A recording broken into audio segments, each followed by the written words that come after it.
Su Yuan traversed into a world of beast taming, acquiring an extraordinarily simplified beast taming system. Did he really start off by contracting a worthless beast? With just a handful of rice, he activated the dragon god bloodline, instantly transforming into an S-rank dragon maiden warrior. Who says that beasts must engage in endless battles to level up?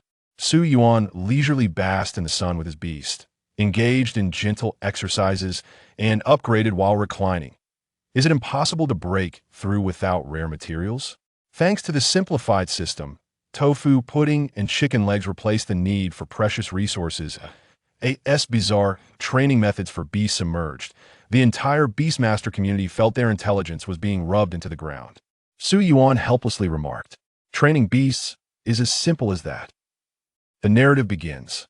Master, dragons have an innate nature. You wouldn't want this king to starve, would you? Before Su Yuan stood a stunning woman with wine-red hair, an elegant figure, and delicate features, revealing a few pristine fangs, her eyes resembling peach blossoms, gazing at him with a sultry look that I really can't take it anymore. Su Yuan silently lamented. He had never anticipated such a turn of events. The woman before him was not just any woman. She was the beast he had contracted during the ceremony earlier today. Indeed, Su Yuan had crossed into a world of beast taming, where outside human city-states lay treacherous beasts and perilous terrains, and everyone took pride in becoming beastmasters to protect their homeland. However, becoming a beastmaster was no easy feat. One needed to contract a competent beast at the age of 18 during the bonding ceremony. Unfortunately, Su Yuan had managed to contract a mere grass snake, the lowest echelon of F-rank beasts. Given the limited resources available to humanity, such a worthless beast was hardly suitable for cultivation as a beastmaster. As the saying goes, where there is a will, there's a way. By chance, Su Yuan activated the simplified beast taming system, which could infinitely streamline the cultivation process. While others needed to engage in constant combat to upgrade their beasts and hone their skills, Su Yuan merely required them to bask in the sun and perform gentle exercises. Whereas others relied on rare materials to purify their bloodline powers, enduring life and death experiences in treacherous realms, Su Yuan only needed to feed his beast a bit of rice and some salty tofu, putting to see continuous evolution. Upon acquiring the system, Su Yuan hurried home, seized a rice jar, and stuffed it into the mouth of the grass snake. Then, a miracle occurred. The small grass snake began to swell, gradually shedding its serpentine traits, sprouting dragon scales and wings, while its smooth belly extended into dragon claws enveloped in flames, and its snake head transformed into a dragon head exuding an ominous aura. Soon after, the successfully transformed beast continued to reshape, its scales fading into sleek skin and wine-red hair cascading like the flames of a hellish abyss, symbolizing destruction and death, draping over her shoulders. Her face was flawless, as if sculpted by nature, and her lips were full and rosy. "Are you my master?" The dragon maiden's hand glided from her neck to her chest. "Your earlier actions of forcefully pouring things into my mouth were rather crude, weren't they?" Awestruck by this miracle, Su Yuan was jolted back to reality by the dragon maiden's words, as data about her appeared in his mind. Beast, Dragon Maiden Warrior. Rarity S. Level, Bronze Beginner. Experience, 0 out of 100. Talent, Dragon Flame, Epic.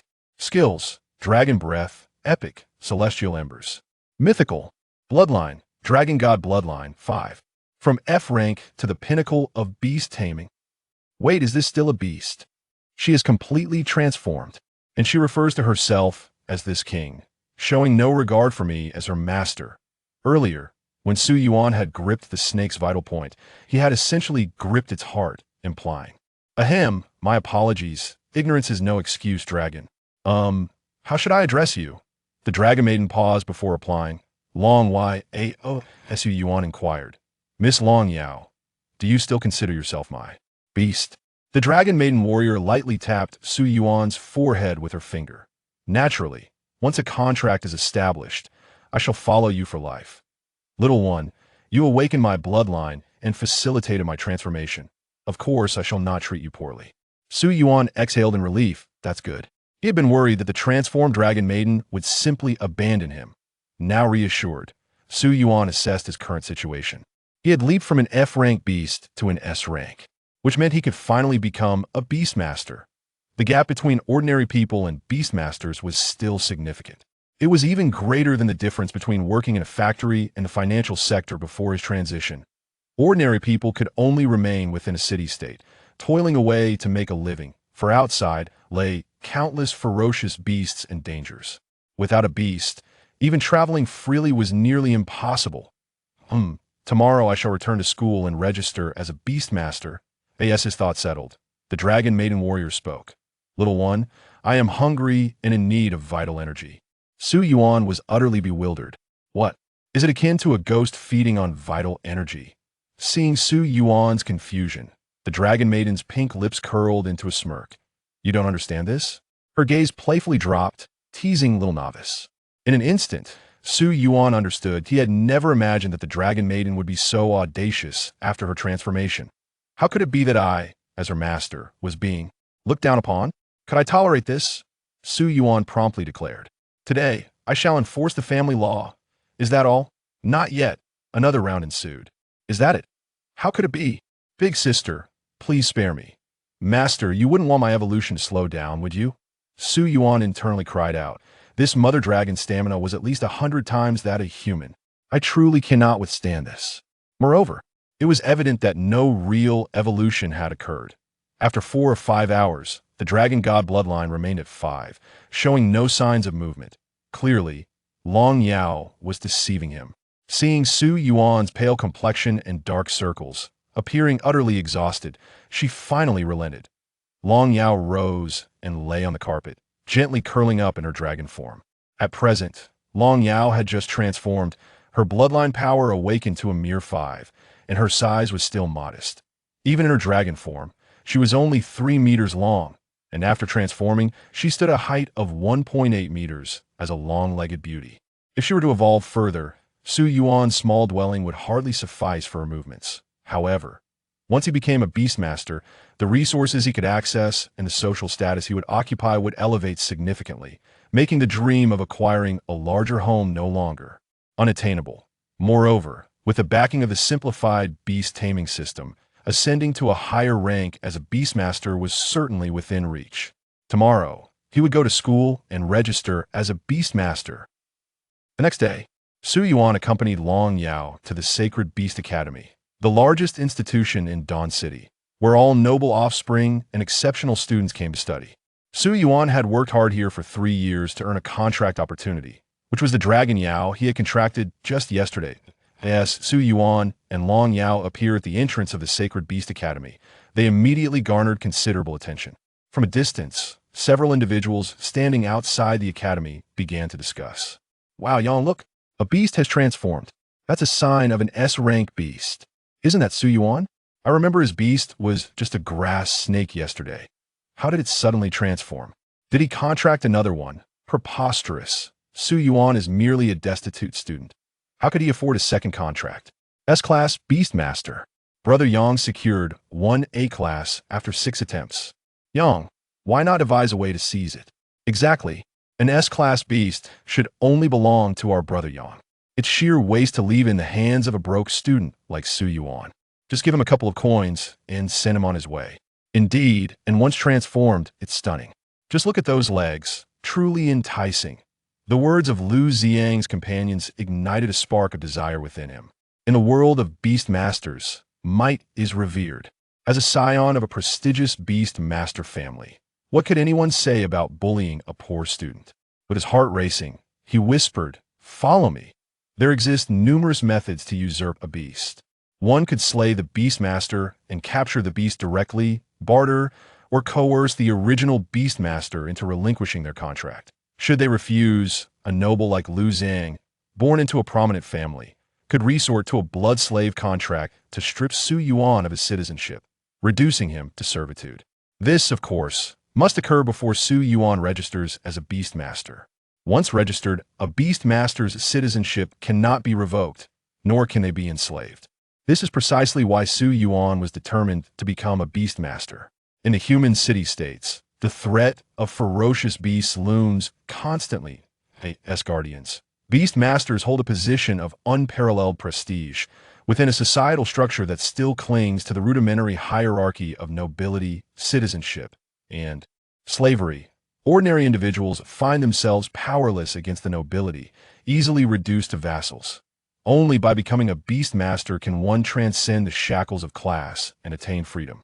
As Su Yuan and Long Yao entered the Sacred Beast Academy, they were soon pursued by Lu Ziang. Lu Ziang's underling, Xiong Wei, swiftly approached Su Yuan, barring his path. Hey, hold on. Isn't this the Su Yuan who only contracted a grass snake? What are you doing at the Sacred Beast Academy? This place does not cater to the idle. With that, Lu Ziang and his other lackeys obstructed Su Yuan's route to the administrative office. Upon seeing Lu Ziang, Su Yuan's expression darkened, instantly realizing their ill intentions. Lu Ziang's family is among the top beast master clans in Dawn City, and his uncle, Lu Yuan, serves as the vice principal of the Sacred Beast Academy. Typically, this scoundrel bullies both men and women and frequently targets Su Yuan, the impoverished student, who usually avoids conflict. Today, however, it seemed that his eyes were set on Long Yao. Remaining composed, Su Yuan gently pushed Xiong Wei's hand aside. I'm here to register as a beast master. Is there an issue? Another of Lu Ziang's underlings, Wang Li, chuckled. Oh, haven't seen you in a few days, and your temper has certainly flared. Let's not beat around the bush, Su Yuan. Is this your beast? And what of it?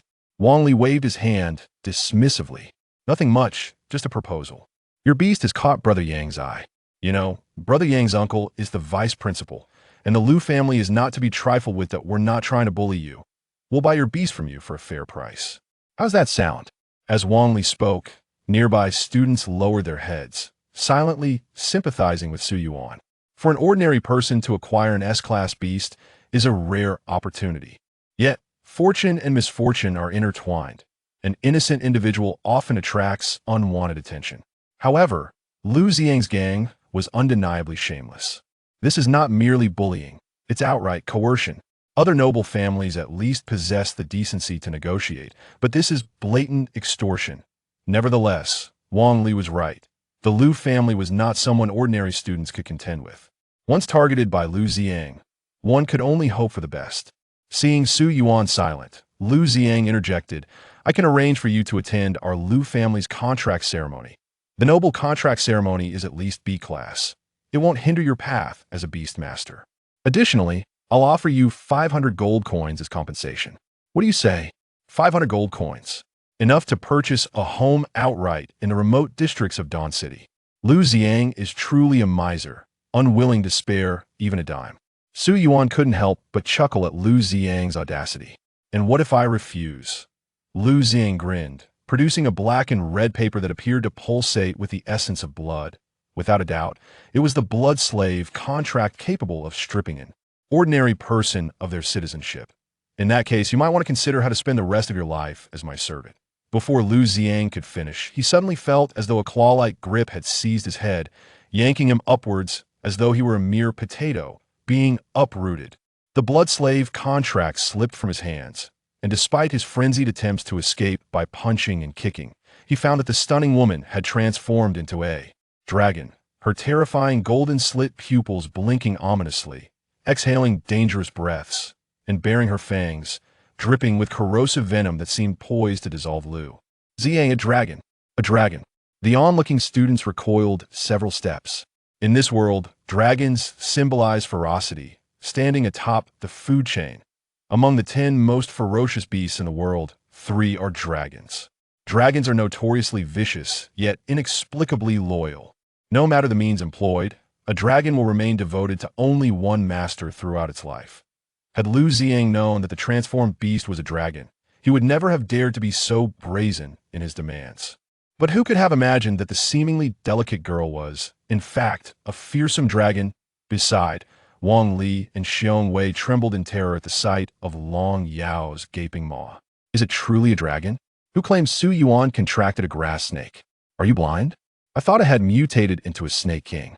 Haha, Lu Ziang is in for a surprise now that a group of students, who had long suffered Lu Ziang's bullying, felt an overwhelming sense of relief witnessing him being treated like a rag doll. Long Yao giggled. Master, can this one be eaten? With that, Lu Ziang, caught in her grasp, could not help but shed tears of despair. his face stained with anguish. Not only did he weep, but he also soiled himself in fear, wailing, "Ah, Su Yuan, let me go. Tell her to release me. My uncle is the vice principal. I'm a Lu family member." Lu Ziang felt as though his neck might snap, gasping for air as the specter of death tightened its grip on his throat. As Su Yuan chuckled, "Long Yao, look at him, snot and urine everywhere. He's far too filthy to consume." Long Yao effortlessly hurled Lu Ziang against the wall 30 meters away. Boom! Lu Ziang spat out a mouthful of blood, his bones surely shattered in several places. Wang Li and the other underlings hurried to assist Lu Ziang, fearing the repercussions if they were slow to react. Su Yuan shook his head, lamenting, "The Sacred Beast Academy does not permit murder. Otherwise, he would not have allowed this to pass so easily. Such individuals, if not dealt with thoroughly, would only return to harass him in the future." However, with top beast masters overseeing the academy and Lu Zhang's noble status, causing too much of a stir might lead to dire consequences. Even so, the surrounding students quietly commended Su Yuan for his audacity to retaliate, yet they all understood that from this moment forth, Su Yuan had invited trouble upon himself. Without lingering further, Su Yuan departed. The pressing urgency was to swiftly register as a beastmaster, for even in the direst of circumstances, possessing complete citizenship would offer some semblance of security. Thus, he made his way directly to the Academic Affairs Office. Within the office, a middle-aged man adorned with gold-rimmed glasses, the director of the Sacred Beast Academy, Li Jingwei, scrutinized Su Yuan and Long Yao before nodding approvingly. Indeed, one's integrity cannot be swayed by poverty, nor can strength be subdued by might. This is the hallmark of a true gentleman, and on behalf of the human city-state of Dawn City, I extend a warm welcome to you, young Beastmaster. Li Jingwei produced a bronze badge, its intricate patterns signifying that Su Yuan was now officially a one-star Beastmaster. Attain the rank of one-star Beastmaster. You must enroll in the Beastmaster Academy for further training, and upon reaching 4-star status, you may choose to graduate or pursue advanced studies as a Beastmaster. You shall enjoy the rights to freely enter and exit Dawn City and other city-states. Join the Beastmaster Guild at will, accept tasks, and retain your citizenship indefinitely. However, you must not engage in acts of slaughter within Dawn City, and you are obligated to respond to compulsory conscription from either Dawn City or other city-states to defend these realms. You comprehend these stipulations? Su Yuan nodded. These were the rights and obligations that accompanied the title of Beastmaster. The prohibition against bloodshed was both a restriction and a safeguard.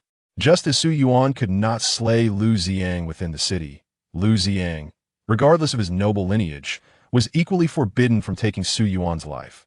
This was an absolute red line. If the aristocracy were permitted to indiscriminately slaughter the vital defenders of the city-state, it would have long since succumbed to the onslaught of ferocious beasts. Li Jingwei clapped Su Yuan on the shoulder and remarked, "I witnessed the earlier incident. Although Lu Ziang is indeed arrogant, he is a noble. Your beast attack has injured him. Even if you are in the right, it may incite considerable hostility from other noble students, and Lu Zhang may seek retribution against you. However, as long as you remain within Dawn City, they will at least refrain from excessive retaliation. Once your strength increases, you may venture beyond the city at a later time. Moreover, you possess an S-rank beast. Even within the Sacred Beast Academy, there are few beastmasters with an S-rank beast. Naturally, there will be those who choose to protect you, so do not worry." Li Jingwei's words bore both caution and comfort. As long as Su Yuan remained within the confines of Dawn City, his safety was assured. Yet, should he venture outside, the actions of the vengeful Lu Ziang remained uncertain. Su Yuan replied softly, "Thank you for the reminder, Director Li Jingwei," then handed Su Yuan a manual titled Beastmaster Handbook. This contains fundamental methods for Beastmasters compiled by seasoned practitioners. You may study it to prepare for your enrollment. As for your choice of academy, I presume you will select the Sacred Beast Academy over others. Su Yuan accepted the Beastmaster Handbook, replying, "Indeed." While Dawn City boasted multiple academies, including Dawn Academy and 10,000 Beast Academy, the Sacred Beast Academy was the most renowned and powerful. Judging by the prowess of previous graduates, the combined strength of the other institutions barely rivaled that of the Sacred Beast Academy. A formidable academy naturally commanded greater resources, more rare treasures, and superior contracts for beasts. It was no surprise that students flocked to the top-tier institutions. Su Yuan was no exception. Continuing his studies at the Sacred Beast Academy would be ideal. Upon exiting the academic affairs office, he was confronted by Lu Xing, who glared at Su Yuan with a face twisted in malice, muttering inaudible threats about never leaving Dawn City and being unable to enroll in the Sacred Beast Academy. Unperturbed, Su Yuan departed without a backward glance. Once home, he delved into the Beastmaster Handbook, which outlined essential knowledge regarding beast mastery. It detailed how beasts required combat experience to level up, with experience resetting upon reaching full capacity. Levels were categorized into beginner, intermediate, and advanced. Upon attaining high bronze status, one would need to seek out rare treasures that aligned with their beast bloodline to progress further. When a primary beast achieved silver status, experience acquisition would cease, necessitating an application for the assessment of a 2-star Beastmaster. Upon successful evaluation, the Beastmaster could contract a second beast, thus allowing the primary beast to continue gaining experience. The handbook recommended that 1-star Beastmasters venture to the Dawn Forest, located 10 miles outside the city, where only the weakest beasts resided, making it an ideal training ground. However, Su Yuan recalled Li Jingwei's warnings and Lu Xiang's frantic demeanor. If he left the city now, he would likely be killed immediately. Yet, remaining within the city meant stalling his ability to accumulate experience. No, Su Yuan had a system. How can I simplify experience acquisition? Ding. Experience acquisition has been simplified. The host only needs to take their beast out to bask in the sun to gain experience. What? Is this for real? This was the essence of simplified beast mastery. Su Yuan abruptly rose and spoke to Long Yao. Miss Long Yao, shall we go bask in the sun? Long Yao, having transformed, rubbed her sleepy eyes and drowsily replied, sure. Su Yuan led Long Yao to the rooftop terrace, setting up 2 sun loungers for them to recline on and soak up the sun. Then, Su Yuan intently focused on the data in his mind. Last, the data began to shift. Dragon Princess Warrior basks in the sun, gains 1 experience point, experience, 1 out of 100. Dragon Princess Warrior basks in the sun, gains 1 experience point, experience, 2 out of 100. Dragon Princess Warrior basks in the sun, gains 1 experience point, experience, 3/100. Approximately every minute, the Dragon Princess would gain 1 experience point. 1 minute equated to 1 experience point, and 1 hour would yield 60 experience points. What did this signify? In less than 2 hours, the Dragon Princess Warrior could achieve her first upgrade. One must not underestimate such a rapid rate of advancement. The Beastmaster Handbook indicated that in the Dawn Forest outside the city, many low-level beasts, such as the bronze-level saber-toothed boar, granted only 1 experience point when slain. Furthermore, these boars had thick hides and would require considerable effort to defeat. A 1-star Beastmaster would typically earn around 30 experience points in a day within the Dawn Forest. But for Su Yuan, he could simply take Long Yao out to bask in the sun for a day and effortlessly surpass the 1-star Beastmasters laboring in the forest. This was the disparity. Upon realizing this gap, Su Yuan felt exhilarated. Such a training speed was astonishing. Bronze-level advancement required 100 experience points, while intermediate bronze demanded 500 points and advanced bronze required 1,000. Did this imply that he needed merely 1,600 minutes of sunlight, roughly 26.66 hours, to reach the bottleneck? With the right rare treasures, he could become a silver-level Beastmaster and leap to the rank of 2-star Beastmaster. Incredible. The fastest recorded achievement in Dawn City was approximately half a month, right? Unbelievable. Su Yuan resolved to soak up the sun relentlessly from today onward. Here, let us bask in the sun for a full 180 days. Let us savor the delectable flavors and freshness that the sun brings. Every passing minute, Su Yuan is greeted with the delightful notification of gaining 1 experience point from the system. This sense of joy and the soothing practice of cultivation truly resonates with me. If only I could complement this tranquil experience with a fishing rod, would it not be perfect? From dawn till dusk, Su Yuan and Long Yao bask in the sun on the rooftop. Upon returning to the Lu residence, the individual tasked with monitoring Su Yuan found the battered Lu Xiang and reported, "Young master, I assure you, I did not misjudge that. Scoundrel Su Yuan has been sunbathing all day. He has no intention of leveling up in Dawn City. What? Chapter 4. Continuous Breakthroughs. Celestial Materials and Earthly Treasures. Savory tofu pudding. Lu Xiang rubbed a large bruise on his injured head, squinting as he spoke. What? Initially taken aback, he soon pondered and revealed a sinister grin. Humph. It seems this scoundrel is indeed afraid of me. Do you think hiding in Dawn City will grant you safety? Do you believe you can smoothly enter the Sacred Beast Academy? His old servant bowed his head, responding, the second master instructed you to focus on your recovery. With him around, Su Yuan will never enter the academy peacefully. He could even revoke Su Yuan's enrollment, preventing him from attending any Beastmaster Academy.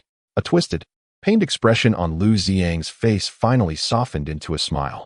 Humph, Su Yuan, a mere commoner, truly believes that becoming a Beastmaster and residing in Dawn City will shield him from my schemes?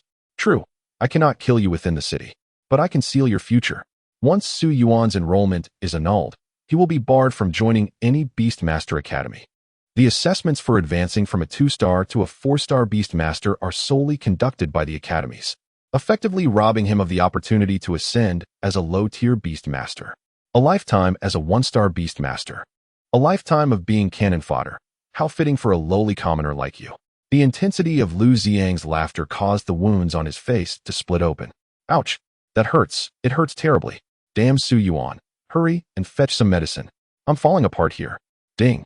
The Dragon Maiden Warrior basking in the sun has gained 1 experience point. Current experience, 10001000. Level up to Advanced Bronze completed. Please find suitable celestial materials and earthly treasures to achieve a breakthrough. How swift.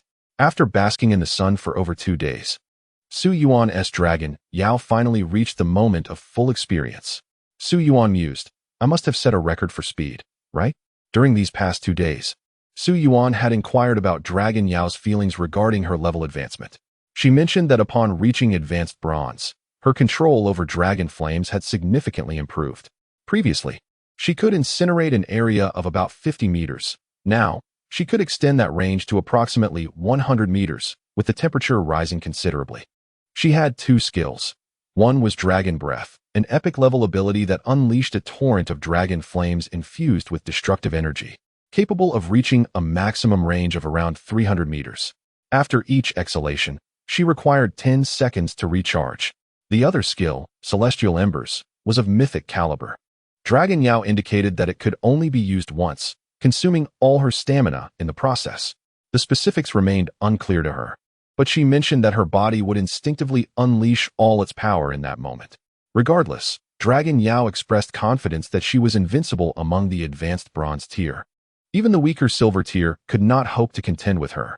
Su Yuan felt that Dragon Yao's assessment was accurate, as the Beastmaster Handbook highlighted that S-rank Beastmasters were exceedingly rare, possessing the ability to fight beyond their tier.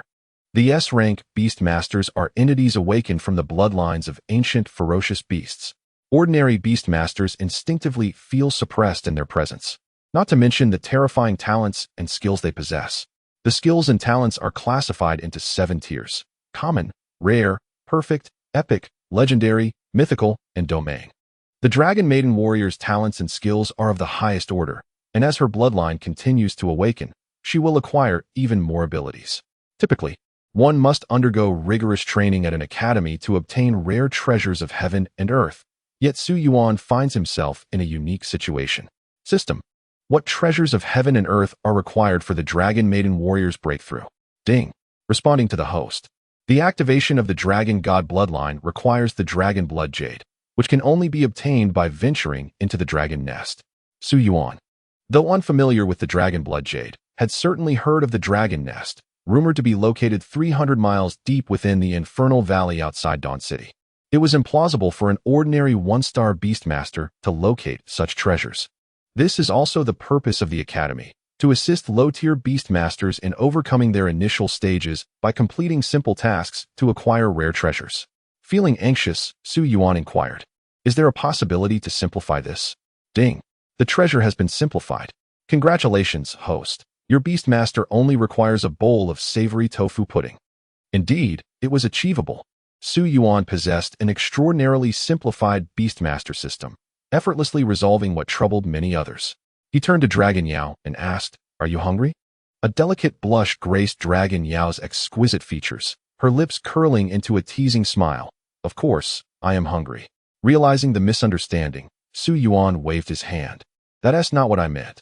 I meant to take you out for a delicious meal, and it could help with your breakthrough." Dragon Yao's expression was one of skepticism. She was all too aware of what a breakthrough entailed. One required treasures that could awaken the dragon god bloodline, particularly those infused with the essence of the ancestral dragon, which were obviously unattainable for someone as financially constrained as Su Yuan. Thus, she harbored no expectations. However, when Su Yuan suddenly claimed that a meal would suffice for a breakthrough, she initially intended to refute him. Yet, recalling that he had previously mentioned that sunbathing could lead to leveling up, an absurdity that had indeed manifested in her own experience, she chose to believe him. To be able to become my master, he must possess some hidden talents. Dragon Yao mused. Su Yuan guided Dragon Yao to a tofu pudding shop downstairs. Ordering 2 bowls of savory tofu pudding, sweet was out of the question. The system clearly understood the loyalty of the savory faction.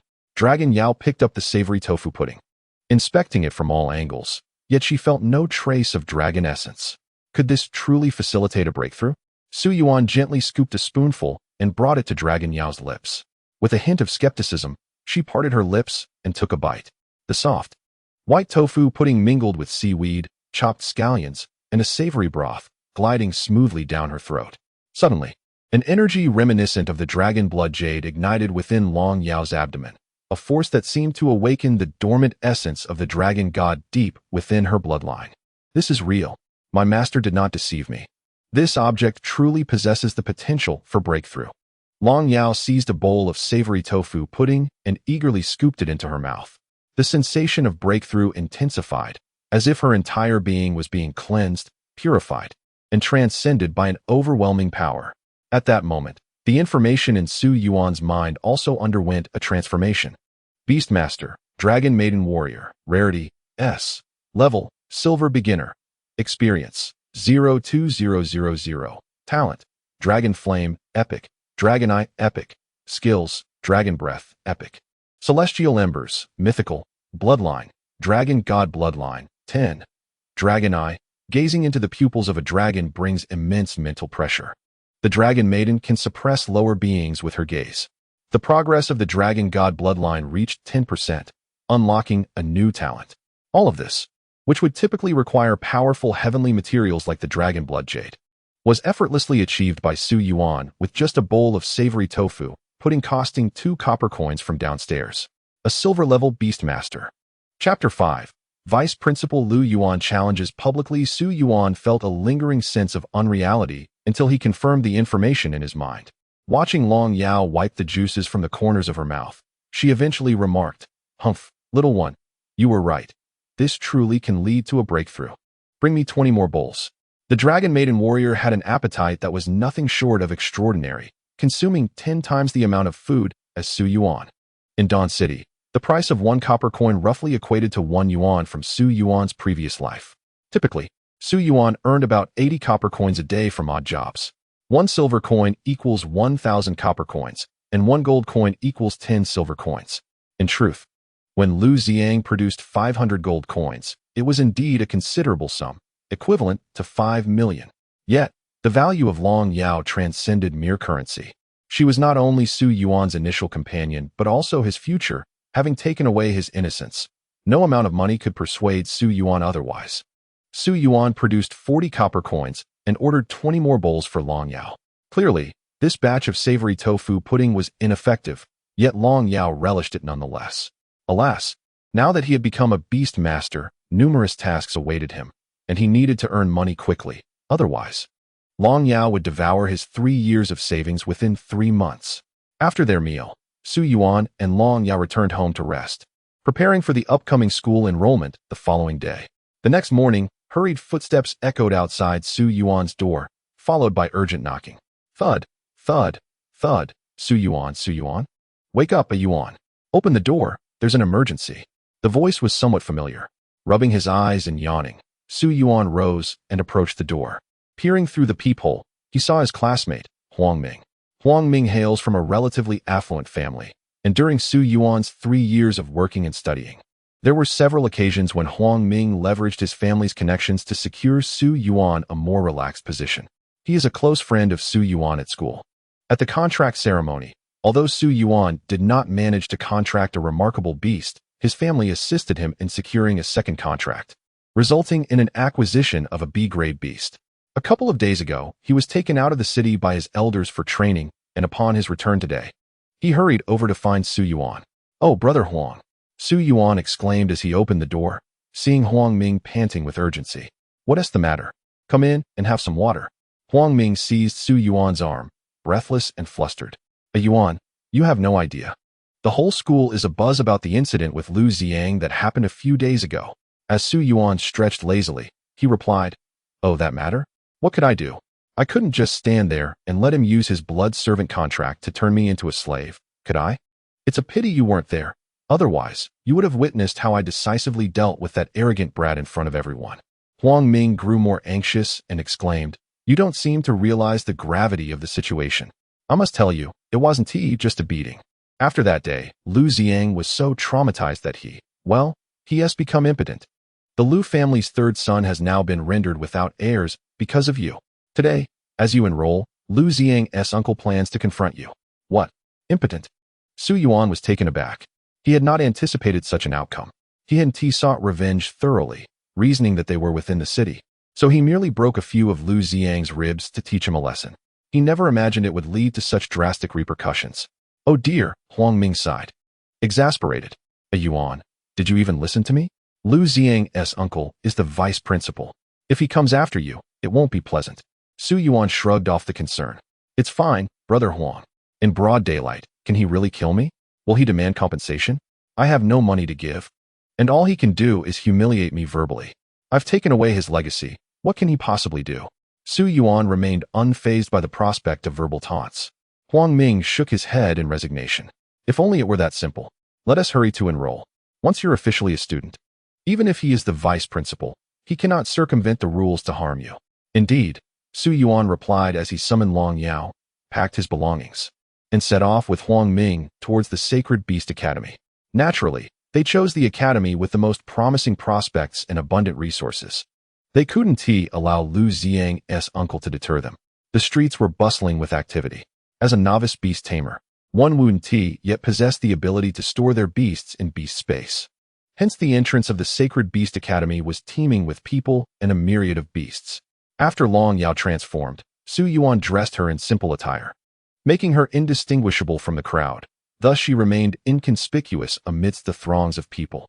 The Sacred Beast Academy truly stands as the largest beast taming institution in Dawn City, which boasts a population exceeding 20 million.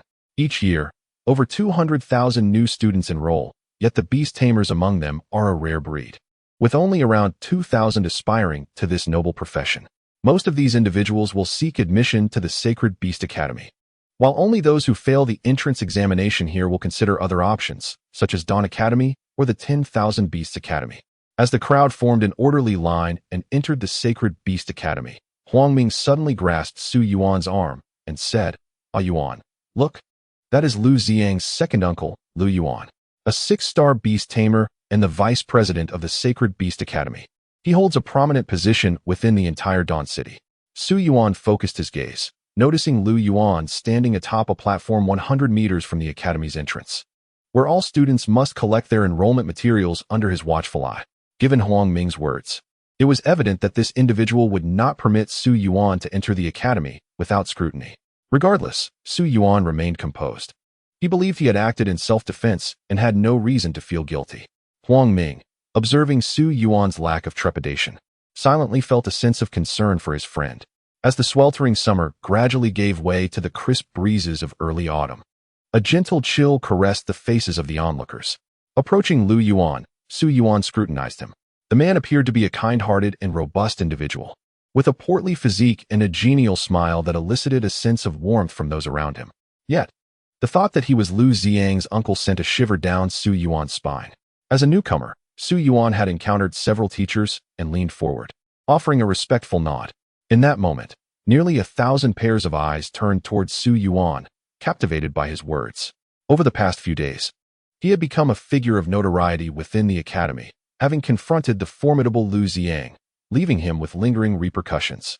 With Lu Yuan's presence, it was clear that the path ahead would not be easily traversed. Li Jingwei, the director of the Academic Affairs Office, standing beside Lu Yuan, sought to alleviate the tension in the air and remarked, "Indeed, Su Yuan has come to our sacred Beast Academy. It is a rarity to encounter a first-time Beast Tamer of S-class caliber these days. Should another institution snatch him away, it would reflect poorly on us." "Wouldn't you agree, Vice President?" Evidently, Li Jingwei was attempting to offer Lu Yuan a way to defuse the situation. However, Lu Yuan, while maintaining a seemingly gentle demeanor, spoke with a voice that was unexpectedly sharp. "At the Sacred Beast Academy, we evaluate prospective students not only on their talents, but also on their character. In my eyes, a person like Su Yuan would be akin to a drop of rat excrement, tarnishing the esteemed reputation of our academy, which has endured for over 2 centuries. The students were aware of the animosity between Su Yuan and Lu Ziang, yet none anticipated that the esteemed vice president, a 6-star beast tamer and a pillar of Dawn City, would publicly humiliate Su Yuan with such vulgarity at the academy's entrance." Su Yuan's expression darkened as he took a deep breath and countered, "Vice President, on what grounds do you make such a judgment? Is it solely because I have offended your nephew?" Lu Yuan retorted sharply, "This is not merely a matter of personal grievance.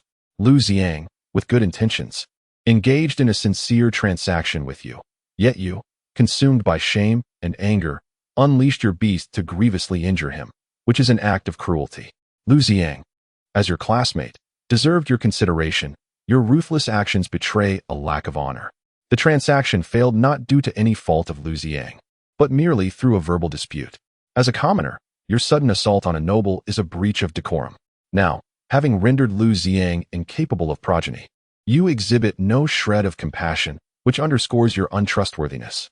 In light of your wolfish ferocity, devoid of kindness, righteousness, courtesy, and faith, I, in my capacity as the Vice President of the Sacred Beast Academy, Deputy Minister of the Education Department of Dawn City, and Viscount of Dawn City, hereby declare that student Su Yuan, having demonstrated a depraved character and malevolent disposition, shall have his student status revoked, his academic record annulled, and he shall be expelled from the campus.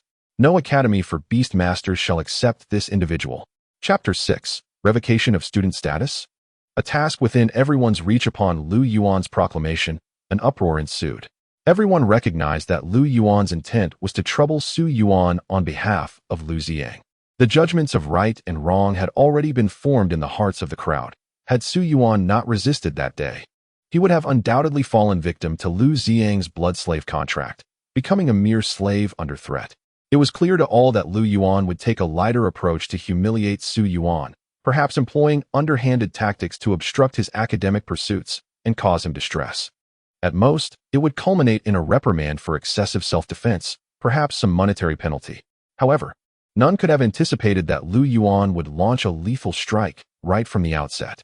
His stance made it abundantly clear that he intended to see Su Yuan utterly destroyed. What does the revocation of student status signify? It denotes that Su Yuan would forever be barred from entering any Beast Master Academy within the human city-states. Moreover, for low-tier Beast Masters, advancing in rank is contingent upon assessments conducted by their schools. Thus, this maneuver effectively closes off all avenues for Su Yuan's ascent. Originally, with an S-rank beast, Su Yuan had considerable potential to become a top-tier Beast Master. Lu Yuan's action, however, decisively eradicated that threat in its infancy.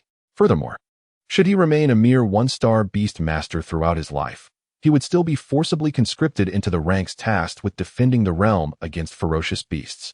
Those of lesser strength are far more susceptible to the perils of battle. With no future ahead of him, who would be willing to protect Su Yuan on the battlefield? This tactic is excessively ruthless. Li Jingwei's complexion turned ashen. He had believed that even if Su Yuan had offended the Lu family, Lu Yuan, as a 6-star Beast Master, would demonstrate some degree of magnanimity. He thought that even if Lu Yuan favored Lu Ziang, a verdict of excessive self-defense would be a tolerable outcome. Instead, Lu Yuan overturned the table, casting moral judgment upon Su Yuan. The determination of a vice principal and deputy minister regarding a student is, even for a principal, insurmountable. Such a blow is fatal for a beast master. All those who had their student status revoked in the past inevitably became outcasts, the beastmasters who lost all ambition and hope, drowning their sorrows in alcohol, ultimately succumbing to despair. Li Jingwei lamented, reflecting that he should have advised Su Yuan to transfer to another academy. At the very least, away from Lu Yuan's territory. He might have escaped such a fate. The surrounding students, filled with sympathy, recognized the audacity of confronting the malignant Lu Xiang among their peers, assisting countless commoners in reclaiming their dignity. Yet the retribution they faced was truly terrifying. This was precisely why no one dared to offend Lu Xiang. The elite aristocrats wielded immense power, a reality not to be taken lightly. Though Su Yuan felt a surge of anger, he maintained his composure and replied, "Vice Principal, your words seem somewhat biased. What do you mean by benevolent transactions? Is it not merely coercive trade?" After I declined the transaction, Lu Xiang sought to attack me with a blood slave contract, a blatant act before all. Why does the Vice Principal choose to ignore this? My actions were solely for self-preservation. I fail to see which law of Dawn City I have contravened. Upon hearing this, Director Li Jingwei of the Academic Affairs Office interjected, "Indeed, Vice Principal, please do not heed the rumors." While Su Yuan may have acted a tad impulsively, it is undeniable that Lu Xiang was the one who brandished the blood slave contract first, intending to assault Su Yuan. Several students who had witnessed the incident could no longer contain themselves, voicing their agreement. "Yes, Vice Principal, we all saw Lu Xiang with the blood slave contract." Huang Ming added, "Please, Vice Principal, recognize that Lu Xiang instigated the attack. Su Yuan was merely compelled to retaliate." Yet Lu Yuan waved his hand dismissively, retorting sternly, "Nonsense. Lu Xiang has only just come of age. My Lu family would never grant him a blood slave contract. He is merely putting on a show. Even if, hypothetically, he did use a genuine blood slave contract, would my Lu family allow him to act recklessly? Would we not seek to deliver justice afterward? Or do you imply that the Lu family would condone their offspring's violent behavior? Moreover, did this all not stem from Lu Xiang's infatuation with your beast? Your beast is a dragon. Dragons do not serve two masters. You need only to display this, and would there be any uproar? It is evident that you harbored malicious intent, deliberately provoking Lu Xiang to strike first, only to inflict grave injury upon him. Su Yuan, the facts speak for themselves. Lu Xiang is gravely wounded, and after causing harm, you left without suffering a scratch? Director Li, there is no need for further discussion. My decision is made. Su Yuan's student status is hereby revoked, and he is expelled from the Sacred Beast Academy. Henceforth, no other academy shall accept him. Lu Yuan offered no opportunity for Su Yuan or anyone else to refute, swiftly sealing the matter. To question this was to challenge the integrity of the Lu family. The Lu family held significant influence in Dawn City's Judicial Hall and the Ministry of Education, and to call their authority into question was tantamount to courting death. As these words echoed, those who had initially intended to speak up for Su Yuan instinctively retreated several steps, blending back into the crowd. Huang Ming gritted his teeth, wanting to voice his thoughts, yet was silenced by his peers who pulled him into the throng. Director Li Jingwei hesitated, knowing that uttering even a few fair words was already pushing the limits. If he were to offend the vice president any further, it could spell disaster for his family in the future. This thought filled him with a sense of melancholy. It was entirely his fault. He should have advised Su Yuan against attending the Sacred Beast Academy. However, at that moment, he was reluctant to let such an exceptional student go elsewhere, not realizing that his decision would bring harm to Su Yuan. Contrarily, Su Yuan was unafraid. He chuckled. Who would have thought? I assumed that those in high positions as beast masters were noble and esteemed, yet here we are, entangled in worldly affairs. Director Li, I am grateful for the beast master manual you gifted me. Without it, I would truly be at a loss today, left to be butchered like a lamb. Li Jingwei was momentarily taken aback by Su Yuan's unexpected words, struggling to comprehend the situation. Then, a wave of intense realization surged within him. In an instant, he grasped Su Yuan's intentions. An unsettling feeling stirred within Lu Yuan, who quickly urged, "What are you waiting for? Hurry and throw this madman out." Several burly men closed in, but Su Yuan inhaled deeply and proclaimed, "Wait. Vice President, fellow students, have you all forgotten something? This is a human city-state, a sanctuary that our ancestors painstakingly established for humanity. The ancestors anticipated that one day, people might yield to power. Hence, The first chapter of the Beast Master Manual clearly states, if a Beast Master believes they are blameless yet faces oppression from the powerful, they may call for a royal judgment. The victor shall rule, and the vanquished shall be slain on the spot. Every city-state has a top Beast Master who serves as its king, sanctioned and recognized by the king. Who bears the burden? Li Jingwei quickly interjected, Su Yuan, remain calm. You cannot possibly call for a royal judgment. Lu Yuan erupted in fury. You dare? All the students stood agape, speechless, witnessing Su Yuan bowing towards the highest edifice in Dawn City, the Dawn Palace, declaring, I, Su Yuan, a Beast Master, believe I am blameless. I call for a royal judgment. Chapter 7. A call for royal judgment. As difficult as climbing to the heavens? I call for royal judgment. Su Yuan's resonant voice echoed before the grand entrance of the sacred Beast Academy, filled with determination and composure, standing boldly against the overwhelming presence of Lu Yuan. Lu Yuan seethed with rage. You insolent fool! How dare you! He had never anticipated that Su Yuan would take such a risky step, opting to call for a royal judgment. Now, regardless of right or wrong, the twists and turns of the situation, the world would only remember that a mere commoner, Su Yuan, dared to challenge the noble Lu Yuan to a royal judgment, tarnishing Lu Yuan's reputation in Dawn City beyond repair. This was the sole absolute weapon a common Beast Master possessed against the aristocracy, one that could cost him his very life. The vanquished would be slain on the spot. I offer my blood as proof to the heavens. Li Jingwei wished to intervene, yet as Su Yuan spoke, it was already too late. The request for the king's judgment is a historical tradition that has been upheld by human city-states since time immemorial.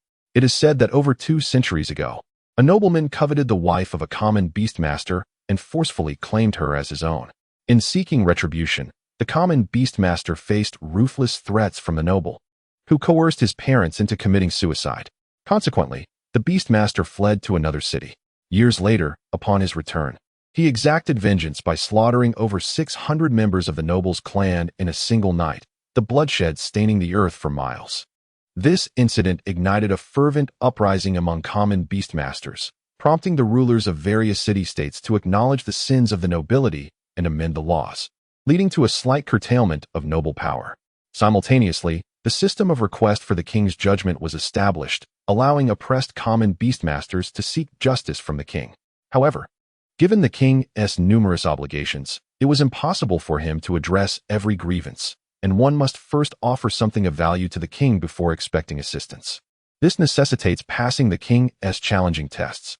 Reflecting on the past 200 years, there have been 26 instances of such requests, with only 3 individuals succeeding, each a prodigious talent who succeeded as a 4-star Beast Master.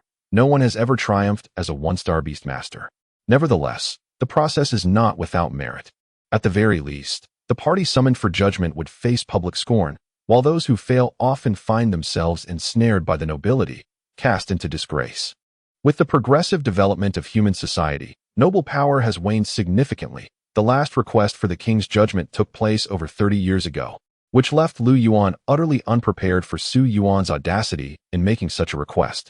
Furthermore, Lu Yuan had merely sealed Su Yuan's future, never intending to drive him to the brink of death. He could not have anticipated that Su Yuan would be willing to risk his life.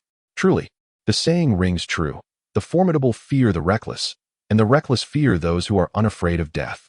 Had he known Su Yuan possessed such fearlessness, Lu Yuan would have preferred to secretly create trouble, even resorting to assassination or poison, rather than publicly humiliate and pressure Su Yuan into requesting the king's judgment.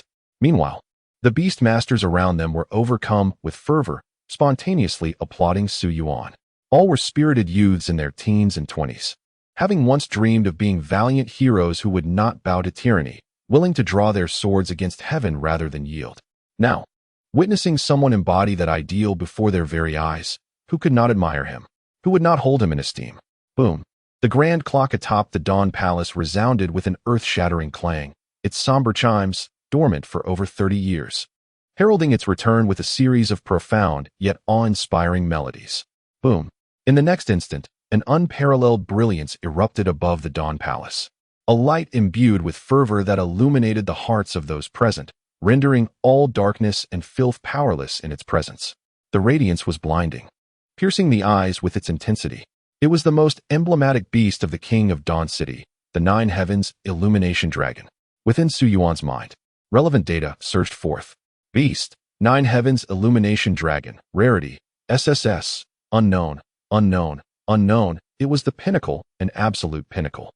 This was a legacy beast, distinct from ordinary beasts. Each human city-state possessed one such legacy beast. To call them mere beasts would be misleading. They were interdependent partners of the king, guardians of the city-state, embodying a relationship far beyond that of master and beast, clad in a form reminiscent of a 16-winged angel of light. The Nine Heavens Illumination Dragon was the king of Dawn City himself. The luminous wings behind the king emanated an overwhelming presence, nearly suffocating in their intensity. Yet the radiant power they exuded enveloped one like the gentle caress of spring, cleansing the soul. Who seeks the king's decree? The voice, although emanating from the distant grand bell of the Dawn Palace, resonated as if it were echoing in one's very ears. This was the king, the unrivaled beast master of each human city-state. Su Yuan bowed respectfully, stating, "I am Su Yuan, a beast master, serving as the vice president of the Sacred Beast Academy and deputy minister of the Education Department, calling upon the king to adjudicate the matter of the unfair judgment by the noble Viscount Lu Yuan regarding his nephew, Lu Xiang." Su Yuan astutely articulated Lu Yuan's identity and his relationship with Lu Xiang, striking a blow to the Lu family's pride. Lu Yuan's complexion darkened considerably, a clear affront. The king replied coolly, "Do you understand the rules?" It was evident that the king, as a figure of authority, displayed no emotional bias.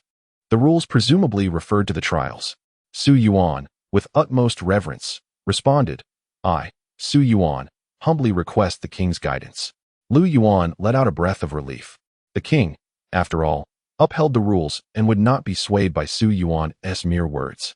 As for the trials, how could a mere one-star beast master like Su Yuan possibly succeed? The king's voice, devoid of emotion, resounded, "To seek the king's decree, one must endure 3 battles, to be besieged by a throng of weaker opponents, to reign supreme among equals, and to engage in combat beyond one's class. As the name suggests, one must be besieged by a multitude of lesser foes, ensuring invincibility among equals, and possess the ability to battle beyond one's rank. Furthermore, these 3 battles would come without respite, an immense drain on the beast's stamina. Thus, the difficulty was formidable.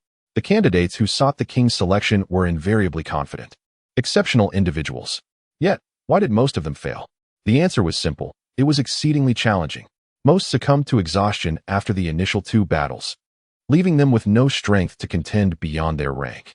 You are a novice beastmaster of the 1st rank, with only commoners beneath you, rendering your status rather insignificant.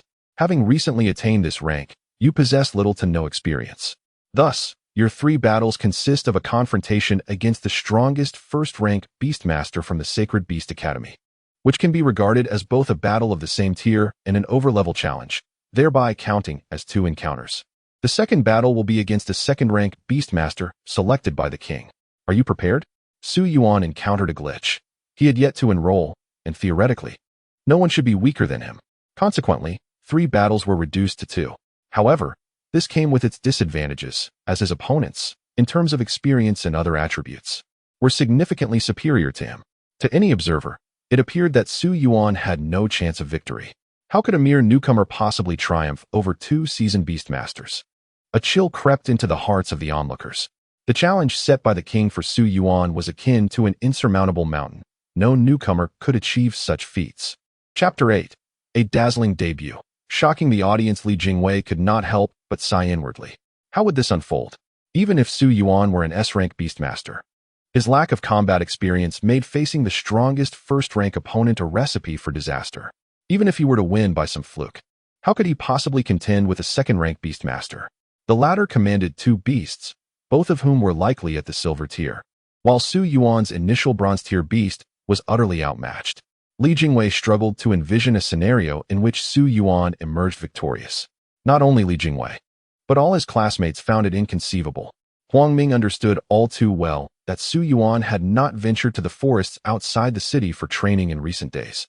He had merely rested at home, undoubtedly solidly at the bronze initial tier and utterly incapable of competing. Yet, rules are rules. The king had exempted him from 1 battle. but the remaining two would present extraordinary challenges. Without a moment's hesitation, Su Yuan nodded and declared, "I am ready. Please proceed with the king's assessment." A gentle breeze swept through, and the radiant light of the nine heavens illusory dragon enveloped a student within the Sacred Beast Academy, gently guiding him forward and explaining the circumstances. Upon hearing this, the student clasped his fists in salute and said, "Junior, your courage is commendable. I am Pei Fengqing, and my duty requires me to hold nothing back. I hope you will forgive me and offer your guidance." Pei Fengqing exuded confidence. He was indeed the strongest first-rank beastmaster of the Sacred Beast Academy. Su Yuan also clasped his fists and replied, "I am Su Yuan. I look forward to your guidance." "Brother Pei." Without hesitation, Pei Fengqing summoned his beast. Pei Fengqing's beast possessed a tortoise-like form, adorned with several sturdy tubes on its back, suggesting it was a water type. Primarily defensive creature, with its offensive capabilities likely linked to the tubes. Su Yuan swiftly processed the intelligence regarding Pei Fengqing's beast in his mind. Beastmaster, Water Arrow Turtle, Rarity, B. Experience, Bronze High, 10001000. Talent, Shell, Rare. Skill, Water Arrow, Perfect. Bloodline, none? Su Yuan looked at Pei Fengqing with a hint of confusion. Is this truly the level of the strongest in the One-Star Academy? It was not only Su Yuan who harbored such doubts. Even the surrounding freshmen were puzzled. What was happening? The Sacred Beast Academy was renowned as the most formidable institution in Dawn City, so why was the strongest of the One-Star Academy like this? On the high platform, Lu Yuan quickly grasped the situation.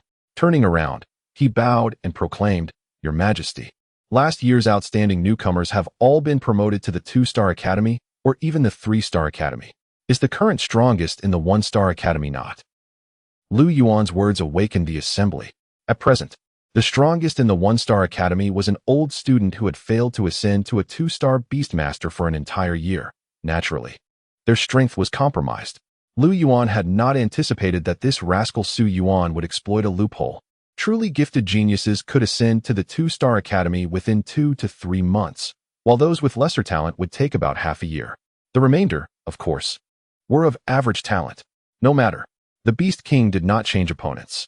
Amidst the joy of the crowd, realization dawned. Although Pei Fengqing's talent was mediocre, he was still a genuine Bronze High Beastmaster.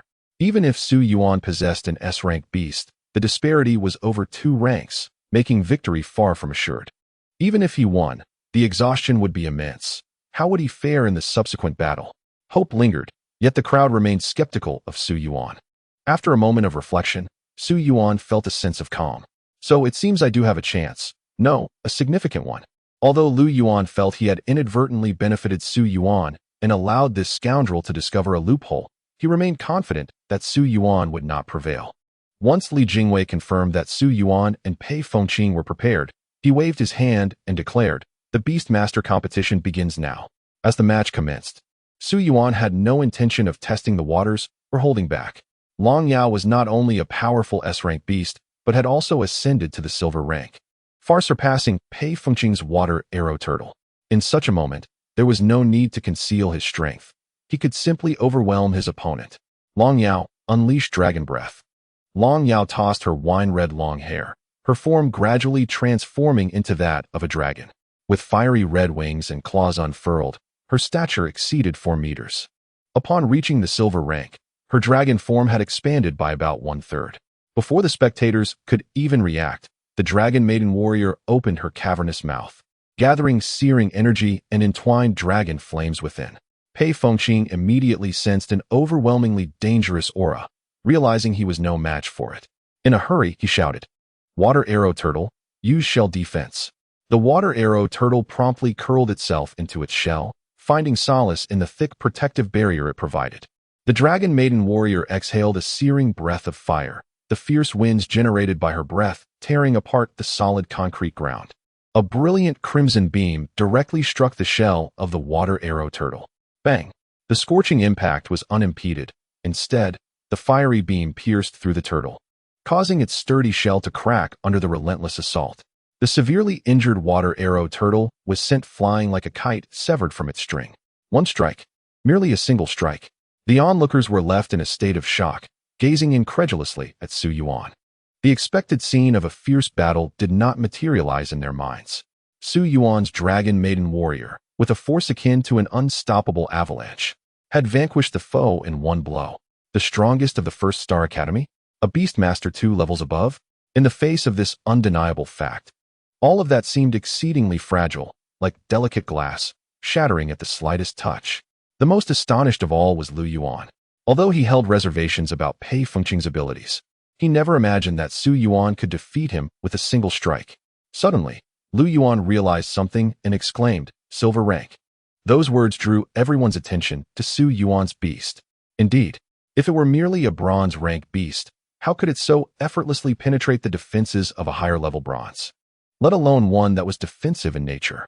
Even an S-rank beast would not find it so easy to fight beyond its rank.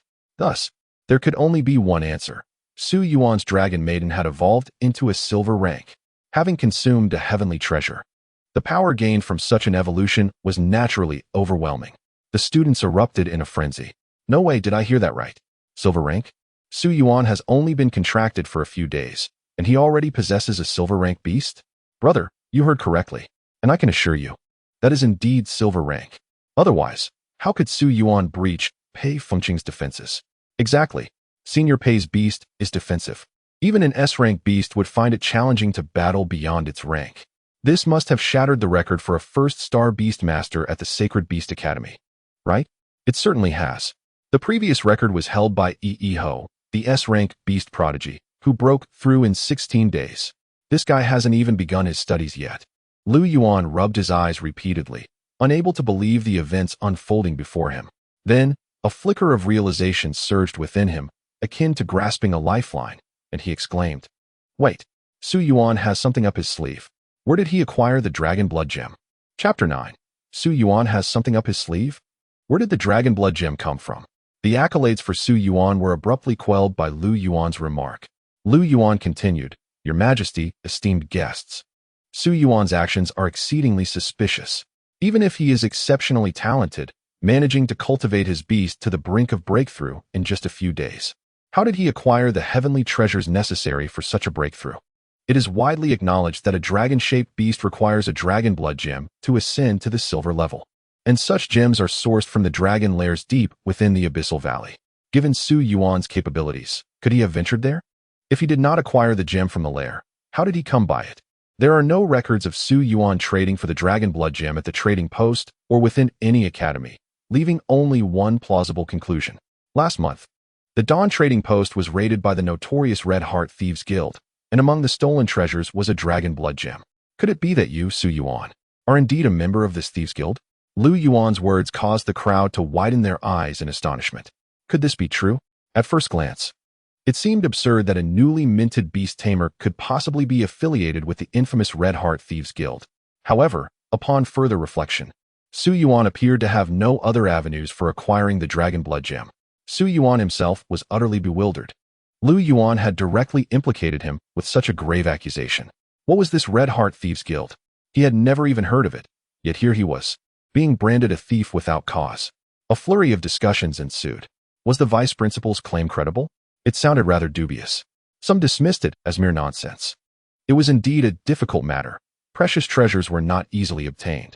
Senior Pei Fengqing had amassed a full 3 months of experience at the bronze advanced level, solely due to being stymied by the scarcity of such treasures. Could it be that Su Yuan truly is? How absurd.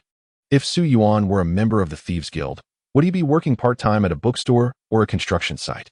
Perhaps it is merely a ruse? The chatter continued. Su Yuan felt exasperated. Lu Yuan dared to make such an accusation, and they seemed inclined to believe it. The crux of the matter was that Su Yuan had indeed found himself in a precarious situation. He couldn't possibly claim that his breakthrough was achieved through consuming tofu pudding. Could he? Shaking his head, Su Yuan replied, "Vice Principal, I cannot bear such a heavy accusation. Everything I have done and where I have been over the past month is well documented. I have no connections to this Red Heart Thieves Guild." With Su Yuan's statement, the students' thoughts were drawn back to the matter at hand. Indeed, what could an ordinary student accomplish without drawing the attention of the masses? Lu Yuan's assertions were truly unfathomable. Yet Lu Yuan remained steadfast. Who knows?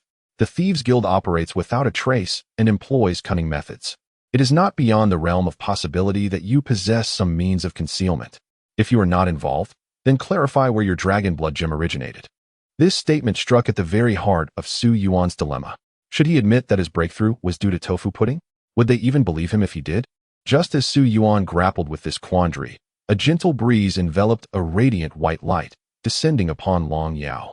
The king of men softly inquired, "Pray tell, how did you achieve your breakthrough?" The crowd held their breath, focusing all their attention on Long Yao. That radiant white light was surely the work of the king of men. The king of beasts posed a question that, regardless of circumstances, could not be met with falsehoods. Coupled with the fact that beast tamers are inherently poor liars, the truth would soon be revealed. Was Su Yuan truly the beneficiary of some extraordinary fortune, or was he, as Lu Yuan asserted, a member of the Crimson Heart Thieves Guild, a genuine and nefarious criminal? With the king's inquiry, the veracity of the matter would be laid bare. Long Yao, having returned to her true form, with her hands gracefully resting on her waist and her chest held high, confidently declared, "Humph. I achieved my breakthrough while enjoying tofu pudding beneath my master's residence." Upon uttering those words, silence enveloped the crowd. Countless individuals were left with a resounding question mark hovering above their heads, desperately seeking any useful information hidden within the words of the dragon maiden warrior. Some speculated that perhaps she had lost her mind and was speaking nonsense. Others pondered whether Su Yuan had secretly placed the dragon blood gem within the tofu pudding to aid her breakthrough. Yet, no matter the conjecture, they found themselves at an impasse, unable to comprehend the situation. Could this truly be the case? The crowd, bewildered, turned their gazes toward the king. He replied with an air of indifference, "This is not a fabrication. All things in heaven and earth possess their own resonance. Some beasts need not rare herbs or treasures. They may achieve breakthroughs simply through certain opportunities. I have an old friend whose beast completed its breakthrough in slumber, without consuming any precious resources. Such opportunities do exist, but are rare and not to be sought after as a norm." Gasp. The king's words confirmed that indeed. Su Yuan's beast had achieved its breakthrough while consuming tofu pudding. How utterly absurd. Numerous young beast tamers, including Li Jingwei, felt as though their worldviews were being mercilessly ground into the dirt. What kind of luck did Su Yuan possess? This fortune was unparalleled. The king's decree had inadvertently created a loophole. Beasts could achieve breakthroughs through tofu pudding. How could one argue against such serendipity? Envy surged within the hearts of countless young beast tamers as they gazed at Su Yuan with unspoken desire. Simultaneously, they made a silent vow to visit Su Yuan's residence in hopes of tasting the tofu pudding. After all, what if? Though the king advised against emulation, what if? What if by the rarest chance, one could save countless resources? The hearts of the people stirred with ambition. Su Yuan suppressed his amusement, astonished that the king had inadvertently come to his aid. He then addressed Lu Yuan. "Vice Principal Lu, is there still an issue now?" The title of Vice Principal was pronounced with particular emphasis.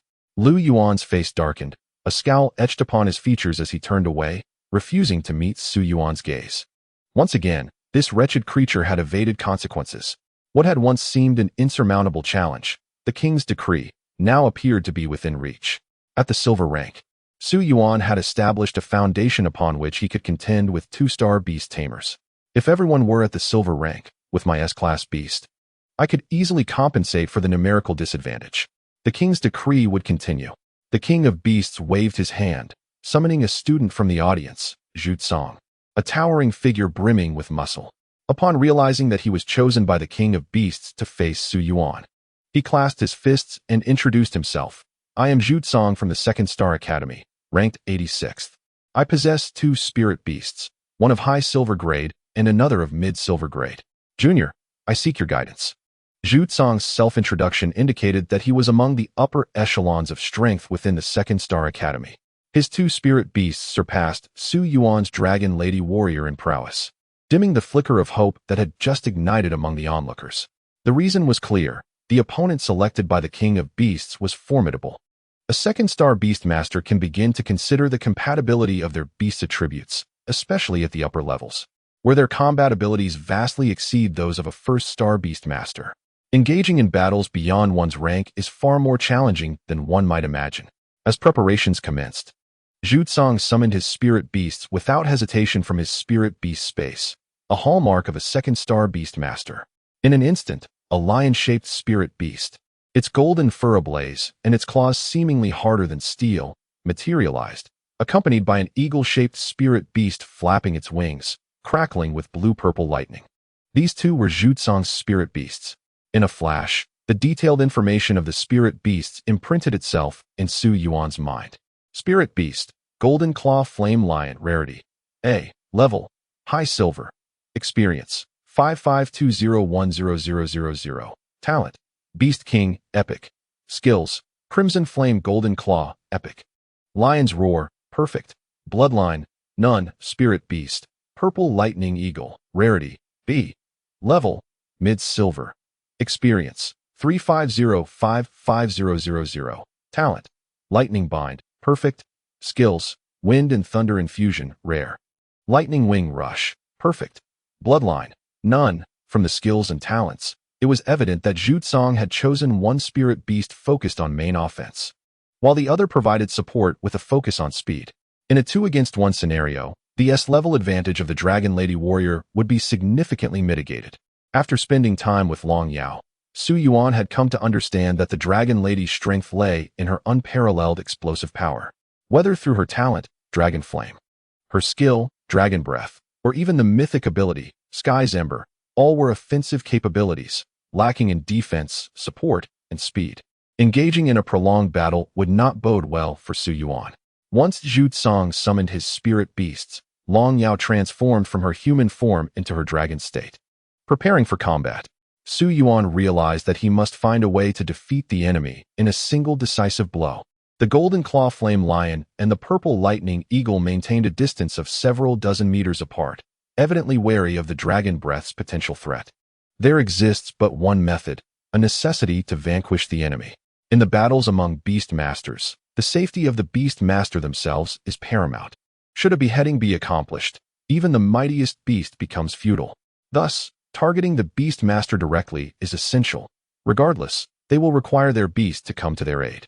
As Li Jingwei's hand descended to announce the commencement of battle, Su Yuan immediately commanded Long Yao to unleash her dragon breath upon Zhu Cong. A searing column of crimson fire surged forth, aimed directly at Zhu Cong's visage. Yet, Zhu Cong, being a 2-star beast master with considerable combat experience, had anticipated this maneuver. With a surge of wind and thunder, the skills of Wind, Thunder Infusion, and Thunder Wings were bestowed upon the Golden Claw Flame Lion, endowing it with the might of the tempest. In an instant, it appeared to harness the very essence of wind and thunder, manifesting wings wreathed in electricity that conjured a fierce gale, intercepting the dragon breath with astonishing speed. Boom! The dragon breath, capable of piercing the water arrow turtle, was effortlessly halted by the combined forces of flame, wind, and thunder that enveloped Zhu Cong's Golden Claw Flame Lion. Subsequently, bolstered by lightning, the Golden Claw Flame Lion charged forth, its innate Beast King prowess unleashing an overwhelming impact. Scarlet Flame Golden Claw. The ground erupted in crimson flames beneath the lion's paws, the Beast King's power propelling it into the air, racing towards Su Yuan, leaving a crater a foot deep in its wake. The scarlet flames and golden claw marks traced a trajectory of red and gold through the air, accompanied by the sound of shattering space as it advanced. Long Yao, the Dragon Lady Warrior, activated her innate ability, Dragon Eye. Her enormous golden vertical pupils radiated an intimidating aura, resonating with the roars of dragons and the unique tremors of their might that echoed in the ears of all present. The pressure. Dragons, as mythical beings, exert absolute bloodline pressure upon lower races. The formidable force of the Scarlet Flame Golden Claw was dissipated under the intimidation of the Dragon Eye, compelling the Golden Claw Flame Lion to retreat several dozen meters to regain its composure. Su Yuan wiped the beads of sweat from his brow, exhaling a sigh of relief. That was a close call. The power of the Scarlet Flame Golden Claw was formidable, had the Dragon Eye not succeeded in intimidating. The Dragon Lady Warrior would have had to withstand the blow physically, which would likely result in Su Yuan's defeat. Thankfully, the deterrent of a higher race still prevailed. Zhu Cong recognized this as well, bellowing, "Fear not, it is merely posturing." Golden Claw, Purple Thunder, advanced together. Su Yuan understood that there was but one opportunity. Should Zhu Cong launch the same attack again, his defeat would be inevitable. The only solution lay in trusting Long Yao. Long Yao unleashed that technique. If there existed an absolute advantage that Su Yuan's Dragon Lady Warrior held over Zhu Tsong, it was undoubtedly the singular mythical skill of Long Yao, the celestial ashes. Whoosh! Long Yao tightly closed her eyes as the crimson dragon ascended to the heavens, transformed into an eerie red radiance under the sun's illumination. Zhu Tsong lifted his gaze towards the sky, where a sunlit orb refracted into a blossoming scarlet lotus. The lotus mirrored the fiery silhouette of the Dragon Lady Warrior, with every scale upon her body aflame, boiling with intensity. Beneath this blazing shadow, merciless scarlet flames surged forth, unleashing waves of destruction devoid of compassion towards Zhu Tsong. This fire was inherited from ancient myths, an enigmatic force that defied the bounds of reason, capable of extinguishing with a mere touch, leaving only ashes in its wake. The resplendent scarlet fireworks were eternally etched within the pupils of all onlookers. Boom! Just at the moment before this fantastical power descended, beams of pure white light surged forth to shield Zhu Tsong. The king of humanity intervened. In his judgment, should Zhu Tsong confront the remnants of the mythic heavens head-on, he would undoubtedly be consumed by the terrifying fire. Only those of a higher echelon or those possessing mythical capabilities could withstand such divine power. The arrival of this sacred white force unequivocally heralded Su Yuan's victory. The crowd gazed in astonishment at this young prodigy wielding mythic-level skills. What this signified was self-evident. The Dragon Lady Warrior was not merely an ordinary S-class beast. She possessed the bloodline of myth, hence her divine capabilities. Otherwise, she would not have manifested such extraordinary powers. A genius. This was a true, genius-level beastmaster, breaking numerous records, achieving the first breakthrough without the aid of rare materials, commanding an S-class beast endowed with mythic strength. Such an individual was undoubtedly a paragon of talent. Witnesses to this battle were profoundly moved. A royal challenge, a battle beyond ordinary means, wielding divine power. As the flames of the mythic heavens gradually extinguished, Li Jingwei excitedly proclaimed, "In this battle, Su Yuan prevails. He has conquered 2 challenges. The royal decree has been successfully issued." Following this announcement, a deafening cheer erupted from the crowd. An S-class beast with a mythic bloodline. How astonishing. Today was indeed worthwhile. Su Yuan had successfully issued the royal decree. How many years had it been since the last occurrence? It mattered not. He had triumphed. He had won. Lu Yuan was destined for disaster. The Lu family would face dire consequences. What a delight. I had long harbored disdain for Lu Ziang, and now his downfall was imminent. Su Yuan was remarkable. This event would surely headline the Dawn Gazette. I eagerly await Lu family's response. "Honey, do you have a girlfriend?" "I can." "Little Jiang, you already have a boyfriend. Why are you still vying for attention? Just look at me." "Ah, brother Yuan, don't be too rigid about gender." Chapter 11, Royal Decree. Lu Ziang was at fault first. Silence. Li Jingwei recognized that with the success of the royal challenge, the king of humanity would deliver a just verdict, and he must not allow the students to chatter endlessly. Li Jingwei's words quelled the tumultuous crowd, while Lu Yuan's countenance darkened in frightful disbelief. He could hardly fathom that Su Yuan had indeed managed to overcome 2 formidable challenges, even toppling the esteemed Zhu Tsong of the 2-Star Academy. In truth, Zhu Tsong had grown complacent. In the end, Su Yuan was clearly at his wit's end, with only a desperate gamble left to him. Zhu Tsong merely needed to allow the purple thunder hawk to create distance, evading the dragon maiden's onslaught, and victory would have been assured. The consumption of mythic-level abilities is indeed daunting. A single missed strike leaves no chance for a second. As Lu Yuan anticipated, the dragon maiden, having transformed mid-air, descended gracefully yet feebly, utterly depleted of strength. Su Yuan tenderly cradled the drifting Long Yao, murmuring softly, "You've done well." After her formidable strike, Long Yao was rendered incapable of further combat. If Zhu Tsong had simply leveraged the speed advantage of the purple thunder hawk to maintain distance, he would have secured an unassailable win. Yet, inexplicably, Su Yuan had seized a slender thread of hope amidst the chaos. Disgust surged within Lu Yuan, causing his entire being to tremble with rage as he glared at Su Yuan, his fingers crackling with tension. With Su Yuan's successful passage of the king's trial, Lu Yuan's fate was all but sealed. Was Lu Yuan truly oblivious to the nature of the conflict between Su Yuan and Lu Ziang? No, he was acutely aware. For a fleeting moment, Lu Yuan contemplated summoning a beast to eliminate Su Yuan outright. However, the king was observing from the grand clock tower. No matter how audacious Lu Yuan might be, he dared not act under the king's watchful eye. The king spoke slowly, declaring, "You have won." His voice resonated throughout the city. "Beastmaster Su Yuan has passed the king's trial. I am aware of the circumstances." Lu Xiang instigated the conflict and later resorted to false accusations. Su Yuan acted in justifiable self-defense and bears no fault. Thus, he decreed the revocation of Lu Xiang's noble status and Beastmaster title. Following the king's judgment, a beam of radiant white light accompanied the proclamation. "Lu Yuan, are you aware of your transgressions?" Lu Yuan struggled momentarily, ultimately collapsing to his knees, exclaiming, "Lu Yuan acknowledges his guilt. I beseech the king for judgment." Before the illusory dragon of the 9 heavens, all deceit is laid bare.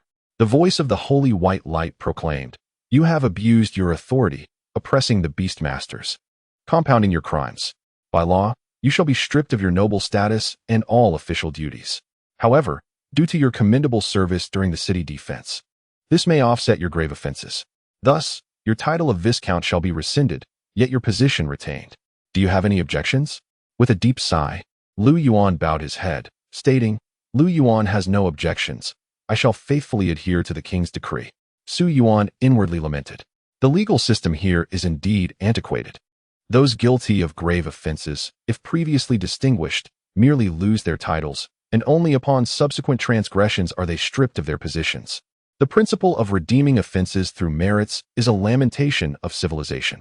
Regrettably, Lu Yuan was not dealt with decisively. Suddenly, a small point of pure white light darted into Su Yuan's brow, speaking in a voice that only he could hear. "Child, you possess quite the audacity. Do you not know that this king can see into your heart? Is there something about my decree that you find dissatisfactory?" Su Yuan was taken aback, beads of sweat streaming down his forehead. The notion that the king of men could delve into one's heart was astonishing. "I am unaware of such a thing." He thought immediately, no.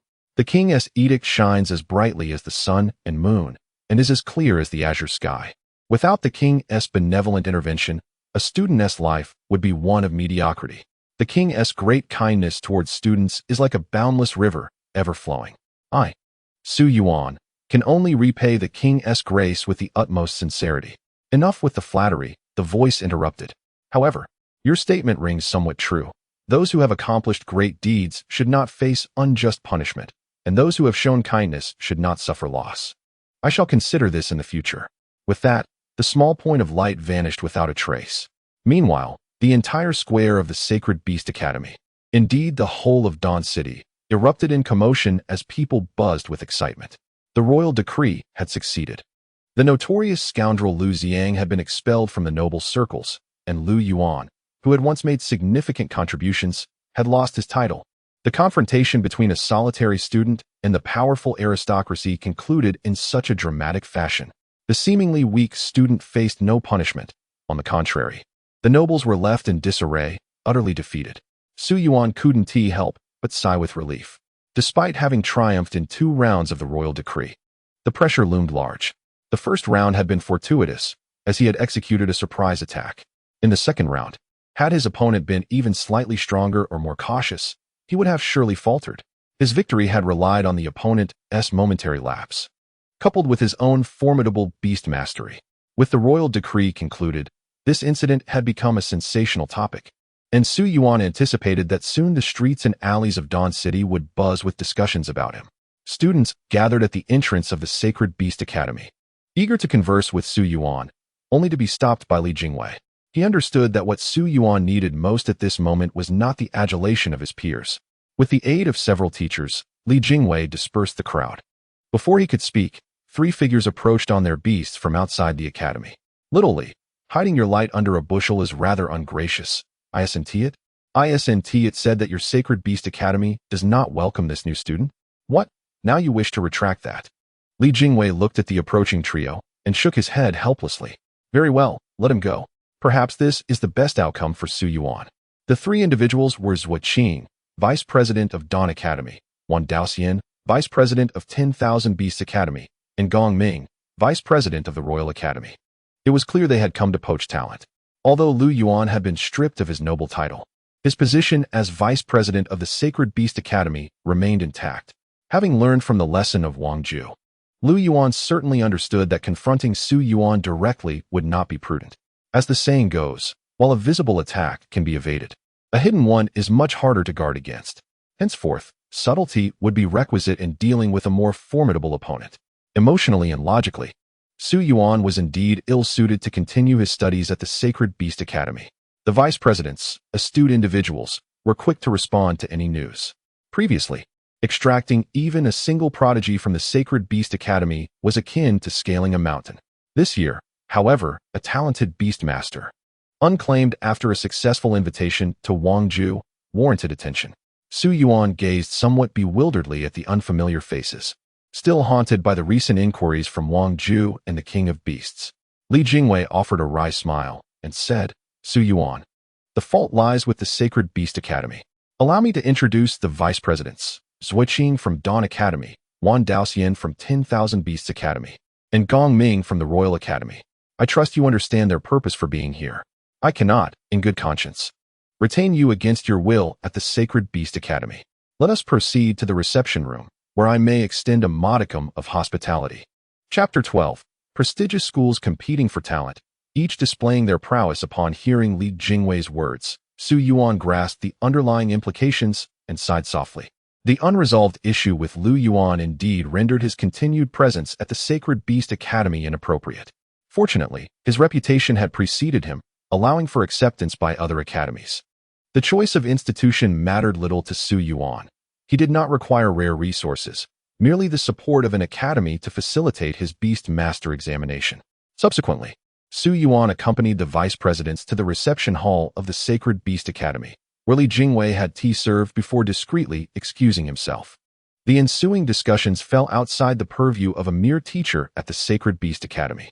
Once Li Jingwei departed, Gong Ming, the vice president of the Royal Academy, spoke first. Student Su, I shall speak candidly. The Royal Academy warmly welcomes prodigies like yourself. Rest assured, our regulations are far stricter than those at the Sacred Beast Academy, and individuals like Lu Xiang would not be tolerated here. The Royal Academy, rather than purely a beast master institution, primarily cultivates royal offspring and certain loyal nobles, with exceedingly rigorous standards of conduct.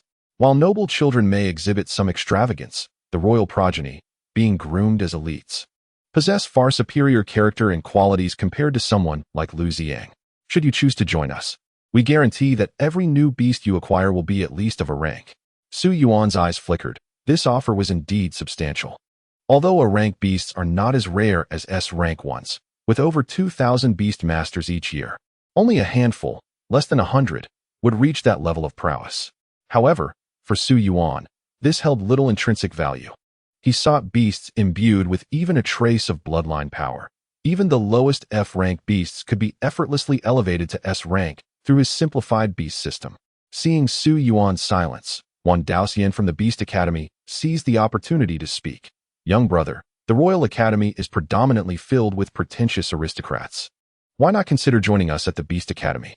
Most of our graduates serve in the city guard, and we can guarantee that every one of your new beasts will be of A rank.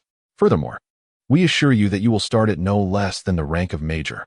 Typically, graduates are 4-star beast masters, and without accumulated military achievements, one would commence as a second lieutenant in the city guard. Even with significant military accolades, the utmost one could attain would be captain.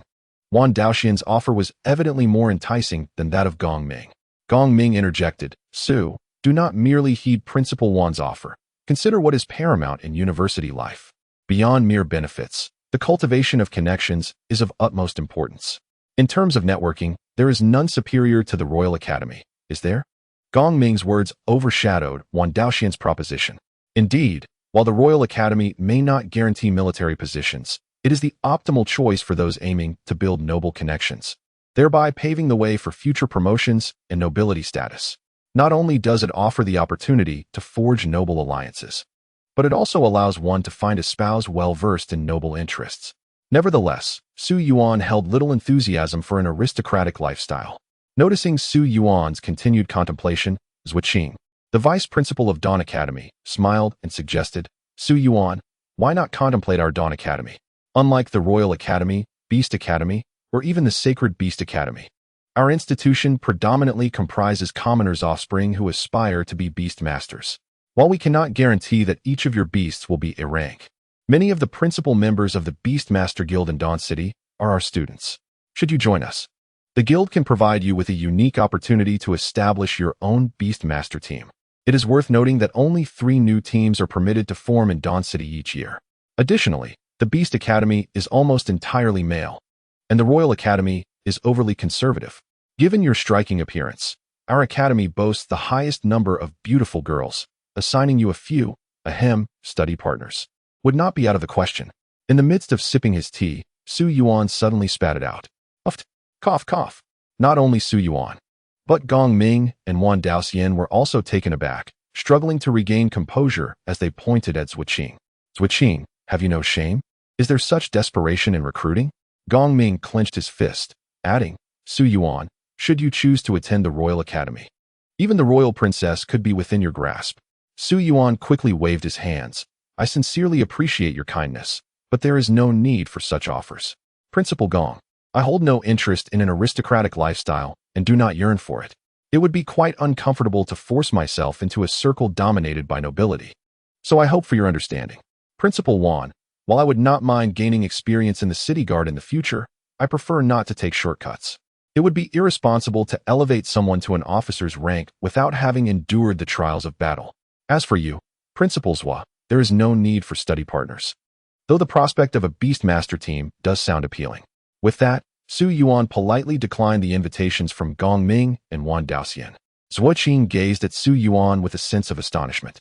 In terms of bidding, her offer was indeed the most modest. Although the opportunity to join the Beastmaster Corps was significant, it paled in comparison to the importance of personal strength.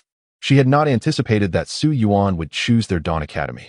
Gong Ming smiled wryly and said, No worries, we naturally respect your decision. Yuan Daoxian, chuckling, patted Su Yuan on the shoulder and remarked, Good lad, you have ambition. If you ever join the city guard, remember to come to our Wanzi camp. With Su Yuan having made his choice, the two exchanged a few pleasantries before departing with a hint of disappointment. Once they left, Zhuqing clasped her hands together and smiled. Classmate, you truly possess an eye for talent in selecting our Dawn Academy. However, I am still curious as to why you did not opt for the more enticing offers from the Royal Academy and the Beast Academy. Su Yuan shrugged nonchalantly. It's nothing. Principal Zhua, I have grown accustomed to freedom. The more benefits one receives, the greater the future obligations one must fulfill, don't you think? Although Gong Ming and Yuan Daoxian presented excellent terms, nothing comes for free. Ultimately, they are willing to invest more resources only if you can generate greater value. Zhuqing nodded gently, realizing that despite his youth, Su Yuan's reasoning was quite astute. The offers from the academies were akin to low-interest loans. There is no such thing as a free deal. One must eventually repay the debt. Joining the Royal Academy would be akin to being tethered to the Royal Chariot, while aligning with the Beast Academy would mean sharing the fate of the city guard.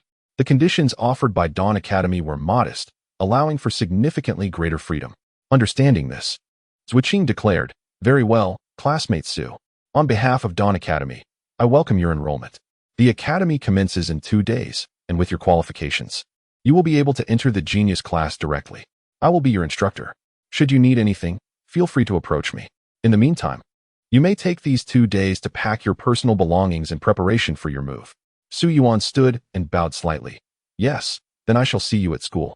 Teacher Zhua, Zhuqing added, Su Yuan, having passed the king's decision, you will likely attract a great deal of attention in the coming days. It would be prudent not to wander about aimlessly, otherwise, you may encounter unnecessary troubles. Her implication was clear. Su Yuan should exercise caution, especially against venturing outside the city. Su Yuan smiled reassuringly. Rest assured, teacher, I will not roam around. Chapter 13. The Dawn Report, front page, The Heart Demon Thief Gang 2 days later. The freshly printed Dawn Report featured a major incident that had transpired at the Sacred Beast Academy. Nobles oppressing commoners. New students strike back with the king's decision. The public, what a relief. Hero or thief? Unveiling Su Yuan's hidden identity. A once-in-a-century event. Commoners rising in fury outsmarting the nobility, who faced disgrace. Who says Beast Master breakthroughs require rare gems? The king, not as good as a bowl of tofu pudding. When Su Yuan received the dawn report, his expression turned grim. The tone was far too intense. Su Yuan instinctively believed he had opened the QQ news portal rather than the dawn report. After fiddling with the dawn report for a few moments, he discovered it lavishly praised his good fortune, stating that Wang Ju had only fought twice and had remarkably managed to break through before the beast-taming battle. The dawn report dubbed Su Yuan as a lucky lad.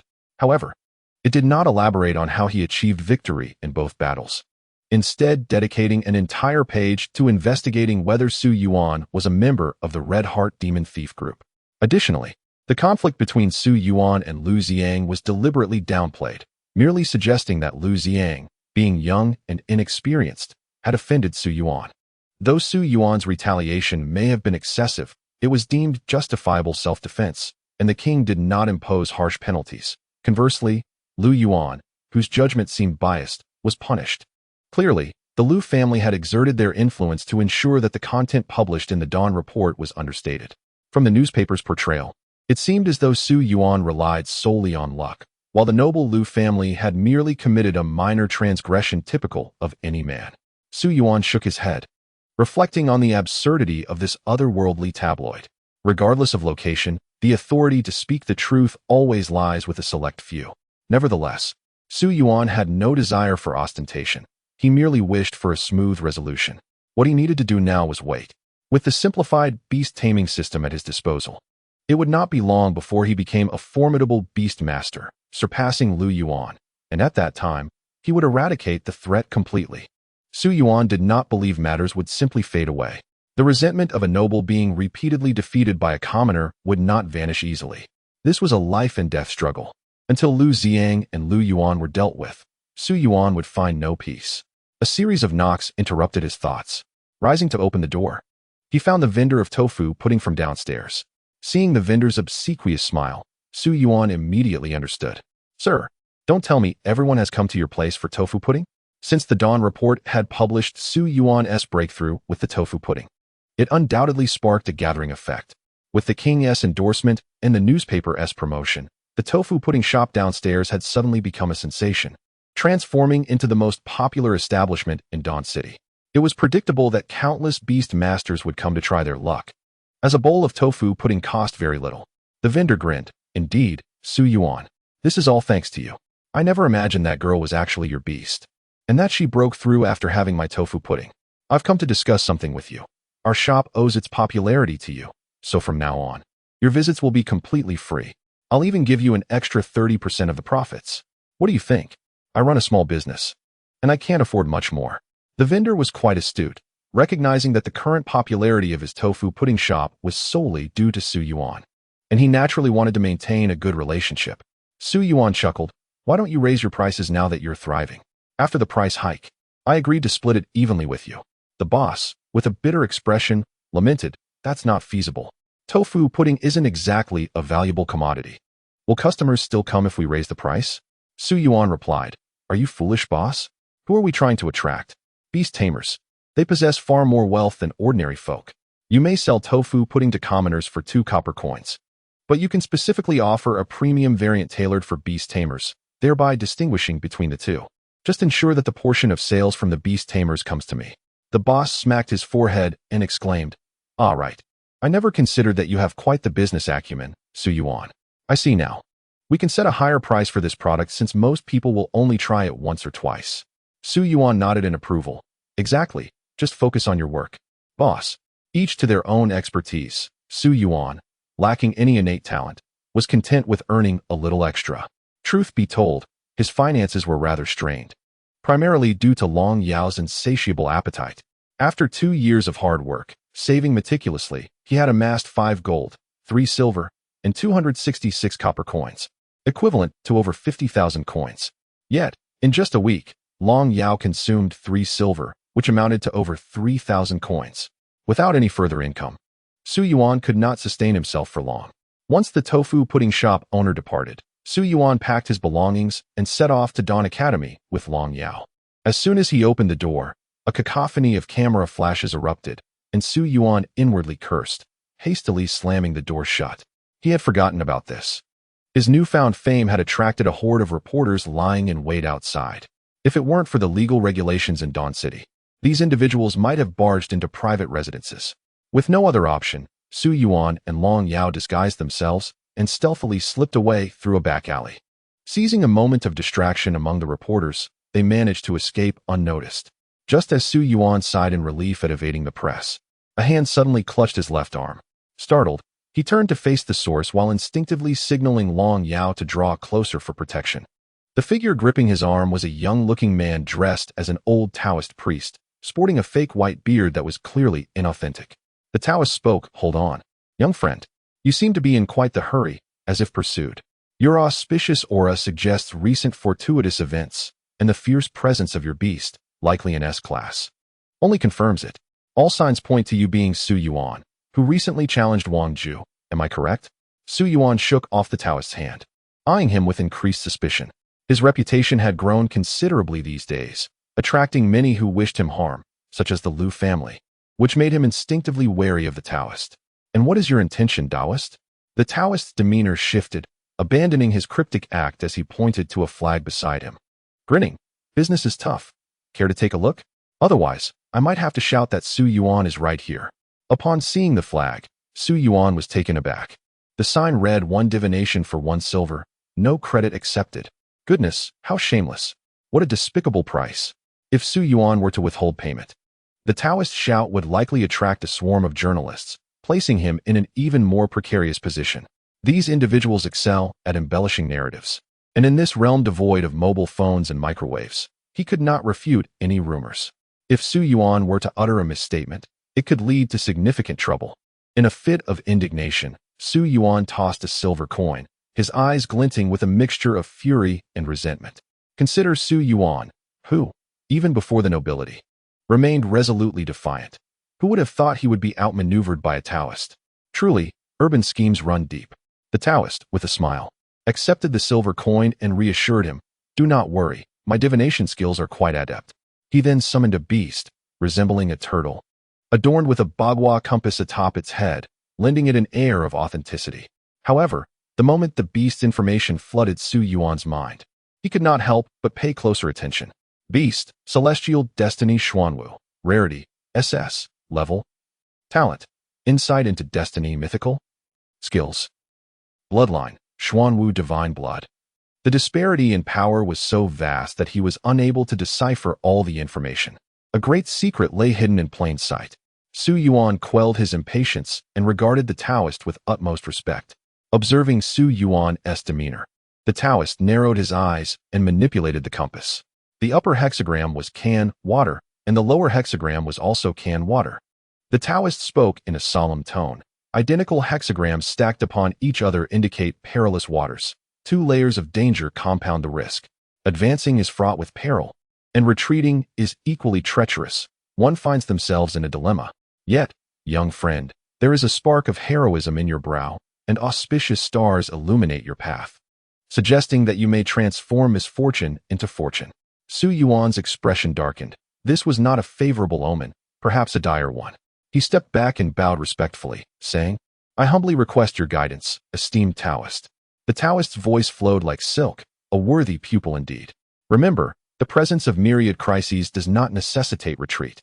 On the contrary, one should actively seek opportunities. Listen attentively and observe keenly. Discern who your enemies are and who your allies may be. That which is deemed malevolent may not always be so, and that which is considered benevolent may not always be good. Strategize before you act. We are fated to cross paths again. Allow me to present you with a gift."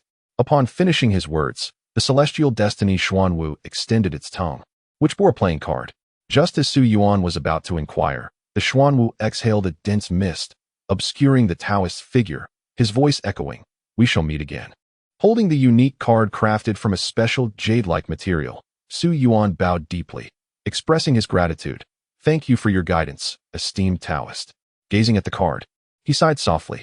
It was the 7 of Hearts, exuding an exquisite texture. The material was unfamiliar to him, reminiscent of jade, likely of considerable value. This revelation diminished his resentment over being swindled. Instead, he was engulfed in profound contemplation. Danger? The Liu family? Or perhaps others? As for the Taoist's other words, Su Yuan had yet to fully comprehend them. His understanding of Dawn City and the world at large was still woefully inadequate. Hence the Taoist counsel to observe and listen more closely. With a weighty heart, Su Yuan and Long Yao made their way toward Dawn Academy. As the thick fog dissipated, the Taoist unfastened his somewhat bulky robes, removed the false beard affixed to his face, and discarded the collar that altered his voice, revealing a strikingly cold visage. A little girl clad in Gothic attire rushed toward him. "Captain, it has been nearly 3 years since we last saw those noble scoundrels, and they have once again hurled their filth upon us. By the way, Captain, who were you speaking with just now?" The man, addressed as Captain, tousled his hair and gently patted the girl's head, replying, "I encountered a lost soul on the brink of drowning. I offered him a straw, though I am uncertain if he can grasp it to survive." The girl muttered, "That makes little sense. The captain always speaks in ways that bewilder." The man chuckled softly, continuing, "Perhaps this will be the turning gear of an era?" On the back of his hand that rested upon the girl's head, a red heart symbol was tattooed. "Let us go. Everyone is awaiting us." The girl nodded in agreement. In the urban legends surrounding Dawn City, even the very existence of certain tales remains shrouded in mystery. The notorious Isaac Lee Archibald, known as the Red Heart Thief and the leader of the Red Heart Magic Thief Guild, was deemed the most malevolent criminal in the history of Dawn City for incinerating all contracts of slavery, with a bounty of 1 million gold coins. He is classified as an SSS-level fugitive, with details of his strength, character, age, and appearance remaining unknown. Chapter 14. Early completion of the 2-star Beastmaster. The Holy Hall Baptism Dawn City is divided into 5 major districts: East, West, South, North, and Central. The bustling central area hosts several renowned Beastmaster academies, civic institutions, and monumental buildings. The West District is home to royalty, nobility, wealthy merchants, and elite Beastmasters, all separated by a moat to emphasize their distinction. In contrast, the East District, where Su Yuan resides, is the most densely populated and congested, with the lowest level of infrastructure. Accommodating nearly 12 million residents, 60% of the city's total population, Dawn City boasts a permanent population of 20 million, with over 5 million residing in surrounding villages and towns, collectively forming the Dawn City state. Dawn Academy, situated in the eastern part of the Central District, primarily enrolls commoners, although a few noble and royal students also choose to attend. While its graduates may not match the overall caliber and quantity of those from the Sacred Beast Academy, their larger numbers give them a slight edge over the 10,000 Beast Academy and the Royal Academy. Su Yuan opted for Dawn Academy to avoid being prematurely tethered to the royal or military factions. He felt that, being young, he should bide his time and observe. However, the eccentric old Taoist had warned Su Yuan of impending danger, suggesting that someone might be plotting against him. Reflecting on the past, it occurred to him that both Wan Daoxian of the 10,000 Beast Academy and Gong Ming of the Royal Academy had shown intentions to protect him. Although he sacrificed a degree of freedom, the trade-off was safety. Nevertheless, Su Yuan did not regret his choice. The past is merely a memory, and dwelling on it often leads to a labyrinth of anxiety. His current objective must be to swiftly pass the 2-star Beastmaster assessment and enhance his strength. In the evening, Su Yuan and Long Yao arrived at Dawn Academy. Zuoqing, spotting Su Yuan at the entrance, waved and called out, "Over here, Su Yuan. You're a bit late." Su Yuan, joining his hands in an apologetic gesture, responded, "I'm sorry. There were too many reporters on the way." It took quite an effort to shake them off.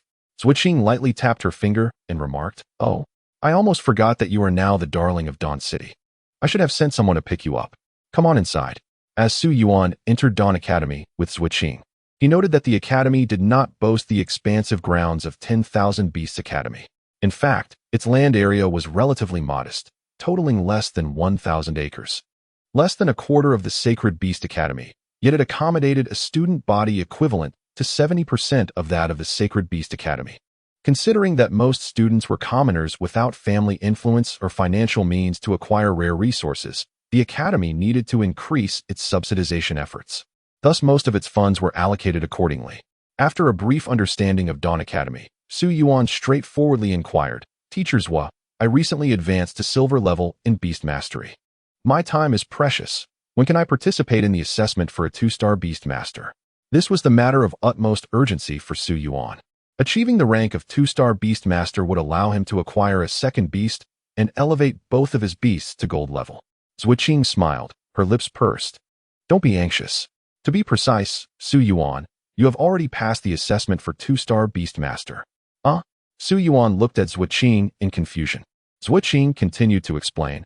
Once the main beast reaches silver level, the assessment for 2-star Beast Master takes place within the campus, specifically through campus ranking battles. You must achieve a win rate of over 80% against peers or defeat any 2-star Beast Master in a challenge. In the recent contest, you defeated Zhu Song, thereby successfully completing the Academy's assessment. Now, all you need to do is fill out the necessary paperwork, and then proceed to the school's sanctuary for the baptism to advance. Su Yuan was taken aback, realizing the situation. Zuoqing added, perfect timing. I will take you to complete the paperwork and facilitate your advancement. All right. After Zuoqing led Su Yuan to the academic office, she presented him with the forms to fill out. Once completed, Zuoqing produced an object resembling an alarm clock. Su Yuan, the school mandates this, and given the recent media attention surrounding you, I need to ask you a few questions. Please answer truthfully, as I will report your responses to the Ministry of Education. This is a lie detector clock. It will issue a warning if you lie. Su Yuan nodded in understanding. Zuoqing paused before asking, Su Yuan, do you have any criminal record? The questions were mostly routine, aimed at confirming the student's moral integrity, ensuring it met legal standards. However, the final question caught Su Yuan slightly off guard. Su Yuan, are you a member of the Red Heart Thieves Guild? Su Yuan decisively shook his head. No, I have never seen them. In recent days, Su Yuan had perused the reports regarding the Red Heart Thieves Guild in the daily newspapers, and the consensus was succinctly encapsulated in 4 words: heinous and vile. Most of the treasures lost from Dawn City had been pilfered by this nefarious group. How could a mere 1-star beast master like him possibly be entangled with such formidable adversaries? It was nothing but nonsense from Lu Yuan. Upon noticing that the alarm clock had not rung, Zuoqing breathed a sigh of relief. Clearly, the rumors surrounding the members of the Red Heart Thieves Guild were entirely unfounded and had nothing to do with Su Yuan. Nodding, Zuoqing stated, very well. The information will be submitted unchanged, and your suspicions will be cleared. Come, I shall escort you to the sanctuary. You are now qualified to become a 2-star beast master. With that, Zuoqing led Su Yuan to the sanctuary. After completing their assessments, low-tier beast masters would receive their baptism within its hallowed halls. Although a beast master's combat prowess primarily stemmed from their beasts, the master themselves also required a degree of enhancement, lest they become a liability on the battlefield. Thus, the baptism at the sanctuary was instituted. At the entrance, following Zuoqing's instructions, Su Yuan produced his beast master badge and placed it within the designated slot before stepping inside the sanctuary. The interior glimmered with a golden hue, dazzling to behold. At the center of the floor lay a pool, filled with a flowing golden liquid. Above the pool hovered a cup-like object, seemingly crafted from glass, with a 16-sided opening. As Su Yuan stepped into the pool, the golden liquid appeared to respond to his presence, swirling and crashing around him, washing over his body with a stinging sensation. Above him, the starry cup released deep blue particles reminiscent of the night sky, merging into the crown of his head. A faint crackling sound emerged as Su Yuan distinctly felt his body and mind undergoing a cleansing, rendering him stronger. As if unlocking a new realm within his consciousness, the beast space, the hallmark of a 2-star beast master. Upon exiting the sanctuary, Zuoqing handed the beast master badge back to Su Yuan and gently remarked, "Congratulations. The feeling of the sanctuary's baptism is quite remarkable, isn't it?" Su Yuan nodded in affirmation. The ancient bronze patterns of the badge transformed into a lustrous silver, with 2 of the previously dim stars illuminating, signifying his new status as a 2-star beast master.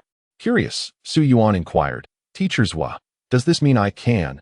Zuoqing, anticipating his thoughts, chuckled lightly, "Not so fast. The beast contract office is closed for today. We shall visit it tomorrow. For now, let me take you to your dormitory to meet your roommate." Her words instilled in Su Yuan a sense of foreboding. Although Dawn Academy was not particularly large, the number of Beastmaster students was limited each year. Even the Sacred Beast Academy had fewer than 1,000 students, and Dawn Academy housed even fewer, approximately 600. Thus, the student accommodations were relatively spacious, with 2 students sharing a room, complete with a private bathroom and various amenities, far more elegant than Su Yuan's home in the East District. Zuoqing handed the dormitory key to Su Yuan, saying, "This is your dormitory, room 501 in Building 1. Your roommate is also a student from the genius class, and her identity is somewhat unique." Unique? As Su Yuan pushed open the door, an unsettling premonition was confirmed. The first thing that caught his eye was a pair of slender, beautiful legs adorned with white thigh-high socks, complemented by luxurious silver-blue hair. As she turned to face him, her flawless, snow-white skin and striking figure were revealed, along with her exquisitely shaped face and blue eyes.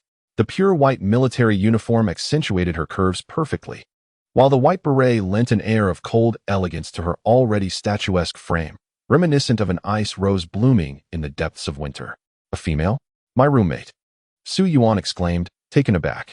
"Hey, teacher's what?" The girl tilted her head slightly, regarding Su Yuan with a hint of hostility and wariness. Zuoqing clasped her hands together with a smile, introducing, "This is your roommate, Su Yuan." Turning back to Su Yuan, she continued, "For the next few years, she will be your roommate, Ouyang Shui." "What? Is this for real?" Su Yuan looked at Zuoqing in astonishment. While he did not deny that Ouyang Shui possessed striking beauty, rivaling that of the shape-shifting Long Yao, he would even assert that she outshone her in the realm of the elegant, powerful woman. Indeed, with Su Yuan's keen observational skills regarding women, he could instantly discern her perfection, 87, 54, 85. Truly impeccable. But this seems a bit outrageous. Teacher's what? Ouyang Shui expressed her discontent, saying, "Why am I assigned a male roommate? Moreover, he looks rather unremarkable in his cheap sports jacket and shoes, barely tidy, with a lifeless gaze that exudes no energy. Clearly a commoner, and yet he is accompanied by a beauty. One can only assume he is merely a shapeshifter's S-class beast. Perhaps this is the sole reason he qualified for the genius class. Teacher's what? I absolutely cannot accept this. Surely, to balance the disparities within the class, you need not select someone who will drag us down, especially not a male." Zuoqing sighed, "Your Highness, did you not request the most outstanding roommate among the new students?" "Your Highness?" The change in Zuoqing's address immediately captured Su Yuan's attention towards Ouyang Shui. Only the daughter of a king could be referred to as a princess, right? ISN Mingming Academy primarily aimed at the common folk? Su Yuan scoffed internally. Ugh, anyone who says that again will have me, Su Yuan, as their first refuter. Ouyang Shui slowly tilted her head. Teacher's what are you implying? Zuoqing nodded. I apologize, Your Highness, but it seems you have been too preoccupied to keep up with current affairs these past few days. This student, Su Yuan, has been persecuted by Vice President Lu Yuan of the Sacred Beast Academy. In a fit of rage, he challenged the king and managed to break through 2 barriers, leading to a misstep for the 6-star Beast Master, Baron Lu Yuan. Among this year's new students, only he is worthy of the title of the strongest newcomer. Ouyang Shui's ice-blue eyes glimmered with intrigue as she murmured, "So it is him. No wonder the nobles have been so stirred these past few days." Zuoqing added, "And what is wrong with mixed-gender dormitories? In the future, you shall all stand as the vanguards of humanity, defending our city-states on the front lines. In the theater of war, what significance do gender distinctions hold? Allow me to acclimate you to this reality, Your Highness. Can you not endure even this modicum of hardship for the sake of your ambitions?" Left Qing's words were directed not only at Ouyang Shui, but also at Su Yuan. Beastmasters enjoy a revered status and command vast resources, for they represent humanity's primary line of defense. Ouyang Shui turned her head, choosing to remain silent. Left Qing narrowed her eyes and, with a mischievous grin, remarked, "Be sure to get along, Su Yuan. The princess is now in your care. After all, you have met her parents." Su Yuan shot Left Qing an exasperated glance, thinking her to be quite the absurd teacher. Please refrain from making such ambiguous statements. The daughter of the king? Is there truly no difference from attending the Royal Academy? After Left Qing departed, Su Yuan unpacked his belongings and began to organize his space. The dormitory, though ample, featured bunk beds. Ouyang Shui had already claimed the upper bunk and draped an opaque curtain, presenting a decidedly unwelcoming demeanor. At that moment, she sat on the sofa, sipping tea, her gaze fixed on Su Yuan, as if appraising a rare treasure. Su Yuan paid her no mind, focusing instead on arranging his bedding. After a while, Ouyang Shui propped her chin on her hand and cleared her throat. Listen, while I am unaware of Left Qing's intentions, since this is the school's arrangement, I shall not oppose it. Let us establish some ground rules, shall we? Su Yuan smiled, What sort of rules do you propose? Ouyang Shui raised her fingers, stating, First, you are not permitted to ascend to the upper bunk. This is my private space, and I shall not be descending carelessly at night. Second, as residents of the same dormitory, we shall function as a small team, resolving our own issues. Do not hinder me, and I shall not interfere with you. Third, I will use the restroom alone. As a girl, I have certain inconveniences, though I shall compensate you for it. Su Yuan's expression fell. The first two stipulations were manageable, but the third was somewhat problematic, as one cannot always control nature's calls. Ouyang Shui extracted a pouch from her knee-high socks. 100 gold coins, as compensation. What do you say? She perceived Su Yuan's reluctance and decided to entice him with money. If he were an ordinary person, Ouyang Shui would have already unceremoniously expelled him. However, given that he was Su Yuan, who had the audacity to risk his life in a bed against the king's decree, she felt compelled to alter her strategy, opting for persuasion rather than coercion. Su Yuan's eyes brightened. How extravagant. A wealthy lady indeed. However, he shook his head. There is no need for money. In exchange, you must possess valuable information, correct? I wish to inquire about certain matters. Should you satisfy my curiosity, I shall acquiesce to your 3 conditions. Ouyang Shui's delicate brows furrowed slightly. Despite having little wealth of her own, she had anticipated he would be unable to resist the allure of gold. Yet, she was taken aback that 100 coins only held his attention for a fleeting moment. This individual was not easily dealt with. Su Yuan was far from foolish. The allure of wealth, once embraced, can lead to insatiable desires. If one succumbs this time, what awaits in the future? It becomes all too easy for the princess before me to manipulate. Ouyang Shui raised her gaze. What questions do you have? I shall not withhold any information that I can share. Su Yuan recalled the sage's ominous prediction from earlier.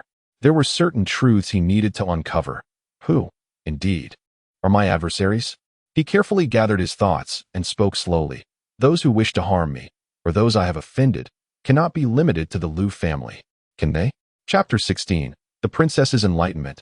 Who is the enemy? Ouyang Shui's pupils constricted, regarding Su Yuan as if he were a creature from another realm. She had encountered many prodigies and an abundance of nobility, yet Su Yuan was an enigma unlike any she had ever encountered. Has anyone ever mentioned this to you? Did teachers speak of it? Su Yuan shook his head. No, to be candid, I know little of those matters, yet I possess an acute instinct for danger. I sense that this situation has escalated beyond the ordinary. In truth, Su Yuan felt no immediate peril, had it not been for the sage's warning. He would have believed his only foes to be Lu Xiang and Lu Yuan. However, from Ouyang Shui's expression, it was evident that, regrettably, the sage's prophecy bore a semblance of truth. In summary, you have offended all the nobility, and they have suffered considerable losses due to your actions. You have disturbed many of vested interest. Tell me, whom have you truly angered? Presently, you are basking in glory, and none dare challenge you. For to do so would grant the citizenry a reason to demand a price too great for the nobility to bear. But what will happen when the tides turn? As a princess, Ouyang Shui possessed an intimate understanding of the affairs in Dawn City. She made it clear to Su Yuan that enlisting the king's decision was a delicate act, capable of triggering a cascade of consequences. From the moment Su Yuan sought the king's judgment, he found himself precariously balanced upon a tightrope. Su Yuan exhaled with relief. I had feared I had offended some formidable figure, but it seems I have merely ruffled the feathers of a few nobles. This implies that as long as I continue to draw attention, my life remains secure, does it not? Ouyang Shui regarded him with astonishment. Does this man not sense the gravity of the situation? We are speaking of the entire aristocracy. Is he mad? Given your current predicament, simply exiting Dawn City could render you vulnerable to assassination and ambush. Thus, Ouyang Shui proposed a set of guidelines, hoping to keep herself from being drawn into this maelstrom. To her astonishment, Su Yuan appeared unfazed. Ouyang Shui steadied her emotions and stated, regardless, I have disclosed everything I know. Theoretically, as long as you remain within Dawn City and continue to command attention, your life would be secure. But how is that feasible? Without leaving the city, how can you enhance your beast mastery? If you do not improve your abilities, no one will pay you any heed. Su Yuan smiled gently. You need not worry about that. It's merely a matter of not leaving the city. Did you truly think I, like you, required to venture out for cultivation? No wonder the old Taoist proclaims that he is blessed by fortune and destined to turn misfortune into good. Indeed, I can continuously advance without leaving the city. It seems the ones who should be anxious are not I, but those nobles. As long as I remain within the city while steadily growing stronger, becoming a formidable force among the commoners, they must feel like ants on a hot pan, unable to find peace. In this light, I do possess allies, such as the citizen class. It is no surprise that Yuan Daoxian from the Beast Academy shows goodwill towards me. It appears we are indeed on the same side. As for Gong Ming from the Royal Academy, surrounded by numerous royals, the pro-royalist faction must be delighted to witness the nobility's struggles, considering they are the largest faction. So, they wish to recruit me, not only to enroll exceptional students, but also as a form of protection? How ungrateful of me not to appreciate their intentions. It seems I ought to express my gratitude at our next meeting. Upon seeing Su Yuan grinning foolishly, Ouyang Shui couldn't help but feel a chill run down her spine. What sort of terrifying schemes could he be concocting? Su Yuan retracted his smile and nodded, saying, "All right, I agree to the 3 rules. Typically, I will resolve matters elsewhere. But sometimes nature calls, and when I cannot control it, do not blame me." Ouyang Shui frowned. Before she could utter a response, she noticed Su Yuan had already fallen asleep again, and she could only shake her head in resignation. What a peculiar individual. She recalled her father mentioning a few days ago that he had encountered an extraordinary young man, and she surmised it must be him. Why is it that Su Yuan remains so calm in the face of hostility from nearly all the nobles? Remaining within the city to enhance oneself could lead to death when the storm eventually passes. How is it that he appears so at ease amidst this deadlock? What an odd man. I should hurry to sleep. We must leave the city tomorrow. The next day, Ouyang Shui crawled out from her small blanket, donned her pajamas, and drew back the curtains, preparing to wash up. To her astonishment, a shocking scene blinded her eyes. Su Yuan was sleeping with Long Yao in his arms. Moreover, she had witnessed many grand spectacles, but never anything quite like this. Quickly, she covered her eyes with her hands, peeking through her fingers. Matters of intimacy were something a common person would shy away from, especially with the daughter of the king. Ouyang Shui's understanding of such matters was purely theoretical, with no practical experience. Gazing at Su Yuan's well-defined muscles and slightly handsome face, she couldn't help but swallow hard. As she noticed Su Yuan stirring awake, she hurriedly blushed, darting into the bathroom. Hearing the sound of light footsteps, Su Yuan slowly rose from bed. Spotting Long Yao resting on him, he gently patted her little head. In just a few short days, Su Yuan's life had undergone a tremendous transformation. However, he did not find it unpleasant. "Rise and shine, Long Yao, we must cultivate today. Oh, and I need to find you a new companion, for I am already a 2-star beast master." In the bathroom, Ouyang Shui, engaged in her morning routine, suddenly sprayed water in surprise. What? Did I hear that correctly? The dawn report provided scant details regarding Wang's battle, leading Ouyang Shui to assume that this individual had merely contracted his beast a few days prior, and at most, he might be a mid-level bronze. However, a single statement from Su Yuan compelled Ouyang Shui to abandon her incomplete makeup, rushing out to gaze at him as if he were a monster. Chapter 17. The second Beast Master and Left Qing's suggestion. You are a 2-star Beast Master? That's impossible. You've only recently contracted your beast. Ouyang Shui exclaimed, her hair dripping wet, leaving droplets on her delicate nightgown. She disregarded her appearance entirely as she burst forth. Su Yuan's gaze fell upon her, noting how the damp fabric of her nightgown became somewhat translucent. Clearing his throat, he remarked, "Your Highness, you are the daughter of the human king. Even if you are infatuated with me and wish to entice me, you ought to maintain a respectable image. After all, I prefer women who exhibit a touch of modesty." Ouyang Shui's face turned crimson in an instant, her impulsiveness causing her to forget she had not yet finished her morning routine. Not only was her attire soaked, but remnants of toothpaste lingered at the corner of her mouth. With a resounding thud, she dashed back into the bathroom. Approximately a quarter of an hour later, Ouyang Shui emerged, impeccably groomed, her expression a mixture of embarrassment and anger as she fixed her gaze upon Su Yuan, striving to quell her inner fury. "Did you not claim you had never left the city? How then did you suddenly become a 2-star beast master?" She recalled an article from Dawn Report published the previous day, which stated that Su Yuan's beast had elevated due to consuming tofu pudding and was certified by the human king. Initially, she had dismissed it as absurd sensationalism from a tabloid, but now it appeared there might be some truth to it. Su Yuan stretched lazily and shrugged. "Please do not compare me to your lot of mediocre beast masters. It troubles me." I am a genius beast master, naturally employing extraordinary training methods. Mediocre. The word struck Ouyang Shue's heart like 3 sharp arrows. Stunned, she found it hard to believe that a royal could be deemed ordinary by someone else. Noticing her flustered expression, Su Yuan chuckled. Do not take it personally. I am referring to all of you. Ouyang Shue's eyes widened, her teeth clenched. Very well. I shall remain here today to witness firsthand how a genius beast master trains. Su Yuan scratched his head, bemused by her determination. Women can be quite troublesome, he thought. Yet he decided to embrace the attention. However, he would not be easily swayed. You want to observe?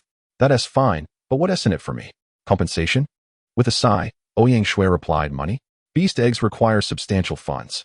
Whatever you desire, I shall cover it. That should suffice, yes? Su Yuan touched his meager wallet and nodded.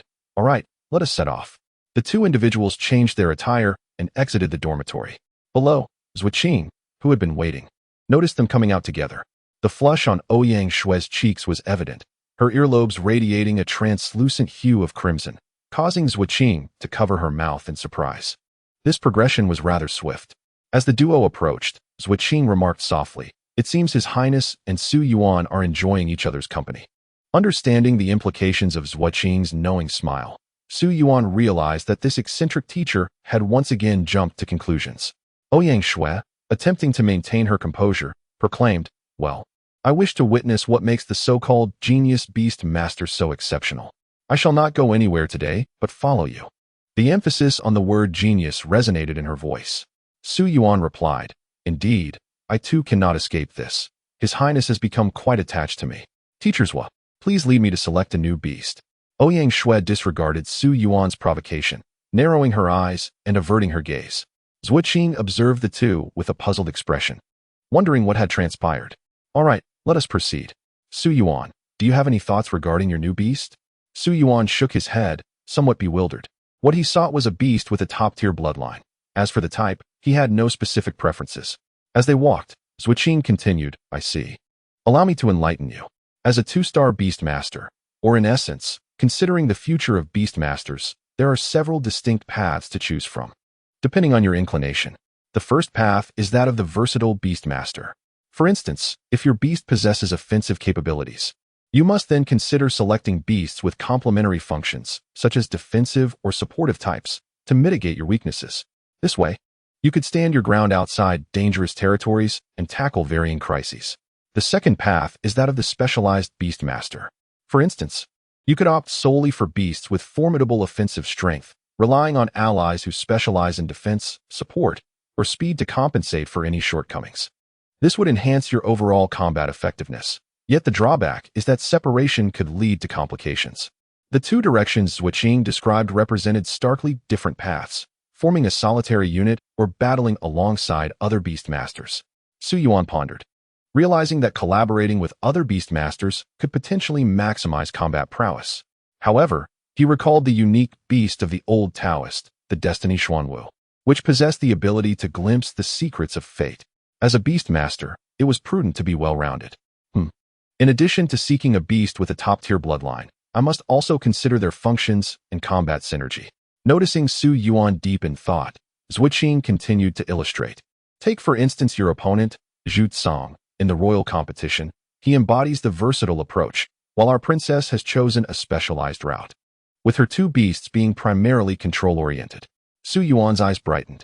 Is Ouyang Shui also a 2-star beast master? Is she not a newcomer as well?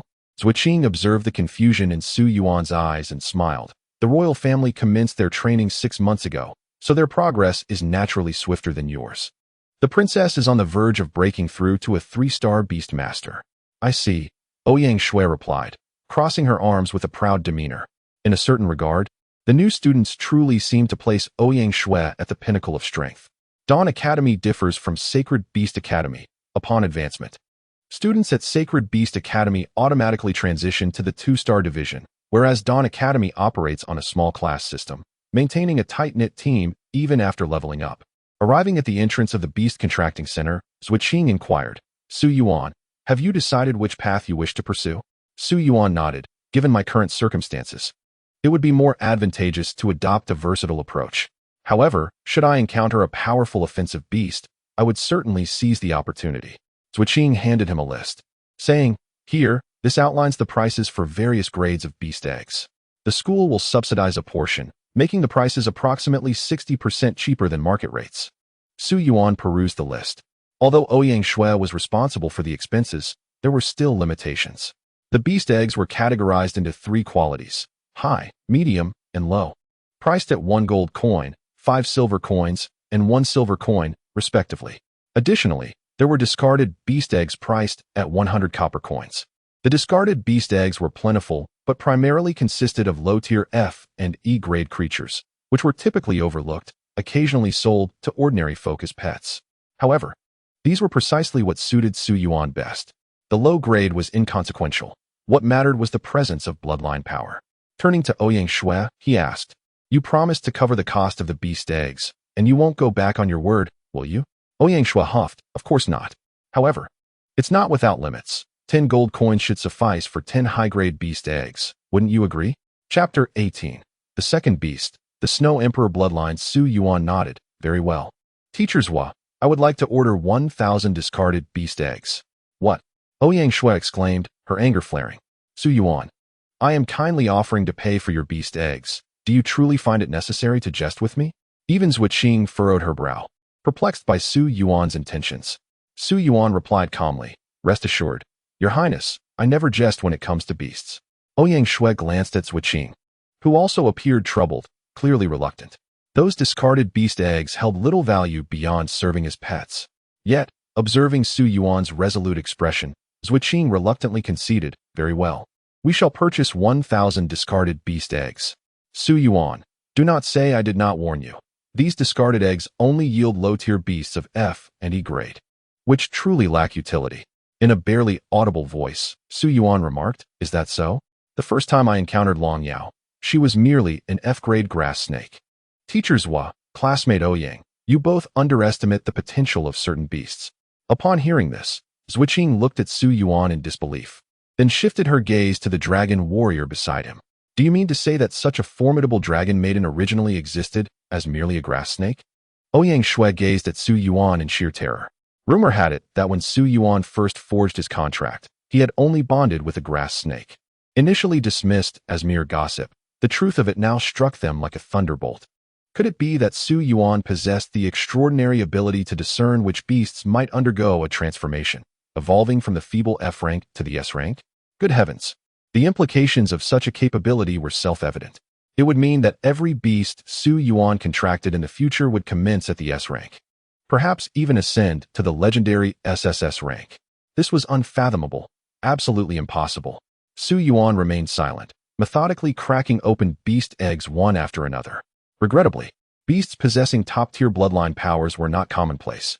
Yet Su Yuan remained unperturbed, patiently continuing his search, though the number of beastmasters was scarce. Su Yuan's unusual actions quickly drew the attention of passing students. After all, it was rare for someone to break open 1,000 beast eggs, even if they were deemed defective. Most students at Dawn Academy hailed from humble beginnings, and with 10 gold coins being a considerable sum, no one would squander their wealth frivolously. However, today, Su Yuan had become the focal point of the school. As more students congregated, some recognized him. Wait, that face looks somewhat familiar, and that beast beside him, the mist grass, could it be Su Yuan? Goodness, it really is him. What on earth is he doing? Why is he breaking so many beast eggs? There must be at least 1,000 here, and they're all defective eggs. Perhaps he intends to raise a little pet? Does one spend 10 gold coins to crack open 1,000 beast eggs for a pet? The students whispered amongst themselves from a distance. Even Ouyang Shui, with her thick skin, felt a flush of embarrassment standing next to Su Yuan, prompting her to pull Zhuqing aside. She thought to herself, indeed, Su Yuan is just boasting. Even if he occasionally manages a successful mutation, can he truly achieve such success each time? Zhuqing also felt a tinge of concern. Her intention was to introduce an exceptional beastmaster to the academy in hopes of clinching victory in the upcoming Dawn City Beastmaster competition. Yet, was Su Yuan truly set on bonding with a worthless beast? Would her efforts to bring him to Dawn Academy amount to nothing? Nevertheless, Su Yuan remained calm and composed as he continued to strike the beast eggs. After breaking open over 700, the bloodline section perpetually displayed bloodline, none. Without a bloodline, Even the simplified beast system was powerless. It wasn't until he reached the 982nd egg that an entry slowly materialized. Bloodline. Snow Emperor bloodline. At last, he had discovered a beast with a bloodline power. However, it must be noted that the drop rate was exceedingly low. A mere 1 in 1,000 chance. No wonder these were deemed defective beast eggs. Su Yuan clicked on the Snow Emperor bloodline entry, revealing its details. In the frigid expanse of the far north, the Snow Emperor, ranked 7th among the world's most fearsome beasts, was born.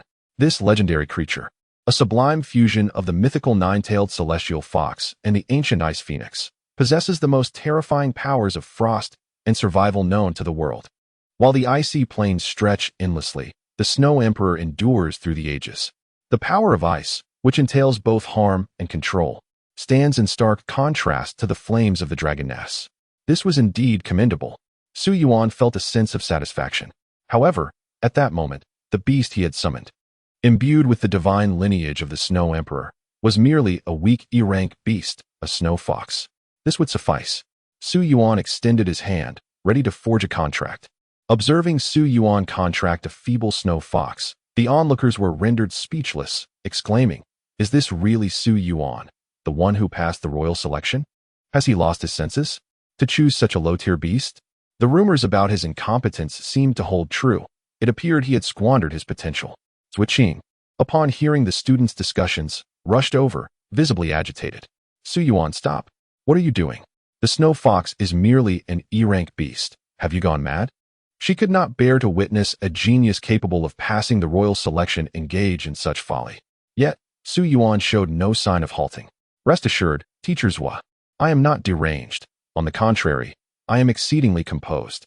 In 3 days, you shall witness a different creature. If not, I shall bear the consequences myself." Seeing that her pleas fell on deaf ears, Zhuqing ceased her attempts and departed, her sleeves fluttering in frustration. Su Yuan's confidence was unwavering. Granting him 3 days posed no harm. If he could not transform the beast, the academy would show no mercy, and he would find himself without a place within its halls. After Zhuqing left, Su Yuan completed the contract. The snow fox let out a sweet, endearing whimper. Yet it remained merely adorable. Everyone present understood that an E-rank beast was devoid of any combat prowess.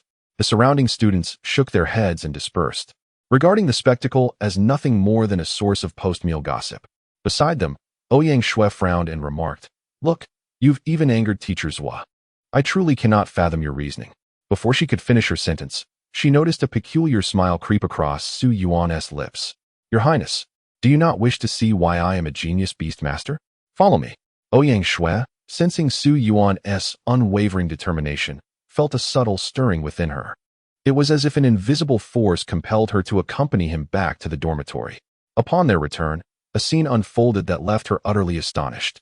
Su Yuan produced a cloth bag, which Ouyang Shui confirmed contained the most ordinary rice. However, as Su Yuan summoned the snow fox and gently grasped its petite throat, he began pouring the contents of the bag into the creature's mouth. In that instant, a miracle transpired.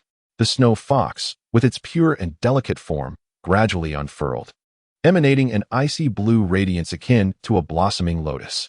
The snow fox transformed into human shape, shedding its pristine white fur, replaced by a figure enveloped in crystalline ice, radiating a golden blue brilliance. In an instant, the snow shadow, unparalleled as the exquisite ice jade, revealed skin sculpted by ice crystals, a delicate oval face, and rosy apple cheeks, all saturated with the extraordinary elegance of the far north. S-class beast transformation. Ouyang Shui, who also harnessed the power of ice, could hardly fathom the lineage before her. This was the pinnacle of frost, the Snow Emperor, ranked 7th among the top 10 ferocious beasts of the extreme north. That snow fox was indeed the beast chosen with utmost care by Su Yuan. As Ouyang Shui stood in astonishment, Su Yuan's mind conjured the statistics of the Snow Maiden post-transformation. Beast, Extreme Ice Snow Maiden Rarity, S. Level, Bronze Beginner.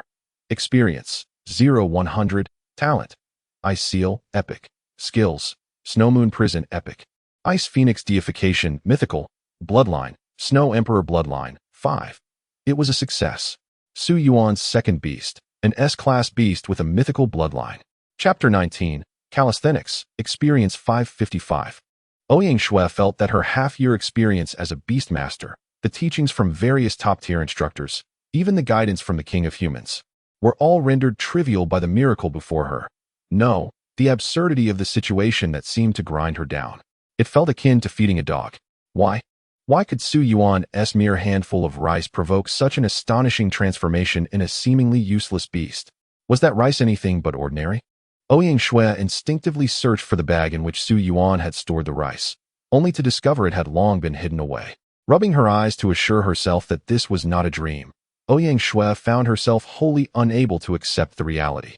After expending tremendous effort, with the royal family pouring immeasurable resources into hatching countless high-level beast eggs, she had managed to produce only 2 somewhat satisfactory S-class beasts, devoid of any bloodline power. And yet, what was the outcome? The beast she had salvaged from an abandoned egg effortlessly overpowered hers. The disparity left Ouyang Shui's heart feeling as if it had been pierced. The extreme ice snow maiden blinked and murmured, "You are my master, are you not?" Su Yuan smiled warmly. "Yes, I am Su Yuan, your master. This is Long Yao, your companion. By the way, how should I address you?" The snow maiden pondered with her finger on her lips and replied, You may call me Snow Maiden." Then she knelt, her right fist clenched and her left hand holding her right, reverently stating, "Thank you, Master, for awakening my bloodline. Everything I possess belongs to you, my thoughts, my strength, and every inch of my body. As long as I can serve as the foundation of your will, it shall be my utmost joy." Su Yuan helped the Snow Maiden to her feet, saying with a smile, "Oh, leave it to me. From now on, you shall be my partner." Ouyang Shui covered her mouth with one hand. She seemed to comprehend why Su Yuan was a true genius beastmaster. An S-class beast either inherits a supreme lineage or possesses formidable strength. Thus they are often untamed and retain their wild nature. To tame them and establish a bond of trust requires considerable time for acclimatization. The more powerful the beast, the more challenging this endeavor becomes. However, Su Yuan was different. Whether it was the Dragon Maiden or the Ice Snow Maiden, both were raised by Su Yuan from discarded beast eggs that should have been forsaken, allowing them to shed their identities as mere refuse and soar through the skies, a tremendous act of benevolence. Consequently, their loyalty to their master, Su Yuan, was unwavering. The trust was self-evident. The previous actions of the Ice Snow Maiden spoke volumes. Even if asked to sacrifice herself, Ouyang Shui felt that the Ice Snow Maiden would not hesitate, but would instead regard it as the utmost joy. Long Yao nestled against Su Yuan, chuckling. "Let us get along well, Ice Snow Maiden. However, let us be clear about the order of precedence. You shall refer to me as sister from now on." The Ice Snow Maiden nodded with a hint of modesty. Su Yuan stretched lazily and remarked, "All right, it's time to cultivate. Enhancing my experience is also pressing." Long Yao and the Ice Snow Maiden returned to the beast space, for transformation indeed consumed stamina, and rest in the beast space would facilitate a quicker recovery. Ouyang Shui furrowed her brow and exclaimed, "Enhancing experience? Are you leaving the city? Didn't you say it was dangerous?" Su Yuan cast a peculiar glance at Ouyang Shui and retorted, "Who said I'm leaving the city? Don't speak nonsense. I have my own methods." As Su Yuan stood up, Ouyang Shui instinctively wished to follow and observe, yet was halted by Su Yuan's outstretched hand. "Your Highness, I have already shown you much. If you wish to see more, it will require additional compensation." Revealing his secret of transforming E-class beasts into S-class was perilous enough. It was precisely because Ouyang Shui was a princess that Su Yuan sought to leverage her influence for intelligence, thus offering a modest concession. In truth, if the king were to recognize his value, it would enhance his safety. Su Yuan held this mindset while allowing her a glimpse. Nevertheless, he would not permit her to take advantage indefinitely. Ouyang Shui felt quite vexed. What did I even see? I merely witnessed you feeding a handful of rice. For that, I spent 10 gold coins and an entire day. It was of no use to me. With a sigh, she resigned herself, realizing that this fellow could not be measured by ordinary standards. She patted her delicate face and hurriedly departed, for she too needed to venture out of the city to train and enhance her beast's experience. Currently, both of Ouyang Shui's beasts were at the high silver level. With just a day or two of further training, they could ascend to the gold level, allowing her to progress towards becoming a 3-star beastmaster. After Ouyang Shui left, Su Yuan arrived at the training ground of Dawn Academy. Indeed, beastmasters typically trained in the beast training rooms, and the training ground was sparsely populated, making it an ideal place for Su Yuan to hone his skills. Summoning Long Yao and the Ice Snow Maiden. He allowed the Ice Snow Maiden to bask in the sun on the ground, continuously gaining experience. However, Long Yao basked in the sun but could no longer gain experience. Indeed, the methods suitable for the bronze level proved ineffective at the silver level. System, could you simplify the method for obtaining silver level experience? Ding. Simplifying the method for acquiring silver level experience. Simplification successful. Performing calisthenics will now yield experience points. Calisthenics. Could it be the same as I understand it? Indeed. Based on the host's recollections, a curated second set of calisthenics has been selected for the host. The times call for it. In front of so many onlookers. Shall I truly perform calisthenics? Never mind. I need not concern myself with the gazes of others. Having transformed into a social butterfly in this otherworldly realm, Su Yuan had long since become indifferent to such matters, as long as he could grow stronger. Long Yao, may I teach you a fitness routine? Long Yao regarded Su Yuan with a peculiar expression. Su Yuan reassured her, it will allow you to swiftly enhance your experience. After a moment's hesitation, Long Yao nodded and positioned herself behind Su Yuan, preparing to begin. Here it comes, the first segment, stretching exercises. Ding. Dragon Maiden Martial Princess performs calisthenics. Gaining 5 experience points. Total experience, 52,000. Ding. Dragon Maiden Martial Princess performs calisthenics. Gaining 5 experience points. Total experience, 102,000. Is it true that each segment grants 5 experience points? With 8 segments in total, completing them would yield 40 experience points, requiring 4 minutes, meaning the rate of experience gained is now 10 points per minute. The beginning silver level requires 2,000 experience points, the intermediate level 5,000 points, and the advanced level 10,000 points, totaling 17,000 experience points, which would take 700 minutes, approximately 833 hours. Ascending from bronze to silver would necessitate 666 hours of sunbathing, excluding time for rest and meals. Su Yuan planned to elevate both the Snow Maiden and Long Yao to the threshold of silver to gold within a week, after which he would seek suitable rare materials for breakthroughs. On the playground, some individuals indeed noticed Su Yuan's unusual behavior. However, most merely laughed it off. After all, they had heard the rumors today, claiming that Su Yuan had contracted a discarded beast egg. This so-called genius had been rendered inept. As for the Snow Maiden, she was merely regarded as another student.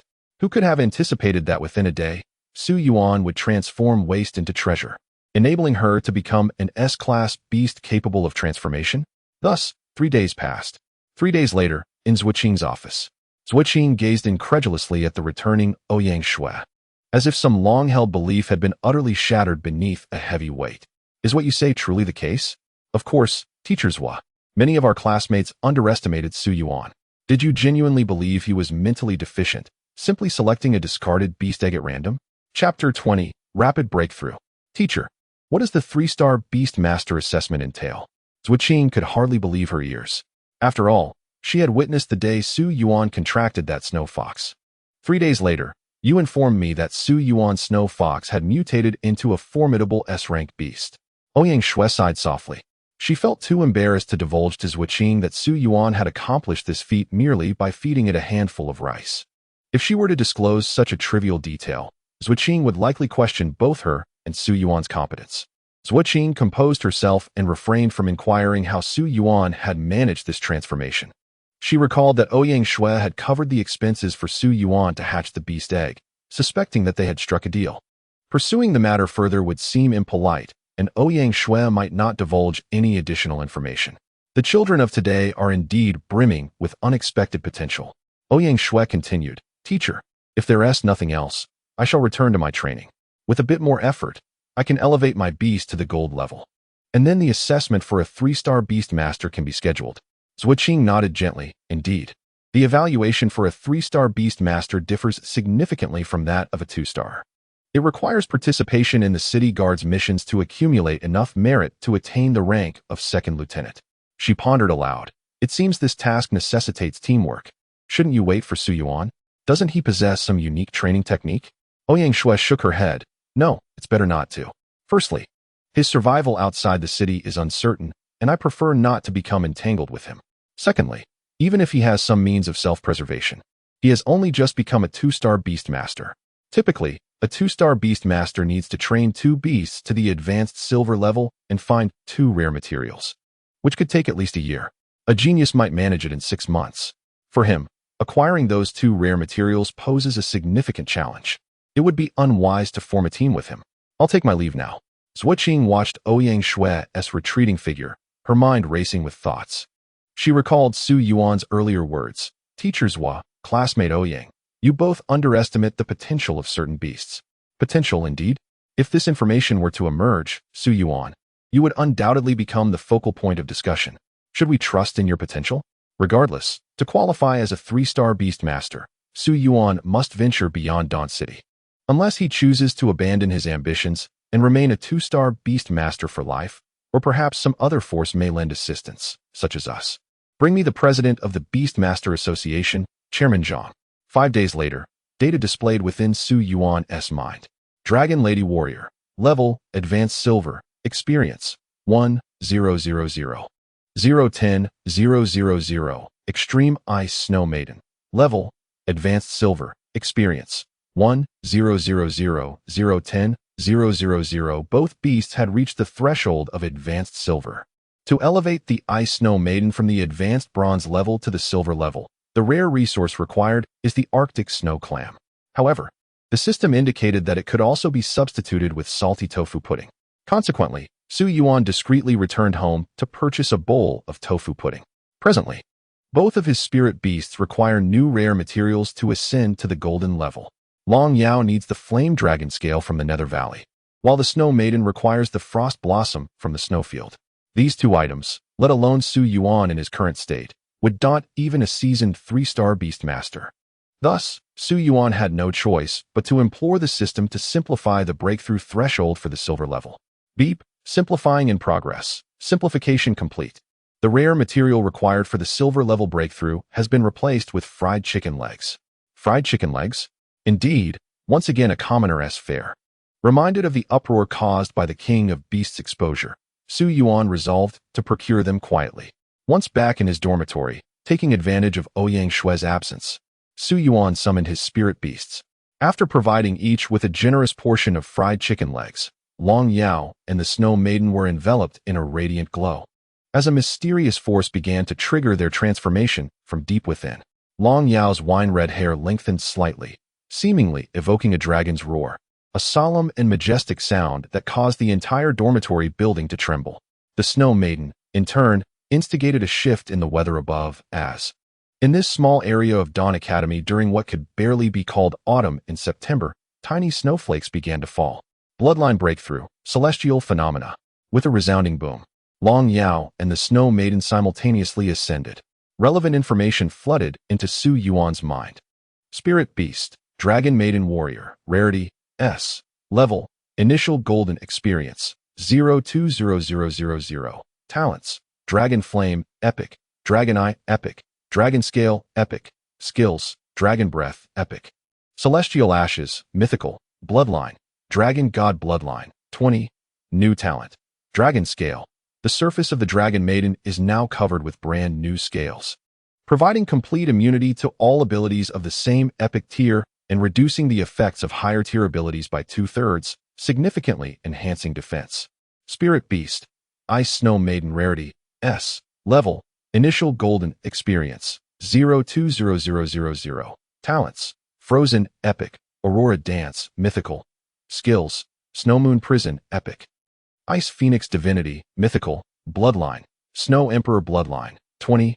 New Talent, Aurora Dance. The Snow Maiden's form becomes ethereal as she transforms into an aurora, allowing her to flash to any location within a kilometer, carrying any creature with her while evading all attacks.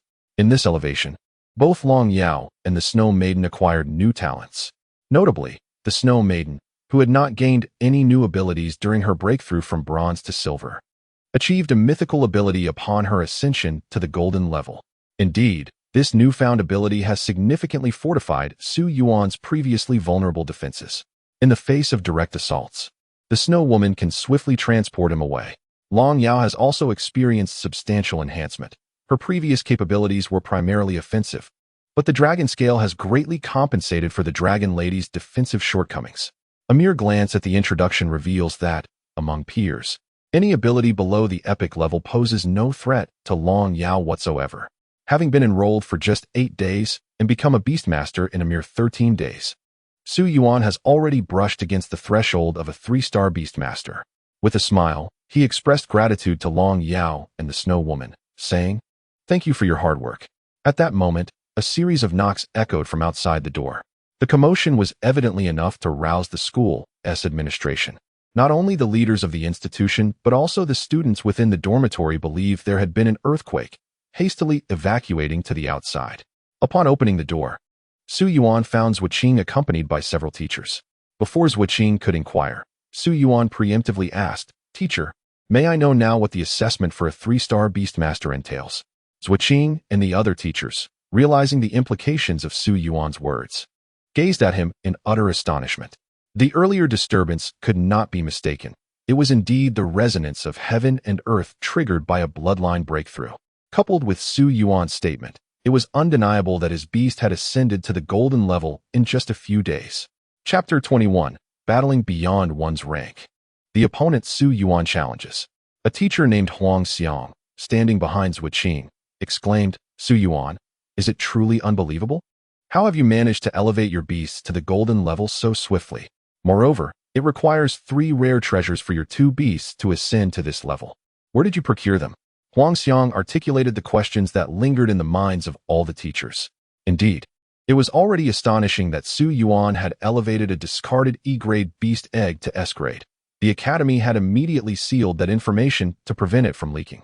Now, yet another sensational revelation had surfaced.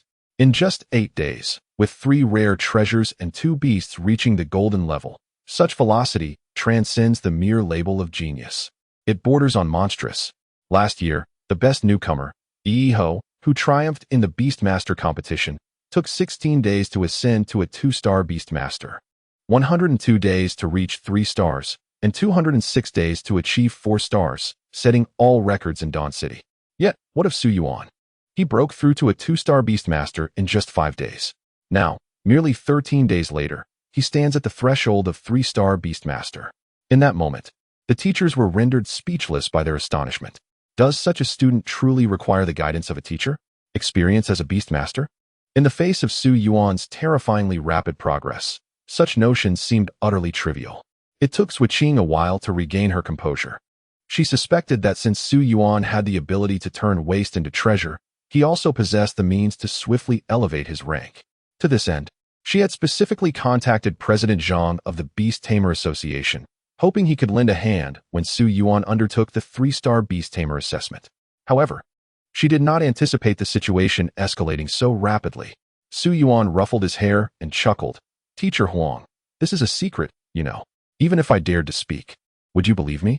Then, with hands clasped together in a gesture of apology, he added, "I didn't expect the commotion to be this significant.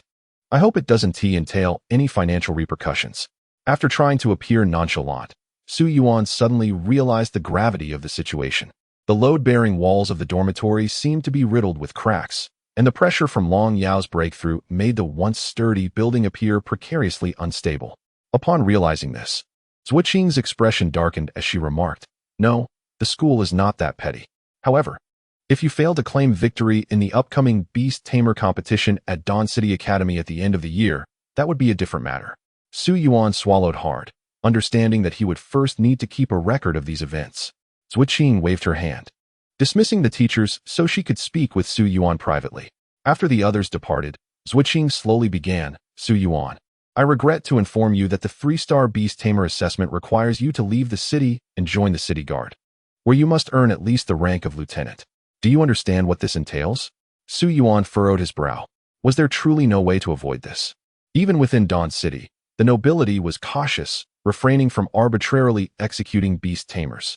Yet outside the city, should something happen, they could easily claim it was the work of a ferocious beast. Still, to ascend to the rank of 3-star Beast Tamer, he had no choice but to venture beyond the city walls. It was no wonder the aristocrats were not in a hurry to confront him. And even the low-level provocations had ceased. It seemed they were biding their time for a decisive strike. Zhuqing continued, "Therefore, I have a proposal. Would you accept our protection? As you know, Dawn Academy holds considerable influence within the Beast Tamer Association, and we could arrange for some individuals to safeguard you." Su Yuan inquired, "What would I need to do in return?" "There is no such thing as a free lunch. After all," Zhuqing held up 2 fingers. "First, given your rate of advancement, you will likely achieve the rank of 4-star Beast Tamer by the end of the year. Correct? I would need your assistance in securing victory for the Academy in the upcoming Inter-Academy Beast Tamer competition. Secondly, I granted you a quota to establish a Beast Tamer team, with members primarily selected from Dawn Academy and the Beast Tamer Association after graduation. Does that sound acceptable?" Without much hesitation, Su Yuan nodded in agreement. All right. Indeed, he found himself in need of adequate protection.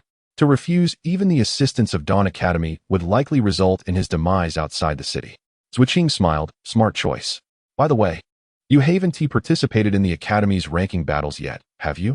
According to regulations, a record of ranking battles is required before undertaking the 3-star Beast Tamer assessment.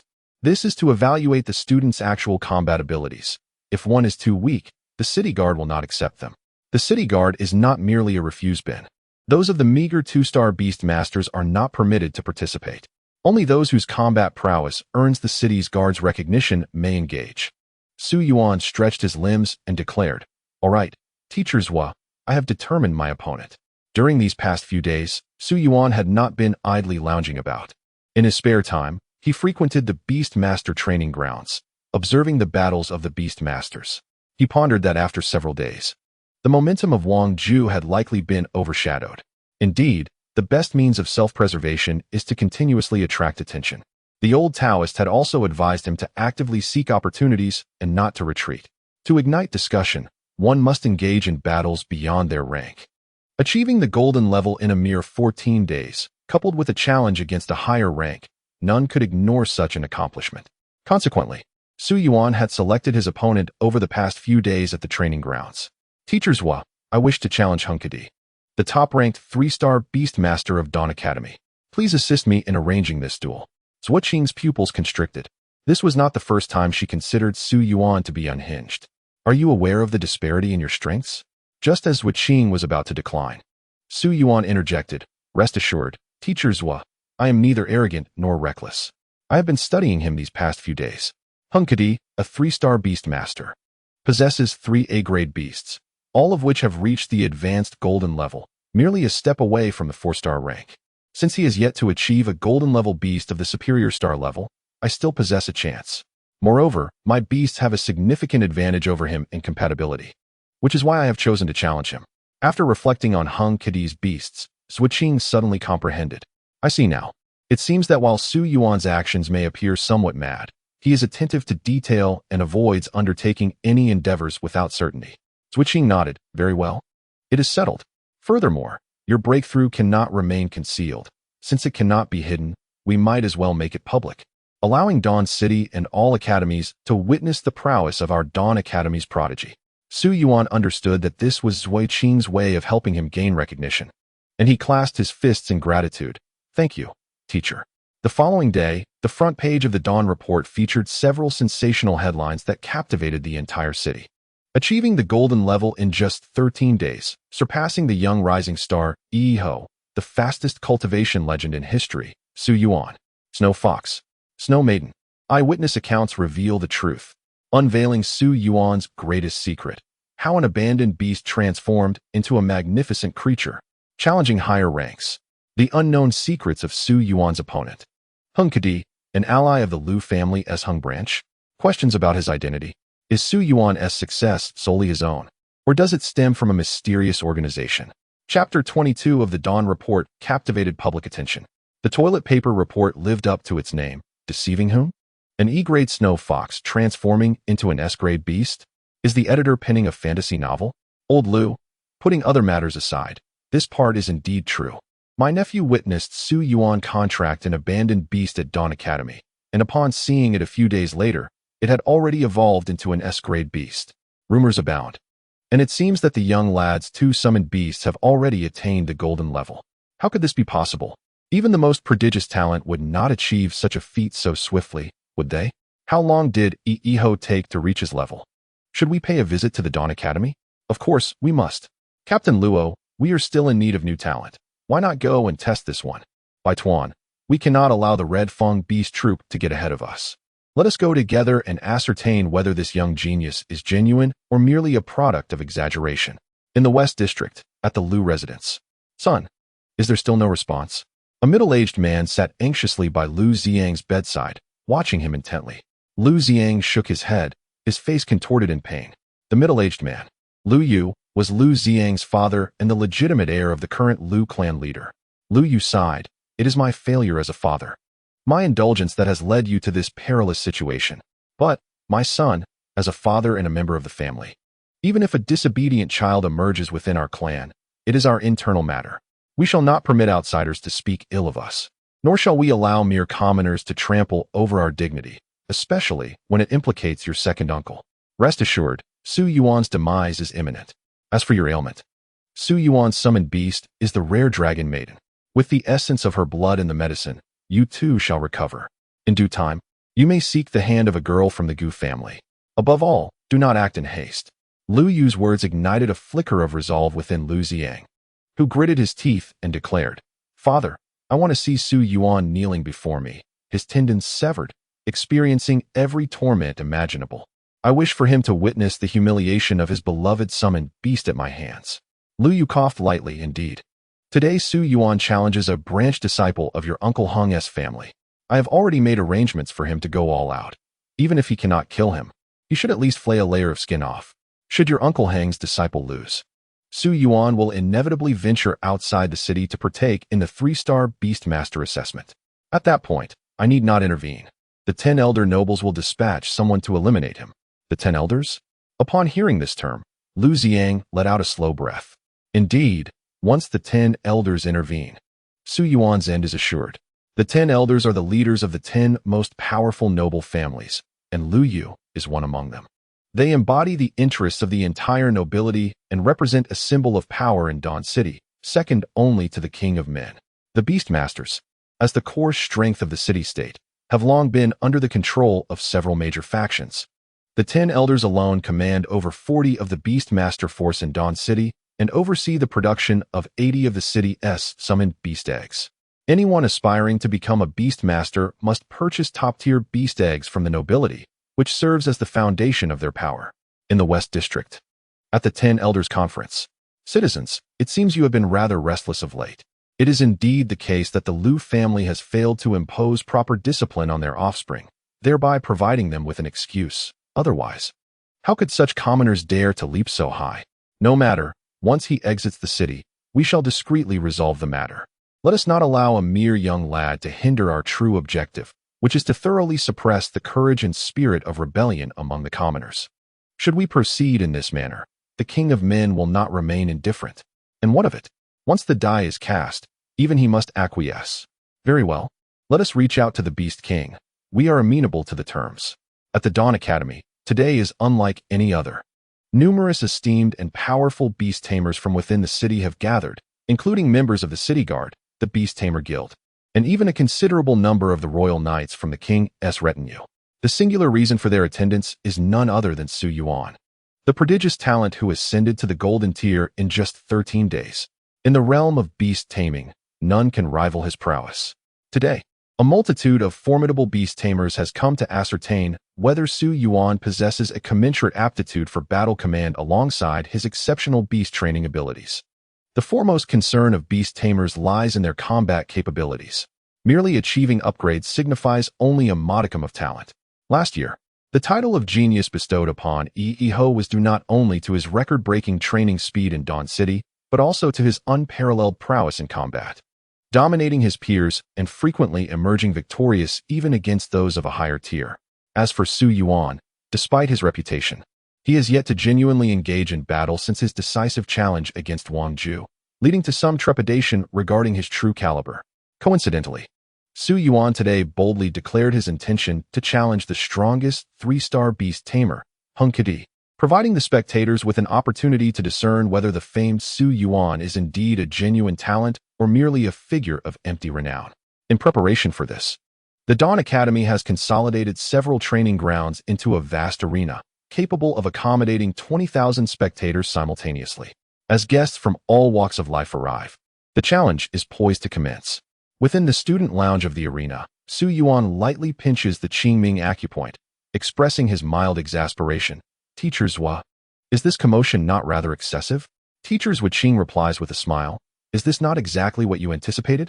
Not only have the elite beast tamer teams from the guild, the Red Fong team, and the Black Wind team come, but also the City Guard Wanzi and Shanzi camps, along with the leaders of the 1st, 3rd, and 7th regiments of the Royal Knights.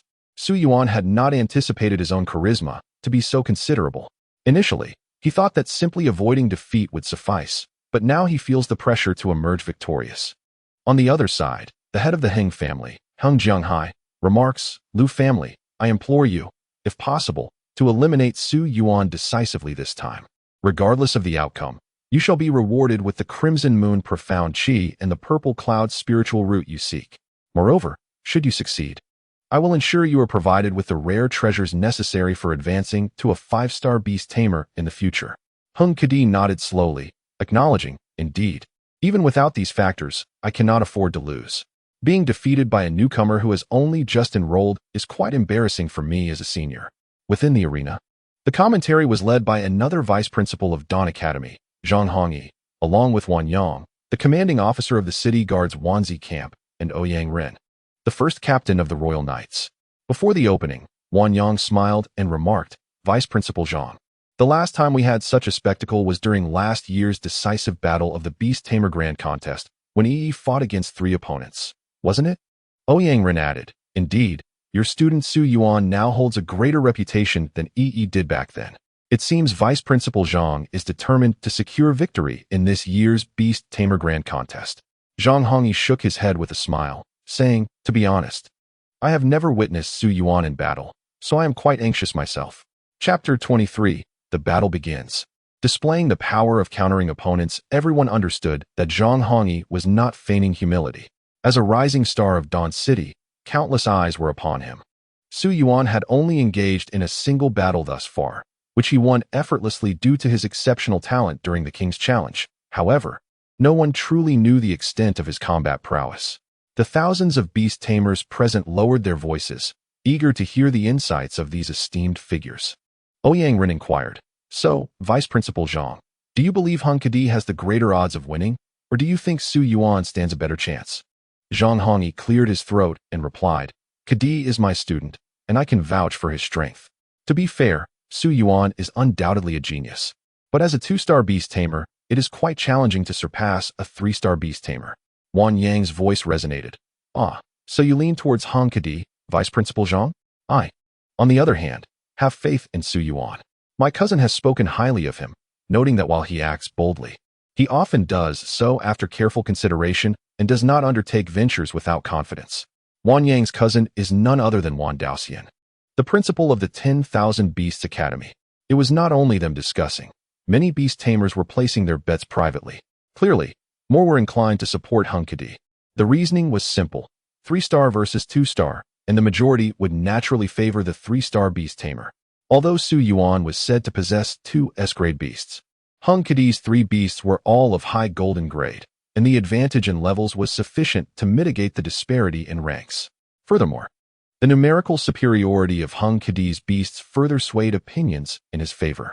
The odds shifted dramatically from an initial 1 to 22 all the way up to 1 to 86, with only a handful believing Su Yuan could emerge victorious. As the time for the match arrived, the spotlight of the arena focused on the center of the battling stage. The arena itself measured 1,000 meters in length and 600 meters in width, an expansive venue, with a protective barrier surrounding it to prevent any skills from inadvertently causing harm to the spectators. Subsequently, the competitors entered the arena. Instantly, a cacophony akin to a roaring tsunami erupted, supportive cheers, encouraging shouts, taunts, applause, and boos all intermingled in a chaotic symphony. Su Yuan glanced around, truly taken aback by the magnitude of the scene. There must be tens of thousands of them. In the special viewing area directly facing the beast fighting arena, a gathering of the top beast tamers from Dawn City assembled, as specially instructed by Zhuqing. Su Yuan nodded and smiled in acknowledgement towards the individuals seated there. who had come specifically for him. It was only polite to do so. Many beast tamers returned his gesture with friendly nods. The young lad displayed remarkable acuity, swiftly discerning who among them were the formidable ones. Shortly after, when Su Yuan and Hung Kadi took to the arena, the introduction of the contestants commenced. As Vice Principal Zhang introduced the competitors, Su Yuan closed his eyes in contemplation, meticulously analyzing the pertinent details of the impending battle. In terms of combat, Su Yuan's greatest advantage lay in his ability to assess a beast tamer and instantly comprehend the level and capabilities of their beasts. Although the apparent disparity in strength between him and Hung Kadi was significant, Su Yuan possessed a strong counter against his opponent in terms of beast compatibility. Images of Hung Kadi's combat-related data flashed through Su Yuan's mind. Beast, rock demon wyvern. Beast, ice butterfly. Beast, illusory flame wolf. Hung Kadi also pursued a versatile path as a beast tamer, with all three of his beasts classified as A-grade rare golden high-level beasts. The rock demon wyvern possessed the ability to generate rocks, primarily utilized for defense, while the ice butterfly unleashed frigid frost to provide support and control. The illusory flame wolf, on the other hand, relied on its extraordinary speed and the potency of its unique fire attacks. However, the rock demon wyvern, being a subdragon species, had a bloodline that paled in comparison to Su Yuan's dragon lady warrior. The dragon lady warrior, infused with the bloodline of the dragon god, exerted significant dominance over the rock demon wyvern. The control capabilities of the ice butterfly, primarily based on frost, were severely hindered in the presence of the Snow Empress, who bore the Snow Emperor's bloodline. Meanwhile, the illusory flame wolf's illusory flame talent, while of epic caliber, was on par with the dragon lady's dragon flame, making it exceedingly difficult to pierce through the dragon lady's scales. Thus, Zhuqing had rightly concluded that Su Yuan held a substantial advantage over this three-star beast tamer. Against a slightly weaker opponent, though not as susceptible to his strengths, Su Yuan might have found his chances considerably diminished. Reining in his thoughts, Su Yuan opened his eyes. The multitude of beast tamers within the arena had quieted, yielding the stage to the two contenders of the day. Hung Kadi, across from him, first clasped his fists together, stating, "Junior, you are indeed formidable. If I were to be defeated by a junior who just entered school mere days ago, I would lose face. I hope you will show some mercy." Aware of the association between Hung Kadi and the Liu family, Su Yuan did not perceive him as a benevolent character. He returned the gesture, replying, "Then you may concede directly. I would welcome the ease it affords me." Hung Kadi's expression turned serious in an instant as he summoned his three beasts from the beast space. From the crevices in the ground emerged a serpent-like figure, several meters long, its body adorned with rocky fragments. Gradually, ice crystals coalesced in the air, transforming into the form of the ice butterfly, alongside the illusory flame wolf, which trod upon crimson and violet flames. Su Yuan, too, summoned his own beasts from the beast space, the dragon Yao and the snow lady. Two shape-shifted beast masters emerged in response, one a fiery-haired dragon maiden, resplendent in her vibrant crimson locks, and the other a goddess of snow, draped in ethereal blue ice crystals, appearing almost translucent against the wintry gusts. The moment Su Yuan's shape-shifted beast made its entrance, it elicited an uproar of cheers from the multitude. Many young men even whistled in admiration. Look, the rumors were indeed true. Two S-class, shape-shifted beasts. Both are stunning beauties. How enviable Su Yuan is. The students from Dawn Academy had clearly exaggerated, previously claiming Su Yuan had contracted a worthless beast. The tabloids echoed this folly, presenting their claims with feigned credibility. Who would believe them? It was merely the lament of the feeble, envious of the gifted. Evidently, when news of Su Yuan's contract with the Snow Fox first circulated, many were skeptical. Yet, it was indeed true. Numerous students from Dawn Academy rubbed their eyes in disbelief. They distinctly remembered it being a snow fox. The uproar lasted but half a minute before silence engulfed the arena, and the two combatants swiftly entered battle mode upon hearing the chime of the bell. Icicle Butterfly, Ice Spear Technique. Hung Kadi initiated a probing attack with the Icicle Butterfly, conjuring over a dozen ice spears that shot towards Su Yuan's head. However, these ice spears were halted midair with a mere gesture from the ethereal Snow Maiden. The Snow Maiden's epic-level aptitude for freezing rendered the ice spears utterly ineffective against her. Rock Demon Subdragon Meteorite. The ability to summon a colossal boulder from the skies. augmented by gravitational acceleration, provided a destructive force comparable to that of a large-caliber cannon. Yet, with a roar, Long Yao transformed, unleashing a pressure from her dragon's gaze that immediately stifled the rock demon subdragon's meteorite technique. The counter was absolute. Beyond anyone's imagination, it was astonishing that Hung Kadi, a 3-star beast master, was so thoroughly suppressed by Su Yuan, a mere 2-star beast master. What is happening? Hung Kadi's attacks are utterly futile, observers whispered, astonished. Moreover, look at that rock demon subdragon. It's directly intimidated by Su Yuan's beast, unable to unleash its abilities. The countering was glaringly apparent. No wonder Su Yuan dared to challenge him. In terms of compatibility, Hung Kadi was at a severe disadvantage. The students watching speculated wildly, while on the judge's platform. Yuan Yang remarked, the ice-type icicle butterfly lacks the control of freezing possessed by the Snow Maiden, rendering its ice attacks ineffective against Su Yuan. It appeared that Su Yuan's dragon maiden had indeed inherited the bloodline of true dragons, capable of exerting dominance over lesser beings. The rock demon subdragon, being a subdragon species, found its potency significantly diminished before a true dragon. Ouyang Ren concurred. Indeed, while Hung Kadi may possess slightly greater combat prowess, Su Yuan's absolute counter through compatibility prevents Hung Kadi from exhibiting his true strength. In this battle, Su Yuan's disadvantages may be considerably less than everyone anticipates. In summary, Su Yuan's understanding of his opponent surpasses that of Hung Kadi. Is Hung Kadi weak? Certainly not. Both the frost butterfly, which manipulates icy crystals, and the rock demon dragon of the subdragon species are formidable beasts. However, they have fortuitously encountered Su Yuan's superior beast. Hung Kadi gritted his teeth, taken aback by Su Yuan's cunning strategy. Initially, the disparity in rarity could have been mitigated by his level advantage, akin to a 3-2 scenario. Yet, Su Yuan's beast countered him so effectively that it left Hung Kadi feeling quite uncomfortable.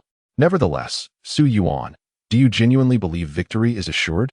Hung Kadi, as the top-ranking 3-star beast master of Dawn Academy, is certainly no ordinary adversary. Phantom Flame Wolf, unleash your Phantom Flame Claw. The poised Phantom Flame Wolf commanded violet-red flames, striking out with claws that created rippling waves akin to slashes, surging towards the dragon maiden with its unique flames.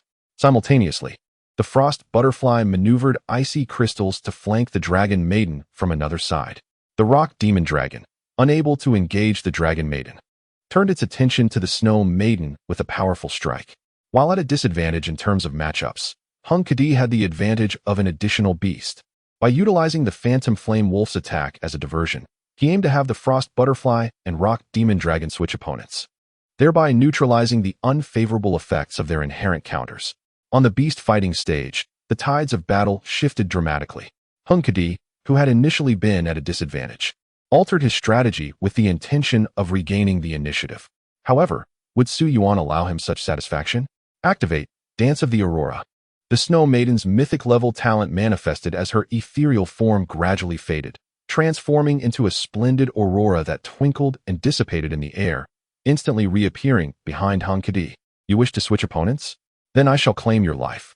Hung Kadi was abruptly startled. Such spatial abilities were anything but trivial and undoubtedly belonged to a mythic level. Could it be that Su Yuan's second S-rank beast also possessed divine bloodlines? There was no time for him to ponder further, as Hung Kadi found himself in a precarious situation, urgently commanding his 3 beasts to defend. Should he suffer a critical blow, even the greatest advantages of his beasts would lead to defeat.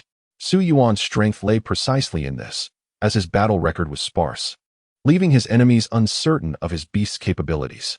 It became apparent that Hung Kadi had not anticipated that Su Yuan's beasts could wield spatial blinking powers, leaving his back vulnerable and the situation increasingly dire.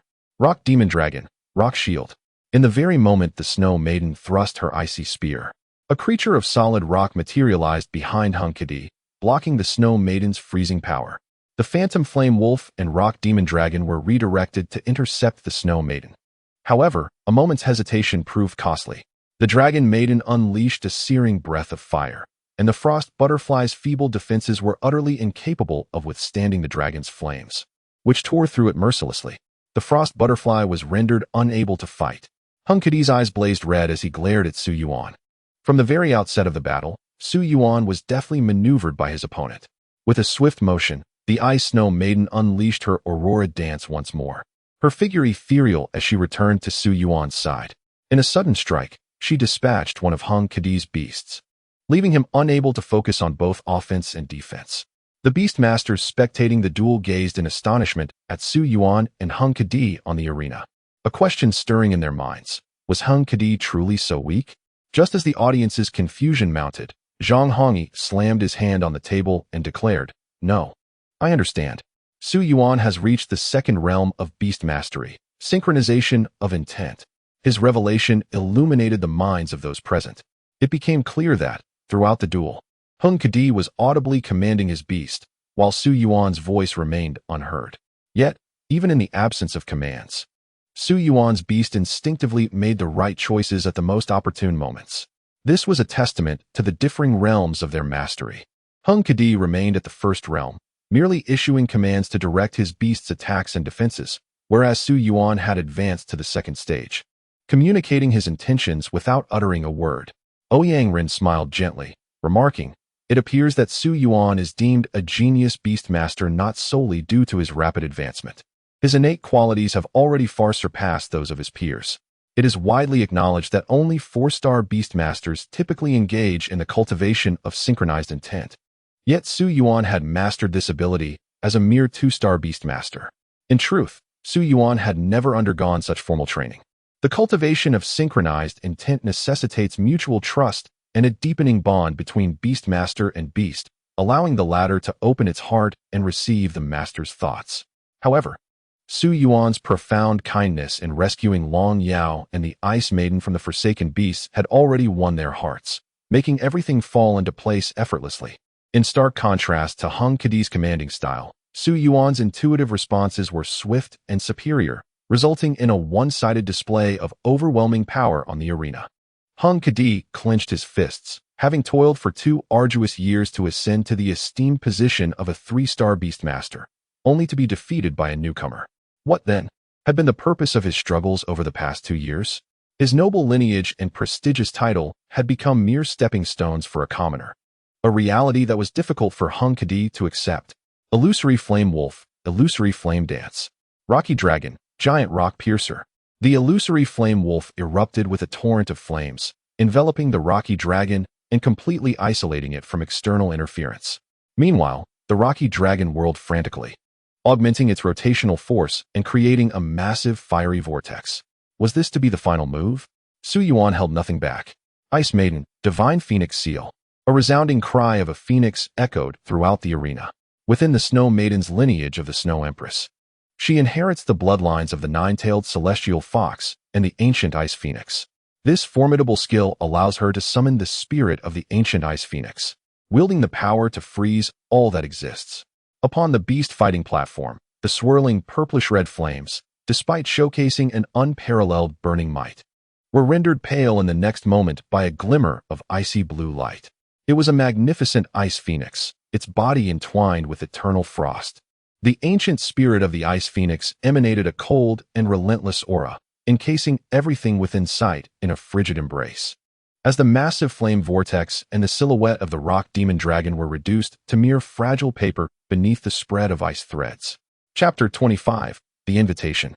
The promise of the 10,000-word camp defeated. The confident Hung Kadi never anticipated that he would face a complete rout, a defeat so thorough that he could not muster any resistance. It was a crushing denial inflicted by a mere newcomer who had only been enrolled for a few days, a sensation that pierced his heart like a dagger.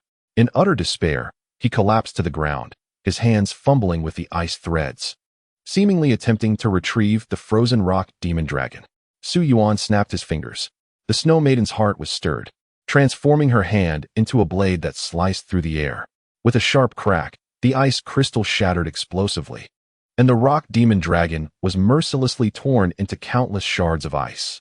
Hung Kadi's eyes flickered as he glared at Su Yuan, his voice dripping with incredulity. Su Yuan, in a friendly spar, why have you destroyed my beast? Yet, Su Yuan coldly replied, all your attacks were aimed directly at my face, each one a lethal strike that could not be parried. Is this what you call a friendly spar? Surely, the Hung and Lu families have promised you rewards for my demise, thinking I would be oblivious? Those who seek to harm others ultimately bring harm upon themselves. An eye for an eye, nothing more. Upon hearing this, Hung Kadi slumped despondently to the ground. Indeed, his every move had been aimed at taking Su Yuan's life.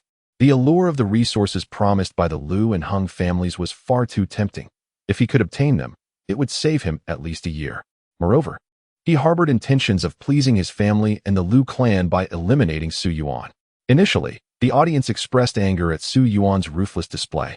But upon hearing his words and considering the enmity between Su Yuan and the Liu family, as well as the ties between the Liu and Hung families, they soon found understanding. It was only fitting. Mercy shown to an enemy is cruelty to oneself. By incapacitating one of Hung Kadi's beasts, Su Yuan ensured that it would take at least a year for him to regain his strength, by which time Su Yuan would have undoubtedly surpassed him, effectively removing a potential adversary for good. What began as a simple competition had been tainted by ulterior motives. However, this did not detract from Su Yuan's triumph. Could he still charge forward with unstoppable momentum despite the odds? In that moment, applause thundered throughout the arena. Even on the podium, Ouyang Ren could not help but commend. Congratulations, Vice Principal Zhang. It seems that Dawn Academy has produced a true genius Beastmaster. Given his rate of advancement, it is not impossible for the championship of this year's Beastmaster tournament to be claimed by Dawn Academy.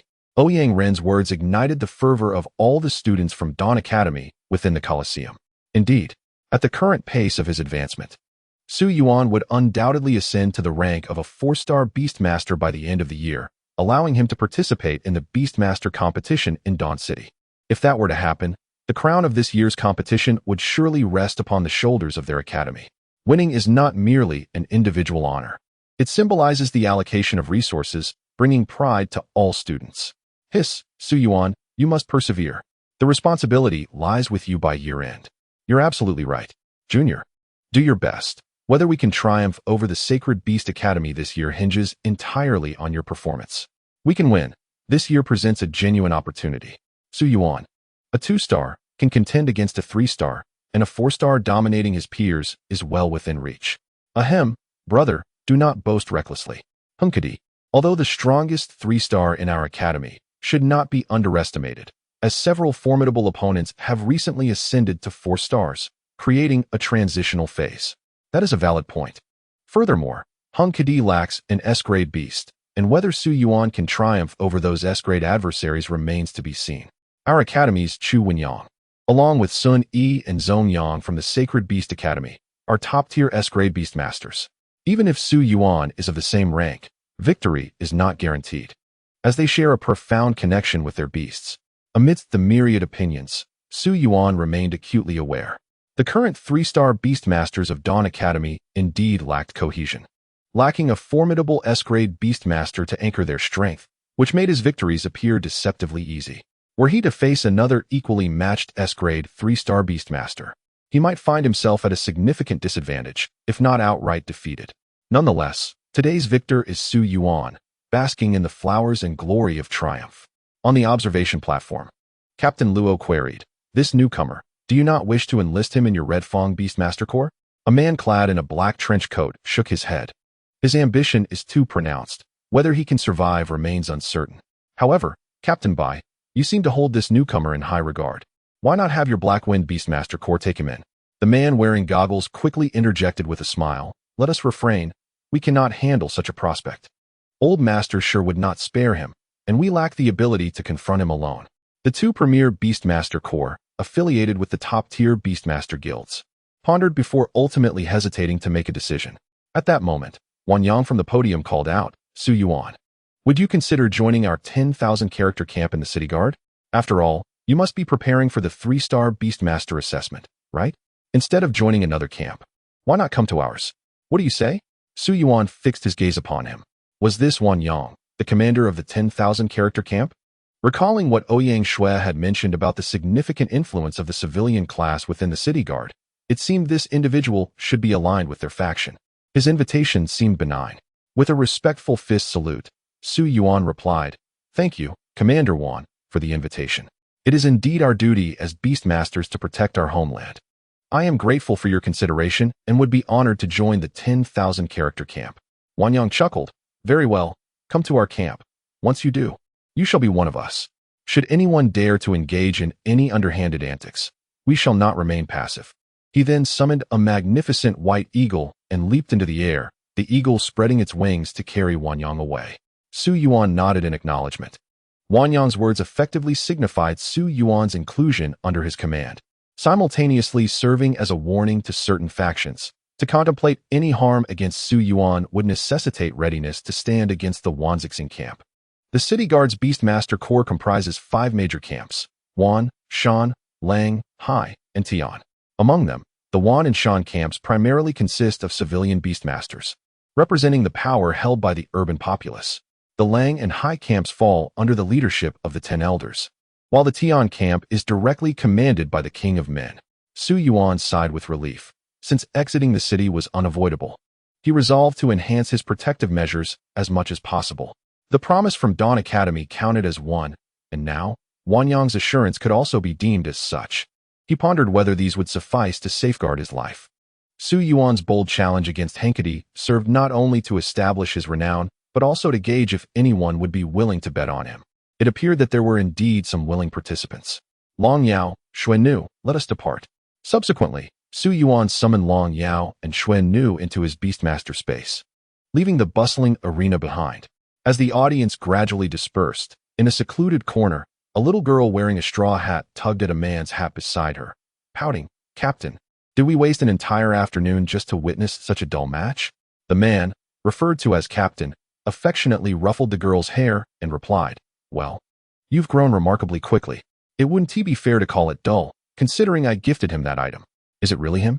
It seems I won't be the youngest anymore," the girl exclaimed, resting her chin on her hands with pride. Chapter 26. Welcome to the Red Heart Thieves Guild. Upon leaving the arena, Zhuqing approached with congratulations. "Su Yuan, you never cease to surprise me. I truly did not anticipate this match to be such a one-sided affair." Su Yuan smiled. "I must credit Henkadi's lack of strength, coupled with my consistent good fortune." Zhuqing shot him an exasperated glance. If those words reached Henkadi's ears, he would surely be infuriated. Nevertheless, Su Yuan's combat prowess indeed exceeded Zhuqing's expectations. Even without an S-rank Beastmaster to anchor the 3-star Beastmasters, Henkadi should not have fallen so swiftly. Ultimately, it was greed that led to his downfall. Zhuqing chose not to respond to Su Yuan's remark and softly stated, "I have already spoken to President Zhang of the Beastmasters Guild. During your ascension to a 3-star Beastmaster, the guild will dispatch 3 6-star Beastmasters to ensure your protection." Su Yuan furrowed his brow. 6-star Beastmasters? If the nobles intend to eliminate me, what rank of personnel would they send? This was indeed the crux of the matter. Understanding the enemy's combat capabilities was of utmost importance. Zhuqing extended her finger, forming the number 6, signifying that it would not exceed this level. Ascending to the rank of a 7-star Beastmaster, we refer to such individuals as demigods. Even the nobility would never deploy a demigod to deal with you. The status of a demigod far surpasses that of the aristocracy. They do not obey commands, but rather command the nobles to act. Su Yuan, the primary dividing line for Beastmasters is between 3 and 4 stars, as well as between 6 and 7 stars. You will come to understand this in due time. If the nobility wishes to eliminate you, the highest they could mobilize would be a 6-star Beastmaster. Anything beyond that would merely involve overwhelming numbers. Based on my speculation with President Zhang, the nobility might direct the City Guard's Lang and Hai units to take action, rather than deploying their direct forces. The Lang and Hai units each have 6 6-star Beastmasters. We would send 3, and with your addition to the Yuan unit, it would be sufficient to ensure your safety. Zhuqing's analysis was sound, leaving Su Yuan with no objections. It was indeed quite impressive for such a considerable force to be mobilized for a young student. Su Yuan clasped his hands in gratitude, saying, "Thank you, Teacher Zhua. Please also convey my thanks to President Zhang. I will honor my promise." The promise naturally referred to the upcoming Beastmaster tournament at the year's end, as well as the future selection of personnel for the Beastmaster Corps. Zhuqing smiled and said, "You must be tired. Quickly return to rest. In a few days, you will need to report to the Yuan unit." Upon returning to his dormitory, Su Yuan lay on his bed, deep in thought. Could the enemy truly be a 6-star Beastmaster? He recalled the old priest's prophecy. If it were merely a 6-star Beastmaster, it hardly constituted a threat. It was not that Su Yuan held them in contempt. Rather, such overt combat power was easily targeted. just as Qing had quickly deduced who the nobility would likely send to confront him. Yet, could this truly be deemed dangerous? Perhaps, in the eyes of the nobility. He was but an insignificant insect, unworthy of such a formidable response. No, he could not entertain such a notion of luck. Relying on fortune or underestimating one's foes is not the behavior of the wise. Just as Yuan was lost in contemplation, the pillow beneath his head suddenly trembled. Ouch! That stings. Yuan sat up and lifted the pillow. Beneath it lay the object he had hidden, a card resembling jade, the 7 of Hearts. The cool, thin piece rested in his hand. What could this possibly be? The enigmatic old priest, the wondrous fate of the Xuanwu. Just as Yuan contemplated hiding the card again, it seemed to sprout a sharp spike, pricking his fingertip. Pain coursed through him, and a drop of crimson blood mingled with the card. Subsequently, the face of the card, the 7 of Hearts, quietly dissipated, reforming into a series of written characters. When you forge a blood contract with this object, it becomes yours.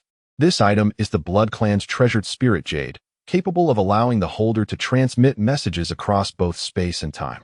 By utilizing the heart of the Blood Clan, one can even teleport to any corner of the sacred spirit continent at any time and place. Yuan's pupils narrowed. Could this be such a formidable treasure? Spirit jade? Blood Clan? He had never heard of it. The ability to teleport is indeed extraordinary. If one possesses the heart of the Blood Clan, it could be said that even in a life-threatening situation, one could escape, preserving their own life. No wonder it is revered as a treasure. Heavenly materials and earthly treasures also have classifications. The lowest tier includes items such as Dragon Blood Gem and Fire Dragon Scale, which belong to the realm of earthly treasures. Although rare, they are not impossible to obtain. Above that are heavenly treasures, suitable for mid to high-level beast masters. Only then do we encounter the ultimate treasures, which are rare and sought after. It is said that in all of humanity, there are not even a dozen ultimate treasures. That old Taoist actually gifted me one. A silver coin exchanged for an ultimate treasure? Yuan could hardly contain his elation and excitement as he continued reading. I, the current holder of all spirit jades, have established an organization. Upon forging a blood contract with the spirit jade, you will become a member of this clandestine organization. A clandestine organization?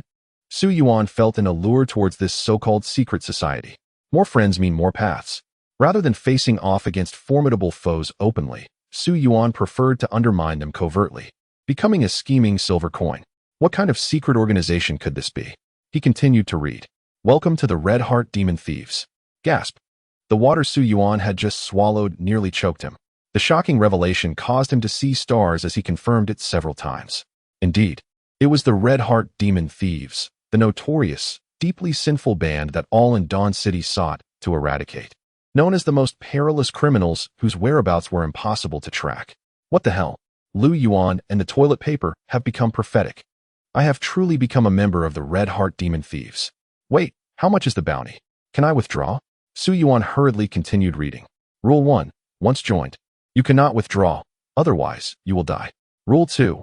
You must not disclose any information about your companions, otherwise you will die. Rule 3. Fight for the dawn of humanity. The first 2 rules did not surprise Yuan. They were constraints on the members. It was impossible to withdraw, but the third rule stirred something deep within him.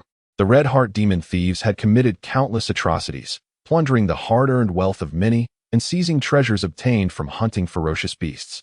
Evil was the label bestowed upon them by all. Yet, the organization's rule boldly proclaimed to fight for the dawn of humanity. As if a fishbone were lodged in his throat, Yuan recalled a phrase spoken by the old Taoist on that fateful day. Listen attentively, observe keenly. Discern who stands as your foe and who as your ally. The malevolent spoken of may not always be wicked, and those hailed as virtuous may not embody goodness. Could it be that Yuan's understanding of the Red Heart Thieves Guild was entirely derived from literature, the Dawn Report, and common knowledge? Having never engaged with or observed them, why should he perceive them through the lens of inherent malevolence? Simply because everyone else did. A subtle smile graced Yuan's lips. It appeared the world was far more complex than he had imagined. Perhaps this was not such a lamentable realization. His initial reluctance to join the Red Heart Thieves Guild had dissipated. He resolved to discover for himself the true nature of these individuals, to see with his own eyes and hear with his own ears. After all, the old Taoist he had encountered by chance bore him no ill will, did he? Fortunately, It was only today that he had contracted the spirit communication jade. Had he done so days earlier, prior to Left Qing's lie detection, the outcome could have been disastrous. Luck seemed to favor him still. Su Yuan gently tapped the spirit communication jade. The inscriptions upon it slowly faded, giving way to another interface. At the top of the interface were 7 red heart symbols, each containing the number 17, 7 in total. Some numbers gleamed brightly, while others appeared dim. Did this indicate their online status? Above the 7 red hearts was the name Joker. Perhaps this was the infamous leader of the Red Heart Thieves Guild, Li Eiki? A sense of inexplicable excitement welled up within Su Yuan at the prospect of encountering a legendary figure. After a prolonged wait, it seemed no messages were forthcoming. Su Yuan swiped at the jade, which appeared to function like a stylus, and thus took the initiative to greet them. Red Heart 7. Greetings. I am Li Feiyu. Pleased to make your acquaintance. After a considerable pause, there was no response. Not only was he unaware of the inside joke, but there was also a conspicuous absence of replies, leaving Su Yuan feeling somewhat embarrassed. Suddenly, the spirit communication jade vibrated. Red Heart 6, Li? Is that truly your name? I watched today's match along with the guild leader. Red Heart 3. Young brother Li. At such a tender age, you have shattered numerous records in Dawn City. It seems my efforts pale in comparison. A chill ran down Su Yuan's spine, akin to being exposed and having his identity revealed. His face flushed crimson. He, who was usually so brazen, had never anticipated a day when his defenses would crumble. This was unjust. How did they all know who he was? On the spirit communication jade, they were all online acquaintances, strangers who had never met. How could they possibly know his identity and what he had done? Moreover, Red Heart 6 and the guild leader had attended his match. The renowned Li Eiki had been present today? No, the old Taoist. Was he not an impersonation of Li Eiki? Su Yuankai suddenly realized that within just a few days, he had crossed paths with Li Eiki, who had caused quite a stir in Dawn City, not once but twice. At this point, it would be awkward to claim that he was using a pseudonym. He might as well embrace the misunderstanding. Joker, is that a false name? Caught off guard, Su's face flushed crimson. Was this the demeanor of a leader? The usually aloof and charming captain had ruthlessly exposed his ruse. Red Heart 6. So it was a false name? Red Heart 3. Truly impressive. Captain, your insight is unparalleled. Su gently pinched the bridge of his nose before rewriting his introduction. Red Heart 7. I am Su Yuan, having just become a beast tamer for 14 days. My skills are still rudimentary. I humbly seek your guidance. Red Heart 3. It really is you. Don't take it to heart. The others seemed disinclined to introduce themselves, leaving Su as the only one whose identity was apparent to all. Judging by his tone, Red Heart 3 appeared to be quite amiable.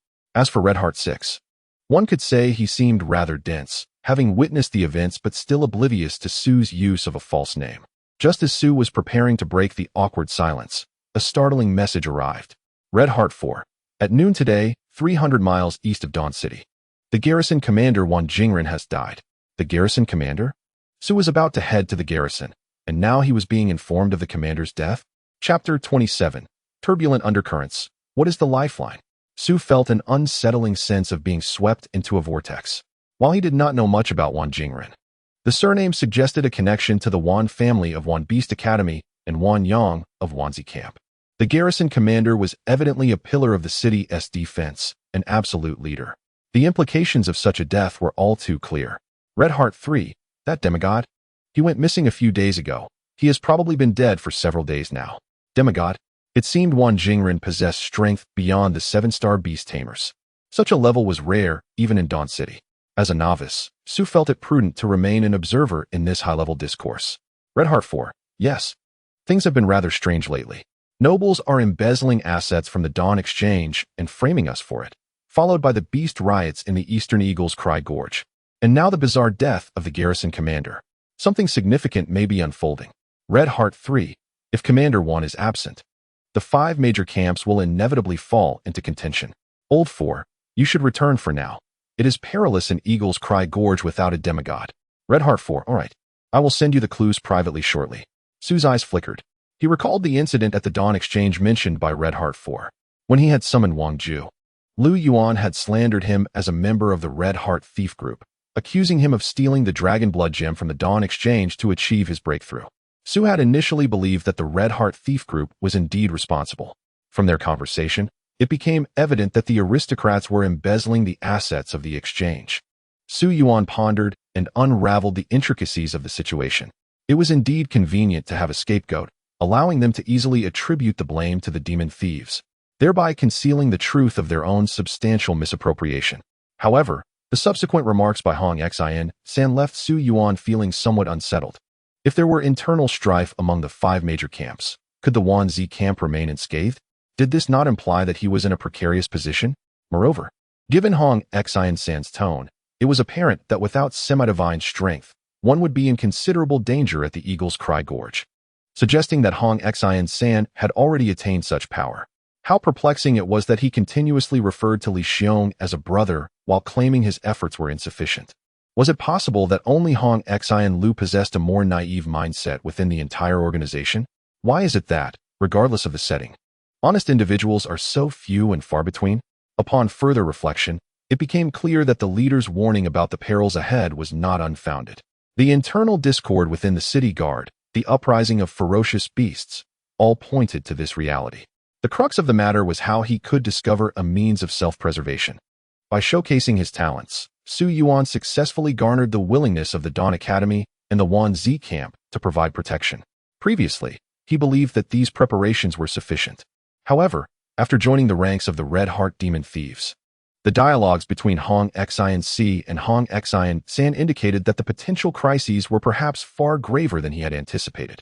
In this world, without strength, one could hardly make any progress. The leader was aware of the impending dangers he would face, but chose not to intervene directly or enlist the help of the members, signifying that the Red Heart Demon Thieves did not have a duty of mutual assistance. One must strive to secure their own interests. Alternatively, one could argue that the leader offering a platform was already a significant form of assistance. Yet, the disparity in strength between him and the other members was vast, making it exceedingly difficult for Su Yuan to possess anything of interest to a semi-divine being, even in trade. Su Yuan furrowed his brow, contemplating what power he possessed that would be of any value, even to a semi-divine. After much deliberation, it became clear that his ability to simplify beast mastery was undoubtedly his most significant asset. Purifying bloodlines, effortlessly leveling up, replacing rare materials. Could these abilities be applied to others' beasts? If so, Su Yuan might have grasped something of immense value, even to semi-divine entities. This realization also constituted the foundation of his future dealings with the members of the Red Heart Demon Thieves. Upon reaching this understanding, Su Yuan quickly logged off and tucked the spirit communication jade securely away. This artifact could potentially bring about a monumental turning point in his life, warranting careful preservation. Su Yuan then picked up paper and pen to outline the tasks he needed to undertake. First, to experiment whether his ability to simplify beast mastery could be applied to others. But who would be the subject of this experiment? Su Yuan had few trustworthy friends. His former classmate, Huang Ming, was one, yet Huang Ming's beast lacked any bloodline power and was still far from becoming a 2-star beast master. Should he ask teachers Wuqing to find someone for him to try? It is rather concerning that such a clear allegiance could provoke greed if one were to recognize their own capabilities. As for my roommate, Ouyang Shui, when Su Yuan last showcased the ability to transform waste into treasure, it was, in fact, a test of sorts. She is a princess. Had she wished to appropriate this power for herself, it is likely that the royal family would have already confined Su Yuan. Of course, such a scenario would ensure Su Yuan's safety, albeit at the cost of his freedom. To this day, no members of the royal family have approached him, suggesting that Ouyang Shui has chosen not to inform them. Moreover, considering her decision to attend Dawn Academy, which is more populated by common beast tamers rather than the Royal Academy or the Sacred Beast Academy, it appears that her ties to the royal family may not be particularly close, or perhaps she harbors ulterior motives. In any case, there are no adverse implications for Su Yuan. Ouyang Shui's beast possesses bloodline power, and if feasible, it would be prudent to ally with her and request a certain reward, perhaps even arranging for her to provide protection. Secondly, he must devise a method to obtain a bloodline heart. The spirit communication jade is a treasure of the bloodline clan. Possessing a bloodline heart would allow for instantaneous transportation to any location in the world. In life and death situations, one could stake everything on the bloodline heart. Victory could ensure survival. Thirdly, if the experimental results are positive, he should propose a trade with the members of the Crimson Heart Thieves Guild for protection. Conversely, if the results are negative, Su Yuan believes he ought to sign a contract of servitude with a certain faction, whether it be the Royalist Party or the Beast Tamer Guild. Regardless of the implications for his freedom post-allegiance or the price he must pay in the future, in the tumultuous environment of Dawn City, it is imperative to focus on the present and prioritize survival. After formulating his plan, Su Yuan instructed Long Yao to incinerate the note to prevent it from falling into the wrong hands. After waiting for approximately half a day, he heard the familiar sound of footsteps outside the dormitory, unmistakably the sound of Ouyang Shue's white knee-high boots. With her silvery blue hair cascading, upon entering, Ouyang Shue exclaimed, "Su Yuan, is it true what they are saying at school? You actually defeated Henkudi? He is a 3-star beast tamer. How did you ascend to golden rank?" Having returned from her arduous endeavors, she had managed to elevate her 2 beasts to golden rank and was finally ready to undertake the assessment for 3-star beast tamers. Yet, upon her return, she learned that the newly enrolled Su Yuan had reached such heights as well. Ouyang Shue felt as though her understanding of reality had been brutally challenged. Just how many days had passed? Not even 10. The labels of princess and genius, once laden with expectations, now seemed trivial in comparison to the extraordinary individual before her. However, Su Yuan did not respond to Ouyang Shue's inquiries. Instead, his eyes gleamed with intensity, resembling that of a hunter spotting its prey. He shut the door, pushed Ouyang Shue against the wall, and leaned in closer, their gazes locked. Ouyang Shue was taken aback by Su Yuan's audacious gesture. Her fair complexion flushed with a rosy hue. What are you doing? I warn you, I am a princess." Ouyang Shue saw Su Yuan panting, his throat bobbing as he swallowed hard, the warmth of his breath brushing against her delicate, smooth face. In that moment, her heart raced uncontrollably. What is he doing? Our relationship is not intimate enough for this level of closeness, is it? Su Yuan's arms wrapped around her, as if to embrace her entirely, and Ouyang Shue wondered if this was what they called a wall slam. It was too close. How could he act this way? I am not prepared for this. Wait.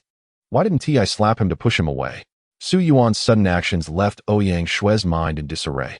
Having never been in such close proximity to a male before, she released an excess of dopamine, causing her thoughts to short-circuit. And she mistakenly believed Su Yuan had ulterior motives. Just as she instinctively tried to push him away, she heard his whisper, "Let us make a deal, shall we? Your beast, the Xianbing Guanghuan, doesn't it possess mythical bloodlines? Wait, why are you closing your eyes? What?" Realizing the misunderstanding, Ouyang Shue's face turned crimson as she raised her hand. Chapter 28. The Experiment, Su Yuan's Power, the Deal Smack. Su Yuan hadn't anticipated the princess's temper to be so fiery. He didn't have time to dodge her slap. "Ouch, Your Highness. Even if you wish to refuse the deal, there's no need to slap me. Besides, you didn't even listen to what the deal was before hitting me." Ouyang Shue, her cheeks flushed, stood with her hands on her hips, fuming. "This is all your fault for acting so strangely and getting too close. Men and women should maintain a distance. I am to be married off in the future. If someone had seen that, it would have been a death sentence for you. Me strange?" Su Yuan recalled the way Ouyang Shue's face had reddened, her eyes closing. Oh, to his surprise, the seemingly mature and decisive Ouyang Shue was actually an innocent girl when it came to emotions. Recovering from his thoughts, Su Yuan covered his mouth and chuckled softly. "Why did you close your eyes just now, Your Highness? Did you think I was going to kiss you?" Ouyang Shue, feeling as though her thoughts had been laid bare, clenched her fists in anger. "Su Yuan, the 7 bans of Dawn City and the 14 capital punishments surely have one that suits you. You have offended the princess. I shall report this to my father." Seeing the genuine anger on Ouyang Shue's face, Su Yuan realized she was truly upset. He rubbed his face and said, all right. It was all a misunderstanding. I merely wished to discuss a deal with you." Cough, cough. What just happened is a bit hazy now. By the way, what about your Xianbing Guanghuan? Ouyang Shue felt a twinge of grievance, but since she had already slapped him, she decided not to pursue the matter further. What about the Xianbing Guanghuan? Seeing that Ouyang Shue no longer pursued the matter, Su Yuan continued. "I have noticed that your Xianbing Guanghuan seems to possess a trace of the bloodline of the radiant divine bird. However, due to extensive hybridization over generations, this lineage has become quite diluted. I wish to test whether my abilities can be applied to another's beast. If I were to assist you in activating this bloodline, would you be willing to lend me a favor in return?" Ouyang Shue, aware of Su Yuan's remarkable ability to cultivate even the simplest of grains into something extraordinary, immediately grasped his intention. With a glint in her eye, she replied, "Ah, I understand now. You are seeking to ascend to a 3-star beast master, and inevitably, you will need to venture outside the city to undertake tasks. You wish to find some allies to safeguard you, correct?" Setting aside any emotional considerations, Ouyang Shui, as a princess, was quick-witted. Su Yuan candidly admitted, "Indeed, although both Dawn Academy and Wanzi Camp have made their commitments, I feel it is insufficient. Nobility may not regard me with the respect I require, yet I possess a strong instinct for danger." Ouyang Shui had initially thought that the support from Dawn Academy and Wanzi Camp would suffice, but upon observing Su Yuan's troubled expression, she refrained from voicing her thoughts. The ability to activate a mythical bloodline would indeed be beneficial for her. If you can achieve this, then why not? Ouyang Shui nodded in agreement. In the realm of activating bloodlines, there were few reliable methods across the entire Holy Spirit continent. Success was largely a matter of luck. Even last year's prodigy Beastmaster, Ho, only activated a mythical bloodline in one of his beasts when he reached the 4-star level.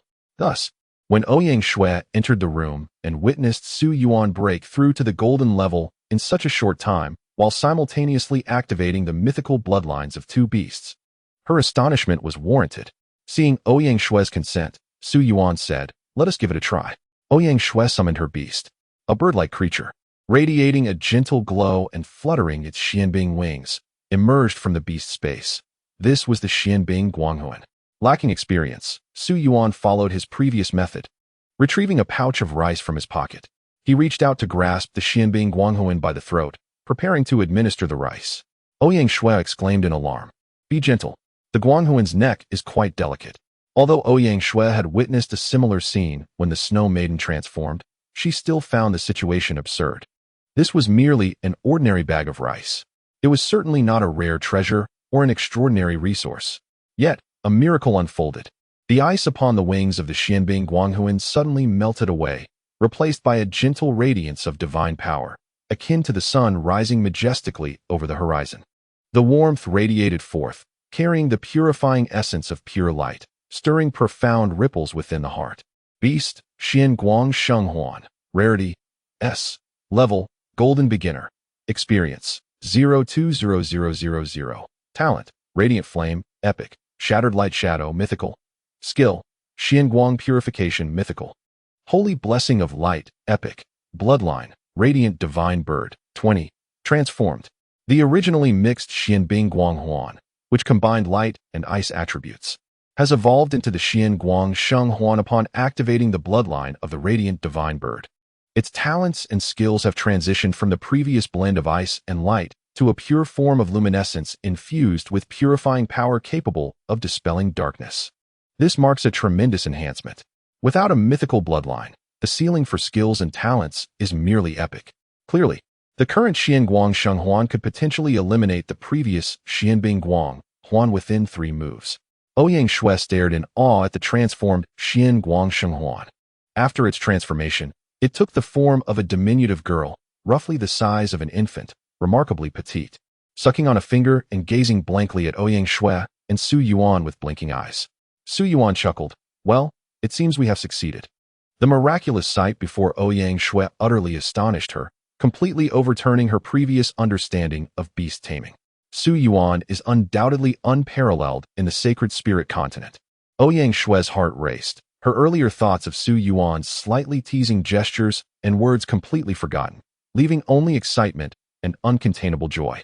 Su Yuan, truly, oh my heavens! Ouyang Shui stepped forward, embracing the transformed Xian Guang Sheng Huan, exclaiming with delight as she gently ruffled its small head, "You have helped me immensely. Thank you, Su Yuan. For the 3-star Beast Tamer assessment, will you team up with me? I have 2 6-star Beast Tamer guards to protect me.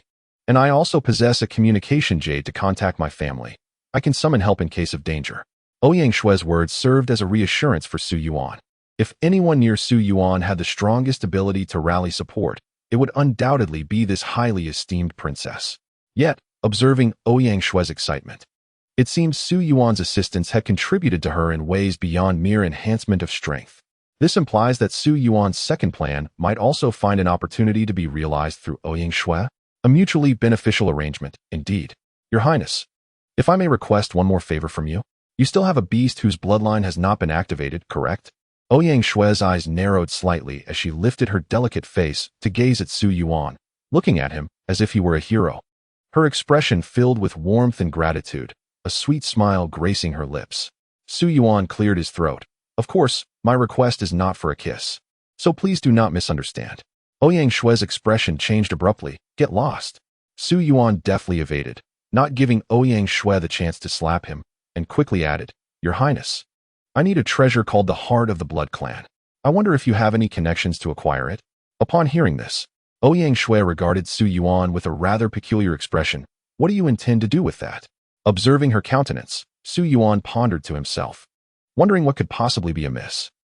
It's a secret. Is it difficult to find the Heart of the Blood Clan?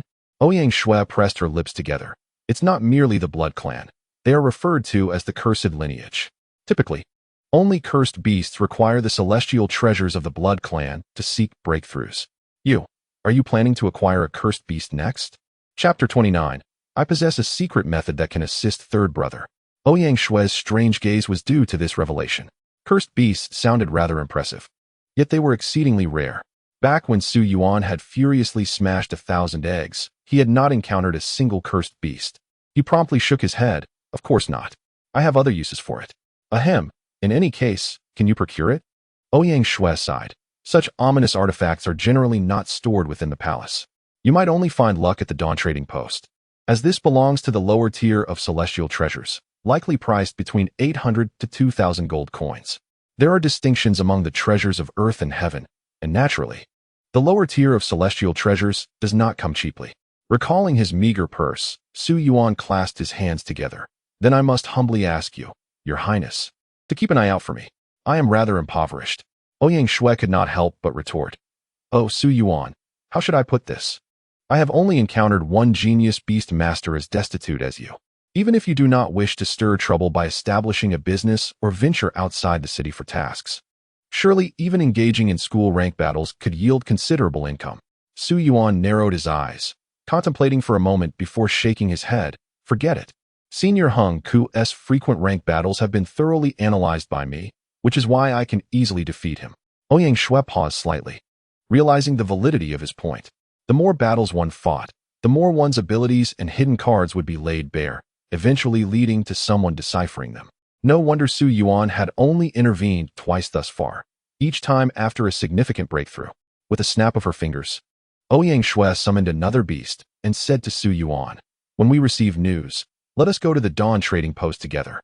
Su Yuan nodded. Grabbing a handful of rice, I still trust Your Highness's credibility. At midnight, after the clock struck 12, Ouyang Shue would invariably fall asleep, perhaps a habit instilled in her during her upbringing in the palace, leading her to awaken punctually at 8 in the morning. Su Yuan took out the spirit communicating jade.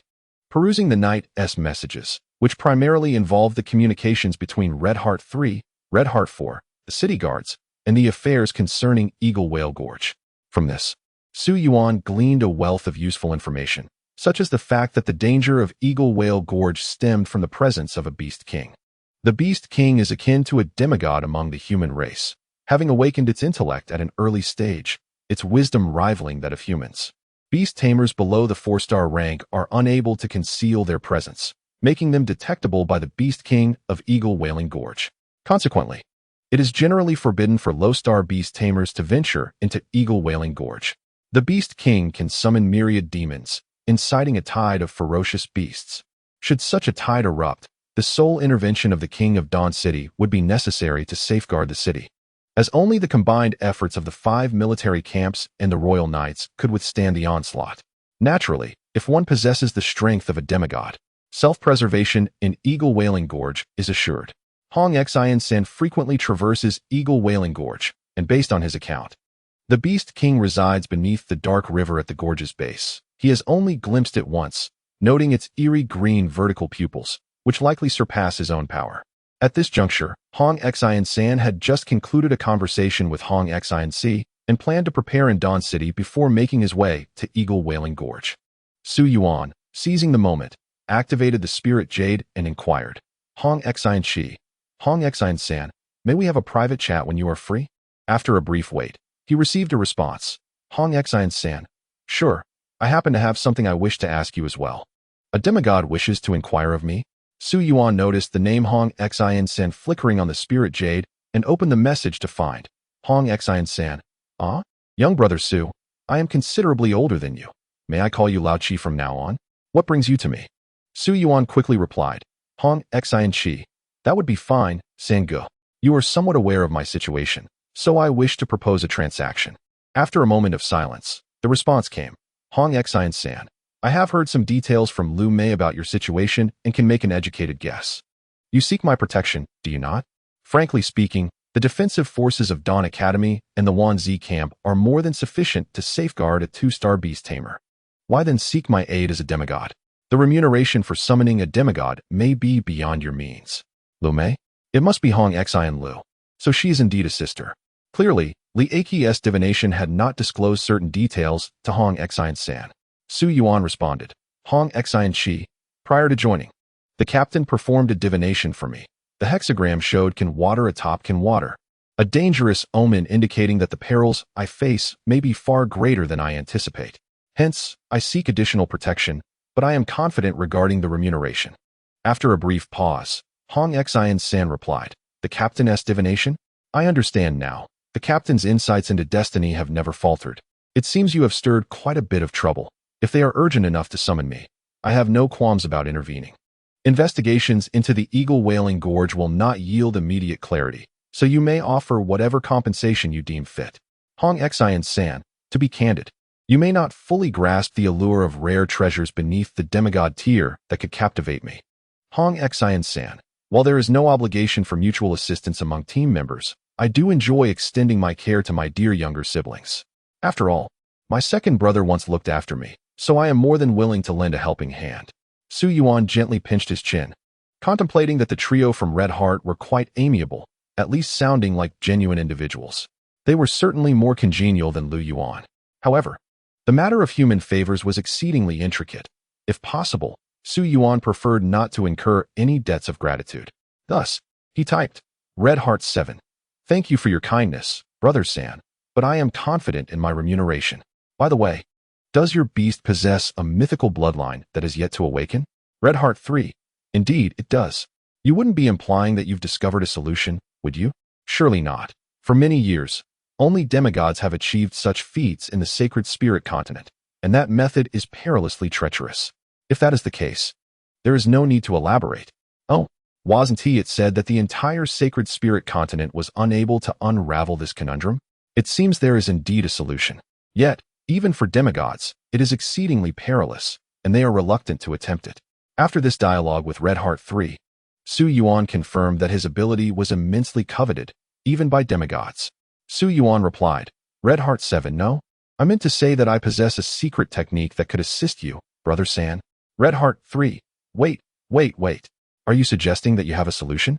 Red Heart 7, yes, I conducted an experiment with a friend today and confirmed that it can be applied to the beasts of others.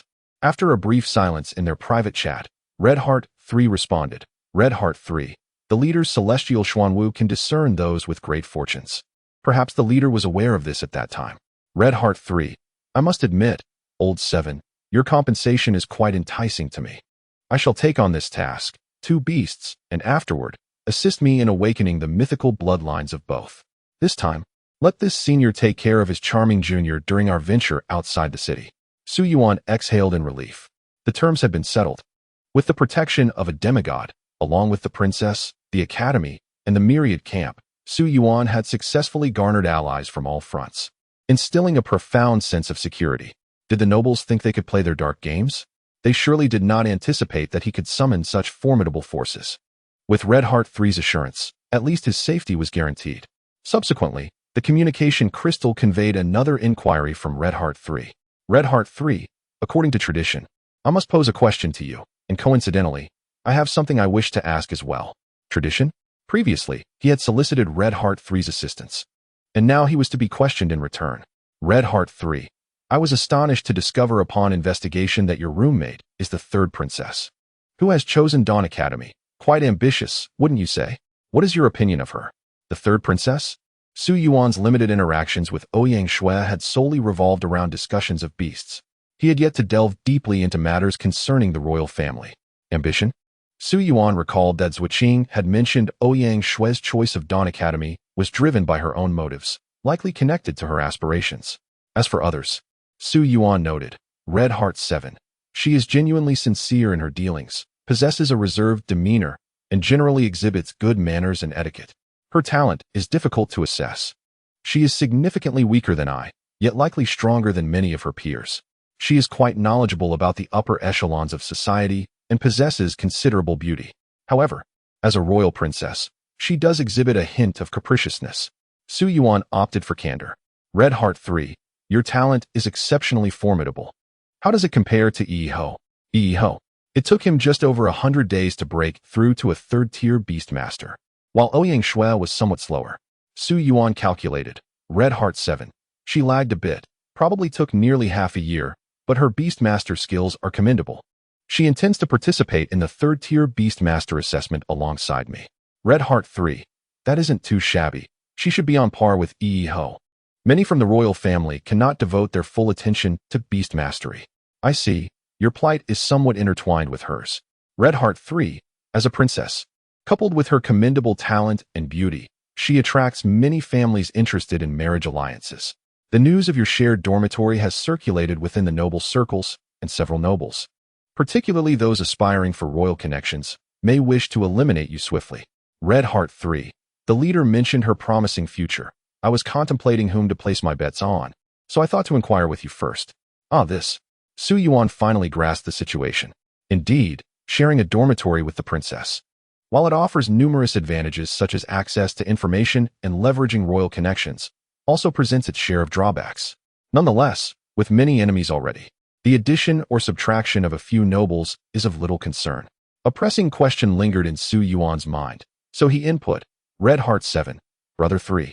What kind of person is the leader? The outside world is rife with disparagement, yet from my observations today, it seems otherwise. Having interacted with the organization, Su Yuan felt some affinity and decided to inquire further. After a pause, Red Heart 3 responded, Red Heart 3, I know little myself. The leader seldom speaks of personal matters and always wears a mask during meetings. Others' opinions are inconsequential, but for me, the leader has salvaged my life.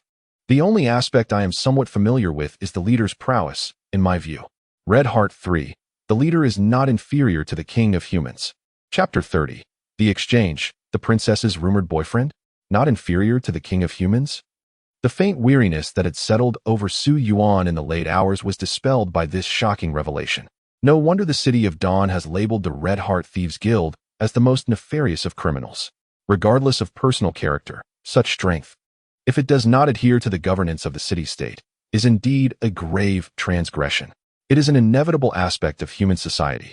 Su Yuan inputted, Red Heart 7. Understood, Brother 3. I will report to the city guard in 9 days. I hope you will look after me then. Red Heart 3. Well said, well said. I too am eager to see if you, Old 7, can truly awaken the bloodline. If you can, it would indeed be of great assistance to me. After exchanging a few pleasantries, Su Yuan put away the spirit communication jade and went offline. The next few days were to be spent resting while awaiting news from Ouyang Shui. Once he obtained the heart of the blood clan, his preparations to leave the city would be complete. After pondering for a moment, Su Yuan closed his eyes and fell into a deep slumber. 5 days later, Ouyang Shui returned to the dormitory and announced, Su Yuan, there is news about the heart of the blood clan. Su Yuan, still languishing in bed, instantly sprang up. This was a matter of life and death, and he could not afford to be careless. Let us go. Ouyang Shui raised her hand to stop him, saying wait. The Dawn Exchange only opens at night, so going now would be futile. Moreover, there is something very important that you need to prepare. Su Yuan inquired, what is it? Ouyang Shui pointed at his attire. Of course, it's your clothing. You are to accompany a royal princess, and we will be heading directly to the 9th floor of the Dawn Exchange, a place frequented by all the nobility of the city. Are you really planning to wear sportswear? Knowing full well that he would not pay heed to such matters, she added, here, I borrowed a set from the palace. See if it fits you. The noble attire of Dawn City was designed similarly to a tailcoat, featuring a high collar adorned with golden threads, and was notably smoother than ordinary fabric. Considering that it was the princess who was paying for it, Su Yuan accepted without objection and changed into the outfit. After he donned it, Ouyang Shui praised him from head to toe and said with a smile, "Not bad at all. You look quite dashing. I didn't expect you to clean up so well. I was worried that my father's clothes might not fit you." Su Yuan nearly choked in surprise. "Good heavens, you're making me wear the king's clothes? I need to check if it's illegal for commoners to don a dragon robe around here." Seeing Su Yuan's embarrassed expression, Ouyang Shui giggled. "I was just teasing you. I borrowed it from someone else." Realizing he had been tricked, Su Yuan shot her a glare and chose to ignore her. Unfazed, Ouyang Shui summoned her 2 spirit beasts and began feeding them. It was evident that since activating her mythic bloodline, she had become more devoted to her spirit beasts. As night fell, Ouyang Shui's dedicated carriage arrived at the entrance of Dawn Academy, transporting Su Yuan and Ouyang Shui to the heart of Dawn City, the Dawn Exchange. During the journey, Ouyang Shui imparted some knowledge about the exchange. It was located in the southern part of the central district, directly facing the royal palace. The exchange boasted 9 floors, each designated for different classes of guests. Commoners like Su Yuan could only access the 3rd floor and below, with an entrance fee of 1 gold coin, and the auction items were primarily of mid to low quality. Ordinary nobles and beast masters of 6 stars and below could enter up to the 8th floor, where the auction items were chiefly of high quality and lower celestial treasures. As for the finest collections, they were showcased only occasionally on the 9th floor. On the 9th floor of the exchange, access is reserved for those of marquis rank or above, or for elite 6-star beast tamers on the verge of transcending to demigod status.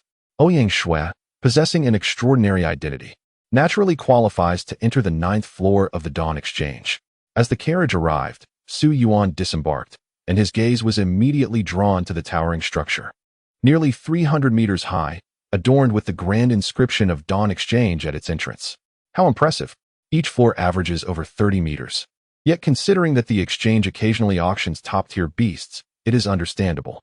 Some beasts are quite massive, reaching heights of over 10 meters. Without such lofty architecture, it would indeed pose a challenge. Before the exchange, a throng of people bustled about, creating a sea of heads as far as the eye could see. Ouyang Shui explained, "Of course, do you think everyone breaks through while lying down like you? Most individuals hunt ferocious beasts outside the city to obtain spoils that must be settled here, whether exchanged for money or for the precious materials they require."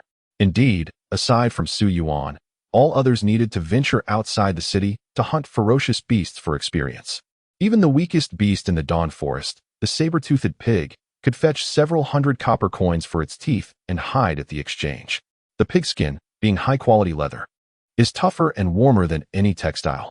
Ferocious beasts and tame beasts have profoundly transformed this world, giving rise to a technology tree starkly different from the modern one. "Let us proceed. It is time to enter," Ouyang Shui softly urged as she stepped out of the carriage. Today, she had exchanged her pristine white officer's uniform and knee-high boots for an exquisite blue and white gown, complemented by her silvery blue hair and alluringly curvaceous figure. She exuded an air of regal elegance. Instantly, she captured the attention of all around. A group of beast tamers engrossed in their transactions turned to gaze in awe, exclaiming, "Who is that? Old Lu, do you know her? She is truly stunning. Do not even think about it. Look at that carriage. It is not drawn by ordinary horses, but by the imperial frost horses, as pure and beautiful as jade. This woman must undoubtedly be of royal lineage. Royalty, indeed. Among the current king's 4 children. The 3rd is a daughter, right? Yes, she is the 3rd princess. Oh, I did not expect the princess to be so beautiful. What brings her to the Dawn Exchange today, need you ask? Surely there is something on the 9th floor that has piqued her interest. By the way, who is that man beside the princess? I do not know. Perhaps he is some noble? Surely not. Wait, he looks somewhat familiar. Oh my, I remember now. Isn't that Su Yuan? The one who broke the 2-star beast tamer record in Dawn City. It truly is. Oh no. What if the princess has taken a liking to him? Please, let us not let that happen." Su Yuan could hear the murmurs of those around him. Yet he maintained his composure, walking steadily alongside Ouyang Shui as they approached the Dawn Exchange. The front desk manager of the Dawn Exchange stepped forward and respectfully greeted, "Welcome, Your Highness." Ouyang Shui replied calmly, "Please take us to the 9th floor." The manager instructed the guards to halt the throng of admirers, creating a pathway through the crowd. "This way, Your Highness and your companion." Su Yuan and Ouyang Shui ascended to the 9th floor via the elevator. Unlike the lively atmosphere below, as the elevator doors opened, a rich, natural aroma wafted through the air. The front desk manager, named Long Yao, was affectionately referred to as Sister Yu by Ouyang Shui. Sister Yu introduced Su Yuan, saying, "My friend, this is your first visit to the 9th floor, I presume." At the center of this level stands a sunsetting grade beast of sovereignty, the Tree of Life, which has flourished here for over a century. It can regulate temperature according to the seasons, and its life-affirming aura can enhance longevity. Its leaves, when brewed in tea, can remedy countless ailments. And even those in good health will find their vitality strengthened. She continued, "A maid will soon arrive to serve you tea." The sunsetting grade. The top 3 tiers of sovereign beasts are bronze, silver, and gold, while the mid-tier is known as the sinking star, falling moon, and sunsetting. The pinnacle of the sunsetting grade beasts can be regarded as elite power beneath the demigods. It was unexpected that such a magnificent creature merely functioned similarly to an air conditioner on this expansive 9th floor. "Sister Yu, how much does a visit to the 9th floor cost?" Long Yu paused slightly, taken aback. It was the first time someone capable of visiting the 9th floor had posed such a question. "Your Highness's friend is indeed unique," she thought, maintaining her professional smile. She patiently replied, "In principle, there is no charge as long as one's status is sufficient. However, the minimum gratuity here is 50 gold coins." Su Yuan's pupils constricted. 50,000 for a tip. Such extravagance was dizzying. When he was a student, his monthly salary barely amounted to 2 or 3 silver coins. It would take him 15 years of labor to save enough for their minimum tip. This truly illustrated the chasm of social class. It seemed he would need to indulge in a few more cups of tea. Long Yu's expression paled slightly, choosing to ignore the remark. "Your Highness's friend is quite unreliable," she mused. Ouyang Shui whispered, "Let us return to my usual spot." Long Yu replied, "Very well, Your Highness and your companion. Please follow me." Upon their arrival on the 9th floor, Su Yuan and Ouyang Shui immediately attracted considerable attention. The young men present were the elite scions of the city, at least the legitimate heirs of dukes, qualifying them for entry. Many of these young males could not help but notice Ouyang Shui. A young man, savoring his tea, remarked, "Jinggong, look, the princess has arrived, accompanied by a man. Could that be her rumored beau, Su Yuan?" The man named Jinggong coldly retorted, "Sun Yi, are you courting death?" Another man, named Long Yao, chuckled, "Brother Sun, you know very well that Brother Gong harbors feelings for the princess. Why provoke him? Is that truly Su Yuan?" In the annals of legend, there exists a prodigious beast master, surpassing even the esteemed Iho, who shares living quarters with the princess. Indeed, one can perceive a distinct aura about them. The teacup in Gong Jing's hand emitted a crisp sound as it shattered. "Long Yao, are you intentionally trying to disgust me?" Gong Jing remarked. Long Yao smiled apologetically. "How could I dare? Brother Gong, shall we not go greet them? Otherwise, the princess's gaze will be wholly consumed by that rascal." Su Yuan, Gong Jing, with a light release of his grip, replied, "It matters not. A man destined to die cannot linger for long." Sun Yi interjected, "That may not be the case. I heard from my father that both the Wanzi camp and the Beastmaster Association are intervening on his behalf. It won't be so easy to harm him." Gong Jing cast a glance at Sun Yi before rising. "Then let us proceed. It is essential to make this lowly commoner realize that the princess is not someone to be trifled with." Chapter 31. A high-stakes gamble. The loser meets their fate. After Ouyang Shui and Su Yuan took their seats, they noticed several individuals approaching from the opposite corner. Ouyang Shui instinctively grasped Su Yuan's arm and said, "Su Yuan, I heard from Zhuqing that you promised her you would participate in the intercollegiate Beastmaster competition at the year's end and strive for victory, correct?" Su Yuan nodded, unaware of Ouyang Shui's intent in bringing this up. With a slight smirk, Ouyang Shui continued, "Do you see the 3 individuals approaching? They are your greatest competitors for the year-end competition, Gong Jing, Sun Yi, and Long Yao, the 3 leaders of the 4-star Academy of the Sacred Beast Institute. They are likely also the 3 noble families eager to eliminate you." Su Yuan shrugged. "I fear not. I am confident that I can overcome them, as challenges are merely obstacles to be faced." Indeed, with Su Yuan's diligent efforts and the meager assistance of a simplified system, he was quite assured of his chances against them. Yet, he pondered, why would they wish to eliminate him? Casting a glance at Ouyang Shui, he remarked with a hint of sarcasm, "Could it be that they are suitors of yours? What an unwarranted disaster this would be. Princess, you must compensate me." Ouyang Shui shot him a look of exasperation. "It seems we are equally afflicted. I initially disguised myself to join the Dawn Academy, but due to certain circumstances, they discovered my identity as your roommate while investigating someone else. Do you think you are the only one suffering? Su Yuan thought to himself. So that is how Hong Xian 3 became aware of Ouyang Shui. Clearing his throat, he decided to let the matter rest, mentally noting to absolve Ouyang Shui of this transgression.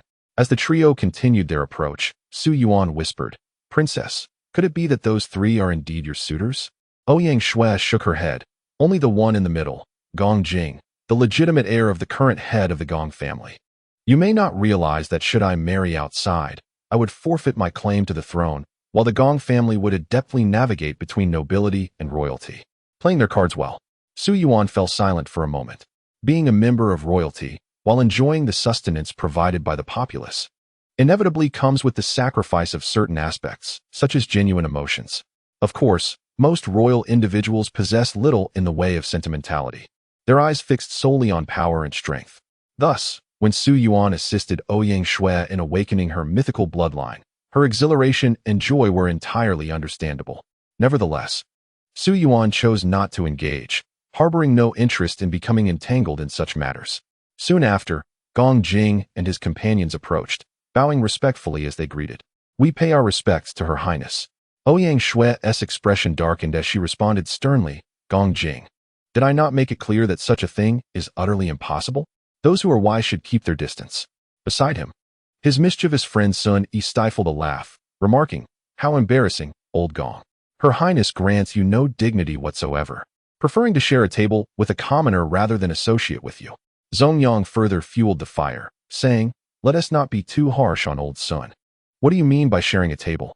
It's clearly Su Yuan observed the three leaders of the 4-star Beast Taming Academy with a bemused expression. Shouldn't they have come together to belittle him, so he could devise a way to turn the tables? Instead, these two were not only failing to support Gong Jing, but were also being rather irreverent. Imagine the predicament: the girl you admire cohabitating with another man, and your friends not only refrain from aiding you, but also taunt you. Is this not a formula for complete estrangement? The dynamics among the trio appeared markedly different from what Su Yuan had envisioned. Gong Jing clenched his fists, the sound of cracking knuckles resonating ominously. Zongyang, disparaging Her Highness is hardly a prudent choice. Realizing Gong Jing's rising temper, Zongyang prudently ceased his commentary. Gong Jing then addressed Ouyang Shui, stating, "I am merely concerned for your well-being, Your Highness. The 9th floor, also known as the Golden Dragon Pavilion, cannot allow a lowly commoner to wander freely within its confines. Who knows how many detrimental rumors may circulate as a result." Ouyang Shui chose to ignore him. Gong Jing then turned his attention to Su Yuan. "I presume you are the so-called genius beast tamer, Su Yuan? Allow me to offer you a word of advice. Vacate your current residence immediately. You might still have a chance at survival. Otherwise, I hear you plan to venture beyond the city to join the city guard? Every year, some unfortunate souls meet their demise in the wilderness, devoured by wild dogs. I trust you would prefer not to end up in such a fate." The threat was palpable in his words. Su Yuan took a sip of tea brewed from the leaves of the Tree of Life and replied with a smile, "I am quite comfortable where I am, so there is no need for your concern. Furthermore, there are far too many who wish for my demise. Who do you think you are? Do not refer to me as a lowly commoner. I hardly regard your so-called nobility with any esteem. If you wish to make threats, at least summon a demigod. What are you, after all? You have been cultivating for 2 years amidst abundant noble resources and have only achieved a mere 4-star ranking? Such mediocrity is hardly something to take pride in, is it? Surely, you cannot be so shameless." At this, many around them were visibly taken aback. After all, what did it mean to attain only a 4-star rank after 2 years? Most individuals might not even reach that level in 3 years. Beside him, Ouyang Shui felt a tinge of melancholy. Why did those words sound so harsh? However, as everyone reflected upon it, they felt the sting. Su Yuan had advanced 2 stars in 5 days, and after 13 days, he was at a 2-star bottleneck, with hopes of attaining the rank of 3-star Beastmaster within a month. At this pace, he could very well become a 4-star Beastmaster within 2 months. Such extraordinary talent would leave even the likes of Li Yiho far behind. A mere Gong Jing was simply not worth considering. Yet, it seemed he had the audacity to boast. Gong Jing scoffed, "How arrogant! You speak as if you were a demigod, utterly oblivious to the vastness of the heavens and the earth. Do you think you are fully prepared? Let me tell you, you will surely meet your demise when you leave the city." Upon hearing this, Sun Yi quickly interjected, Hey, why are you saying such things? That is not something you should mention. His words jolted Su Yuan into realization. It appeared that the nobles were aware of his helpers as well. Yet, despite this knowledge, Gong Jing remained so confident. It seemed that the nobles had made considerable preparations. Sun Yi was rather amusing. Had he not mentioned that, Su Yuan might not have thought along those lines. It was as if he was deliberately nudging him in that direction. Su Yuan grasped his teacup firmly, stating, "Since I have the courage to leave the city, I certainly do not intend to walk into death. I will return unscathed. How about we make a wager? It would be futile to say more. You undoubtedly wish for my demise, but ironically, my greatest pleasure lies in sending those who wish for my death to the underworld first. If I return alive, at the Beast Master competition at the end of the year, let us wager our fates, shall we? I know you yearn to slay me with your own hands." For a man filled with youthful vigor, this was an irresistible temptation. Few could refuse the chance to slay the man who had taken a liking to the woman he cherished. As Su Yuan's words echoed, countless gazes turned towards him. They all recognized that Su Yuan was a reckless individual. Who would have anticipated that he would gamble his life against a noble in this prestigious Golden Dragon Pavilion? Would Gong Jing accept? Su Yuan added, "What is the matter? Afraid?" Gong Jing, suppressing the words "you are unworthy," ultimately chuckled coldly, "Very well. The feeling of personally slaying you may indeed be quite satisfying." Su Yuan replied, "Excellent, then it's settled. The loser shall face execution. You won't regret this. Will you?" Gong Jing slammed his hand on the table, declaring, "I wager in the name of the legitimate heir of the Gong family, with no intention of retracting." The usual tranquility of the Golden Dragon Pavilion was shattered by this audacious gamble between two prodigies from the two major academies. Many influential figures turned their heads, realizing that the Beast Master competition at the end of the year would not conclude easily. Tragedy was destined to befall a genius. Chapter 32, Heart of the Bloodline Acquired. Departing from Dawn City. After Gong Jing and his companions departed, Ouyang Shui inquired, "Was that a bit hasty? You already have many enemies. Why would you gamble your life against Gong Jing?" Su Yuan shook his head, "Not at all. Thanks to your highness." The murderous intent in Gong Jing's eyes was unmistakable. "I understand without needing to be told that he has set his sights on me. Even if I continuously retreat, can I expect him to spare me? It is utterly impossible. For a person like him, my mere presence beside your highness is an affront. Unless he personally eradicates this humiliation, he will be relentlessly mocked by his unscrupulous friends." Thus, from the outset, it was fated that this would not end well. Given this, I might as well take the initiative. As the saying goes, only by instilling fear and pain in one's adversary can they be made to retreat. Ouyang Shui blinked at Su Yuan and smiled. "Perhaps you are right." The two waited for a moment, and the auction commenced. The array of goods was indeed beyond Su Yuan's current means. Items often fetched thousands, even tens of thousands of gold coins. Only the noble merchants of the West District or the most elite beast masters could afford such prices. When it came to the heart of the Blood Clan, an unexpected silence enveloped the room. Unlike other auction items, the heart of the Blood Clan was regarded as an ominous object, and even collectors were hesitant to welcome it into their vaults. Thus, Ouyang Shui easily acquired it for the meager sum of 800 gold coins. Of course, this was not a trifling amount. Without the financial backing and status of a princess, it would be a formidable challenge for Su Yuan to obtain the heart of the Blood Clan. With a heart full of excitement, Su Yuan accepted the item. This represented a lifeline. After the auction concluded, the two exited the trading house. Ouyang Shui intended to return directly to the royal palace, and since their paths diverged, they prepared to part ways. Before leaving, Ouyang Shui remarked, "In this way, I have repaid my debt to you." Su Yuan nodded. "Indeed, I appreciate your highness's assistance. I shall be leaving the city in a couple of days, and I hope to count on your continued support." Ouyang Shui gently inclined her head and boarded her carriage, departing into the distance. As for Su Yuan, he had no intention of returning to school. He decided to visit home before leaving the city. In the West District, during the meeting of the 10 elders, the head of the Gong family spoke. "I have heard that your son has been embroiled in a dispute, even wagering his life over it. Such behavior is unbecoming of a gentleman." "Likewise," retorted the head of the Liu family, "at least my Gong family has not suffered such losses."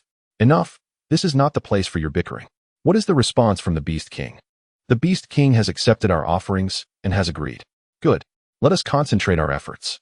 The cavalry of the city guards, the Lang and High battalions, will be deployed to the western defenses. If the civilian class wishes to contend for control over the city guards, let them. Yuan Jingren aspires to be the hero who turns the tide, but alas, the Beast King is on the verge of transforming into the Beast Emperor, and he is no match for him. What about Su Yuan?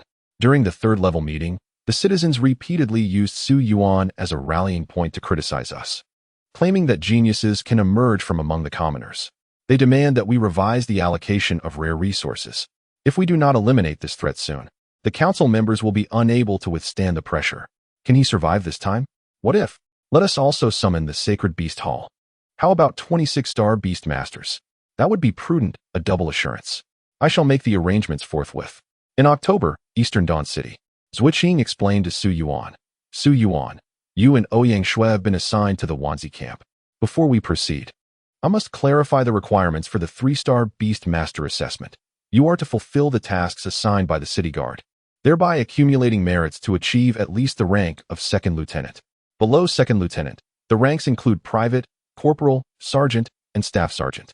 The purpose of this evaluation is to ascertain whether a Beast Master possesses the fundamental capabilities required to safeguard the city-state. Only those who pass will merit the consumption of the Sacred Hall's resources for their advancement. At that time, you will operate in teams of 3 to execute your missions. Upon arrival, the commander of the Wanyang camp will assign you your teammates.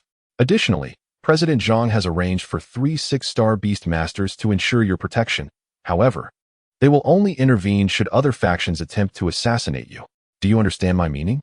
Su Yuan nodded.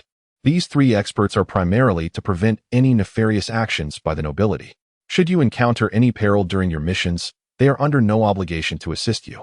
Zhuqing gently stated, I hope for your safe return, along with Ouyang Shui. Off you go. Very well. The Wanzi camp of the city guard is situated 50 miles southeast of Dawn City, in the town of Shaoqi, as a city-state teeming with a vast population. It is impractical for all to be crammed within the urban confines. Thus, the towns surrounding the city are responsible for providing agricultural outputs such as food. Dawn City lies adjacent to the sea to the north, flanked by mountains to the west, while vast plains suitable for cultivation stretch to the east and south. The city guard does not merely stand watch on the city walls. Rather, they camp several dozen to even hundreds of miles beyond the city, with the aim of protecting the farmlands. Naturally, the agricultural development here diverges significantly from modern farming technology. Many abandoned beasts, though lacking in combat prowess, excel in tilling the land. Wealthy landowners even hire 1-star Beast Masters for agricultural labor. Thus, one can observe a variety of beasts laboring in the fields, their efficiency rivaling that of mechanized methods. After spending 2 to 3 hours, Su Yuan arrived at Shaoqi. The town is modest in size, reportedly housing only 30 to 40,000 inhabitants, yet it exudes a unique charm of civilian life. In contrast to the densely packed eastern district of Dawn City, this area feels remarkably spacious, with numerous residences resembling those in a suburban setting. It appears the living conditions here are considerably superior to those in the eastern district. After exploring for a while, Su Yuan arrived at the Wanzi camp's encampment. At the entrance, he noticed a considerable number of Beast Masters and city guard soldiers in transit, their arms adorned with the insignia of the Lang camp. They seemed to be passing through the area, navigating around the lengthy queue of the Lang camp. Su Yuan entered the Wanzi camp. At the entrance, Wanyang, who appeared somewhat hesitant, finally managed to smile upon seeing Su Yuan. Ah, is that not young brother Su Yuan? Su Yuan clasped his fists and said, Commander, I am Su Yuan, here to report as scheduled. Please assign me my tasks. Wanyang waved his hand and replied, Do not rush. Zhuqing has instructed that you team up with Ouyang Shui, but we still need one more member. I will take you to select someone shortly. You may rest inside for now. Ah, it is indeed a troubling time. I cannot discern whether your arrival is a blessing or a curse. After a moment of silence, Su Yuan inquired, Is this regarding the garrison commander? Wanyang turned in alarm, looking at Su Yuan. How do you know? This matter is classified within the highest echelons of the city guard. Who informed you? Was it Her Highness, the third princess? Su Yuan shook his head. I learned through other channels. Commander, given my precarious situation, it is only natural for me to seek information. Wanyang's expression was complex as he sighed. You speak the truth. Since you are aware, there is no need for concealment. Have you noticed the Lang battalion outside? Su Yuan nodded gently. According to Zhuqing's predictions, The nobles, such as the Liu family, would rely on the might of the city guard, particularly the Lang battalion, to execute their schemes. However, it seems they intend to withdraw. Could it be that circumstances have changed? Chapter 33. The situation of the city guard and Su Yuan's team selection. Yuan Yang furrowed his brow. In the four cardinal directions of Dawn City, the east and south are primarily the responsibility of the city guard, while the north is under the royal knights and the west belongs to the nobles' sacred beast hall. Initially, after the garrison commander's demise, we anticipated a fierce struggle for his position, as the city guard is one of the most vital forces in Dawn City. Yet, the Lang and High battalions, which primarily align with the nobles, have not only withdrawn from the contest for the garrison command, but have also relinquished their posts to us, claiming they are to be stationed in the western city. This is undoubtedly a boon for us. With one less powerful faction to contend with, we can focus our efforts outward. However, their sudden and decisive withdrawal strikes me as somewhat perplexing and weak. Furthermore, with our defensive perimeter expanded, our burden has increased significantly. Though fortunately, we have not faced any major issues in recent years. Yuan Yang's reasoning was not without merit, yet the underlying motives remained elusive. Su Yuan remarked, "Since they have chosen to depart, we shall ensure their safe passage. There is no need for you to worry, Commander. Perhaps they too believe that the chances of securing the garrison command are slim, and in this chaos, withdrawing their forces is a sound choice." Su Yuan's words provided Yuan Yang with a measure of reassurance. Perhaps this was indeed the case. Yuan Yang exhaled. "However, with their departure, you have found yourself in a more comfortable position. Indeed, with the Lang and High battalions gone, there were no formidable threats within the eastern city limits." Yuan Yang continued, "I initially planned for the 3 6-star beast masters from our Yuan battalion to secretly protect you, but now it appears unnecessary, which will aid us in taking over the defense zone." Su Yuan nodded in agreement. With the hostile forces dissipated, there is indeed no need for such a considerable manpower investment in him. The presence of 3 individuals from Dawn Academy alongside Ouyang Shue's companions is more than sufficient. Furthermore, Su Yuan had confirmed with Hong Xian-san last night that she would be shadowing them from a distance. With a demigod overseeing the situation, Su Yuan felt an overwhelming sense of security. The insignia on Yuan Yang's arm emitted a chirping sound reminiscent of a bird. Yuan Yang casually peeled it off and held it to his ear. "Hello? Have you arrived?" "Yes, I received the message as well. I'll be there shortly." Noticing the puzzled expression on Su Yuan's face, Yuan Yang elucidated, "Our insignia contains an egg from a sunset-class beast, which transmits a unique signal. Its range extends for 100 miles around Little Pond Town. Beyond that, it falters. While this world lacks telephones, it boasts a remarkable beast-taming technology tree." Yuan Yang continued with a smile, "There is no need to wait any longer. Her Highness has arrived.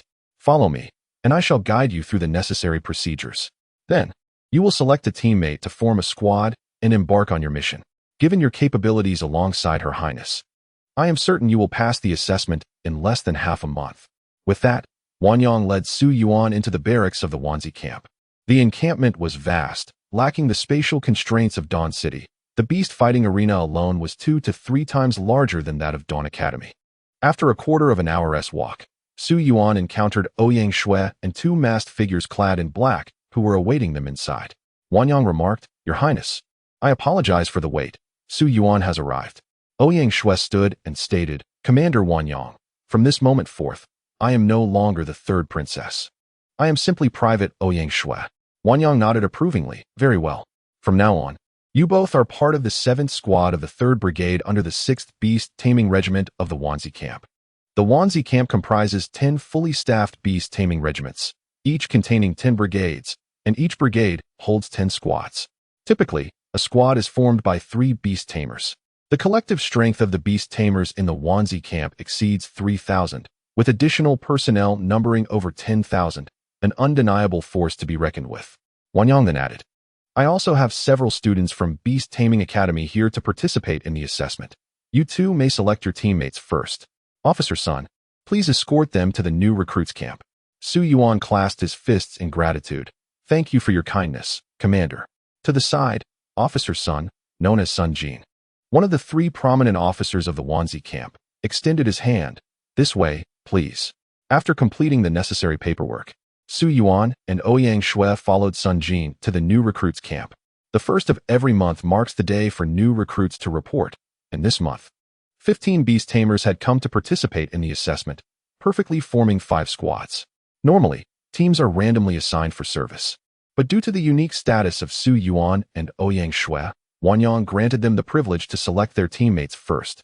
Inside the new recruits' camp, a line of over a dozen newcomers stood in formation, awaiting their squad assignments. Upon the arrival of Su Yuan and Ouyang Shui, the new students began to whisper among themselves. Look, the reports from Dawn News were indeed accurate. Su Yuan and the princess have truly come to the Wanzi camp. Goodness, it's real. The princess is exceptionally beautiful. Could it be that Su Yuan is actually sharing a dormitory with her, as the legends suggest? How enviable. I hope to become her teammate, defeating Su Yuan and trampling on Gong Jing, aspiring to claim the championship of this year's Beastmaster competition. Just imagine, Su Yuan breaking through his bottleneck in merely 13 days, battling against higher ranks as if it were a casual affair. If you join, it would be akin to serving a dish. The majority of the students at the Beast Academy were boys, brimming with youthful vigor and unrestrained in their speech. Rarely did they encounter a girl, let alone a beauty like Ouyang Shui, who instantly sparked their admiration. Ouyang Shui paid little heed to their chatter and simply instructed Su Yuan to select participants.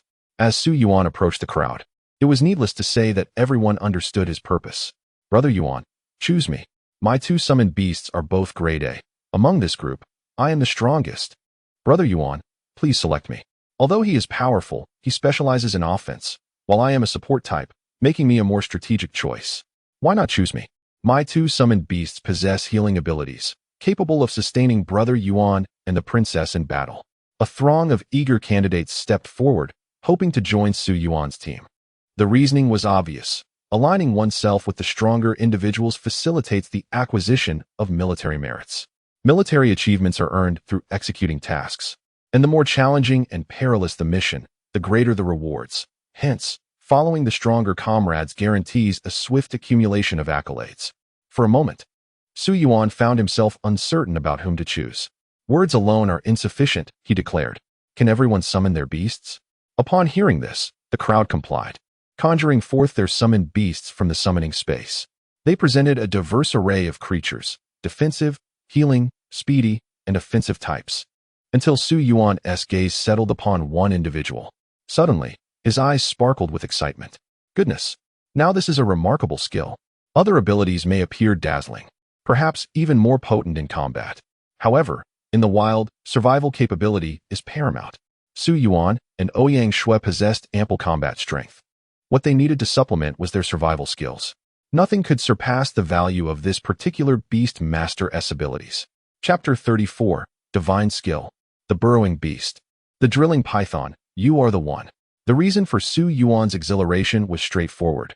This individual's abilities were extraordinary, although she appeared rather unassuming. The Beast Master named Li Mi was a modest young girl, and her 2 summoned beasts were merely grade B, seemingly lacking confidence. Yet, her summoned beasts would undoubtedly prove invaluable. Beast Master, Digger Beast, Rarity, B. Level, Golden Beginner. Talent, Soil Consumption, Rare. Transforming soil into gas, Rare. Skill, Earth Dragon Bullet, Perfect. Burrow, Rare. Bloodline, None. Beast Master, Drilling Python, Rarity, B. Level, Golden Beginner. Talent, Hard Drill Head, Perfect. Shedding Skin, Rare. Skill, Underground Adaptation Blessing, Rare. Dissolve, Perfect. Bloodline, None. Upon delving into the detailed descriptions of these skills, one can discern that what appears to be an unremarkable ability is imbued with unparalleled potential. The Digger Beast is capable of consuming vast amounts of earth, subsequently converting it into oxygen, nitrogen, and other atmospheric components to facilitate its subterranean excavations. The Drilling Python, adorned with a colossal drill at its head, can effortlessly bore through even the most formidable stone, while its dissolve skill possesses the power to liquefy steel. Furthermore, the Drilling Python can bestow upon others the blessing of underground adaptability. These abilities, when combined, evoke in Su Yuan the image of a quintessential power often found in protagonists of fantastical novels, the art of tunneling. You are the one, my friend. My dear. A life devoid of the ability to tunnel is far from perfect. Su Yuan extended his hand towards Li Mi, saying, Sister, would you be interested in joining my team? Li Mi, petite in stature, standing at less than 1 meter 60 and weighing approximately 80 pounds, appeared fragile, with fair skin and a smattering of freckles that lent her an air of shyness. With a timid voice, Li Mi responded, can I? Before Su Yuan had the chance to speak, a group of burly men nearby expressed their disappointment. Brother Yuan, this isn't appropriate. Xiaomi's abilities are wholly unsuitable for combat. Even if you have a fondness for girls, you shouldn't be so biased. Indeed, Brother Yuan, take me instead. I won't hold you and the prince back. Yes, Brother Yuan. You're bound to venture into far more perilous jungles. Bringing along Xiaomi will not only be unhelpful, but may also endanger her. After all, Brother Yuan and the prince cannot fight while simultaneously worrying about her safety. The words of the group caused Li Mi, already lacking in confidence, to lower her head and softly murmur, perhaps I should just step aside. You are right. I can't even protect myself, and I would surely be a burden. Su Yuan, with a swift motion, tapped Li Mi's head. Don't listen to their nonsense, you fool. I chose you precisely because I value your beast mastery abilities. What burden are you speaking of? In a critical moment, it might very well be you who saves me and the prince. You will become an exceptionally talented beast master. Upon hearing Su Yuan's words, the breeze swept aside the bangs that covered Li Mi's eyes, revealing her dark orbs that shimmered with a glint of white light. How do you know about my beast mastery abilities? Can I truly do it? Su Yuan replied without hesitation, of course. I am a genius beast master. I can discern at a glance who is most suitable. Subsequently, he addressed the other dozen men. You gentlemen can undertake your own missions, can't you? Are you not men? Do you still require my assistance? A few men scoffed in response. Yuan Ge, there's only one girl in our squad, and you wish to take her away? How ruthless. Yuan Ge, do take good care of Xiaomi. Su Yuan lightly pounded his chest with his right fist, declaring of course. After selecting the personnel, Su Yuan departed the new recruit camp with Li Mi waiting at the entrance. Ouyang Shui crossed her arms and inquired, are you certain about choosing her? According to the information provided by Vice Officer Sun, both of her beasts are B grade and lack any remnants of mythical bloodlines. Su Yuan smiled, trust my judgment. This girl proves invaluable in critical moments. Since Su Yuan was resolute, Ouyang Shui refrained from opposing him. His choices were invariably correct. Ouyang Shui extended her hand. Hello? You must be Li Mi, am I right? I am Ouyang Shui. Li Mi timidly reached out her hand, replying, Your Highness, it is truly a stroke of fortune to meet you. Ouyang Shui pondered internally, is this truly all right? She seems overly socially anxious. Su Yuan then addressed Vice Officer Sun. Vice Officer Sun, our 7th squad is assembled. Sun Ji nodded, good, from now on. You will maintain contact with the captain of the 3rd Brigade for task assignments and reporting. Understood. Here are the armed badges assigned to you. They are only effective within 100 miles around Shaoqi town. If you venture too far, they will cease to function. Captain Yuan, the task now falls to you. A robust man standing nearby spoke in a deep voice. Very well, leave it to me. Gentlemen, I am your brigade leader, Yuan Tiantong, a 4-star beast master. The insignia of 1 stripe and 3 stars on Yuan Tiantong's shoulder indicated that he was already a captain. After leading them to the 3rd Brigade's base, he stated, Allow me to provide you with a detailed introduction. Our 3rd Brigade is specifically designed to assess your qualifications to become a 3-star beast master. The assessment criteria, as you know, require accumulating sufficient military merit to attain the rank of 2nd lieutenant. We calculate military merit based on merit points, starting from private, advancing through corporal and sergeant before reaching 2nd lieutenant. There are 2 avenues for acquiring merit points. 1. Completing missions. 2. During the defense against beast invasions. Points are awarded based on the number of beasts slain. Soldier missions generally have 4 levels. A, B, C, and D. D-level tasks, which pertain to the city guard's logistics, are the simplest, tasks such as cleaning, cooking, and laundry, yielding a fixed merit point of 1. C-level tasks are an upgraded version of logistics, involving the transport of supplies and providing security during escort missions, with merit points ranging from 25 and above. B-level tasks involve extermination. Numerous wandering beasts threaten the safety of villages outside Dawn City. Upon receiving an alert from a village, beast masters will be dispatched, granting a fixed merit point of 10, plus additional points based on the level of the beast slain. A-level tasks involve exploration, delving into the Dawn Forest, all the way to Eagle's Cry Gorge. This stretch of journey is fraught with peril. You will be tasked with exploring areas that remain incompletely surveyed, earning a fixed merit value of 50 points. in addition to the points accrued from slaying demonic beasts. The ranking of these beasts contributes as follows: 1 point for bronze level, 5 points for silver level, 20 points for gold level. And for the higher tiers, such as stellar and lunar, I advise you to choose retreat. Is there anything unclear? Yuan Tiantong's explanation is quite straightforward. In essence, the more hazardous the mission, the greater the merit value awarded. Likewise, encountering more demonic beasts during the task will yield additional merit points. Ouyang Shui inquired, how do we determine if it is us who has slain them? Indeed, the guardians surrounding Ouyang Shui are all 6-star beast masters. If she were to have someone else do the fighting, wouldn't that expedite her assessment? Yuan Tiantong replied, your arm badges will record this information. Although the eggs may lose connection beyond 100 miles, they still retain a record of your kills, and at the end, we will tally the data from the 3 of you. I see. It appears that the eggs within the badges are quite convenient. Su Yuan asked, how many merits are required for a promotion to second lieutenant? Yuan Tiantong illustrated on the blackboard. To advance to corporal requires 10 points, sergeant 50 points, staff sergeant 100 points, sergeant first class 200 points, and second lieutenant 500 points. In total, 860 points. If you wish to ascend swiftly, you must undertake combat missions classified as B in A levels. That explains why many get stuck at this juncture. While C and D level tasks may be safer, the merit accumulated is insufficient. It seems undertaking A-level missions is indeed the way to go. With Li Mi present, fleeing is not an issue. Just as Su Yuan contemplated this, an alarm blared throughout the battalion. Beep, beep, beep. Yuan Tiantong announced, demonic beasts are ravaging Fish Pond Village, 10 miles east of Shaoqi Town. Do you wish to respond? A B-level task? Su Yuan nodded. All right, let us commence with a B-level task to hone our skills. Commander, please also assign us an A-level mission. After completing that, the 3 of us will head directly into the Dawn Forest. Yuan Tiantong's eyes widened in surprise, quickly realizing the audacity of such a response. It is rare to find someone bold enough to accept an A-level task right off the bat, especially a genius beastmaster. Understood. Team 7, move out. Arrive at Fish Pond Village within 10 minutes. Yes. Chapter 35, B-level task, exorcising demons from Fish Pond Village 10 minutes. Time is of the essence. The 3 of them summoned their beasts without delay. Only the speed of their beasts could propel them forward swiftly.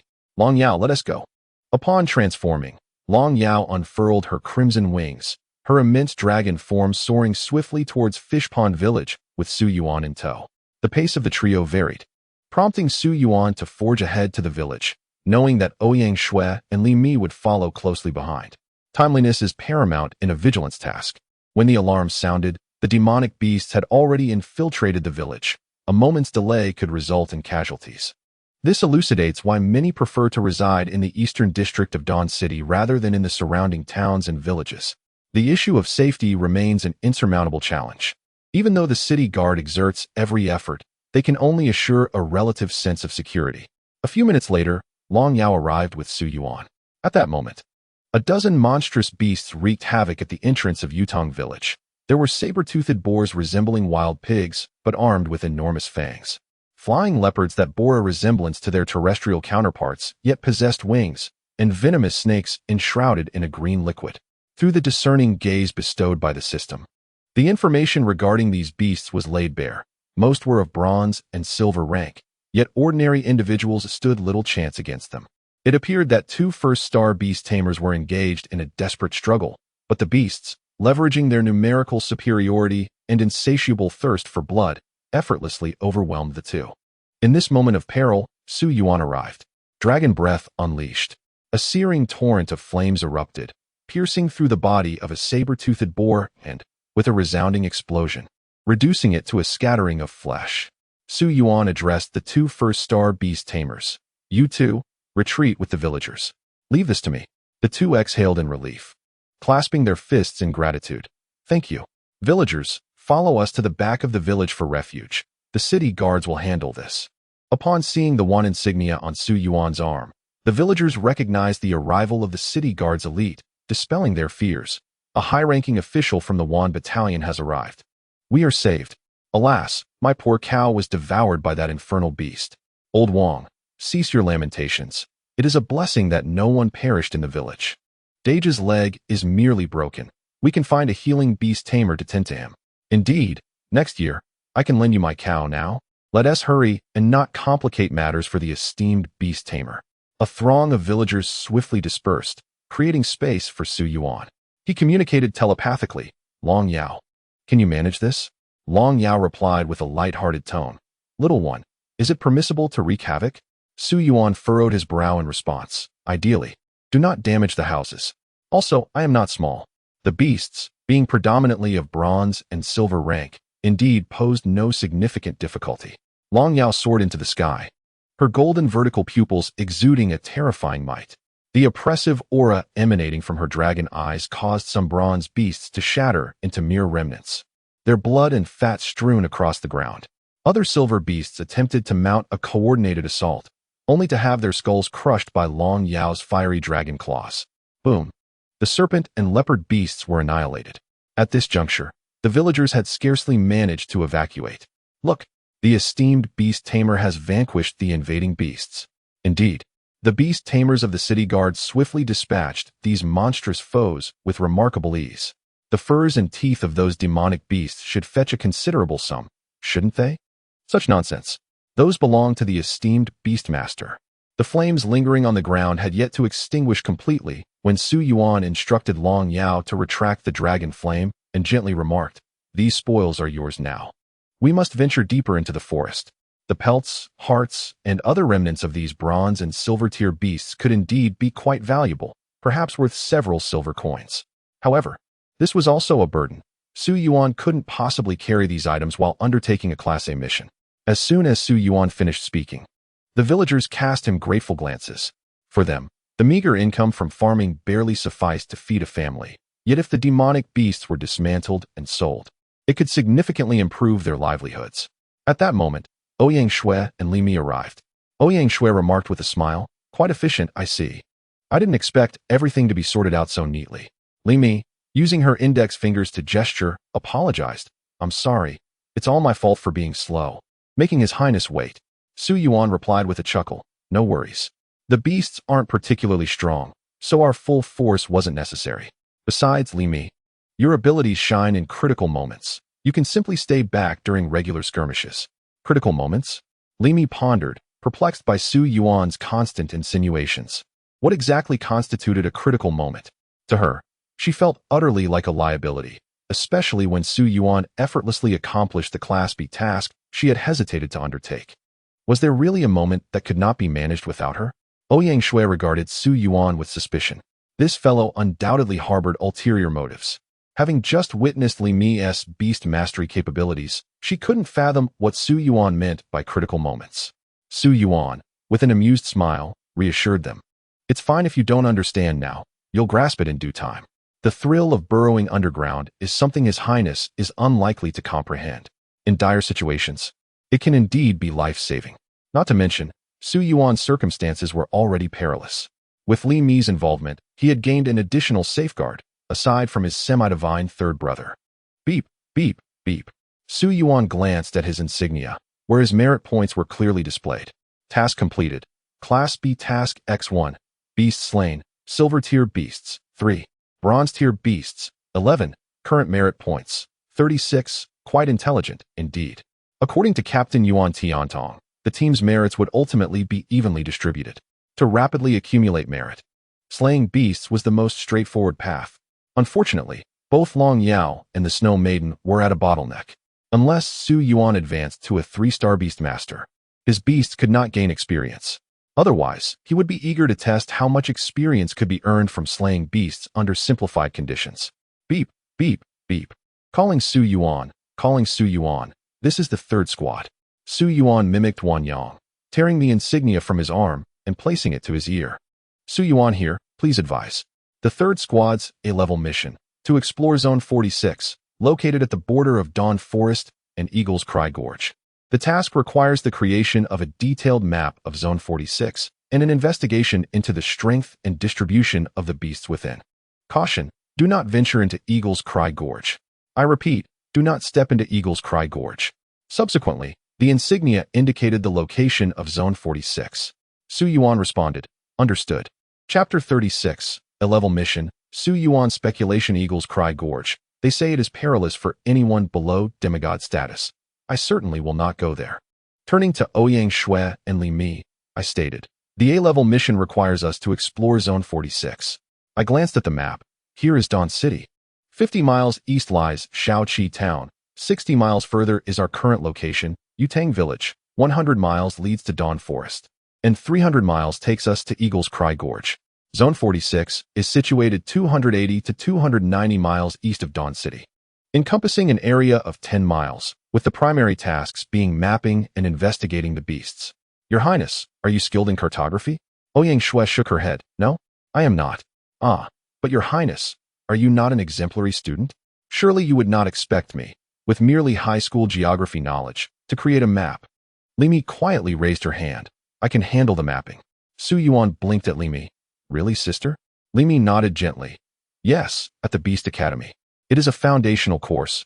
I have studied it for over a year, and mapping is my forte. A foundational course, you say? Su Yuan scratched his head. Then I must rely on you. I apologize, but I seem to have never attended such classes. Indeed, since arriving at Dawn Academy, Su Yuan had been absent from all classes. The reason was simple. He had advanced too rapidly. My absence might be understandable. But how could Your Highness not have attended foundational courses? Ouyang Shui shot Su Yuan a glance. I specialize in tactics and management, all right? Turning to Li Mi, Su Yuan said, let us proceed slowly. We must slay some ferocious beasts along the way to accumulate merit points, or else completing the mission alone would take too long. Li Mi softly remarked, in the depths of the forest, the strongest beasts are of the Qinxing level. If possible, try to avoid killing too many in one place, as the scent of blood may attract higher-level beasts. Is that so? Su Yuan looked at Ouyang Shui, who appeared equally perplexed. Well, indeed, having someone knowledgeable is quite beneficial. Understood. You have been a tremendous help, sister. Let us set out.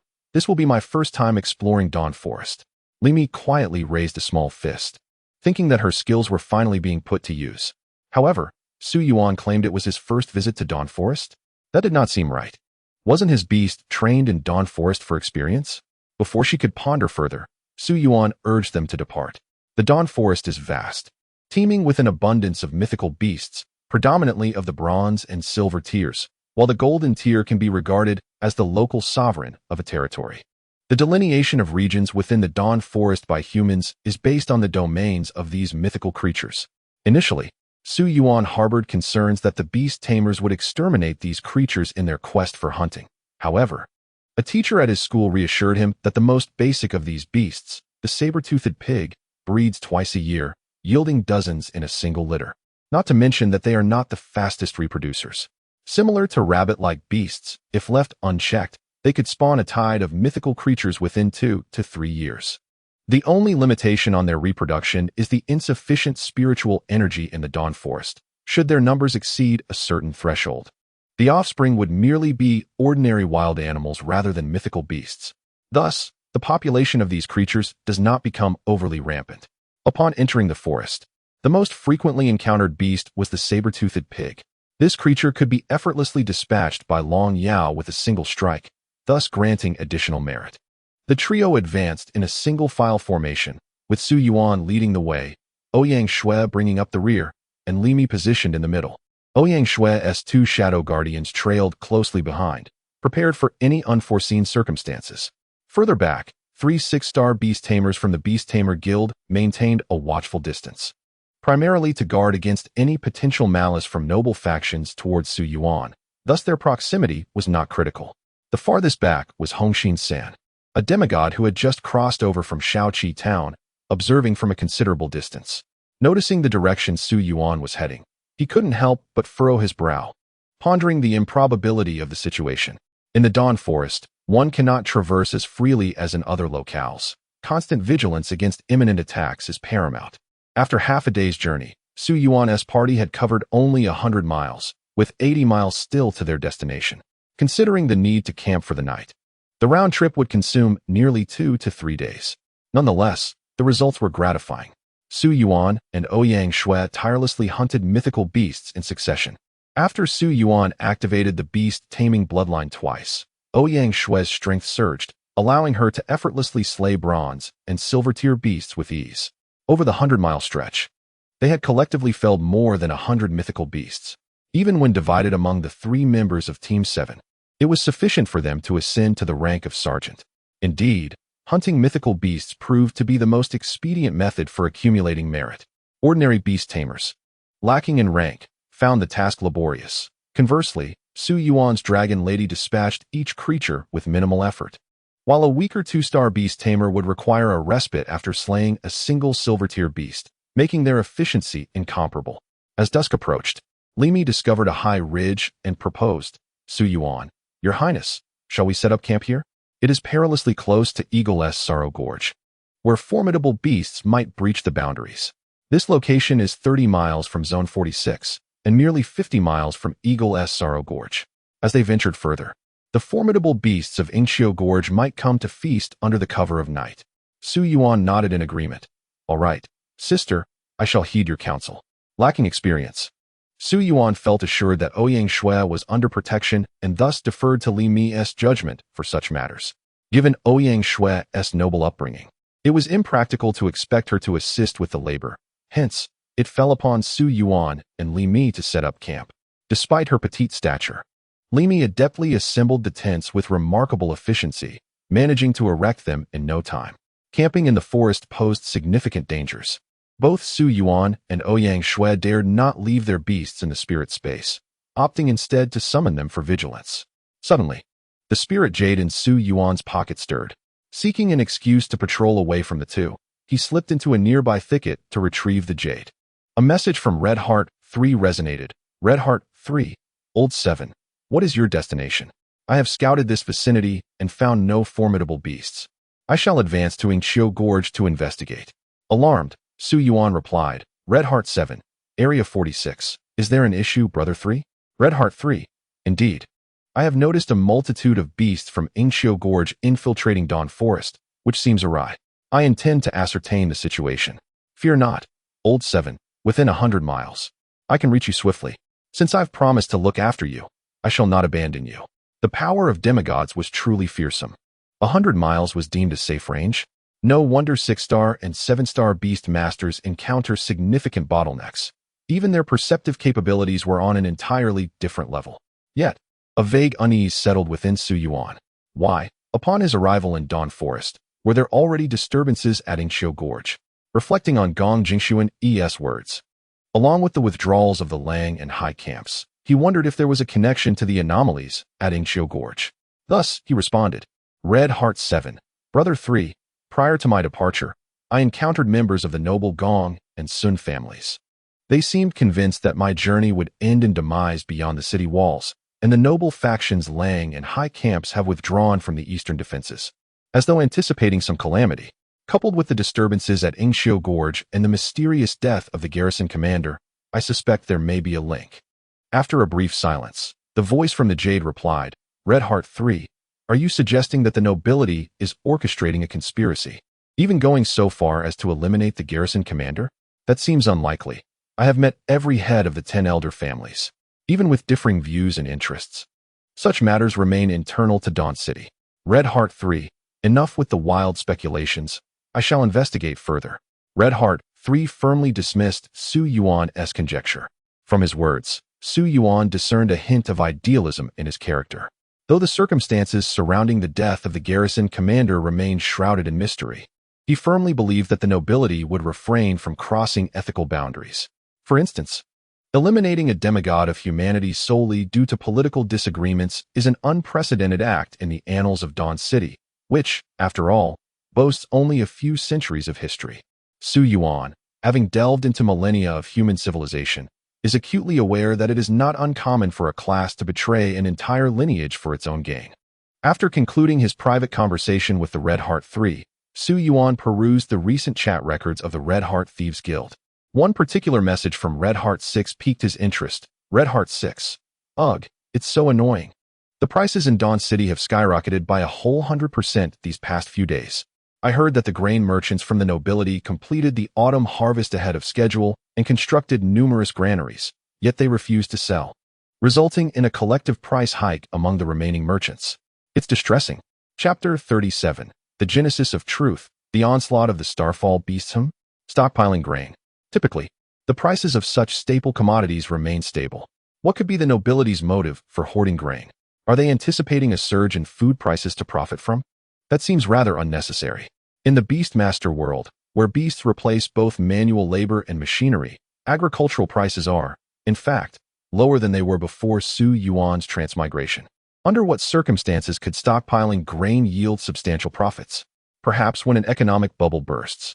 Throughout history, numerous economic bubbles, such as the real estate bubble, have led to soaring grain prices post-burst, explaining the absurd news of crops being exchanged for mortgage payments in modern times, or in ancient societies plagued by famine or war.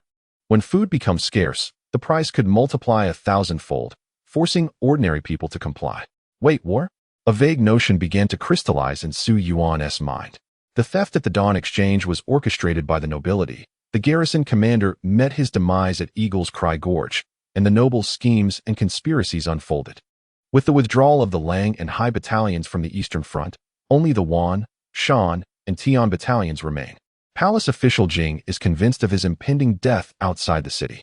A beast king lurks in Eagle's Cry Gorge, with its beasts pouring into the Dawn Forest. Prices are soaring, and tensions escalate between the noble and common classes, as the nobility engages in rampant grain acquisition. Could it truly be so? A bitter smile crept onto Su Yuan's face. If that were the case, it would indeed be a deadly scenario. Of course, one cannot dismiss the possibility that Su Yuan is merely indulging in fanciful worries. Why are you here? Ouyang Shue's voice startled Su Yuan, causing him to jump.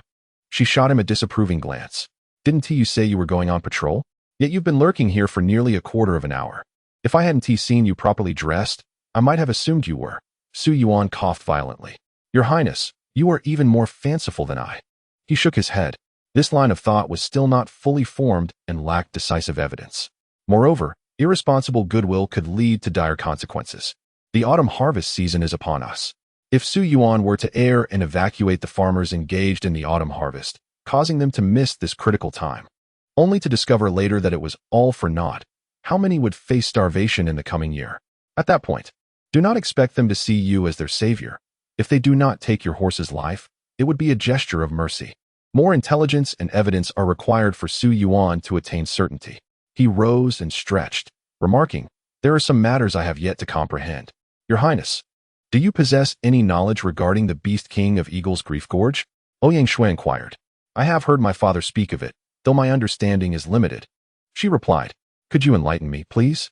Ouyang Shui lightly tapped her chin and lifted her head, stating, since you have inquired earnestly, I shall generously share.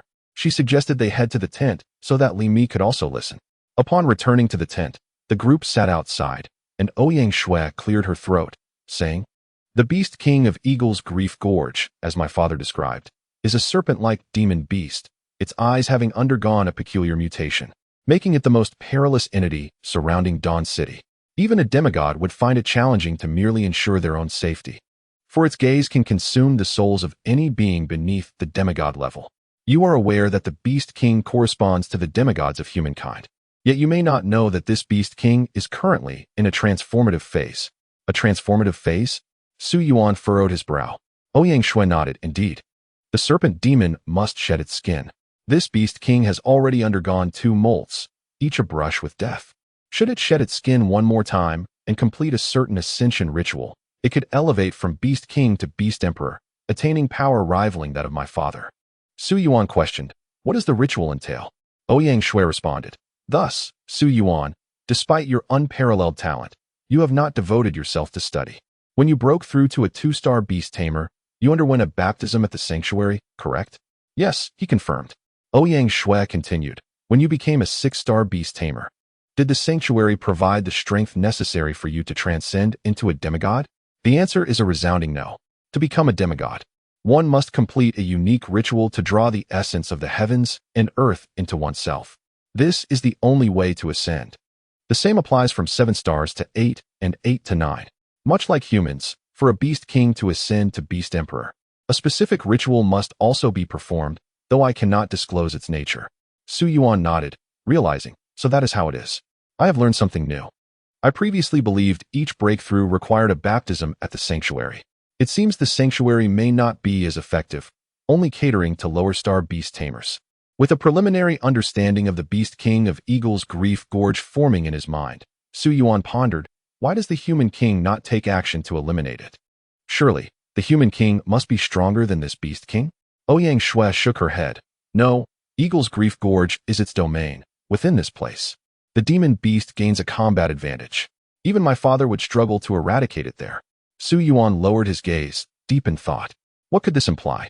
He found himself unable to grasp the full meaning. Limi clasped her hands together, exclaiming, I hope we never encounter such a terrifying creature in our lifetimes. Within the confines of the tent, the flickering lights cast an aura of tranquility. Suddenly, a piercing howl shattered the serene silence of the jungle. The ground trembled beneath the frantic thuds of countless beasts. Su Yuan observed as numerous low-tiered demonic creatures, such as saber-toothed boars and razor serpents, fled in abject terror. Their escape a chaotic spectacle. What was amiss? The shadow guardian beside Ouyang Shui abruptly transmitted a message. Your Highness, trouble brews. It is the level star demon beast from the Dawn Forest, and it approaches us with alarming speed. Ouyang Shui's beautiful eyes widened in shock, her expression turning icy. What? A level star demon beast? Another shadow guardian materialized, stating, Your Highness, this level star demon beast is far too formidable for you. Allow me and Shadow One to handle it. Shadow One added, Indeed, you and your companions are merely two-star beast tamers. This is beyond your capabilities. Ouyang Shui clenched her fist lightly. If possible, she wished to stand her ground, not wanting to rely on her guardians. After all, this was her inaugural venture into the front lines for a mission. As a princess, she could easily find ways to evade responsibility. Yet, Ouyang Shui chose to approach the front lines earnestly, hoping to prove her own worth. However, she felt a twinge of reluctance. She understood that this was not the moment for impulsive decisions. This was a true test of overcoming levels. Just as Ouyang Shui prepared to command her guardians to engage, Su Yuan interjected, Wait, I believe we should give it a try. Your Highness, is there a better opportunity than this? No one is monitoring us. And with the protection of a 6-star beast tamer, what do we have to lose by attempting? Ouyang Shui cast a surprised glance at Su Yuan.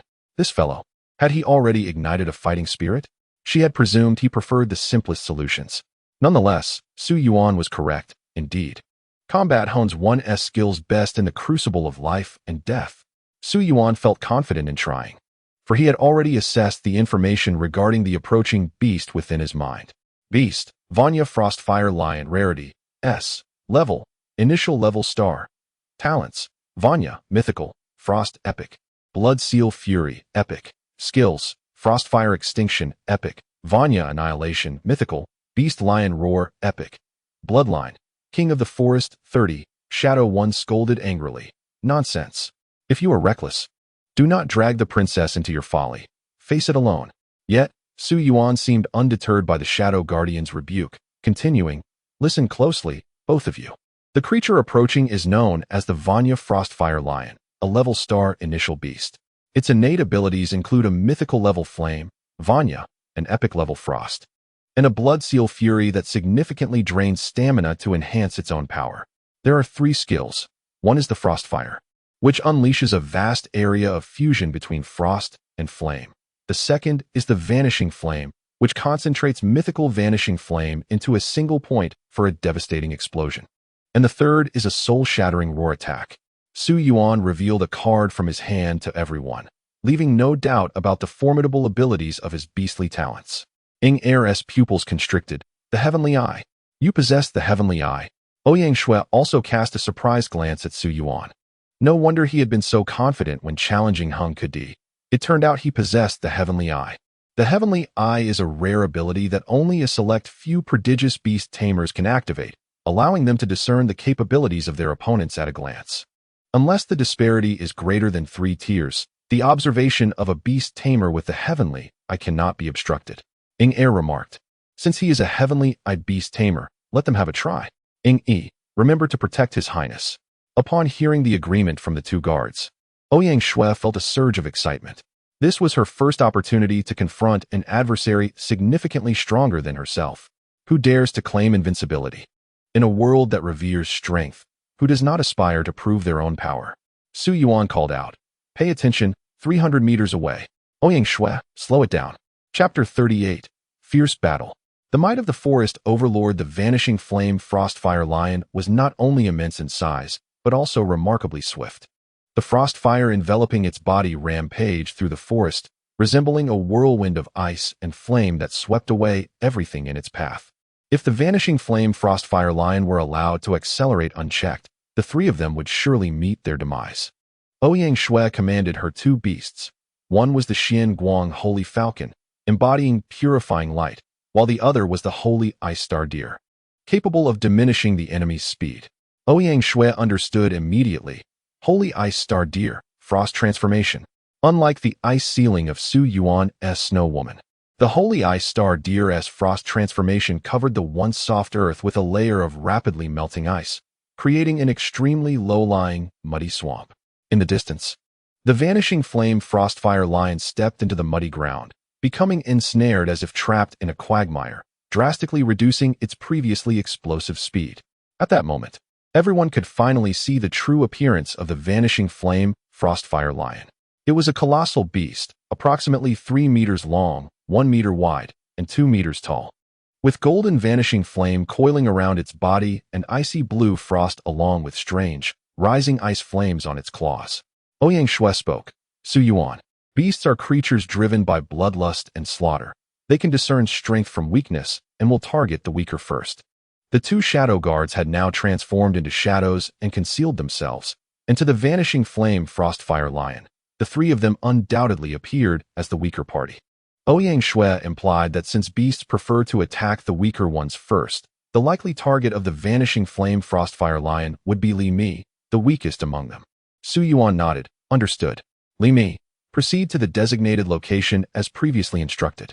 Among the three, Li Mi possesses the weakest strength. Should she attract the attention of the Van Yin frostfire lion, Su Yuan would struggle to engage in battle while simultaneously safeguarding his companions. It would be prudent to follow his earlier strategy of laying an ambush. Without hesitation, Li Mi commanded the earth-drilling python and the burrowing beast to retreat. During the conflict, her role was to diligently heed Su Yuan's commands, ensuring she did not hinder her comrades. Su Yuan had remarked upon her extraordinary abilities, which would prove invaluable at critical junctures. Trusting his judgment, she prepared as directed. In an instant, the Van Yin frostfire lion freed itself from the icy mire, unleashing a furious roar and executing its skill, Demon Lion's Roar.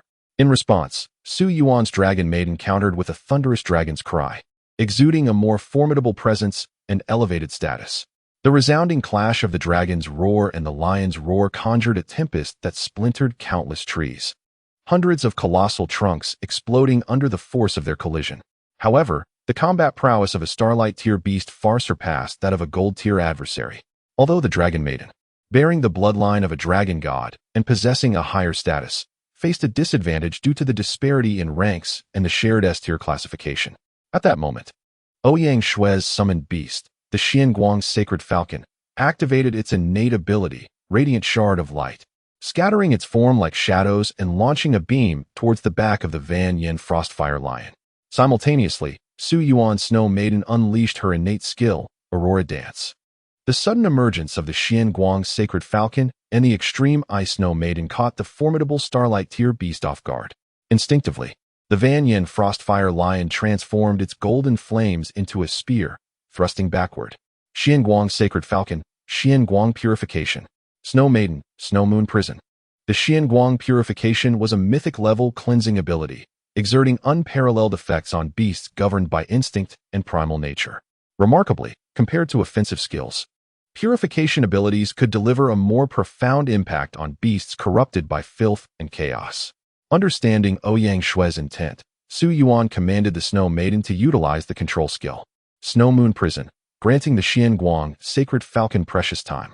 The Snow Moon Prison activated first, a radiant moon rising upon the Snow Maiden's forehead, illuminating the night sky, enhancing its effect under the moonlight. Composed of 17 ice pillars, the icy prison halted the Van Yin spear and restrained the Van Yin Frostfire Lion in place. However, due to the level disparity, even the special ice crystals of the Extreme Ice Snow Maiden could only delay the Van Yin Frostfire Lion for less than a second. The golden flames swiftly melted the ice pillars of the Snow Moon Prison, The icy fire entwined around the Frostfire Lion's paw struck with force towards the Snow Maiden's position.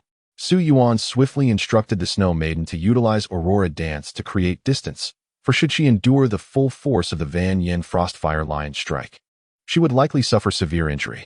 Nonetheless, the Snow Maiden had managed to buy enough time. The activation of the Xian Guang purification by the Xian Guang Sacred Falcon is akin to a celestial angel unfurling its wings behind. The ethereal figure of the angel envelopes the Frostfire Lion with a warm, yet utterly merciless hand. As the sanctified force of purification flows like a golden torrent across the lion's majestic form, a roar erupts that far surpasses the previous one. Infused with fury and a mesmerizing ferocity, the Frostfire Lion unleashes its innate blood rage, amplifying its feral strength, while the angelic apparition's hands gradually disintegrate like a cracked shell. Subsequently, the golden flames of the Frostfire meld with the frost upon its claws, culminating in an explosive ring of frostfire emanating from the Frostfire Lion. This is its skill, Frostfire Extinction. The combination of attacks from the Frostfire Lion compels Ouyang Shui to command the Xian Guang Sacred Falcon to flicker away with its radiant fragmentation. Ouyang Shui furrows her brows slightly, burdened by the difficulty of the battle. Despite their four-summoned beasts unleashing their full might, they have yet to breach the enemy's defenses. The disparity in levels ensures an overwhelming inferiority in both offensive and defensive capabilities. Su Yuan, confident in his ability to engage in this fight, must ponder how to eliminate this formidable star-level beast. To succeed in battling above their rank requires either a significant advantage in tier or a strategic counter to the summoned beast's abilities. Presently, Su Yuan and Ouyang Shui lack both. Ouyang Shui casts a worried glance at Su Yuan. He utilizes his arm badge to communicate. Hold on a little longer. Li Mi is not yet prepared. Prepared? What preparations has Su Yuan made? There is no time for contemplation as the Frostfire Lion charges towards them. Stealing his resolve, Su Yuan commands Long Yao to transform, revealing its enormous maw, evidently ready to confront the Frostfire Lion head-on, as mere control abilities would prove insufficient to restrain it. Ouyang Shui. Understood. Ouyang Shui directs her two summoned beasts as the Xian Guang Sacred Falcon invokes its epic skill, Blessing of Light. A gentle radiance envelopes Long Yao's dragon scales, imbuing it with a purifying blessing that mitigates the beast's assault. Simultaneously, the sacred ice star deer unleashes its ability, Celestial Frostfall.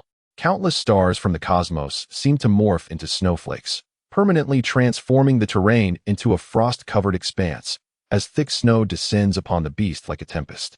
The Snow Maiden stands ready as well. Long Yao and the Snow Maiden both unleash their powers. Mythical Celestial Ashes. Mythical Ice Phoenix Deification. The Crimson Dragon ascends. The Sunlit Vermilion. The Ice Phoenix soars, its snowy wings deifying. Blossoming crimson fire lotuses and waves of devastation cascade through the air, while the Ice Phoenix's chilling breath counteracts the life force of the Frostfire Lion. The convergence of these two formidable energies becomes a focal point aimed directly at the Frostfire Lion. A roar erupts. The star-level beast senses danger for the first time. The golden flames transform into a resplendent golden blade suspended in the air, seemingly capable of severing space itself in an instant, gathering ominously above.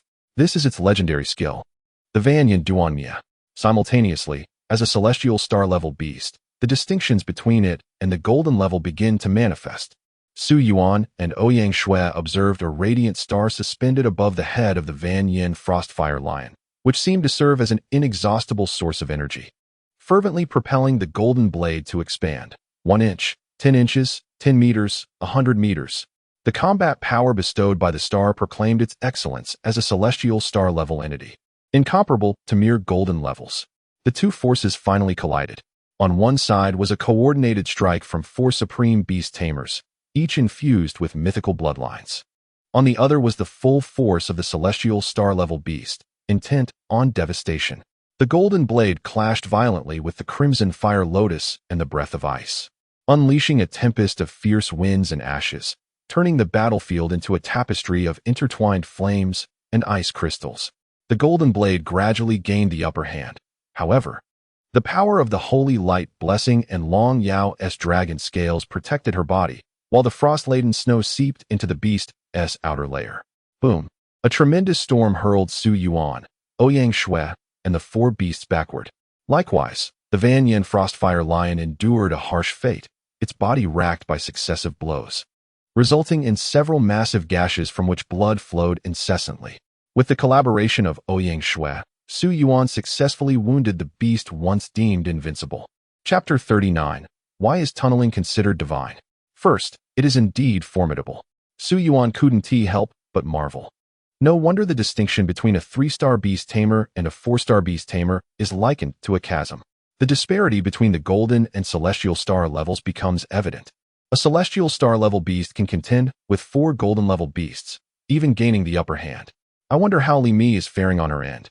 I can hardly hold on here. Suddenly, news arrived from Li Mi. Su Yuan, is 2,000 meters sufficient? That will suffice. Quite efficient, indeed. Though she appears devoid of combat prowess, she seems to possess remarkable talent in this regard. All right, let us proceed to subdue this celestial star-level beast. Su Yuan declared, prepared to retreat. Ouyang Shui understood what Su Yuan had instructed Li Mi to prepare and promptly followed him in retreat. The 4 beasts coordinated their efforts, battling while withdrawing. Yet, the Van Yen Frostfire Lion would not easily allow them to escape. The prey was within reach, and the audacity of the prey to retaliate and inflict injury was a profound humiliation in its eyes. The filth in its mind had driven the beast into a frenzy, its vision clouded by bloodlust. The blood flowing from its numerous wounds further incited the Van Yen Frostfire Lion, its gaze fixating on the Crimson Dragon. That seemed to be the bloodline of a dragon god. Roar! The blood-seal fury was unleashed once more. The massive Van Yen Frostfire Lion appeared to have eyes only for Long Yao. The Frostfire Lion emitted a series of ferocious roars, seemingly yearning for blood and a breakthrough. Ouyang Shui noticed the unusual behavior of the Frostfire Lion. It appeared to be provoked by something. Realizing the situation, she exclaimed, Su Yuan, the beast has set its sights on your dragon companion. What? Su Yuan responded, bewildered. Why had the Frostfire Lion suddenly gone berserk, relentlessly attacking Long Yao?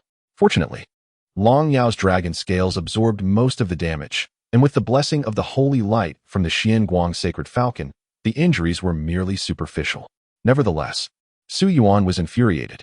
The pressure from the 4 beast companions was concentrated on one, placing Long Yao in grave peril. Why?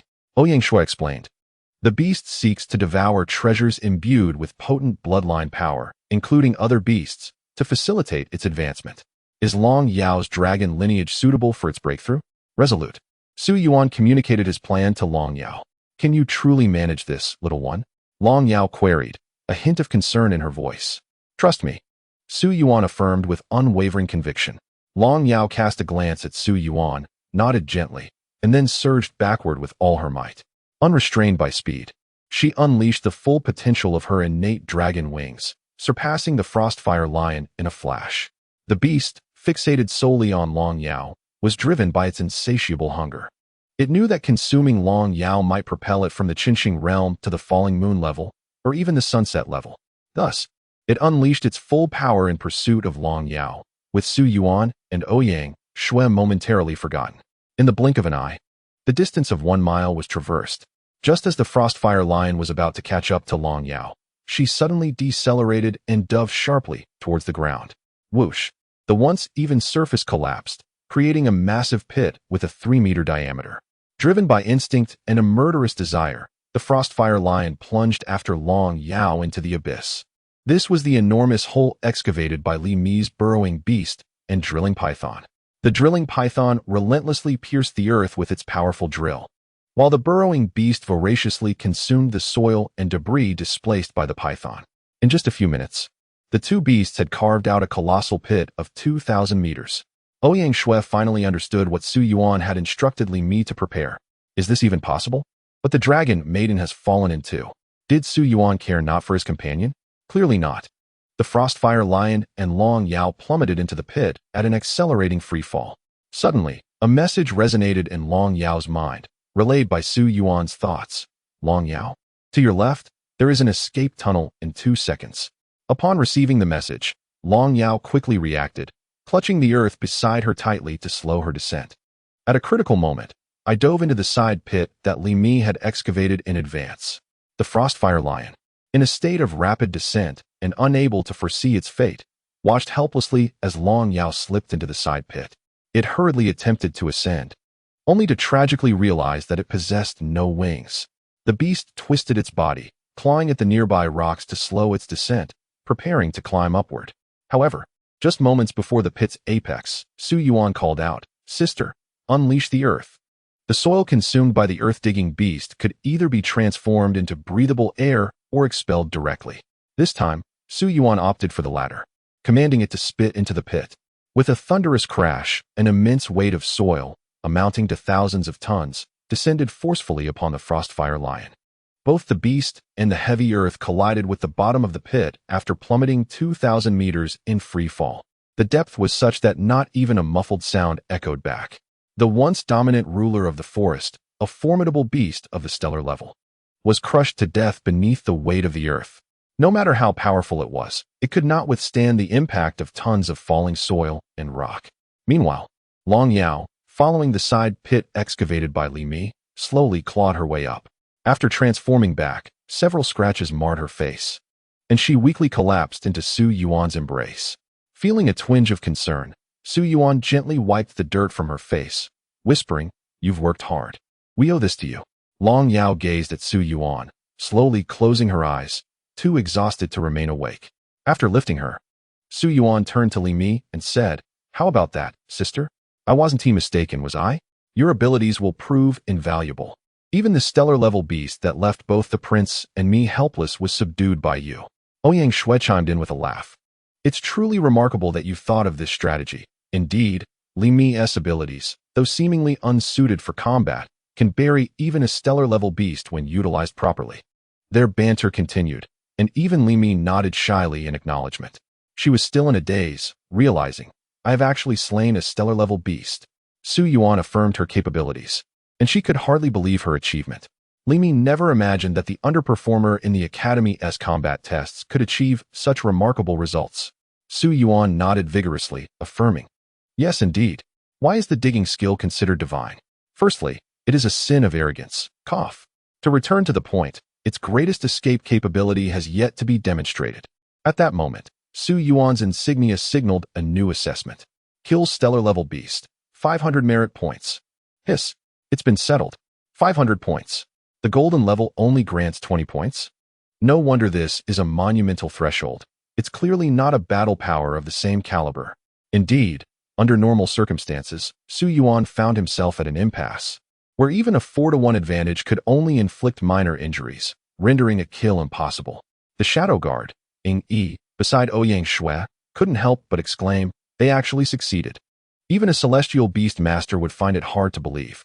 Ying Er sighed in agreement. "Indeed, I was just about to intervene. Your Highness and your peers possess boundless potential."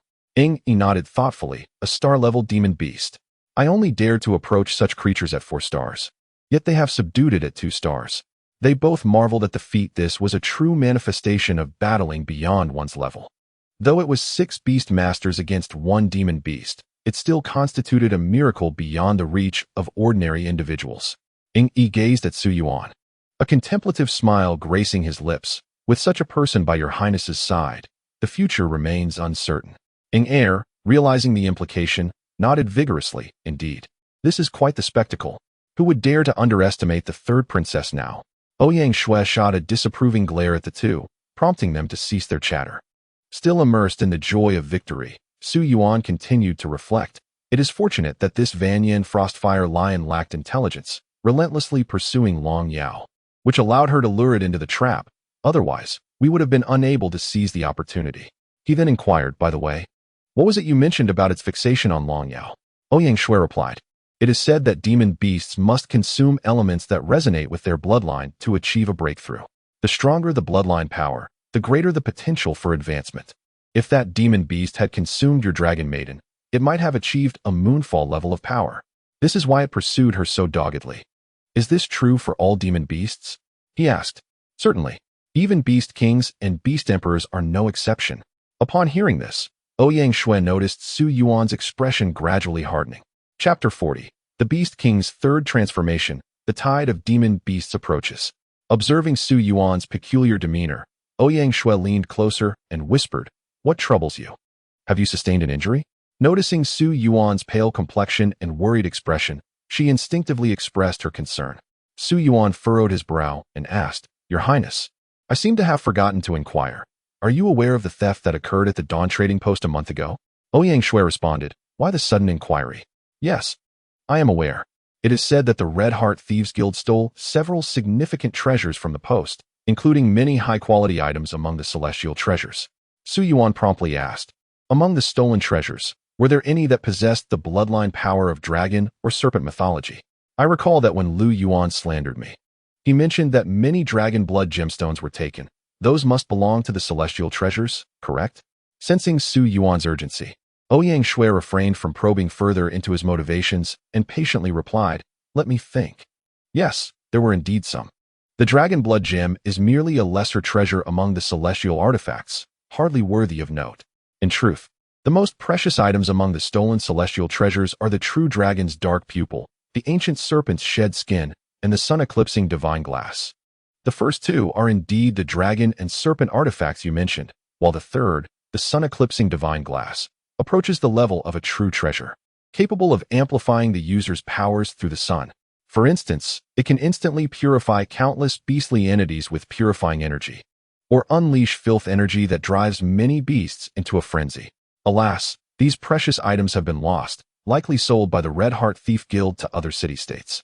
At that moment, Ing Yi quickly interjected, "Your Highness, have you forgotten that this matter must be kept strictly confidential?" Ouyang Shui covered her mouth and replied, "It seems so. It's all your fault for your seemingly innocent question. I instinctively divulged the information." She turned to Su Yuan, reminding him, "Remember to keep this a secret. It's of utmost importance." "Hey, did you hear that?" Su Yuan's expression grew increasingly grim, and he remained silent, which led Ouyang Shui to believe he was distracted and hadn't he heard her. However, Su Yuan's mind was already in turmoil, as two critical pieces of a previously immature hypothesis fell into place. First, he comprehended why the nobility sought to rob the Dawn Trading Company. It contained treasures they desperately needed. Second, the Serpent Beast King from Eagle's Morning Canyon was on the verge of a transformation and the celestial ritual necessary to ascend to the rank of Beast Emperor. If someone were to bring the required heavenly materials at this moment, the Beast King would instantly complete the transformation and commence the ritual, which was evidently linked to war. As one of the four horsemen of the apocalypse, war is fully entitled to embody the term celestial ritual. How could war be provoked? Through the sun-eclipsing divine glass. Thus, the nobility would forsake the city guards contest, redirecting the forces from the Lang and Heizi camps, leading to the certainty of the palace's demise. Furthermore, it was alarming that, apart from the highest-ranking nobles, only Su Yuan seemed to grasp the gravity of the situation. The reason was straightforward. To others, the Dawn Trading Company was merely a target of the Red Heart Thief Guild, but Su Yuan understood it was the nobility behind the theft. Meanwhile, the members of the Red Heart Thief Guild were oblivious to the nature of the stolen items, while Su Yuan, through the princess's powerful intelligence, was fully informed. Taking a deep breath, Su Yuan made a swift decision. "Your Highness, quickly, did you not say you have a way to contact the palace? You must convey my words exactly as I speak them. This matter has been a conspiracy from the very beginning." With that, Su Yuan laid bare his suspicions, detailing how the nobility stole from the Dawn Trading Company and secretly engaged in an undisclosed transaction with the Beast King, along with their various unusual actions. Ouyang Shui and her shadow guard stared at Su Yuan in astonishment, even doubting if this was merely a figment of his imagination. Yet, the unfolding events seemed to corroborate Su Yuan's thoughts, especially when Ouyang Shui learned that the theft of the Dawn Trading Company was indeed orchestrated by the nobility. Her desire to believe Su Yuan's assertions grew ever stronger. Ouyang Shui decisively declared, "Regardless of whether the truth is as such, we cannot dismiss this possibility." Shadow 1. "Prepare the Tongtian record." Shadow 1 replied, "All right, leave it to me." As Ouyang Shui was making preparations, Su Yuan hastily retrieved the spirit communication jade and swiftly inscribed, "Red Heart 7, Third Brother. Flee. The items stolen from the Dawn Exchange are the heavenly materials and earthly treasures of dragon and snake lineage, as well as the sun-eclipsing divine glass. The nobility has likely struck a deal with the Beast King, who may have already completed its metamorphosis, intending to use the sun-eclipsing divine glass to instigate a tide of monstrous beasts. Su Yuan's words immediately captivated the attention of the members. Red Heart 4, Red Heart 7. Is what you say true? Is the source of this intelligence credible? Red Heart 6. How could these people be so deranged? What benefit do they gain from such actions? Red Heart 7. The intelligence regarding the stolen items is absolutely reliable. Su Yuan's information resonated with the Red Heart thieves, who were already well-versed in current events and intelligence. Red Heart 3 resolutely responded, Red Heart 3. No. That beast has undergone 3 transformations. If I do not stall it now, Dawn City will not have time to react. I can only delay it for 20 minutes at most. Old 7. Run and inform the city guards. Red Heart 7 understood. After the brief exchange, Su Yuan noticed countless birds soaring into the sky from the distant Eagle's Morning Gorge. The once dimly lit sky was now obscured by a dense mass of avian monstrosities, resembling an ominous cloud blocking out the sun. The tide of monstrous beasts was about to commence. Your Highness, Li Mi flee. After sending a message to the palace, Ouyang Shui summoned a flying eagle through Shadow 1, exclaiming, climb aboard. Beast control, Azure Wind White Eagle. Level, Sunset Grade. The Azure Wind White Eagle flapped its wings, enveloping Su Yuan, Li Mi, and Ouyang Shui before soaring at an astonishing speed towards the direction of Little Pool Town. As they ascended into the sky, the distant Eagle's Morning Gorge echoed with rumbling sounds. Flames, meteorites, and thunder intermingled in the distance as countless monsters crawled from the gorge's depths, advancing towards the Dawn Forest. After racing dozens of miles, Su Yuan finally reached the communication perimeter and urgently tore off the insignia from his arm, declaring, Private Su Yuan, reporting an emergency situation. The Beast King of Eagle's Morning Gorge is initiating a tide of monstrous beasts. We are about to come under attack. Please prepare swiftly. Question. Is the intelligence accurate? Intelligence is accurate. Received. Private Su Yuan, please return to base promptly. The message was relayed. The city guards in Dawn City were now aware of the impending monstrous beast tide instigated by the Beast King. Having done all that was within his power, Su Yuan could only await the response of Dawn City and the city guards to withstand this calamity. At the gorge's bottom, a colossal 9-headed python, having consumed the remnants of the true dragon's dark eyes and the ancient giant snake, had just completed its 3rd transformation, reaching the threshold of a half-step beast emperor. Only one final step remains, the celestial ritual that draws the energies of heaven and earth into the body. Upon its completion, it shall transcend and ascend to become the beast sovereign. This celestial ritual is known as the blood refinement of all beings. The vital essence of millions, whether human or beast, will coalesce into an unparalleled malevolence, which shall aid in overcoming obstacles. At this moment, a figure clad in white, wielding a slender sword, approached, with a star map of the wheel of beasts manifesting behind him, accompanied by 7 powerful beast souls. 9 serpents, what brings you to attempt a breakthrough today? The 9-headed serpent snorted disdainfully. We, the demon beasts, do not possess the same advantages as your human race. Our ascension demands countless years of patience, and we owe thanks to your kind for sending treasures our way. It is said that we demon beasts revel in bloodshed and slaughter, yet compared to you humans, we are but small fish in a vast ocean. You cannot stop me. You are no match for me now. How pitiful it is that your noble lineage wishes for me to storm into Dawn City, while a mere wretch abandoned in Eagle's Cry Gorge dares to obstruct me. Tell me, Ning Xian, do you not find this amusing? The man addressed as Ning Xian is a branch of the esteemed Ning family, exiled to Eagle's Cry Gorge due to insufficient talent and offending the main family, later rescued by Li Aki, and now known as the demigod Red Heart 3. Gripping his slender sword, with beast souls at his back, he smiled. How could that be? The human race has its scoundrels, but it also has its heroes. Chapter 41. First Achievement. Extraordinary Promotion. Zhou Yuan and his companions took approximately 10 minutes to return to Little Pool Town, where they encountered 3 6-star beast masters tasked with escorting him. The 2 groups joined forces and arrived at the headquarters of the Wanzi camp. The tide of demon beasts is approaching. The intelligence Zhou Yuan brought back is of utmost importance. He allowed Dawn City and the city guard time to respond. As the first line of defense for Dawn City, the city guard immediately convened a combat meeting. In the absence of Commander Wan Jingren, Wan Yang temporarily assumed command, completing strategic deployments in under 10 minutes. With Little Pool Town as the defensive core, frontline positions were established. The Wanzi camp, Shanxi Camp and Tianzi Camp were arranged in a line along a defense perimeter of approximately 200 miles, dividing the area into 20 battlefields. With tens of thousands of Beast Masters from the three camps ready to engage in combat, non-Beast Master personnel were tasked with protecting civilian evacuations. Dawn City's eastern region houses over 2 million people. Despite extensive training, it remains exceedingly difficult to relocate them all to the city for shelter within a short time frame. At least a day would be required, indicating that the city guard must hold their ground in the wilderness for at least a day. Otherwise, over 1 million lives could be lost to the tide of demon beasts. Dawn City has also issued orders. The Beastmaster Guild, the Sacred Beast Hall, and the Royal Knights will establish defensive systems within the city. The city guard must hold out for a day to afford Dawn City the necessary preparation time. At that point, the King of Beasts will utilize the city's geographical advantages to strike down the Beast King. Of course, the city guard will not fight alone. Within the city, numerous scattered beast tamers and their respective teams, upon hearing the news of the impending beast tide, felt a surge of blood and courage, eagerly preparing to join the fray. The defense of our homeland is a solemn duty that every beast tamer must uphold. In a remarkably short span of time, thousands of beast tamers assembled, poised to support the city guards at a moment's notice.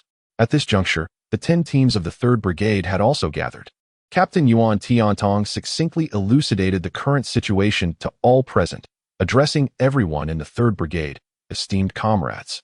We have trained our troops for 1,000 days only to engage in battle for a fleeting moment.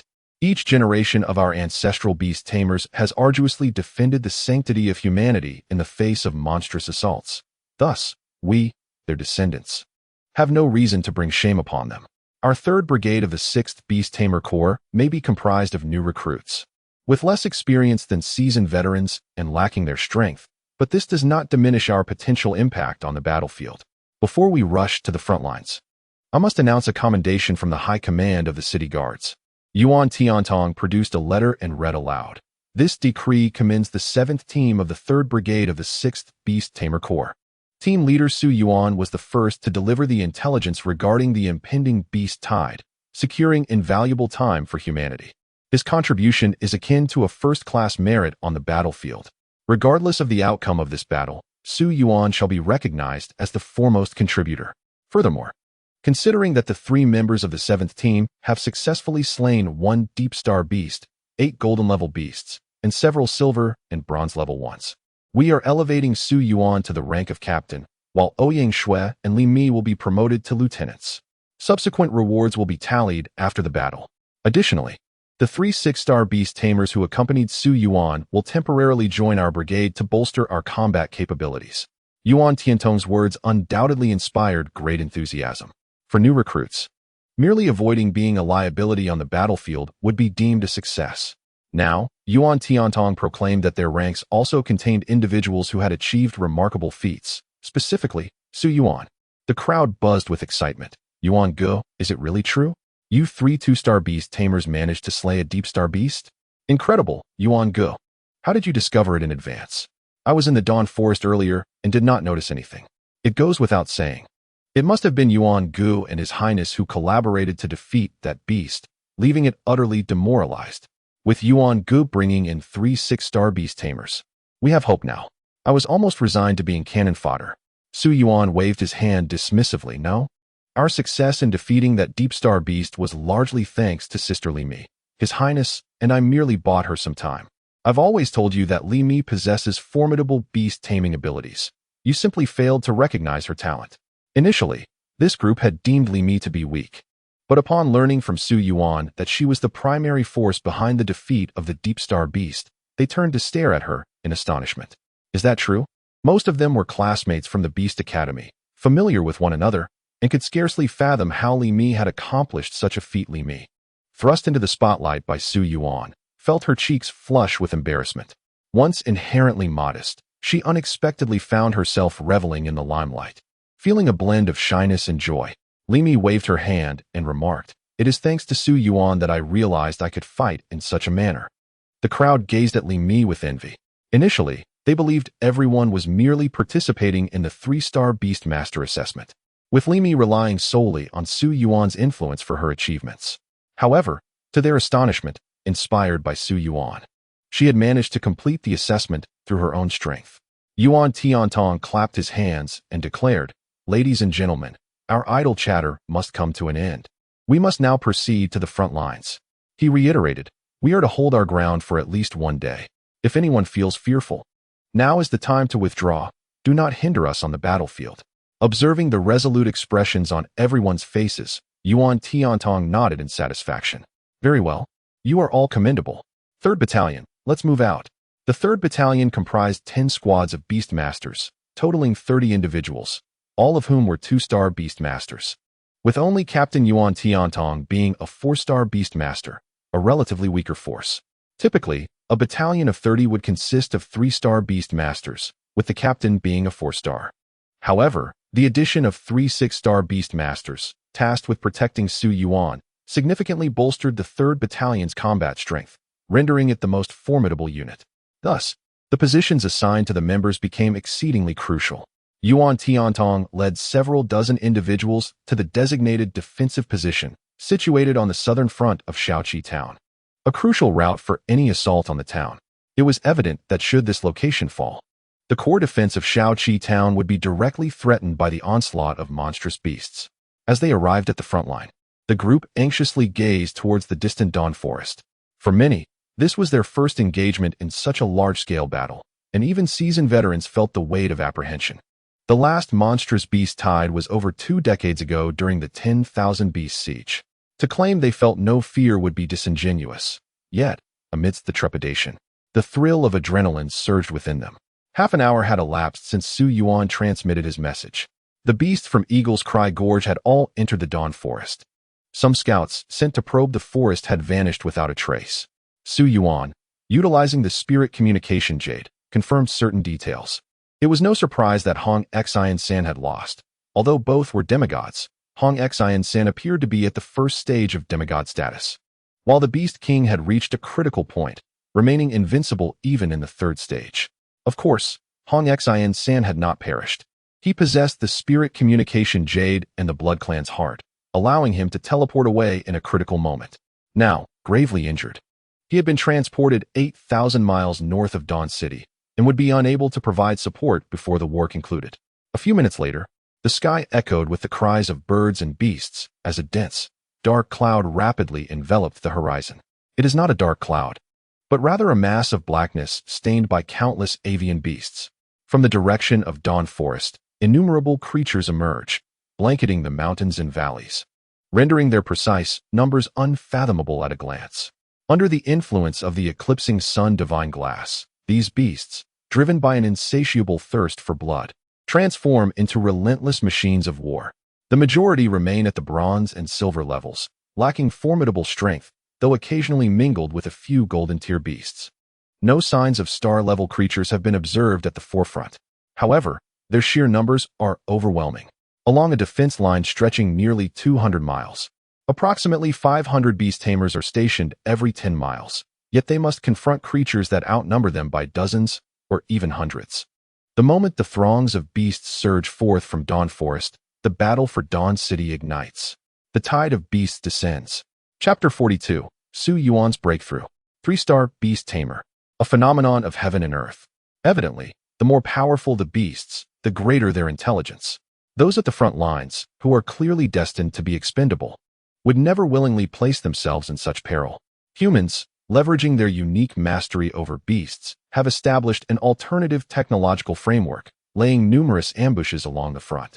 The core defense at Little Pond Town is bolstered by dozens of peak-level setting sun beasts, adept at unleashing large-scale area attacks. The combined force of their assaults is such that even fellow setting sun beasts struggle to withstand it. Thus, the vanguard consists of weaker beasts, more susceptible to the influence of the eclipsing sun divine glass. These creatures will tear through human defenses, exhausting the strength of their tamers. As the sky finally clears, countless beasts swarm forth, filling every conceivable space on the ground and in the air. Although the city guard is hastily prepared, they are not without prior arrangements.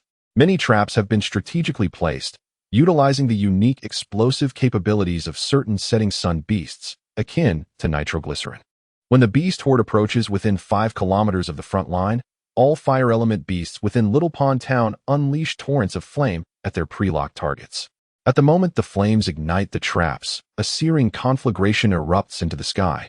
The resounding boom reverberates. A dense web of fire forms an indomitable barrier, claiming the lives of tens of thousands of beasts in an instant. Yet, at this moment, the creatures have already succumbed to the further encroachment of the eclipsing sun divine glass upon their brains. Driven purely by their instinct to kill, they fear not the flames. They surge forward, undeterred, willing to sacrifice themselves to extinguish the fiery net.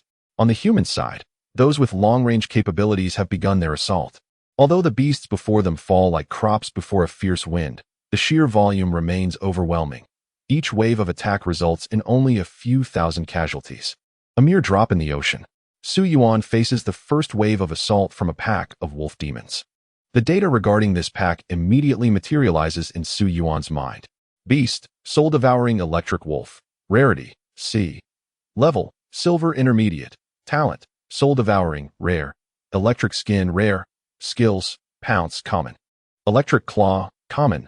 Bloodline, none. Though not particularly formidable, a single swipe from Su Yuan's Dragon Maiden could easily incapacitate 3 of them.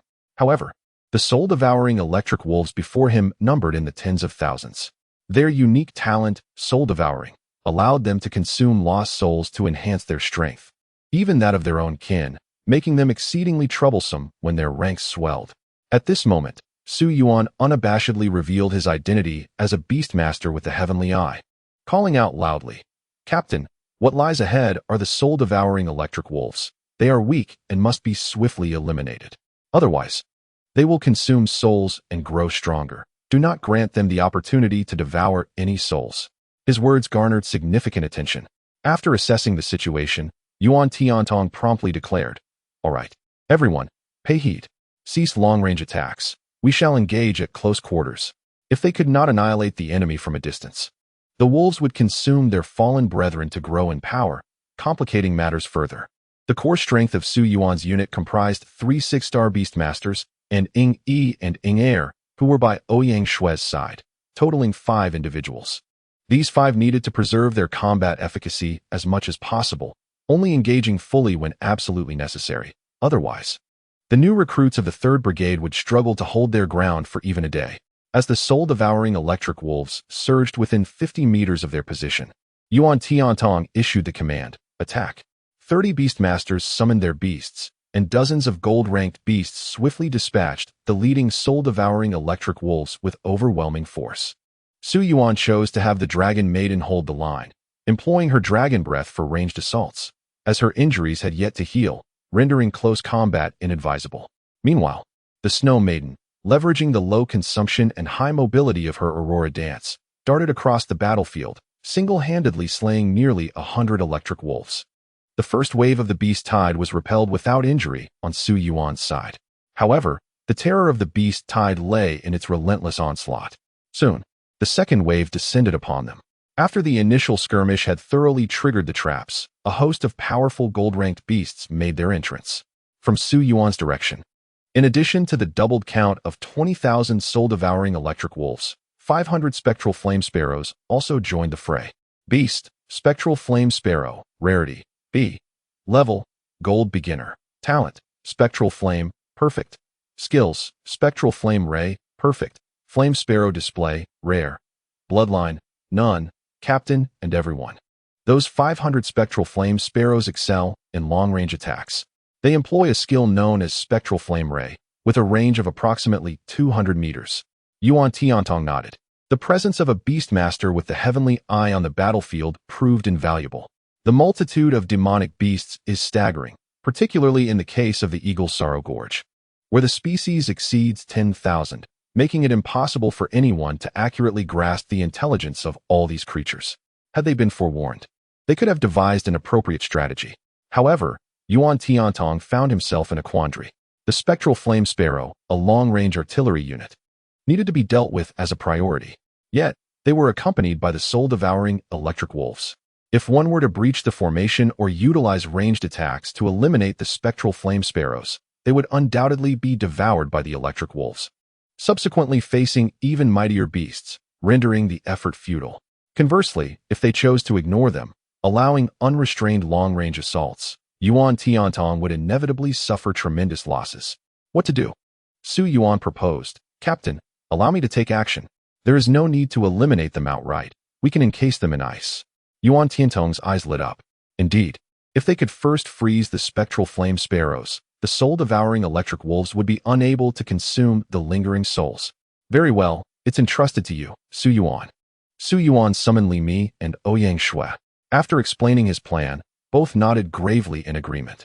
As the second wave of demonic beasts surged forth, the spectral flame sparrows prepared to unleash their spectral flame beam from 200 meters away. Su Yuan instructed Li Mi to control the burrowing beast and the drilling python to carve a subterranean passage, transporting Su Yuan and Ouyang Shui to the location of the spectral flame sparrows.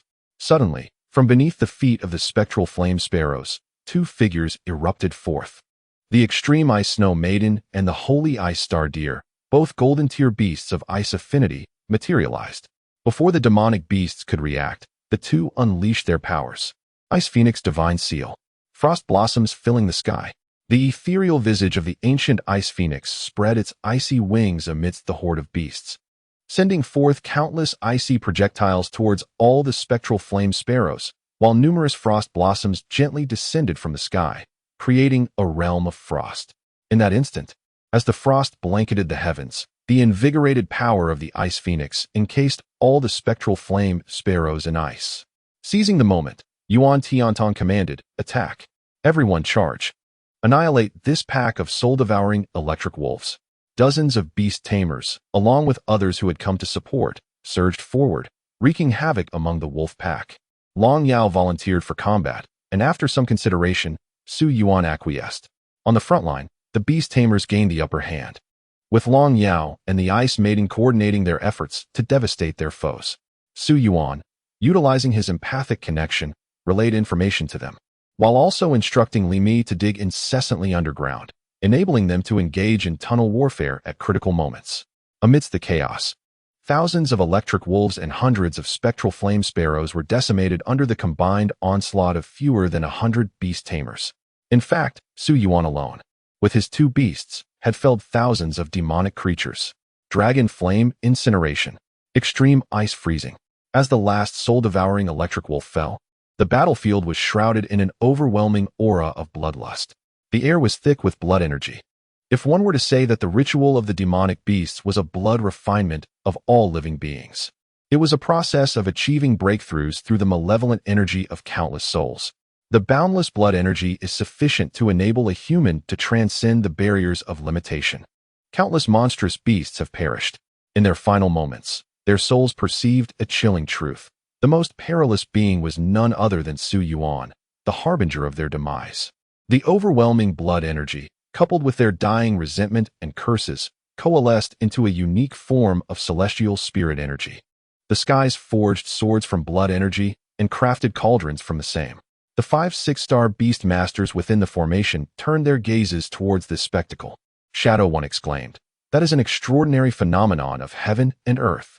Shadow 2 gasped, "Indeed, it is through blood that one attains enlightenment, and through slaying that one saves the masses.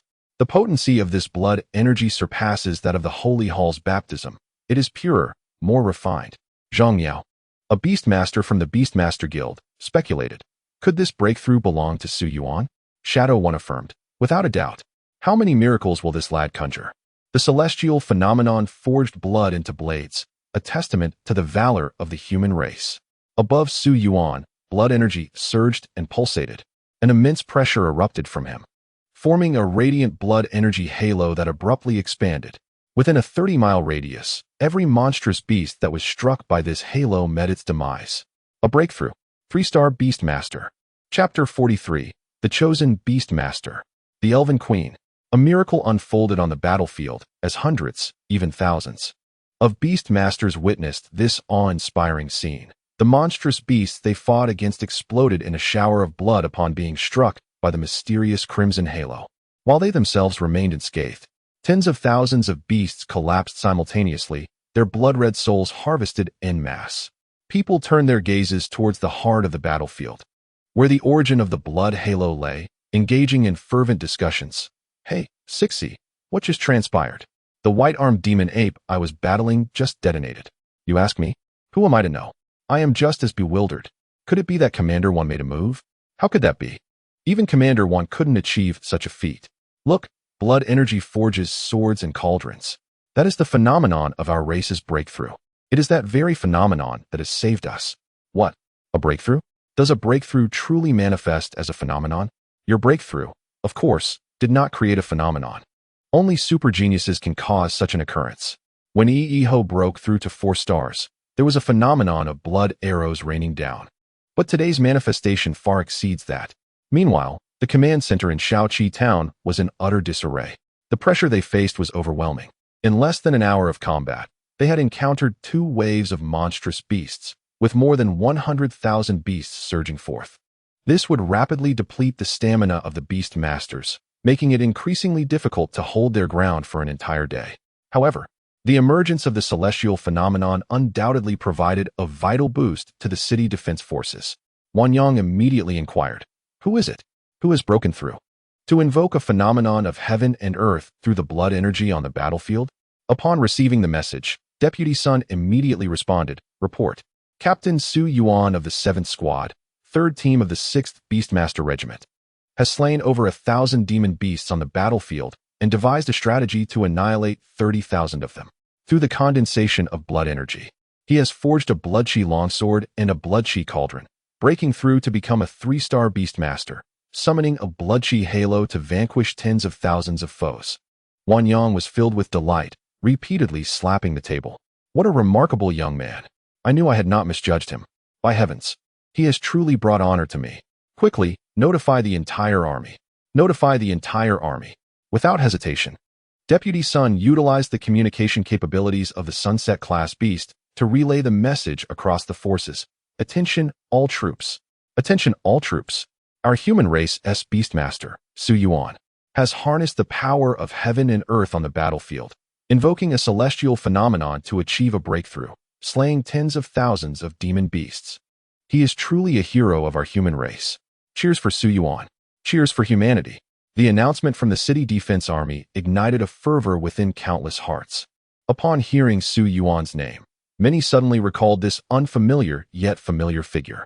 Isn't this the one who challenged the king's decree, fought above his rank, defeated a stellar-grade demon beast, and returned with intelligence on the beast tide? They exclaimed, "My goodness! Achieving a breakthrough on the battlefield without the sanctification of the Holy Hall. What a genius! Excellent! This is an auspicious sign. Our human race will undoubtedly triumph over the demon beast tide. How formidable! Brothers, how many years have you been veterans? Are you willing to be outshone by a newcomer? Next round, let us strike fiercely. Indeed, if we allow a rookie to overshadow us, how shall we hold our heads high in the future? Xiao Lu, get up and stop playing dead."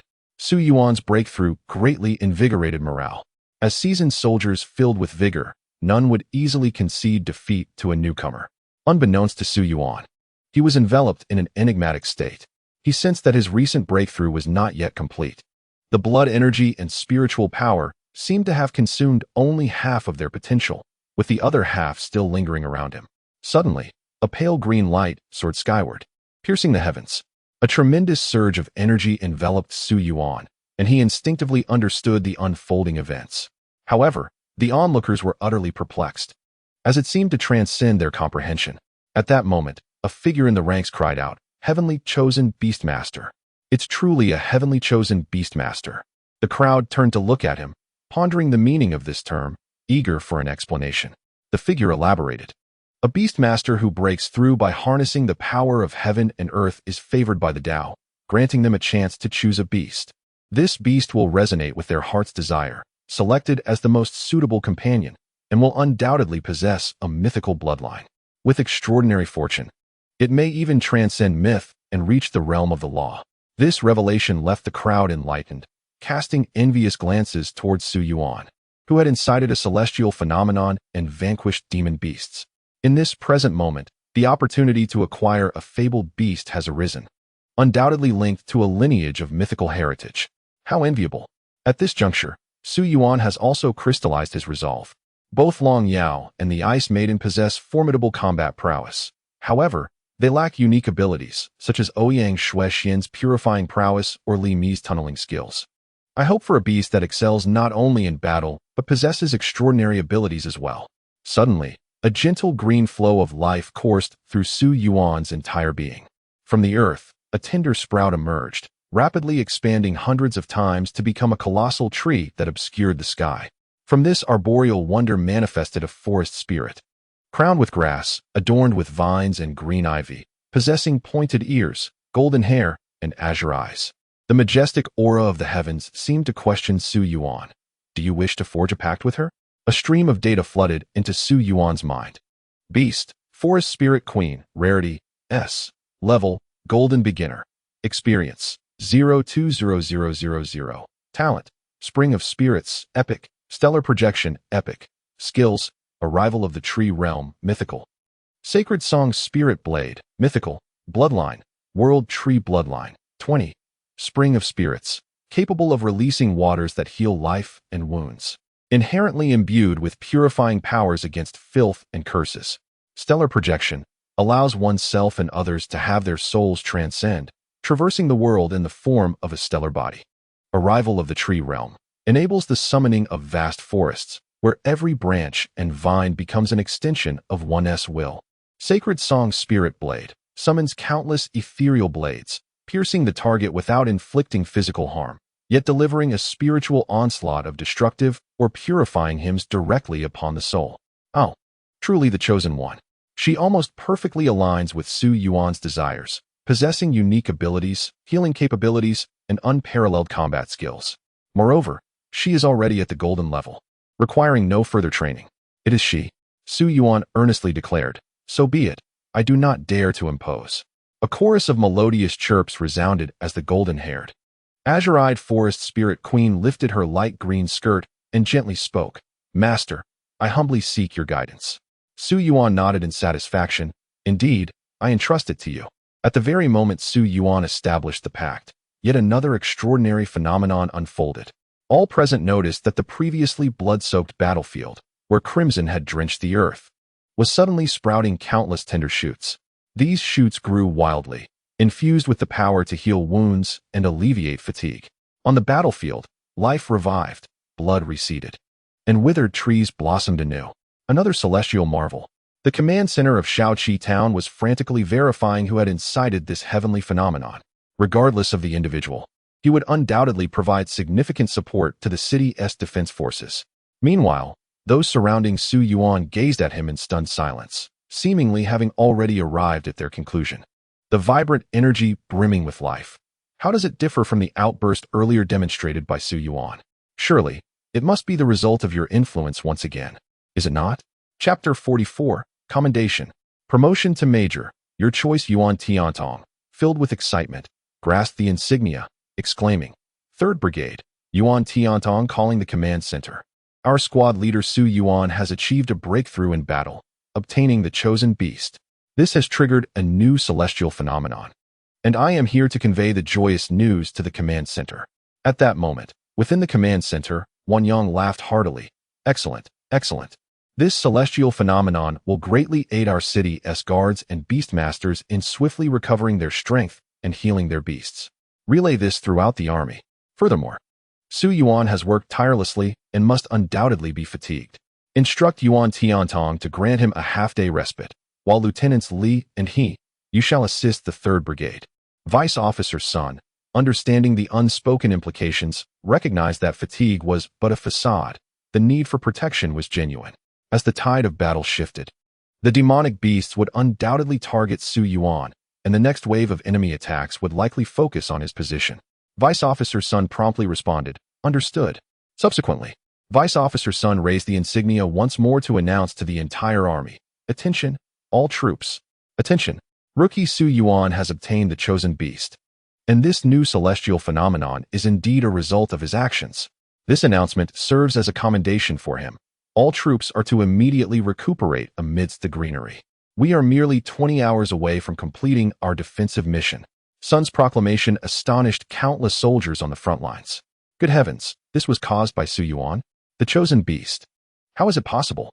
He has only been a beastmaster for a mere 26 days. A 3-star Beastmaster, the chosen beast. Unbelievable, just 26 days.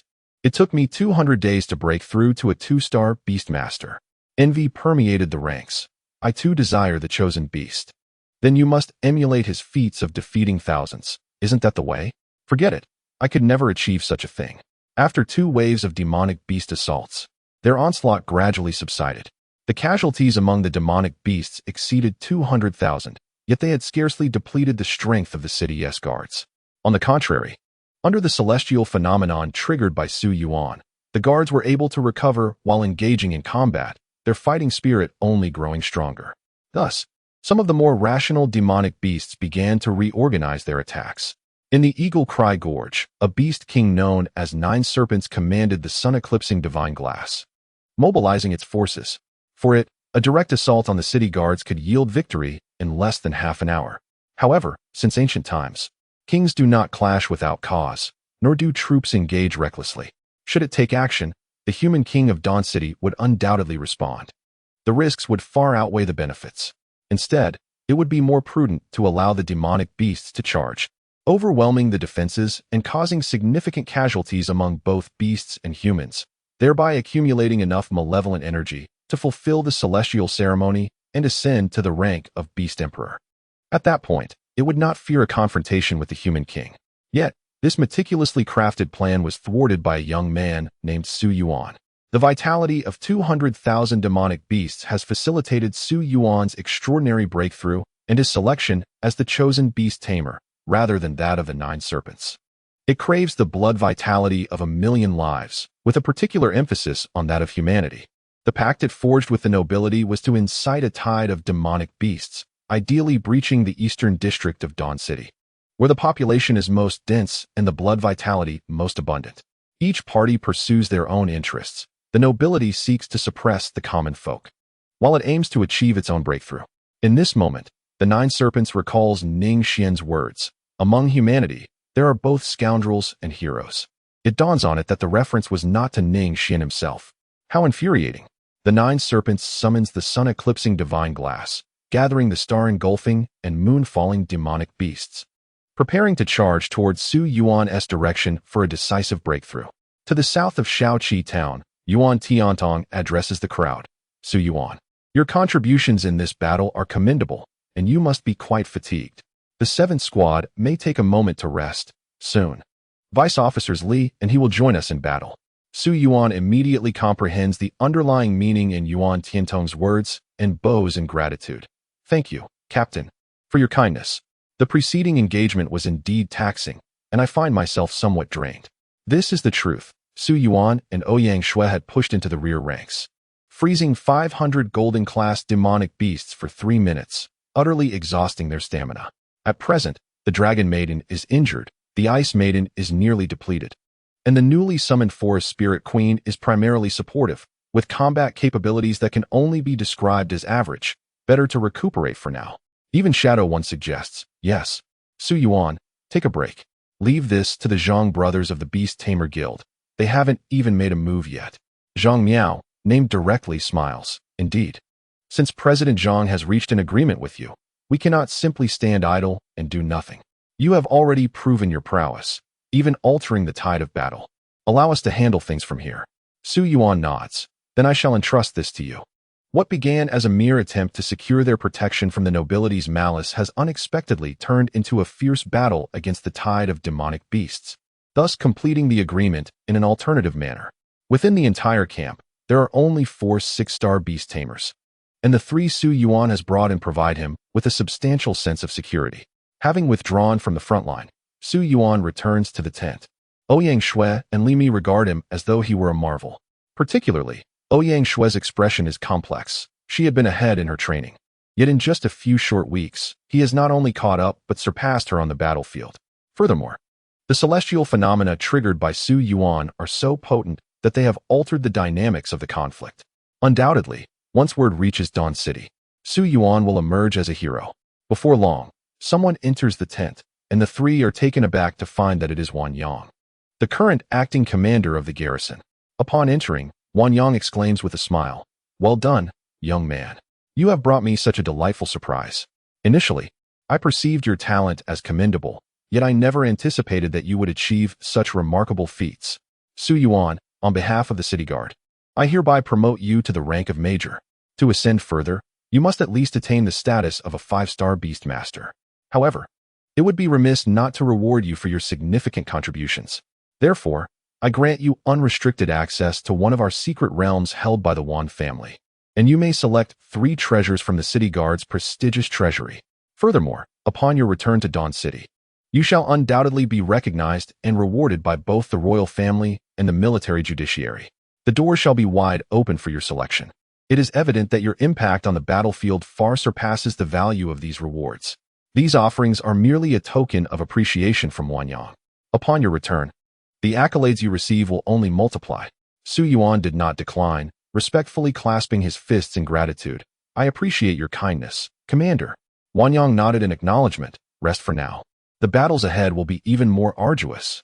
We still have 20 hours to endure. I must take my leave. After exchanging a few pleasantries, Yuan Yang departed, as he needed to prepare for the imminent wave of beast attacks. The gathering of beasts exceeded 1 million, and the challenges ahead would only intensify. Chapter 45, Night Battle. A frenzy of upgrades, experience. 100-1000. After a half-day's respite, Su Yuan's 7th squad was met with the unceasing clamor of battle outside. Around 5 o'clock in the evening, Su Yuan, Ouyang Shui, and Li Mi returned to their position. Upon their arrival, Yuan Tiantong provided a brief overview of the current situation. Since the 7th squad had taken their rest, the beasts had launched 6 successive assaults, with the primary force now comprised of stronger golden-tier creatures. Particularly in Shaoqi Town, the beast tide had amassed a considerable number of deep star and even falling moon-tier beasts for their assaults. Fortunately, the 3 6-star beast masters from the Zhang family that Su Yuan brought, along with 2 6-star officers, collectively commanded 30 rising sun-tier beasts, making their defense manageable. Yet, the brutal conflict had inflicted severe losses on the city guard. War invariably entails casualties, a reality Su Yuan fully understood. Within Yuan Tiantong's 3rd Brigade alone, 10 Beastmaster squads had seen 4 rendered incapable of combat, with 2 squads suffering fatalities. Remarkably, this was still the area with the lowest casualties across the battlefield, owing to the presence of formidable 6-star Beastmasters. Although the intensity of attacks in other locations may not have reached this level, they could not withstand the relentless onslaught. Throughout the day, according to reports from Deputy He, over 500 Beastmasters had perished, with nearly 1,000 rendered incapable of fighting. Nevertheless, Yuan Tiantong managed a faint smile, stating, "On the battlefield, we have all grown accustomed to these losses, and we owe much to you, Su Yuan. The phenomenon of revival you instigated has significantly mitigated casualties. Without your healing and restorative plant phenomenon, the city guard's losses would not merely total 1,500, but rather 3,000 or more. Gather your spirits, for tonight's onslaught of the demon beasts is likely to be even more frenzied." Upon hearing this, many felt a twinge of unease. If the day had been so arduous, could we truly withstand the night's assault alone? Yuan Tiantong seemed to encourage the group, stating, "There is also good news. The evacuation of the populace is proceeding more swiftly than anticipated. The city of Dawn is aware of our arduous struggle here and is forcibly relocating the citizens with iron-fisted measures. It is expected that the complete evacuation will be accomplished by 6 o'clock tomorrow, roughly 2 hours ahead of schedule. All in all, this is indeed positive news. Losing 2 hours means we could potentially avoid 1 or 2 waves of the demon beast tide, significantly enhancing our chances of survival." Suddenly, the crowd noticed flickering lights appearing behind them. As the lights drew nearer, they gradually discerned the banners they bore. Reinforcements had arrived. The Red Fang Beastmasters Guild and the Black Wind Beastmasters Guild were both present. Furthermore, the Royal Knights 7th and 6th Regiments had also joined the fray. Excellent. This bolsters our defense. Su Yuan gazed towards the rear. The arrival of reinforcements was indeed a boon. Judging by their numbers, there were at least 2,000 individuals, and their prowess surpassed that of the city guards by a third. Among them, there were no fewer than 15 6-star Beastmasters serving as the main force.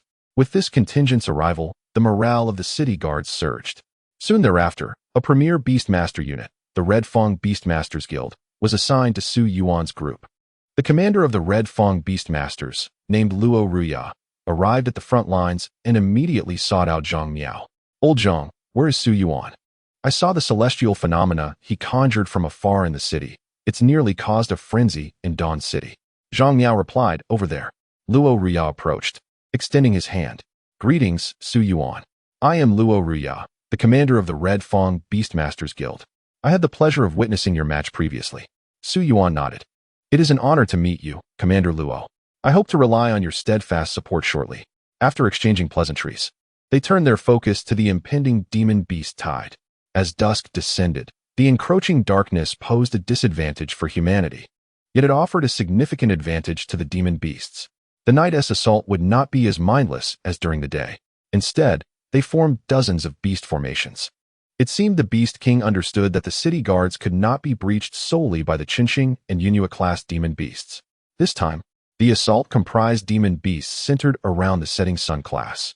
Each Setting Sun class demon beast was accompanied by 3 Yunhua-class beasts, 10 Qinxing-class beasts, along with 5,000 Golden class and 10,000 Silver class beasts. Such formations numbered at least 20, totaling 300,000 demon beasts. This was the figure reported by the command center. Wanyang, stationed at the command center, took a deep breath. It appeared that Jiosha was unwilling to prolong the confrontation any further and was preparing to launch a desperate strike. Before the battlefield facing Xiaokishan, there were no fewer than 100 Sunfall-level beasts. Almost more than half of the formidable beasts from Ingxiu Gorge had gathered. Wanyang pondered, let us proceed. It is our turn to engage. As the beasts prepared to unleash their most formidable assault, Wanyang could not remain in the command post, but felt compelled to join the fray himself. The front lines of the 3rd Division were shrouded in smoke, with countless beasts surging forth in overwhelming numbers. At this moment, the commander had shifted to Deputy Li Ren. Li Ren shouted, Light-type Beastmasters, illuminate the area to shield others. 6-star and 5-star Beastmasters, intercept all Sunfall and Moonfall-level beasts. 4-star Beastmasters, hold back the falling star-level beasts. No one is permitted to allow any beast to breach our lines. Engage beast with beast, soldier with soldier. Su Yuan was tasked with confronting the gold and silver-level beasts. Now fully rested, he had regained his optimal state. The Dragon Maiden had fully recovered from her injuries under the care of the Forest Spirit Queen, and the Snow Maiden had also regained her strength. Ready for the impending battle. Then, the tide of beasts surged forth. The plains beneath the Dawn Forest were once again filled with dense swarms of beasts, rushing forth like a torrent of darkness under the cover of night. Ouyang Shui summoned the Zhuanglight Sacred Falcon from behind, illuminating the path ahead. Su Yuan, accompanied by his 3 beasts, charged into the battlefield. The Forest Spirit Queen clapped her hands to the ground, murmuring in an unintelligible tongue, the realm of trees descends. Countless tender shoots burst forth from the earth, rapidly growing into towering trees, transforming the landscape before them. The charging beasts collided with the colossal trees and were sent tumbling backward, halting the entire onslaught of the beast horde. Simultaneously, these trees began secreting copious amounts of highly flammable oils, creating an ideal stage for the flames to consume. The Dragon Maiden transformed, unleashing scorching dragon flames that ignited the massive forest giants. The inferno claimed the lives of countless beasts in an instant. After Su Yuan broke through the 3-star Beastmaster bottleneck, the previous restrictions of experience vanished. At the same time, the ultra-simplified Beastmaster system was activated. Ding! Congratulations to the host for slaying a high silver-level beast, earning 10 experience points. Ultra-simplified system initiated, simplification complete, 100 experience points awarded. Ding! Congratulations to the host for slaying a mid-gold level beast, earning 50 experience points. Ultra-simplified system initiated, simplification complete, 500 experience points awarded. The infernal flames extinguished an immeasurable number of beasts. Su Yuan gazed at the experience bar in his mind as his 3 beasts ascended rapidly in levels. Ding! 100 experience points. Ding! 1,000 experience points. Ding! 500 experience points. Ding! The Dragon Maiden has advanced to mid-gold level. Ding! The Extreme Ice Snow Maiden has advanced to mid-gold level. Ding! The Forest Spirit Queen has advanced to mid-gold level. Chapter 46. The Threshold of Falling Stars, the Source of Celestial Bodies. Battle resumes against falling stars. Su Yuan and his beasts danced across the battlefield, blood splattering in their wake as they engaged in a frenzy of slaughter. As experience surged, reaching the intermediate level of golden rank, the 3 summoned beasts whose stamina had been nearly depleted, were revitalized, growing ever more tenacious in battle. This spectacle left those around them utterly astonished. Their initial duty had been to thwart low-level silver and golden beasts, which, although not particularly formidable, were numerous. The expectation was to conserve energy and engage in a gradual combat. However, upon Su Yuan's arrival, he unleashed his powers with reckless abandon, hurling skills as if his life depended on it. Just when the onlookers presumed Su Yuan was on the brink of exhaustion, he transcended his limits. Indeed, he achieved another breakthrough. Having recently ascended to a 3-star beast master, his 3 summoned beasts swiftly shattered their experience bottleneck, advancing instantaneously. The efficiency of this slaughter was truly terrifying. The number of beasts vanquished by Su Yuan was no less than 3,000, if not 5,000. Even more alarming was Su Yuan's escalating excitement. The Dragon Lady, the Ice Snow Maiden, and the Forest Elf Queen grew increasingly powerful through combat. Thriving on the very essence of battle, there was not a hint of fatigue to be seen. Unfazed by the gazes of those around him, Su Yuan calmly orchestrated the 3 women through their telepathic connection. Experience soared dramatically.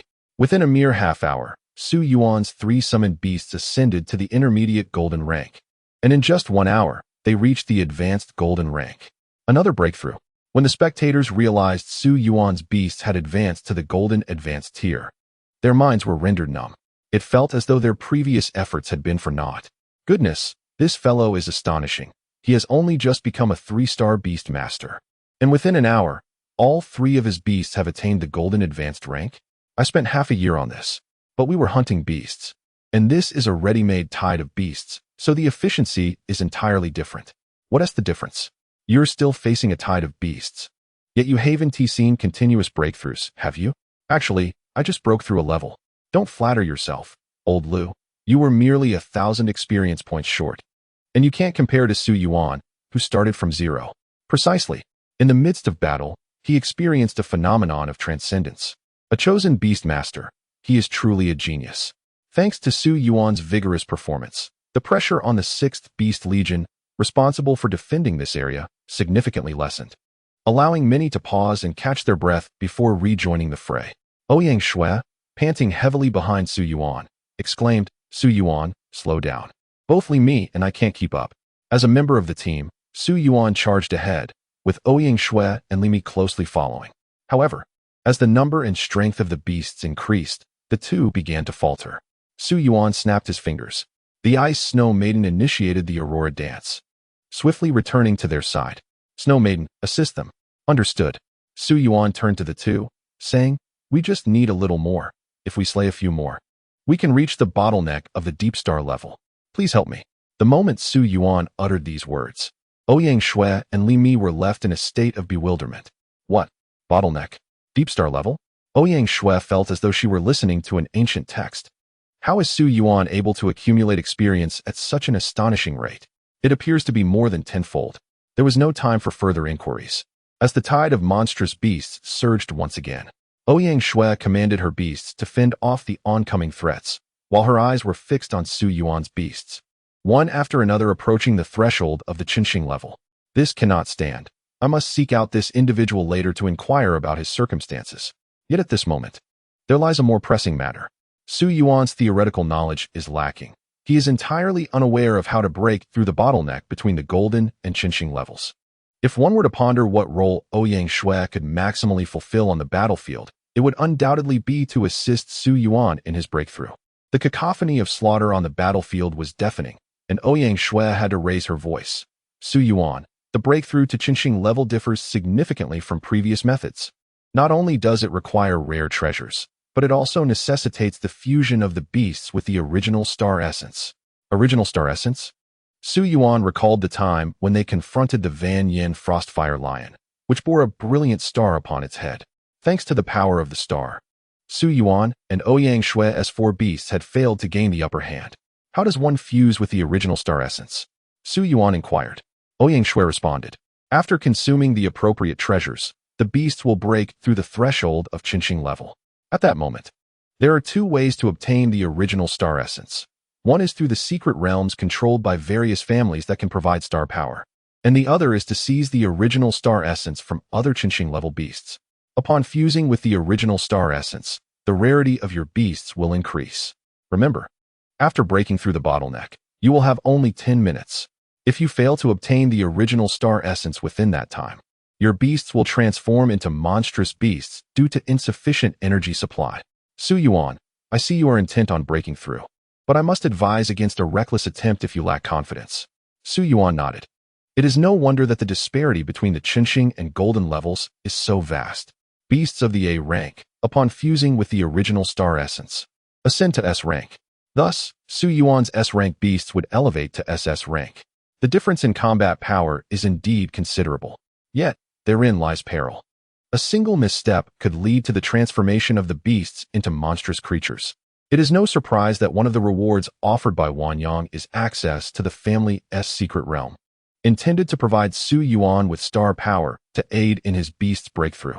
Now, the question arises, should he wait patiently for the subsequent opportunity to break through in the secret realm?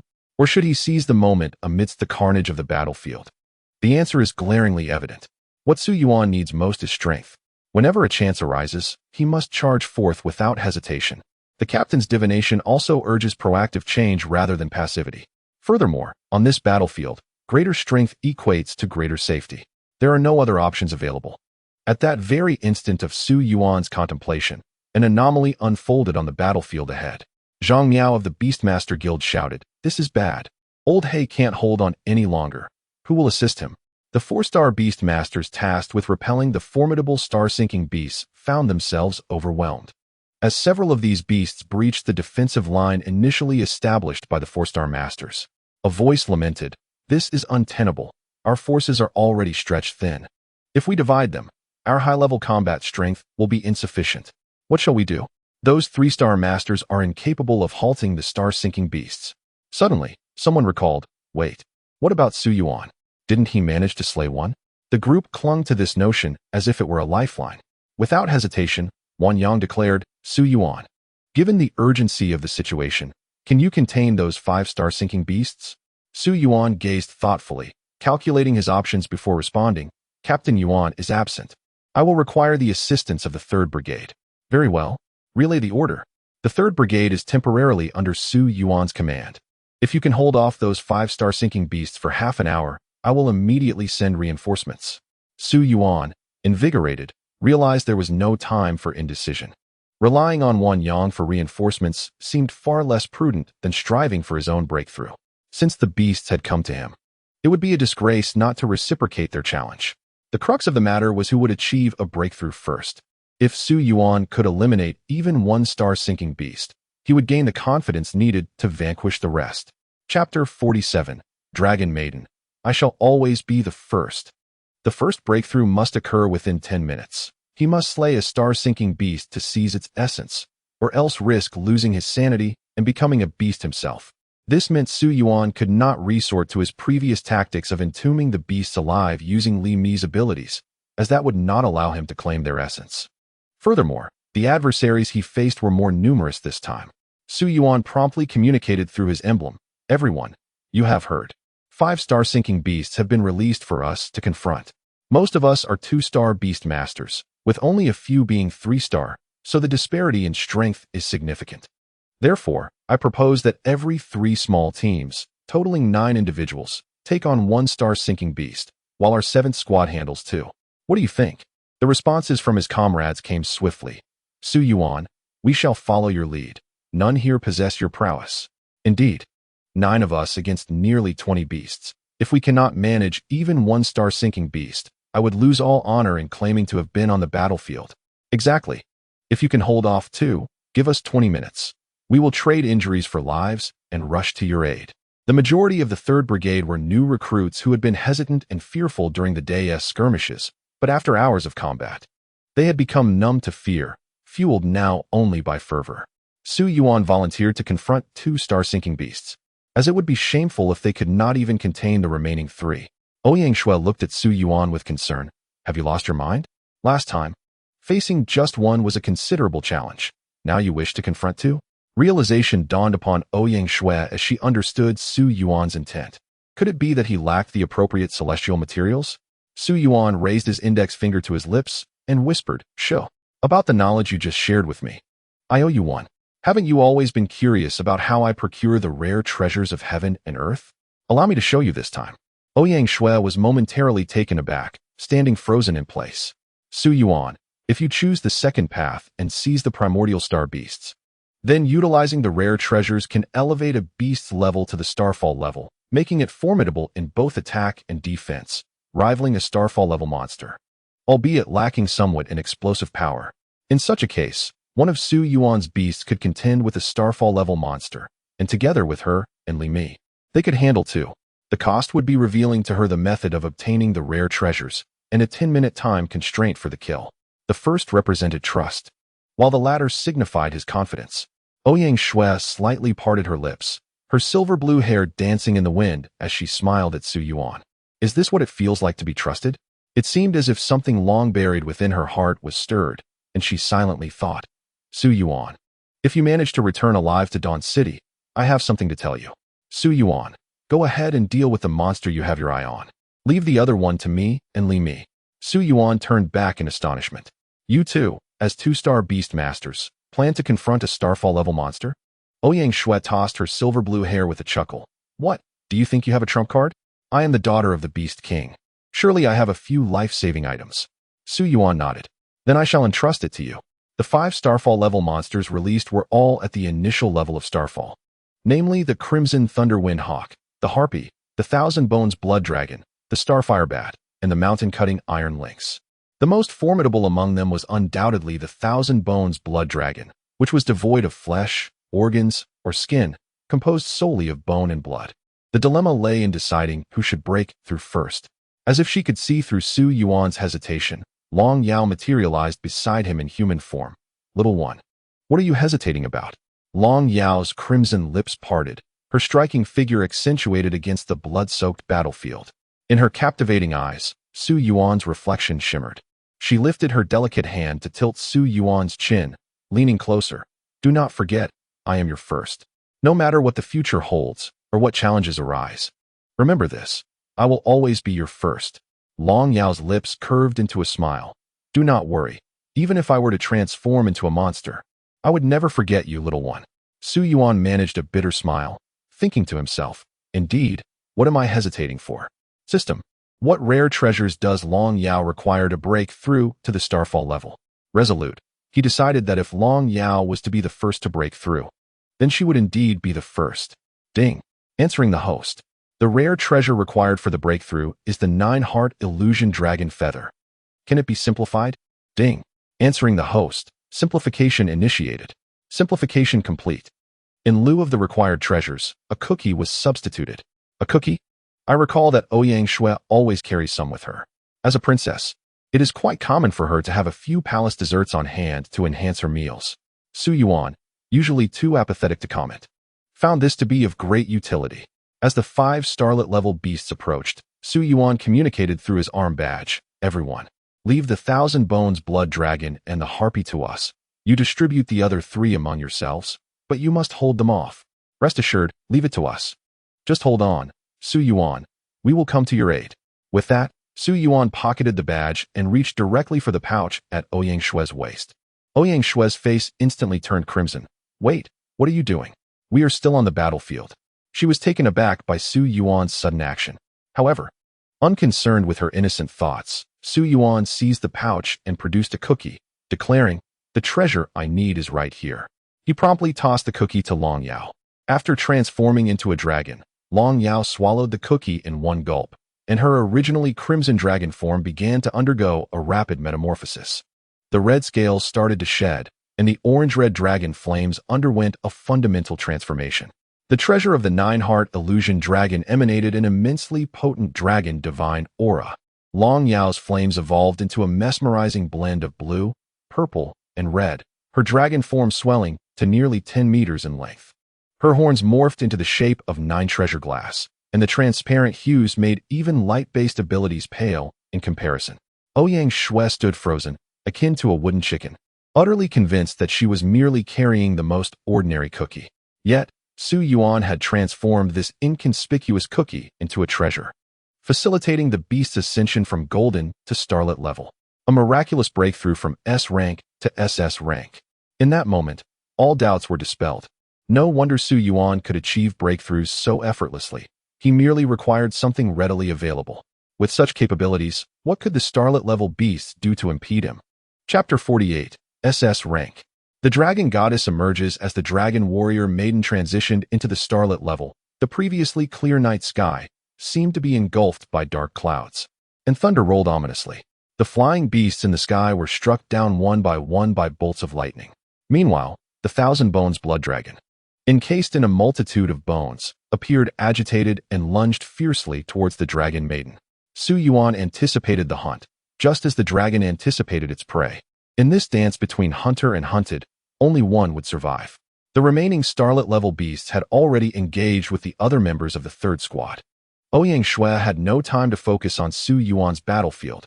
Her celestial artifacts were fully activated, and even the secret treasures bestowed by the King of Beasts could handle a starlet-level beast with ease. Now, the stage is set for a duel between Yuan and the Blood Dragon of 1,000 Bones, accompanied by the Dragon Maiden, who lacks the Source Star. Along with the Golden Snow Maiden and the Forest Elf, they face this formidable creature endowed with a complete constellation. Beast, Blood Dragon of 1,000 Bones, Rarity, S. Level, Initial Stage of the Sunken Star, Source Star, Tian Shu, Progress, 30100, Talent, 1,000 Bones, Epic. Undying, Mythical, Skills, Grave of Bones, Epic, Blood Poison Curse, Epic. Soul Drain, Epic, Bloodline, Bone Dragon Bloodline, 30. Yuan conveyed the information about the Blood Dragon to Long Yao through their mental connection.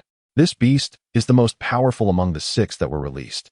Not only does it possess extraordinary abilities, but it also presents significant challenges. It can launch attacks using reinforced bones, whose hardness rivals that of diamonds. The most troublesome aspect is its mythical talent, Undying. Unless its thousands of bones and flesh are utterly shattered, it can resurrect from any remaining fragment, akin to an indomitable cockroach. However, Long Yao cast a tender glance back at Yuan, seemingly conveying a message of reassurance. There was no need for concern, or perhaps, no need for intervention. 10 minutes would suffice. The moment the Dragon Maiden shed her serpentine form and activated her Dragon God bloodline, she became the most proud being in this world, standing atop the food chain as a myth. All of this is owed to Yuan. To fight for one's lord, what need is there for worry? As if comprehending her pride and dignity, Yuan instructed the Forest Elf Queen to summon a healing spring, should Long Yao sustain any injuries. Subsequently, Long Yao flapped her wings, confronting the charging Blood Dragon head-on. The intertwining blue, purple, and red flames enveloped her claws as she lunged at the Blood Dragon, crushing dozens of bones to dust, yet the fragments pierced her claws in return. The crimson flesh of the Blood Dragon surged through the wounds on Long Yao's claws. This was the effect of its skills, Blood Poison Curse, and Soul Drain. The creature could attack its opponent's soul through their wounds, and if the opponent's soul faltered, the Blood Dragon could usurp their corporeal form. With wide, golden eyes, Long Yao exuded a terrifying aura, showcasing the nobility and pressure of her Dragon God bloodline. Begone! A dead dragon dares to claim the title of true dragon? With an impassioned roar, the Blood Dragon, which sought to invade Long Yao's soul, trembled in fear. The Bone Dragon is but a remnant consciousness of a deceased dragon, its bloodline suppressed by the might of the Dragon God. What is the distinction between a king and a mount? This is not a simplistic riddle of one with 2 legs and another with 4. It speaks of 2 entities, perfectly equal in posture, capability, and strength, one reigning as a king to command war, the other serving as a steed to augment power. What, then, distinguishes these 2? The answer lies in their inherent trait, instinct. This primal essence is etched deep within the souls of both Long Yao and the skeletal dragon, representing the most fundamental and profound reaction to slaughter. Despite being pierced by bone shards and drenched in blood, Long Yao continues to clash relentlessly, employing her claws, her body, her scales, and ultimately her fangs to viciously rend the bone as if it were flesh, her bloodthirsty teeth laying bare the essence of her instinct for killing. This is the raw instinct. To engage in battle relying solely on reason, to hope for victory through rational thought. Who, pray tell, can you conquer in such a manner? What makes the demonic beasts so formidable? It is the corruption that unleashes their bloodthirsty instincts. When Long Yao first commits herself wholly to battle, surrendering to her instincts, she becomes the strongest entity, the goddess of the dragon race, the king of dragons. Trembling and prostrating, the thousand-bone blood dragon, amidst a series of collisions, loses courage, loses its ferocity, and forfeits the instinctive resistance expected of an adversary. An unfathomable scene unfolds on the battlefield. As a creature of the Qinxing class, confronted with Long Yao, who lacks the foundational star to unleash her full potential and is on the brink of losing control, it chooses not to fight, nor to stall for time, but instead opts to become prey, lying quietly on the ground as Long Yao devours and tears it apart bite by bite. A radiant star gradually materializes atop the crown of the thousand-bone blood dragon. That is its foundational star. Long Yao opens her gaping maw and swallows it whole. Suddenly, the gathering thunderclouds above erupt with lightning, the winds howl fiercely, and the once gentle raindrops transform into a torrential downpour. As if the very heavens are rejoicing in the birth of their king, the stars realign, and a Qinxing is born.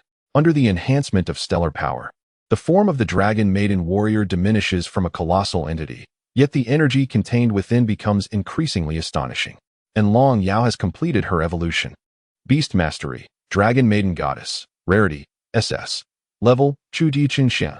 Foundational Star, Tian Shu, Progress, 30100. Talents, Illusory Dragon Flame, Mythical, Dragon Eye, Epic. Reverse Calamity Dragon Scale, Mythical. Skills, Dragon Breath, Epic. Celestial Embers, Mythical. Illusory World of Red Lotuses, Mythical. Bloodline, Dragon God Bloodline, 30. Evolution, Illusory Dragon Flame. One of the flames wielded by the Dragon God, possessing the abilities of incineration, annihilation, and soul-scorching, immortal and indestructible. Evolution, Reverse Calamity Dragon Scale. Dragon scales that ward off all curses and elements, boasting unparalleled defensive capabilities. New skill, Illusory World of Red Lotuses. Summons the Dragon God's fire to ignite 108 unquenchable red lotuses of karmic flames, extinguishing that which it consumes. Stellar Analysis. The celestial pivot star serves as a potent symbol of dominion, wielding the celestial authority. Those who possess the celestial beast originating from the celestial pivot will experience an unparalleled surge of power, advancing the celestial progression. Su Yuan gazed at Long Yao with excitement. A breakthrough. The first celestial beast of the star-settling level. This signifies Su Yuan's ascension from a low-tier beast master to the ranks of the mid-tier. On the battlefield, countless eyes turned towards him, astonished that the celestial beast, initially intended merely to delay Su Yuan, had been vanquished in their duel. Chapter 49. Night Gives Way to Dawn. The hero's elegy, the image of the dragon goddess Ji defeating the Thousand Bones blood dragon and devouring its originating star, became an indelible moment for many. The successfully evolved dragon goddess Ji had evidently emerged as the strongest entity on this particular battlefield. The remaining 5 celestial beasts hesitated in their assault, instinctively halting as they beheld the formidable Long Yao.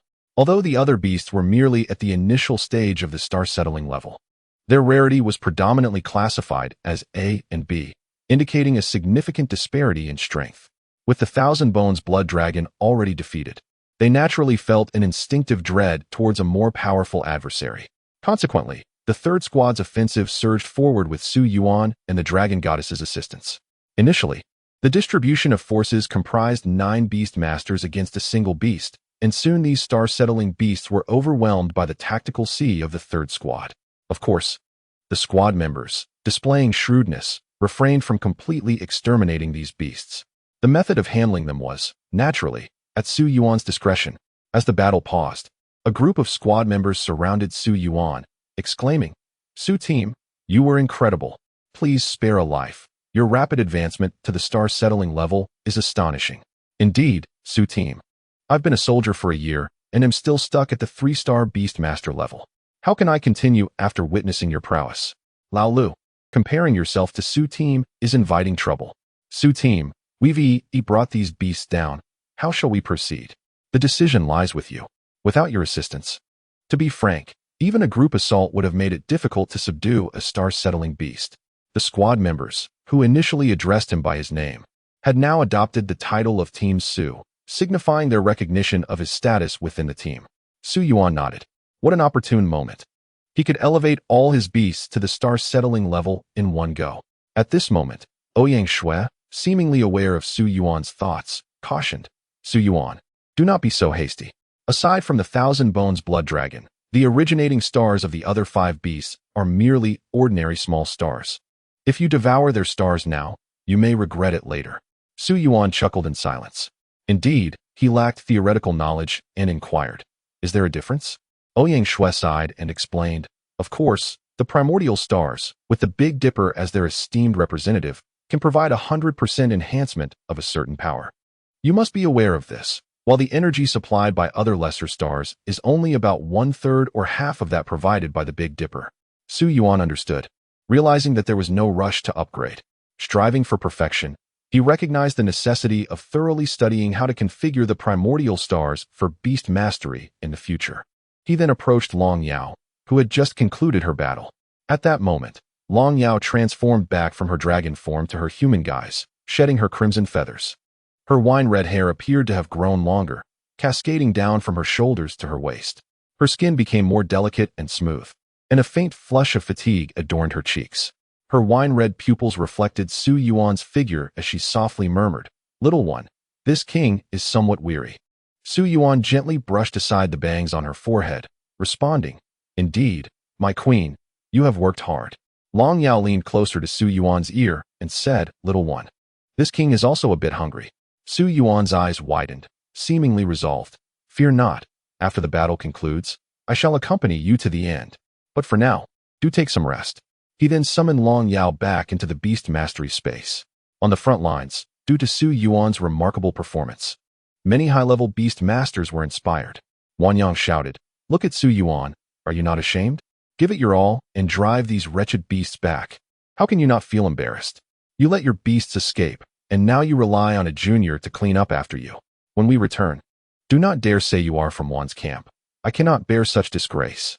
Stimulated by his words, the human beast masters unleashed their full potential, valiantly facing the largest wave of beasts. They fought valiantly until dawn. The city guard successfully repelled the beast assault, managing to protect their lines within the time limit. For 22 hours, the city guard, comprising over 10,000 beast masters, along with more than 1,000 reinforcements from Dawn City, totaled 120,000 beast masters, with over 2,000 slain and countless injured. This was largely attributed to the celestial phenomenon induced by Su Yuan and his active presence on the battlefield. Otherwise, the casualties would have been far worse. As the first rays of dawn broke over the eastern edge of the Dawn Forest and illuminated Shaoqi town, the city guard began an organized retreat. The Wan camp, bearing the heaviest casualties, retreated first, followed by the Shan camp, with the Tian camp covering the rear. The tide of beasts continued, but it was evidently less formidable than the previous night. Nearly 500,000 beasts had perished, yet this accounted for only a quarter of the total estimated number of beasts. Still, over 1 million beasts remained poised for battle. However, next time they would not be fighting in the open fields, but atop the towering walls of Dawn City. Now, they would return as heroes. Amid the retreating forces, Yuan Tiantong gazed at Su Yuan with a mix of emotions. Just a few days prior, this young man was merely an emerging genius, a private newly inducted into the military. In the blink of an eye, Su Yuan has ascended to the rank of major, earning the heartfelt respect of his peers in the 3rd Battalion, who affectionately refer to him as Captain Su. Remarkably, in the post-battle tally of slain beasts, Yuan Tiantong's achievements pale in comparison to Su Yuan's. Wan Yang, riding the coattails of their success, enthusiastically patted Su Yuan on the back, exclaiming, "Well done, my boy. It's no surprise you've caught my eye. Your exploits have already reached the ears of Dawn City. You have rightfully become a hero. Would you care to see the latest edition of the Dawn Report and its assessment of you? That toilet paper of a newspaper? One can only imagine how exaggeratedly they will weave their tales." Su Yuan instinctively wanted to refuse, yet Wan Yang had already thrust it before him. An elegy for a hero. Even the Beast King would tremble at the mere mention of Su Yuan's name. An interview with Su Yuan's mentor candidly stated, "Su Yuan's strength is inextricably linked to that woman. There are 16 secrets to his success that you must know." "Ah, still the same flavor," Wan Yang chuckled. "However, your contributions are undeniably substantial. Just await the military tribunal's commendation." Suddenly, the carriage came to an abrupt halt. causing Wang Yang to lose his balance and collide with Su Yuan, who then inadvertently bumped into Ouyang Shui beside him. What is going on? Wang Yang exclaimed in irritation as he stood up. Su Yuan, feeling something beneath his head, instinctively shook it. You. Ouyang Shui quickly pushed Su Yuan away, her voice a low hiss of annoyance. What are you shaking about? Realizing he had taken advantage of the situation, Su Yuan chuckled awkwardly. Cough, cough. I wasn't paying attention truly. To his surprise, Ouyang Shui refrained from slapping him. Just as she was about to press the issue further, a commotion arose from outside. What? Hand Su Yuan over to you? Absolutely not. He remains a member of my Yuan battalion and cannot leave without consent. Su Yuan furrowed his brow and instinctively leaned out of the carriage. Commander Yuan, Su Yuan's performance on the battlefield has been exceedingly conspicuous. The council is concerned that the Beast King may exert all his efforts to eliminate him, which is why we have come to provide secret protection. One of the newcomers explained. Wang Yang retorted, Don't think for a moment that I'm unaware. You are the direct operatives of the Sacred Beast Hall's 10 guards. What good intentions could you possibly harbor for Su Yuan? I'll tell you this. Su Yuan is a member of my Yuan battalion. If you wish to take him by force, you'll need to consider whether we, the Yuan battalion, consent. Wang Yang stood his ground, showing no inclination to compromise. After catching snippets of their conversation, Su Yuan turned to Ouyang Shui and inquired, Your Highness, what exactly are the 10 guards of the Sacred Beast Hall? Ouyang Shui's eyes widened in astonishment, quickly dismissing the earlier incident from her mind. Taking a deep breath, she remarked, The Sacred Beast Hall is a direct force of the nobility, with the 10 guards as their core strength. It is also the battleground for noble offspring to prove their mettle.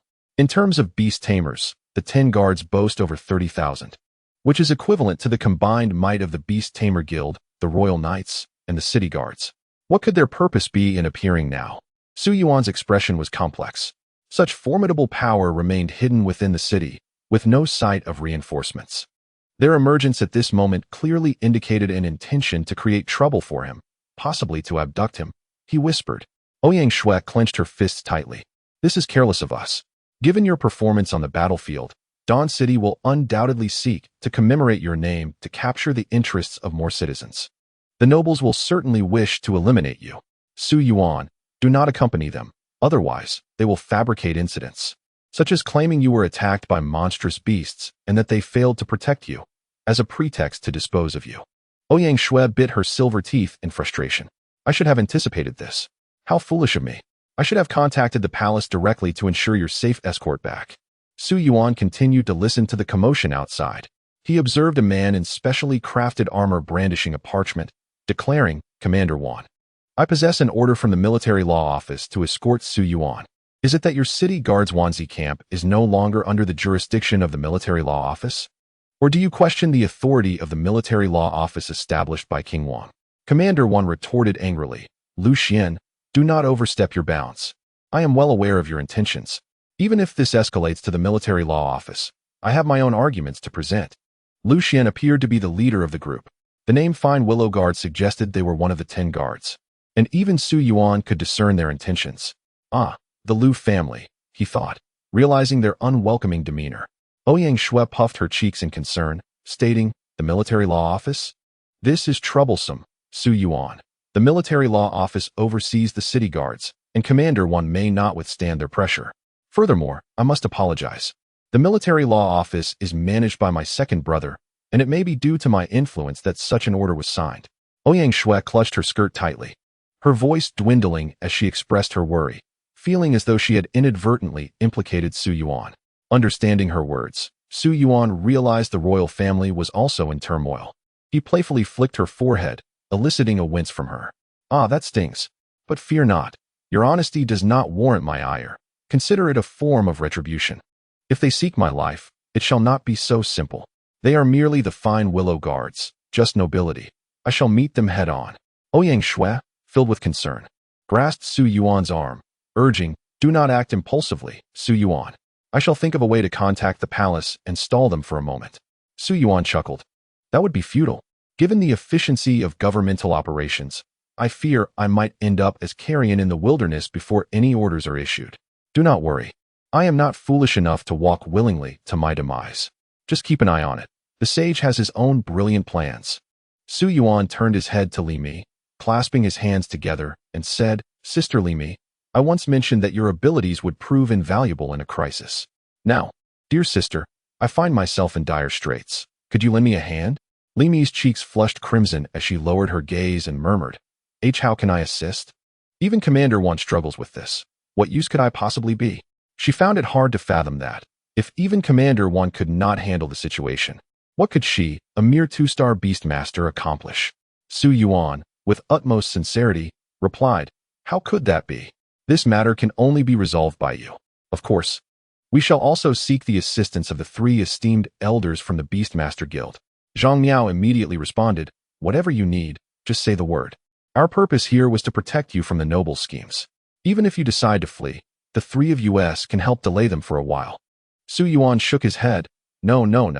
I just saw that nearly 26-star Beastmasters from the Shilio Guard have arrived.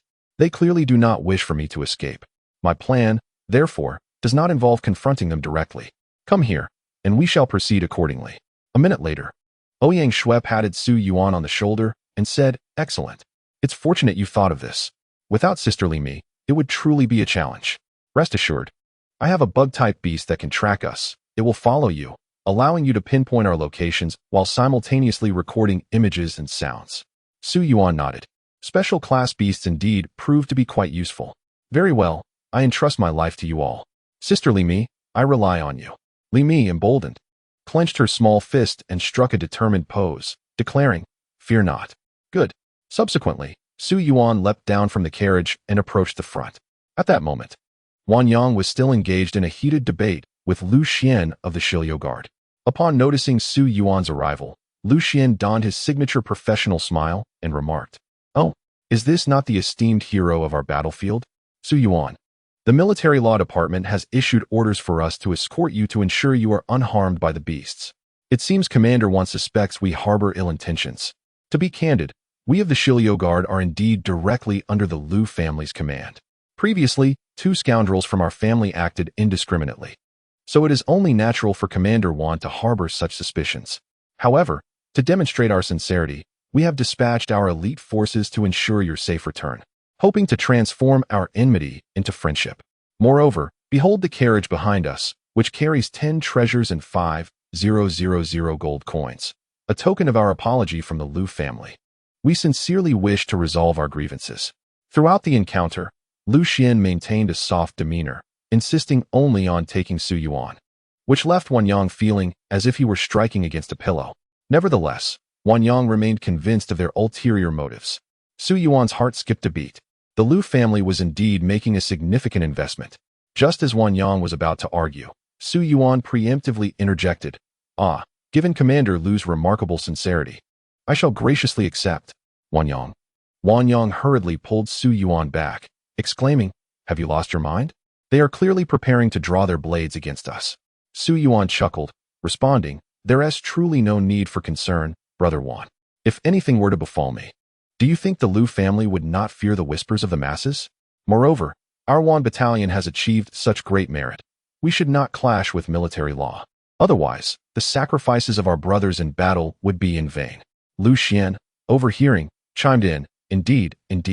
Given Su Yuan's current renown, we have genuinely come with goodwill. Commander Yuan, please do not persist any further." Shortly thereafter, Wang Yang felt a small note slipped into his palm, and he understood immediately. This clever lad had anticipated this all along. Wang Yang sighed. Lu Xian, let me warn you, if anything happens to Su Yuan, our Yuan battalion will not let it rest." Chapter 51. Blame it on you. Lu Xian giggled. "Rest assured, Commander Yuan. To harm Su Yuan, our Shilio Guard would have to lose all combat capability. Otherwise, it is utterly impossible." After Lu Xian's assurances, Su Yuan joined the convoy of the Shilio Guard, climbing onto the horse-drawn carriage that was supposedly intended for an apology. To Su Yuan's surprise, the Shilio Guard had indeed prepared 10 treasures of heaven. Although they were of lesser quality, their worth was still no less than 8,000 gold coins, coupled with 5,000 gold coins in cash. The Shilio Guard had truly spent lavishly, not sparing any expense. In a way, Su Yuan felt a sense of gratitude towards them. After being chided by Ouyang Shui for weeks about earning money, it turned out that his adversaries, the Lu family, had helped him resolve the issue. Noticing Su Yuan's greed as he gazed upon the considerable sum, a flicker of malice flashed in Lu Xian's eyes, quickly masked as he declared, "Shiliu Guard, let us depart." Returned Su Yuan to the city within an hour. The location was less than 100 miles from Dawn City, and if the Shiliu Guard pressed on, they would indeed arrive swiftly. However, after traveling westward for a mere quarter of an hour and leaving the site of the Yuan battalion, the Shiliu Guard abruptly veered southward. As Su Yuan carefully stowed away the precious treasures, he mused to himself, "Indeed, they are intent on eliminating me."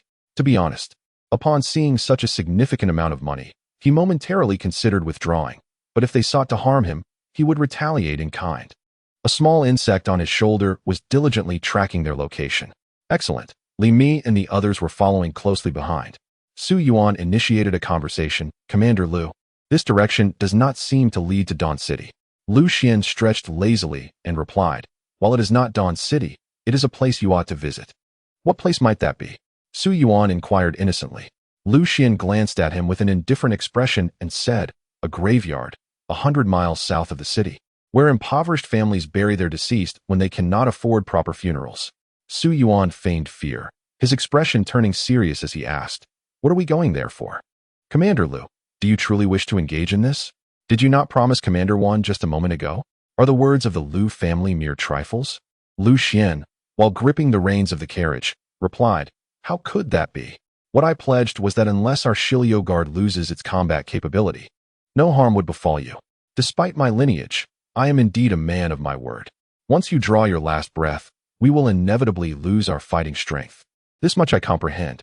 Perhaps feeling a tinge of sentimentality, Lu Xian lamented, "Alas, Su Yuan, to speak candidly, though you bear a grudge against our Lu family, I harbor no disdain for you. On the contrary, I admire your courage and audacity to resist, standing firm against my unreasonable nephew Lu Xiang and the unruly Lu Yuan, and succeeding in your endeavors. Do you understand?" One of the conditions discussed at the Elder Council's meeting with the Beast King was the mobilization of forces specifically to target you. According to our forecasts, the city guard could never withstand the charge of 500,000 beasts, and you would surely perish on the battlefield. Yet, what transpired? You managed to summon celestial phenomena, achieving unparalleled merit, assisting the city guard through their most arduous battle, and remarkably surviving the Beast King's focused assault, emerging as an undisputed hero. Your existence has prompted the citizenry to repeatedly propose that the nobility relinquish their rights to beast eggs and contracts, even all the coveted slots in the secret realms, demanding equality in the selection of beasts. This represents the very essence of noble interest and their foundational power, and your presence has become a stumbling block to their dominion. Thus, we have mobilized, willing to bear the stigma of infamy to extinguish a genius who has risen from the slums. Lu Xian spoke at length, detailing the choices faced by the nobility regarding their interests and the lack of alternatives available to them as members of the elite. He even expressed outrage over their disregard for human life, planning with utter indifference to civilian suffering. Perhaps seeing Su Yuan as a doomed man, he divulged many things that were not meant to be spoken. This revelation prompted Su Yuan to reassess his view of Lu Xian. Indeed, the Lu family was not devoid of rationality, though ultimately, it was the drum of power that dictated decisions.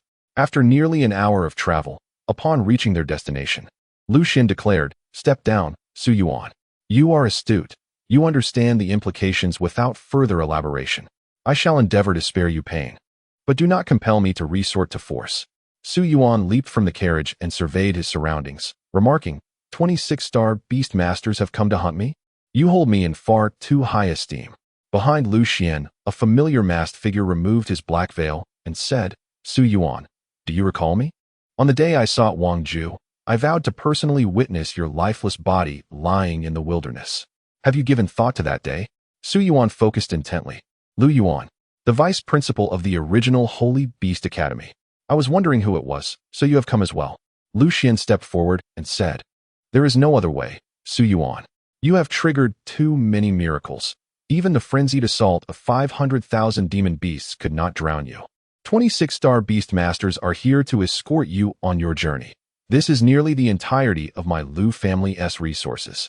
It has been said that the greatest respect one can show an enemy is to exert all efforts to obliterate them. Let this be the respect my family pays you." Never has a mere civilian beast master been deemed so significant that all the aristocrats unanimously agreed to eliminate you. Not even Zhang, the president of the Beastmaster Association, nor Marshal Wan Jingren could accomplish such a feat.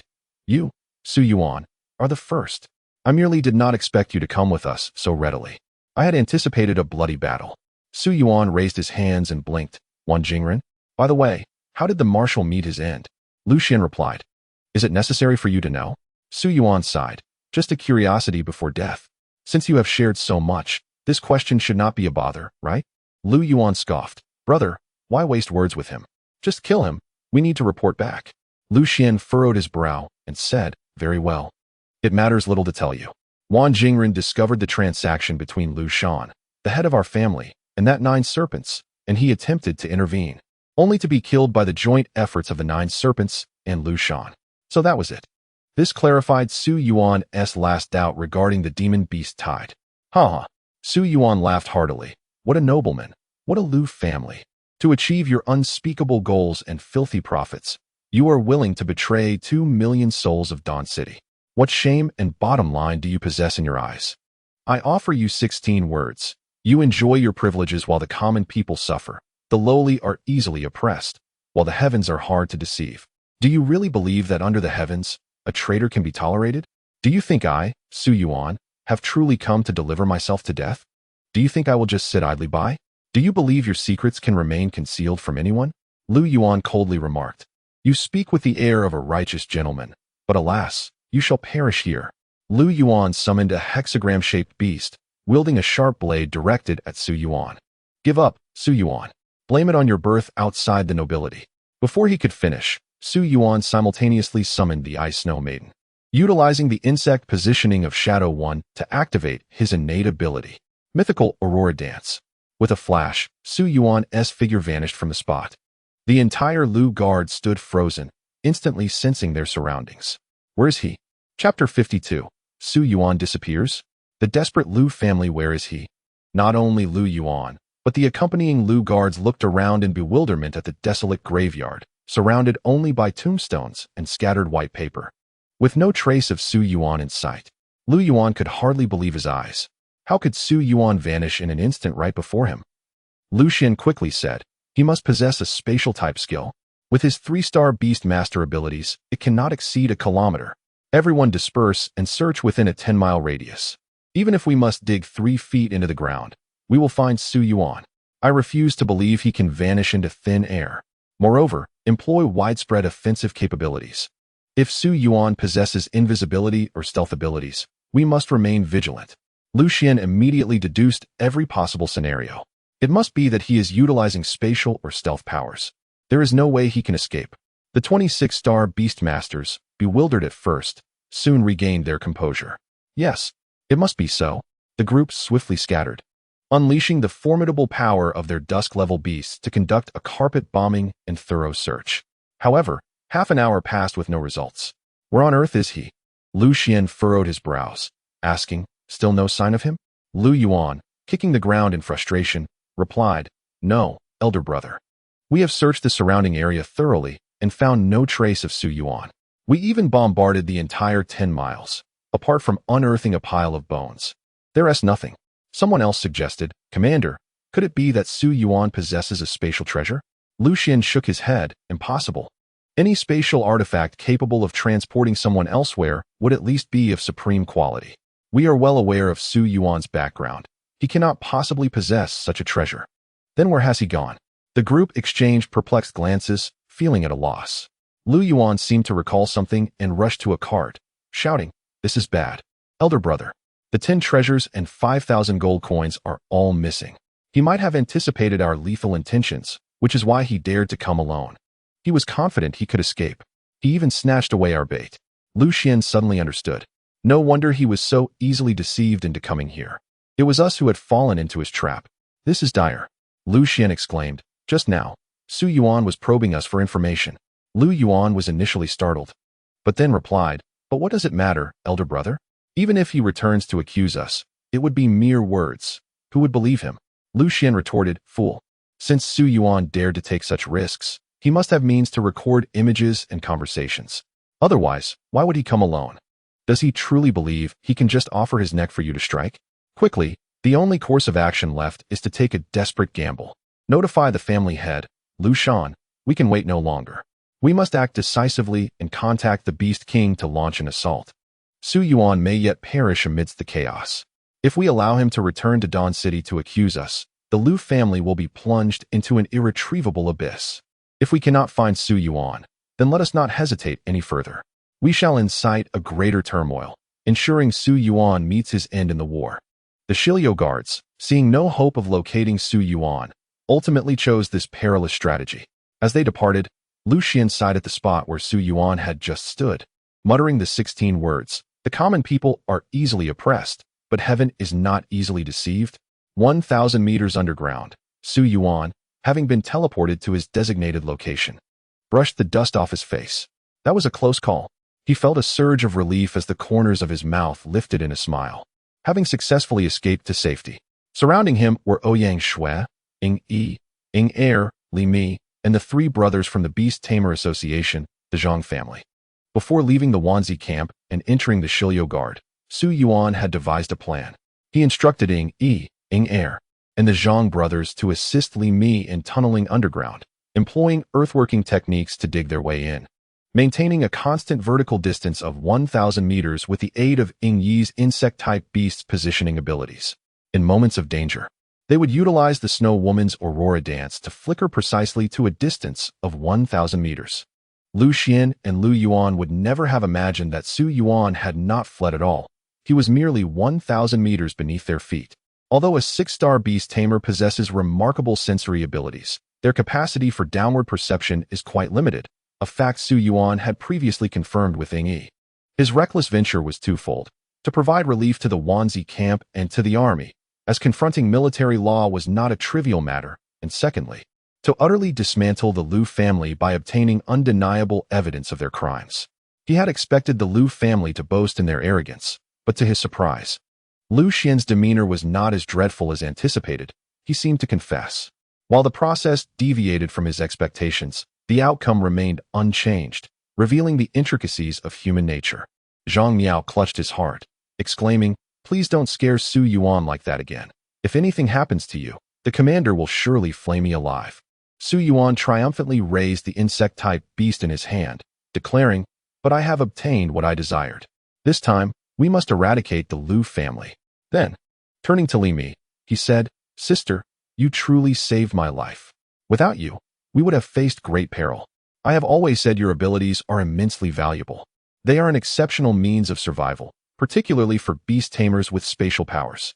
Su Yuan's words resonated even with the 6-star beast tamers present, who could not help but agree. Indeed, it was quite remarkable. At first glance, Li Mi's beast taming abilities appeared rather lackluster, primarily offering support through trap setting. Yet, when it came to saving lives, she proved far more effective than the 6-star beast tamers. Regaining his composure, Su Yuan stated, "Let us proceed. We are 100 miles south of Dawn City, among the graves. There are over 26-star beast tamers from the Lu family above us, making this place perilous. We should tunnel our way back to Dawn City." This suggestion received unanimous consent. With 5 6-star beast tamers present, they could escape, but bringing Su Yuan, Ouyang Shui, and Li Mi along would prove challenging. Thus, they opted to slowly tunnel their way toward Dawn City. Having hurried earlier, Li Mi had exhausted considerable energy and would need a moment to recover, relying on her capabilities. Within the confines of Dawn City, the assembly of 10 elders found themselves in a state of utter chaos upon receiving alarming news. "Lu Shan, did you not assert that success was guaranteed? How could 26-star beast tamers allow a mere 3-star beast tamer to escape? Are you attempting to insult our intelligence? Brother Gong, do you truly think I would fabricate such a tale? You witnessed the scene yourself. Who could have anticipated that Su Yuan would possess the means to flee? In light of the current predicament, I have dispatched individuals to contact the 9 serpents, urging them to launch an immediate assault on the city. Perhaps the tide of monstrous beasts will engulf Su Yuan. Have you lost your senses? Our objective is merely to weaken the influence of the civilian factions. We must eradicate these vicious beasts. I am not mad. This is of no concern to you. But should Su Yuan return to Dawn City, it would be my Lu family that suffers. Rest assured, if anything were to go awry, my Lu family shall bear full responsibility." Chapter 53. The Traitorous Scoundrel. The onslaught of myriad beasts as Su Yuan burrowed through the earth. The monstrous beasts temporarily halted their advance. The city guards executed their duties with remarkable efficiency, successfully relocating all civilians from the eastern district into the safety of Dawn City. The beasts ravaged everything in their path, leaving desolation akin to a locust plague. The 9 serpent beast kings seethed with fury, stomping in indignation. Cursed humans! How dare you evacuate everyone? The blood ritual of the heavenly earth ceremony demanded 1,000,000 units of life force. The blood essence previously amassed during the skirmish at Little Pool Town had been halved by Su Yuan's actions, resulting in a significant deficit for the 9 serpents. At this juncture, a messenger from the Liu family, Liu Mo, approached, inquiring, "Esteemed Beast King, why have you ceased your assault?" In a fit of rage, the 9 serpent retorted, "Damn those humans! Did you not claim that the humans were caught off guard? Did you not assert that the city guards were feeble? And yet, at the very moment I emerged from my seclusion, your demigod Ning Xian intervened, forcing me to pay a hefty price. Furthermore, the city guards managed to retreat unscathed before my army of 500,000 beasts. Is this what you call unpreparedness and weakness? I now suspect a collusion between you and the human monarch, Emperor Ouyang Ming, intending to conspire against me. Indeed, it must be so, otherwise. It is unfathomable why my assaults have met with such misfortune. The life force I once deemed within grasp is now receding further away." Liu Mo, recognizing the gravity of the situation, responded, "Esteemed Beast King, it is solely due to that Su Yuan. My Liu family harbors a deep enmity towards him. Why would we deceive you? Moreover, our family head and you had previously united to eliminate Wan Jingren, leaving us no path for retreat." These words resonated with the 9 serpent, for it was indeed Liu Shan and himself who had jointly vanquished Wan Jingren, establishing a bond between their factions. After all, should this matter come to light, the Liu family would undoubtedly be branded as traitors to humanity, and with such leverage, the 9 serpent had no reason to fear betrayal. Seeing the 9 serpents' temper subside, Liu Mo continued, "Beast King, the family head has entrusted me with a message for you. The architect of all this chaos, Su Yuan, is now missing, perhaps wandering outside the city. I implore the Beast King to launch an immediate assault on the city. A mere 3-star beast master like Su Yuan cannot possibly survive amidst such turmoil. Furthermore, the head of the family has vowed that, should the Beast King attack at once, the members of the Liu family will open the gates and drawbridge of Dawn City, allowing the Beast King's army to march in from the eastern entrance. The sanguine energy that the Beast King requires will undoubtedly be provided." The emerald vertical eyes of the 9 serpents flickered with anticipation. This presents an opportunity. The human king, slightly superior to me and residing in the semi-divine realm, represents the first phase of an 8-star beast master. I am on the cusp of completing the celestial ritual, which would elevate me to the same tier as the human king. Once the monstrous beasts breach Dawn City, the 9 serpents can harness the blood energy of humanity to complete the celestial ritual and ascend. In that event, I am confident in my ability to defeat the human king. Once the human king falls, Dawn City will become the spoils of the 9 serpents. The prospect of ascending from beast emperor to beast deity will be within reach. Do these nobles think they can conceal their schemes from me? Do they believe they can contend with me once the human king is vanquished? Such delusions. The chasm between semi-divine beings and those above them cannot be bridged merely by their numbers. The 9 serpents opened its gaping maw and declared, "Very well, I shall comply. In 1 hour, the myriad beasts shall attack the city. Should your Liu family fail to uphold your promise, do not blame me for revealing your betrayal on the battlefield." Liu Mo nodded in agreement. "Rest assured, my Liu family will honor our word, as will the Beast King. Should you fail to uphold your end, the 10 noble guards shall not be idle." Indeed, at midday, a dark cloud emerging from the dawn forest shrouded the sky. A tumultuous tide of monstrous beasts surged towards Dawn City. Countless residents peered anxiously towards the east, their hearts heavy with dread. The tide of beasts had reportedly been unleashed for a day and a night. Rumors from the battlefield suggested that the city guards had retreated entirely, with thousands of beast masters perishing in combat. I heard whispers of the beasts numbering 7 to 8 million. Could they truly not withstand such an onslaught? Do not listen to my sister-in-law's wild tales. It has been confirmed that fewer than 150,000 beasts remain, and the city guards have emerged victorious. Do you remember that little brat Su Yuan? It is said he single-handedly slew over 10,000 beasts. Indeed, I have always known that Yuan would achieve greatness. I recognized his potential when he dined at my establishment. Stop boasting. Your tofu pudding is only effective when consumed by Yuan's beasts. Oh, surely they cannot breach the city, can they? Fear not, for the human king is present. As long as the human king remains, Dawn City shall never fall. Yes, as long as the human king stands, no monstrous beast can penetrate the dawn. The populace harbored unwavering faith in the human king. He is both the supreme ruler of Dawn City and its guardian deity. As long as the people endure, so shall the city. Currently, the streets are under strict martial law. During this critical moment, the Royal Knights, the 10 noble guards, the Beastmaster Guild's teams, and the remaining city guards are diligently fortifying their defenses, prepared to confront the imminent decisive battle. At noon, a dark swarm of monstrous beasts surged beneath the walls of Dawn City. The beast tamers stationed atop the fortifications displayed unmistakable signs of anxiety. Ouyang, the commander of the Royal Knight Brigade, rallied his noble knights. Valiant knights, the city guard has proven their mettle at Shaoqi town, holding back 2 million beasts for an entire day and night, inflicting significant damage upon the enemy. What reason do we have to fear or retreat? The King of Men watches over us. Your parents, wives, and children are watching. Our fellow villagers are watching. Today, we shall stand against these beasts, defending the legacy of Dawn City, which has endured for over 300 years, with our very blood. The beast tamers clenched their right fists against their hearts. Indeed, this was the vow they had made upon becoming beast tamers, to safeguard our land and nation. Who else but us? The city guard has accomplished this. So why can we not? Charge. Countless beast tamers readied themselves. Even the majority of the noble 10 guards, as ordinary beast tamers and soldiers, remained oblivious to the intrigues of the upper echelons, their noble lineage merely differing in origin. Yet in this moment, they stood with sincere hearts on the front lines of battle. The assault of the myriad beasts had commenced. This was only the 7th occurrence of such an event in the 3-century history of Dawn City. The Beast King, Jiosha, craved bloodlust. He would not recklessly engage the King of Men, but instead commanded the sun-eclipsing divine glass, orchestrating the charge of countless beasts. This time, the beasts far surpassed those at Shaoqi town in both number and ferocity, with over 1,000 beasts of the setting sun level alone.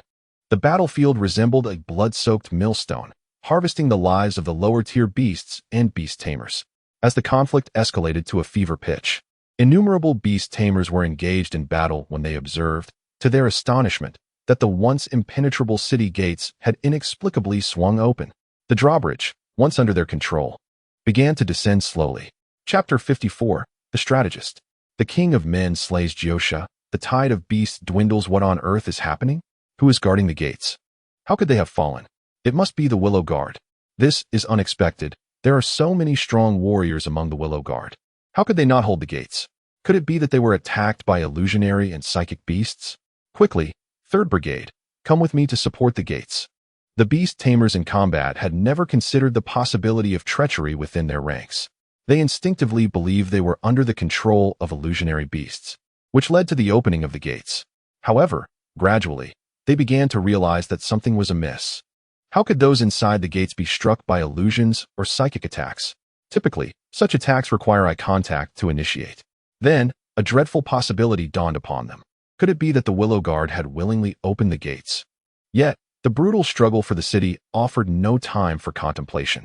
The 3rd and 4th Brigades of the Royal Knights hastened to provide support, but by then, the beasts had already breached the drawbridge and stormed into the city. In a moment of desperation, Ouyang, the commander of the Royal Knights 3rd Regiment, ordered the destruction of the civilian houses near the city gate, using the debris as a bulwark against the invasion of the monstrous beasts. The air trembled with the thunderous sounds of battle, as the defenders of Dawn City clashed fiercely with the beasts, engaging in a brutal tug-of-war. Countless energy threads intertwined in the sky, colliding with one another, while flesh and blood were mercilessly scattered. Each second claimed the lives of both man and beast, and the ground was littered with the remnants of war. Every inch of land bore witness to the sacrifice of life. Outside the city, a 9-headed serpent, having accumulated sufficient blood energy, blinked its emerald green eyes and excitedly unfurled its earthen yellow wings, spiraling towards the heart of the battlefield. The time had come. The blood energy was adequate. The celestial ritual was upon them. The blood of all beings was to be refined. As the Beast King made its appearance, the relentless charge of the monstrous beasts halted, retreating to protect the ascension ceremony of their sovereign. Zhang Yingji, a demigod from the Beastmaster Guild, narrowed his gaze and exclaimed, "Quick, everyone. Focus your aim on that nine-headed serpent. It is ascending to Beast Emperor. We must stop it. If we can disrupt its ritual, it will be our victory." The remaining Beastmasters on the city walls sprang into action, directing their beasts to assault the Crimson Formation on the plains outside the city. Meanwhile, a handful of demigods summoned the Beastmaster Star Array, their beast souls resonating with power drawn from countless stars, wielding blades and long swords infused with unparalleled energy aimed at the Nine Serpent. Yet, it was too late. At the moment the Beast King was crowned, the heavens and earth wept in mourning, echoing the anguished cries of countless lives. The nine-headed serpent flicked its tail, brushing aside the attacks of thousands of Beastmasters, cackling. "You insignificant ants dare to hinder this emperor? Die!" The gaze of the Beast Emperor surged like an unstoppable torrent, rendering all defenses as fragile as gossamer, easily shattered with a mere flick. At this critical juncture, within the palace of Dawn City, a resplendent light dragon spiraled, emitting an overwhelming radiance and fervor as the king, adorned in golden armor and wings, rushed to the battlefield. Since ancient times, kings had seldom confronted one another. The nine-headed serpent exhaled, "O Yang Ming Wang. Do you have any idea how long how long this emperor has awaited this moment? Today, the opportunity has arrived. You shall serve as the stepping stone beneath this emperor's throne." Upon the nine heavens illumination dragon, a man with golden wings, exuded an air of calm and replied, "Nine Serpent, have I not also awaited your ascension to this step? Guess who the previous master of the sun-eclipsing divine glass was?" The nine-headed serpent's expression shifted drastically.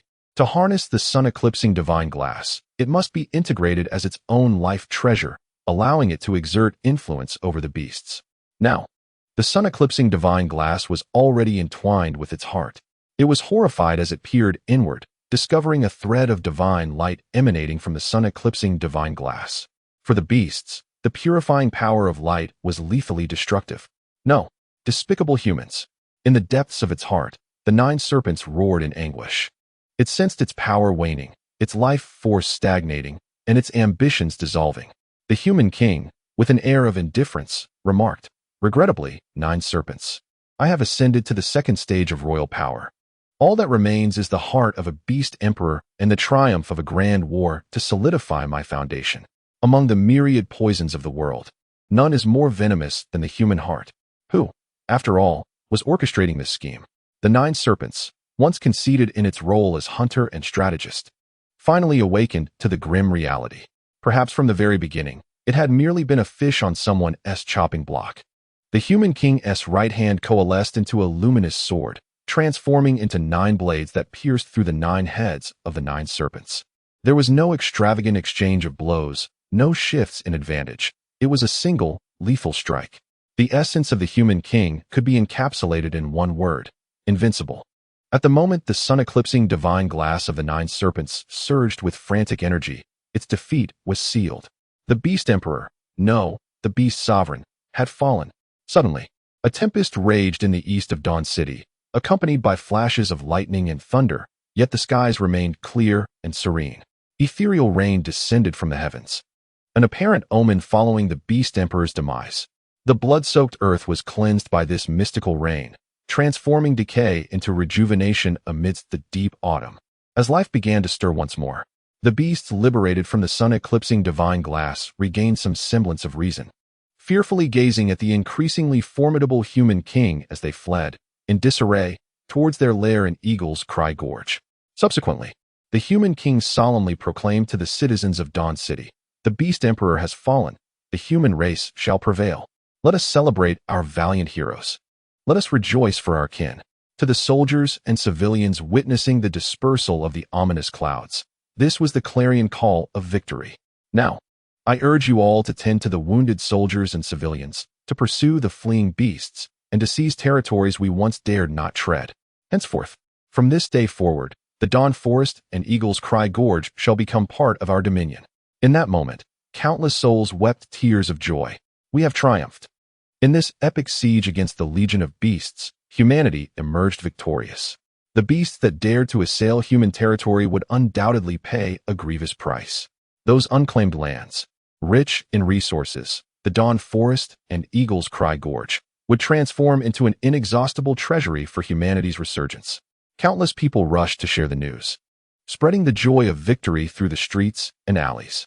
Many tended to the injured, soothing the pain wrought by war. Others volunteered to form pursuit squads, advancing into the previously perilous territories. The tide of the beast onslaught had receded. Beneath the southern city, Li Mi, who had exhausted her strength to rescue Su Yuan, was now resting after half a day's labor, having dug near the foundation of Dawn City.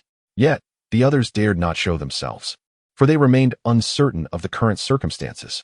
At this moment, Su Yuan proposed, "Ahem, actually, I have a method to observe the situation above."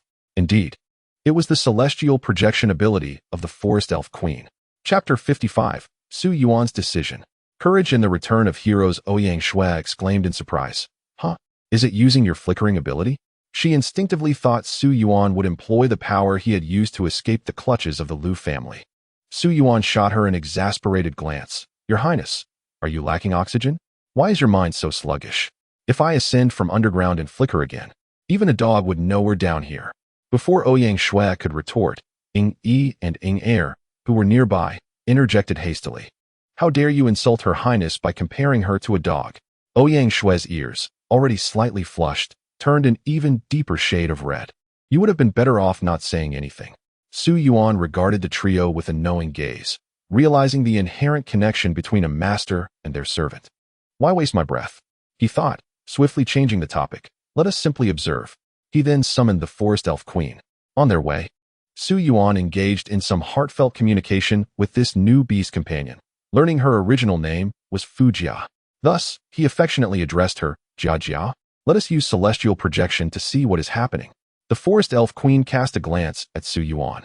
As a chosen beast, she was not merely nurtured by Su Yuan from a weak stage, but was a miraculous being born from the chosen flora, possessing a noble restraint.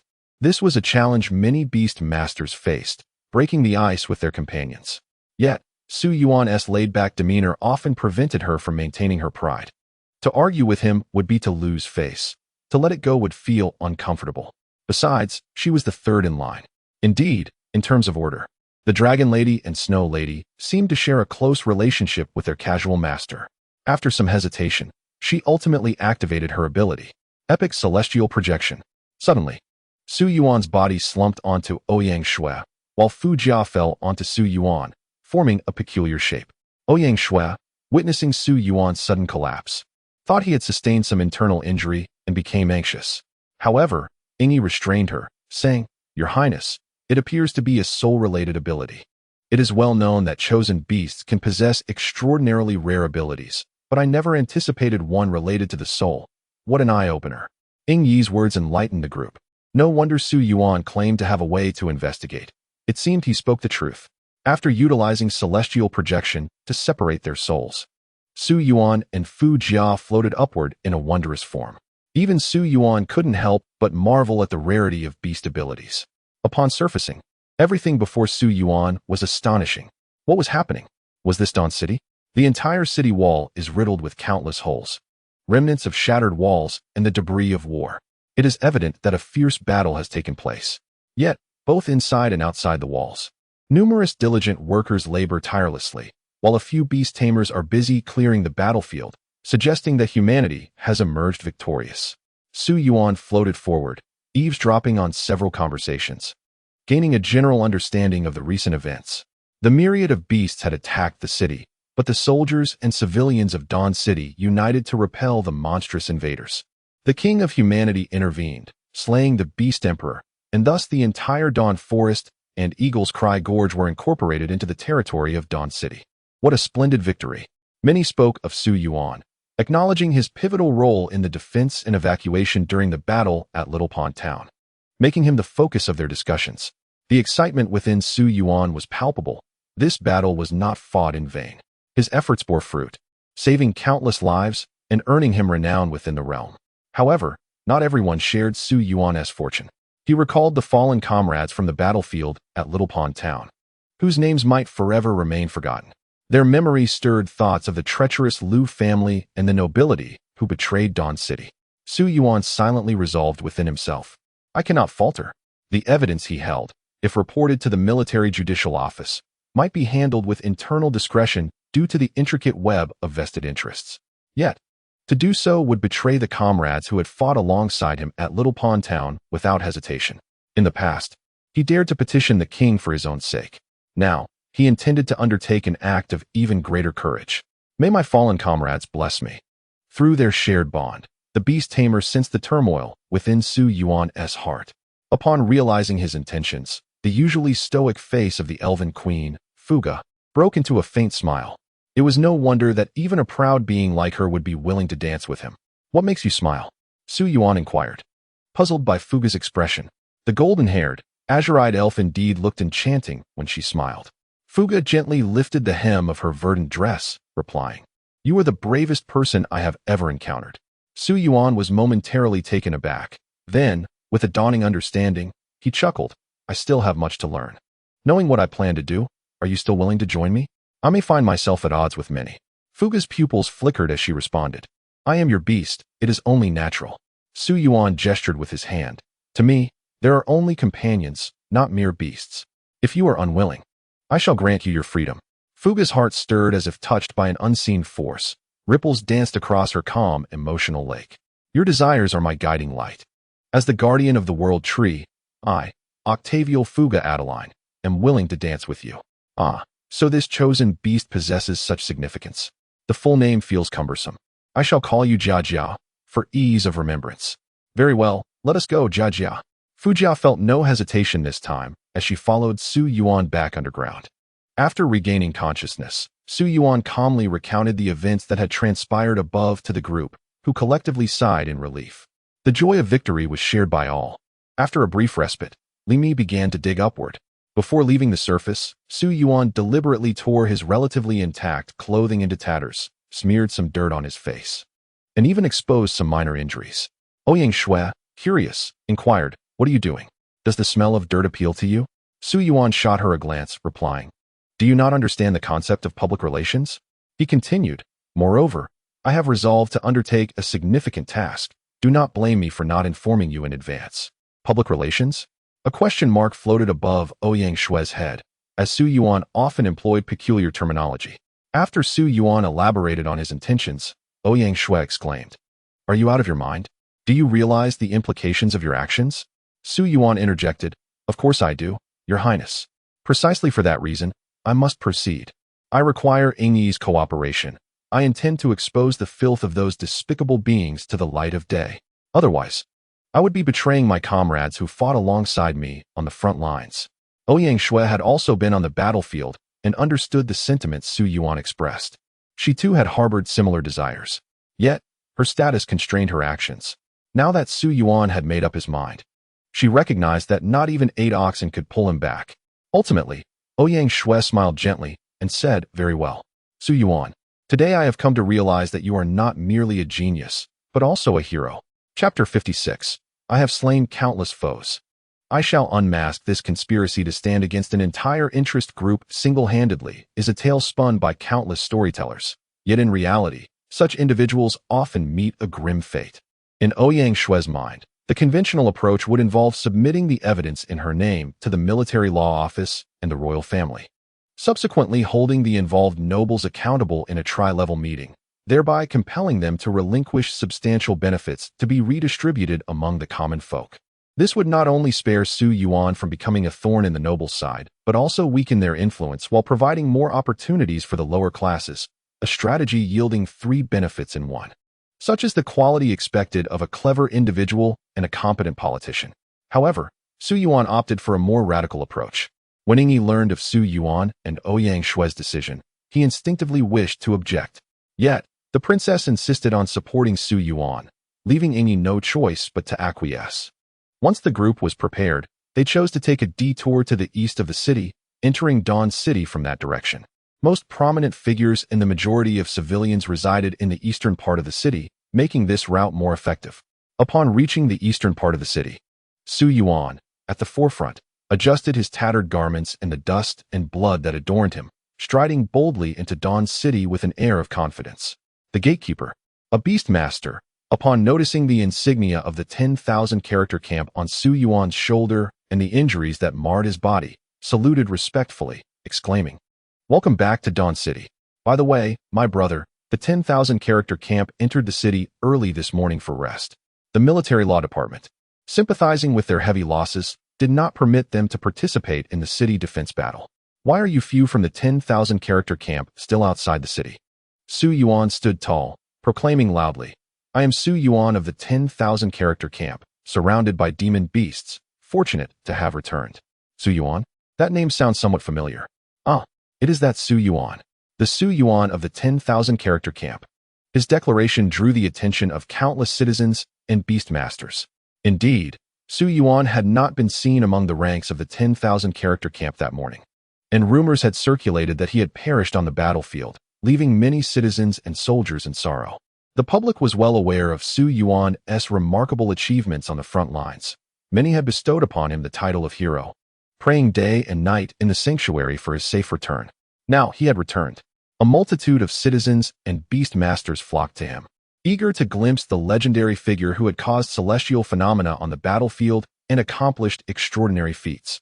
The commander of the Royal Knights, Ouyang Qian, the foremost authority beneath the king of the battlefield in Dawn City, approached and inquired, "Is it the Su Yuan who broke through the battlefield, causing celestial phenomena and vanquishing thousands of enemies, who has been chosen by the heavens to command beasts?"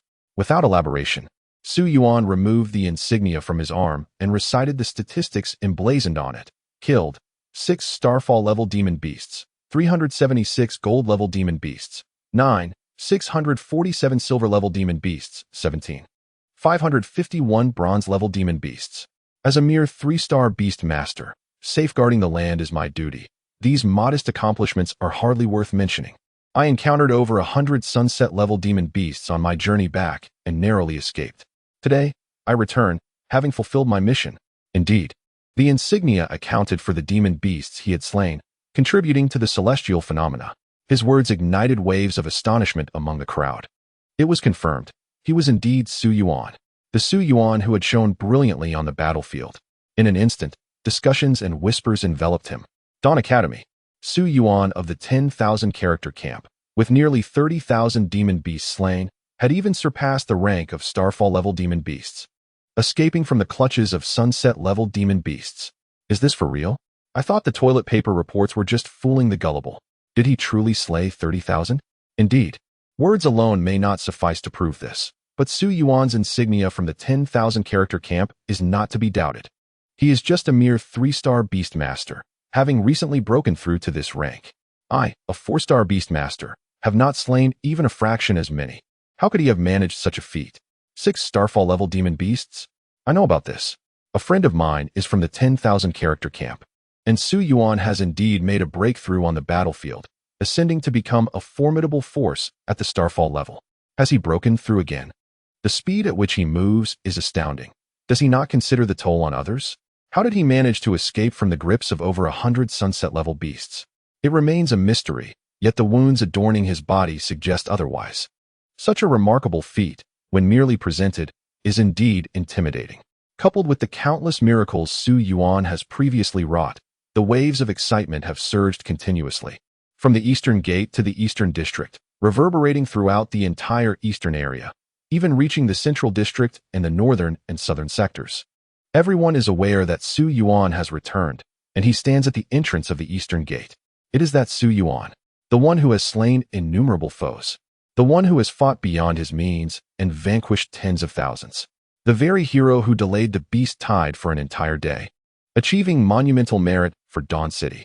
Countless individuals opened their doors and windows, stepping outside not for any other reason than to catch a glimpse of the hero who guards them. Beast tamers from various departments, whether from the Beast Tamer Guild, the City Guard, the Royal Knights, or even the lower-ranked soldiers of the often contentious Noble 10 Guards, all gathered around. To witness such a legendary prodigy is no trivial matter, especially at such a pivotal moment of a hero's return. How could one possibly miss it? Su Yuan's objectives were met. His ostentatious entrance into the city attracted a multitude, including numerous high-ranking officials and influential figures. At this moment, Ouyang Shui began to comprehend what Su Yuan meant by public relations. Looking around, she saw President Zhang of the Beast Tamer Guild, nearly all the captains of the Royal Knights, all the commanders of the City Guard, and even some high-ranking leaders from the 10 guards present. The throng of people filled the already crowded Eastern District to the brim. Captain Ouyang Ren remarked, "Su Yuan is quite the showman. He has nearly drawn the entire city to him." Yuan Yang, standing beside him, chuckled, "My Wanzi battalion is exceptional. You can only envy us. You would be more than eager to claim Su Yuan as one of your own." Ouyang Ren laughed in return. "I must admit, I feel a tad envious, old Yuan. Let him join our squad. You can set any conditions you desire." Scram. Others called out to Su Yuan. "Say a few words, Su Yuan." "Yes, indeed. Share how you accomplished all this." "Exactly what transpired." As the crowd gathered, Su Yuan summoned his courage and turned to glance at Ing. Ing nodded slightly and presented a bug-like beast to Su Yuan. This creature could amplify sound and project images. The moment Su Yuan grasped the bug-like beast, he proclaimed loudly, "Thank you all for being here. I have indeed vanquished countless foes, but that is not the crux of the matter. I wish to convey something important, and it is not for my sake, but for my comrades who fought valiantly alongside me on the front lines, those who have perished and cannot return. I refuse to allow their sacrifices to be sullied by the filthy dealings of certain individuals." Many in the crowd gazed at Su Yuan in confusion, as if there were deeper implications at play. Those higher-ups among the beast tamers and the soldiers who had fought closely at the city gate seemed to have an inkling of understanding. Yet others felt a sense of foreboding and subtle dread arise within them. Could it be that Su Yuan intended to? With a determined breath, Su Yuan proclaimed loudly, "I shall expose this conspiracy. This war is not merely a natural disaster. It is a man-made calamity. Someone has deliberately orchestrated this, sacrificing everyone for their own gain." Chapter 57, A Public Revelation. The crimes of the Liu family. Su Yuan's words resonated like a thunderous explosion at the city gates, capturing the attention of all. What? Someone has betrayed Dawn City? A sordid transaction? What did Su Yuan mean? While the lower-tier beast tamers and soldiers remained oblivious to the intricate machinations above, some in the middle ranks had already sensed an unsettling truth. Now, Su Yuan's shocking declarations seemed to validate their suspicions. If it were indeed a man-made disaster, then humanity harbored traitors. At that moment, some sought to silence Su Yuan. Yet the overwhelming crowd and cacophony of voices made it clear that even if they were to strike him down immediately, it would only serve to substantiate his claims further. Absolute annihilation. Su Yuan raised his arm with fervor, declaring, "Everyone possesses their own thoughts and judgments. The following footage, which I risked my life to obtain, is for you to witness and contemplate." He then held aloft the engraved insect given to him by Ing. Images began to materialize slowly. From the moments preceding the beast tide, Su Yuan deduced that the outbreak had been artificially instigated, openly stating that the Dawn Trading Company was likely involved in the nobility's theft, possessing items that the Beast King of Yingxiu Gorge required, including celestial treasures and the sun-eclipsing divine glass used to control beasts. He recounted his departure from Shaoqi town after the battle, revealing discussions among the leaders of the Shiliu Guard regarding their transactions with the Beast King, the rampant inflation post-battle, and the nobles hoarding resources, as well as their hopes for Su Yuan's demise on the battlefield. They acknowledged that Liu Shan, head of the Liu family, and the Beast King had conspired to slay the garrison commander, Wan Jingren, and ultimately plotted to assassinate Su Yuan, deploying 26-star beast tamers in the process. Each piece of evidence was irrefutable, stark proof of guilt. A grand conflict had swept through all of Dawn City, entangling everyone and resulting in the deaths of thousands of beast tamers and tens of thousands of ordinary soldiers, all orchestrated behind the scenes. The garrison commander, Wan Jingren, who had hoped to turn the tide, had fallen at the hands of his own comrades. Countless individuals stood in stunned disbelief, gazing in horror at the incredible yet indisputable evidence before them. Many found their faith shattered, particularly the lower-tier beast tamers and soldiers of the Shiliu Guard, who had fought valiantly to protect their homeland, only to be met with betrayal from their own kin. Is this true? At that moment, countless souls wished it were false, hoping it was merely a cruel jest of Su Yuan's. Yet reason told them otherwise. It was undeniably true. Suddenly, someone recalled, "Wait, I was on the city gate tower at that time, guarding the gate and drawbridge. Wasn't that the Shilio Guard? Boom. Once again, it resonated like a thunderclap in the ears of countless beastmasters and soldiers. Indeed, at that moment, they were all perplexed as to why the city gates and drawbridge had inexplicably opened and descended. The Feathered Willow Guard, the Lu family, the aristocracy. This was also a transaction, a means to allow the beasts to infiltrate the city. In the midst of the tense battlefield, no one pondered deeply, now, in retrospect. The true culprits were they. This serves as yet another compelling piece of evidence. They witnessed Lu Xian's eloquent discourse, realizing that as the beasts entered the city, countless innocent lives would be extinguished, while the aristocrats hoarding vast supplies and necessities would manipulate prices, forcing the common folk to retreat from the stage of governance. Traitors, demons, despicable. When these revelations came to light before the multitude, they finally understood that all of this was a conspiracy woven by certain individuals for ulterior motives and personal gain. The suffering of ordinary people, the heart-wrenching plight of families torn apart, the starvation of the masses. Did they care? Did they truly care? Countless hands trembled as if pricked by 1,000 needles. Some even lost control on the spot. Damn the Lu family, you took my son's life. Brothers, why is it that my arm was devoured by the beasts, yet their luxurious lives remain intact? I refuse to accept this.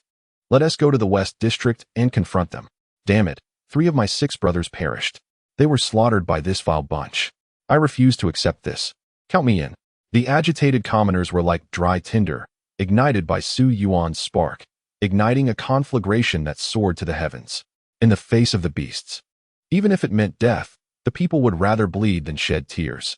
But the pain of betrayal by their own kind. Who could endure such agony? Especially the soldiers and beastmasters who had fought, witnessing their kin and comrades fall one after another, recalling the scenes from the battlefield, their rage was poised to erupt. 1 spread to 10, 10 to 100. This footage was recorded by those with intent using the abilities of beastmasters, spreading relentlessly. The fire ignited in the east of the city swiftly engulfed all of Dawn City. At this moment, someone transmitted a warning to Su Yuan from afar. Su Yuan, do you realize what your actions mean? Are you declaring a vendetta against us? Quickly promise everyone that this is your fabrication. Otherwise, even if the king of men intervenes, I shall surely execute you on the spot today. Su Yuan, stop them. Admit your faults. We may still have room for negotiation. Otherwise, can you bear the consequences? Su Yuan knew well who these distant voices belonged to. The superiors of the 10 noble guards, the council of 10 elders. It was rumored that these individuals were demigods, the most powerful collective in Dawn City. But what of it? Su Yuan looked up and laughed, saying, if you could kill me, you would have done so before I even spoke. Who are you trying to deceive with talk of negotiations? As I stepped into the city of Dawn, it was evident that a relentless conflict had already commenced. The reason you have yet to make a move is assuredly not due to a desire for negotiation or a sudden awakening of conscience. Rather, it stems from a palpable trepidation. Perhaps the king of humans is presently observing me, is he not? With but a few terse words, the communicator severed the connection. It was clear that Su Yuan had struck a nerve. Such a significant matter could not escape the king's scrutiny. Furthermore, observe the furious and surging crowd. Could I possibly restrain them? At this moment, even the esteemed beast tamers, including Ouyang Rin and Wan Yang, found themselves momentarily frozen. They may have harbored some suspicions, yet they could never have anticipated that Su Yuan would indeed uncover evidence. Even more astonishing was Su Yuan's audacity to present this evidence before all. If submitted to the military law office, they understood that the severity of this incident warranted internal sanctions, yet it would never be made public. Su Yuan, fully aware of the repercussions, acted solely to unveil this buried truth to the masses. It is predictable that from this point forward, Su Yuan will undoubtedly become the foremost target of the aristocracy. Perhaps there were prior grievances, and the nobility might seize this opportunity to eliminate him. However, they would never prioritize Su Yuan's head as their primary objective, for it would be deemed not worth the effort. Much like the recent beast tide, their style is to eliminate Su Yuan opportunistically. Beyond this, there is no doubt that Su Yuan has now been inscribed onto the aristocracy's assassination list. Of course, this presumes they can withstand the immediate crisis. Chapter 58. When confrontation occurs, if man is not eradicated, heaven will surely do so in the face of the tumultuous crowd. A colossal phantom of the king of humans emerged within the palace, standing with hands clasped behind his back. addressing all with a voice loud enough for the entire city to hear, immediately convened a tri-level meeting, a public trial for all. All council members are to attend, and ensure that Lu Xian, Lu Yuan, Lu Shan, and all other members of the Lu family are present without delay. Su Yuan, do you consent to step into the tri-level meeting for direct confrontation? The entire process of the meeting will be publicly broadcast to the city of Dawn in real time. I urge you all to remain calm, for I shall ensure you receive fairness and justice. The King of Humans has made his appearance. This is indeed reasonable, as the number of beast tamers gathered in the eastern part of the city has swelled to 60 or 70,000, comprising nearly 2/3 of all beast tamers in the city of Dawn. Fueled by emotion, if left unchecked, they would undoubtedly storm into the Western District and resort to violence. And how could the nobility possibly acquiesce to such a fate? Such a scenario would plunge the city of Dawn into civil strife, something utterly intolerable for a city already reeling from significant losses in previous battles. Thus, in this critical moment, the King of Humans stepped forward to mediate between the factions. His proclamation served as a tranquilizer for the enraged populace. To say nothing of other matters, the king remains a figure of trustworthiness. Moreover, he has promised that the proceedings will be broadcasted in real time, alleviating fears of noble machinations. Brother, what shall we say? What else is there to say? The king has spoken, let us bide our time. Should the outcome prove unsatisfactory, we can always venture to the West District later. Indeed, since the king has promised us fairness and justice, we shall wait and see. Su Yuan will be there to confront them. Let us observe what they have to say. Yes, Su Yuan, I owe you my gratitude. I have lost 2 of my 3 sons in this ordeal. Without your intervention, I would remain oblivious to the truth of my plight. Should you require my assistance in the future, do not hesitate to ask. This gentleman speaks wisely. Su Yuan, you must tread carefully. By revealing this evidence, those treacherous beasts will surely seek to retaliate against you. Indeed, Su Yuan, press on. Regardless of the outcome, we stand by your side. After the initial outburst of anger, the crowd recognized the audacity it took for Su Yuan to act so boldly. To stand firm in the face of the most powerful figures in Dawn City, unwavering in his pursuit of justice, is truly commendable. Su Yuan declared with determination, brothers, I shall attend that Tier 3 meeting, and even if I lose my front teeth, I will ensure they pay dearly. With that, all beastmasters, soldiers, and citizens parted to clear a narrow path, some standing on tiptoes due to lack of space. Su Yuan strode toward the heart of Dawn City, the so-called epicenter of power, the Assembly Hall. Ouyang Shui, along with Ying Yi and Ying Er, as well as 3 beastmasters from the Zhang family, followed closely behind him. Even Ouyang Shui couldn't help but marvel at how, throughout history, those who earn the people's favor are often those who petition on their behalf. Like Su Yuan at this very moment, she reflected on her own reasons for attending Dawn Academy. It was all for this moment. Yet, it was the very Su Yuan she had once underestimated who now stood at the forefront. Su Yuan, perhaps you are better suited to be the king. Inside the assembly hall at the center of Dawn City, throngs of people had gathered. Representatives from various factions and involved parties entered, while the ethereal 9 Heavens illumination dragon projected the proceedings onto the sky above the palace. No matter where one stood in Dawn City, simply looking up would reveal the unfolding events. A public trial for all. The truth and falsehood lay bare before the populace. As Su Yuan entered the assembly hall, Ouyang Shui provided an overview. There are 3 factions inside, as I previously mentioned. The aristocrats occupy the west side, the commoners the east, and the royalists the north, with the south reserved for the spokesperson. Look over there. Every leader of the noble 10 guards and all 10 elders have arrived. My father's phantom will also make an appearance shortly, along with others. In any case, be prepared. Do not give them any leverage. Su Yuan reassured her, do not worry. While I may lack experience, my understanding of millennia of civilization surpasses that of this mere 300-year-old human city-state. The nobility is but a paper tiger. To deal with them, one must adhere to a single principle, never retreat. Once all parties were in position, the ethereal figure of the ruler spoke with an emotionless tone. The case of Su Yuan accusing the nobles of betraying Dawn City is now in session. The involved parties, Su Yuan, Lu families Lu Shan, Lu Yuan, and Lu Xian, entered the courtroom. Outside the assembly hall, countless eyes were fixed on the screen. It had begun. During the 3rd-level meeting, Su Yuan, representing the prosecution, was the first to speak. Esteemed elders, I trust you have witnessed the footage I risked my life to obtain using the imprint insect.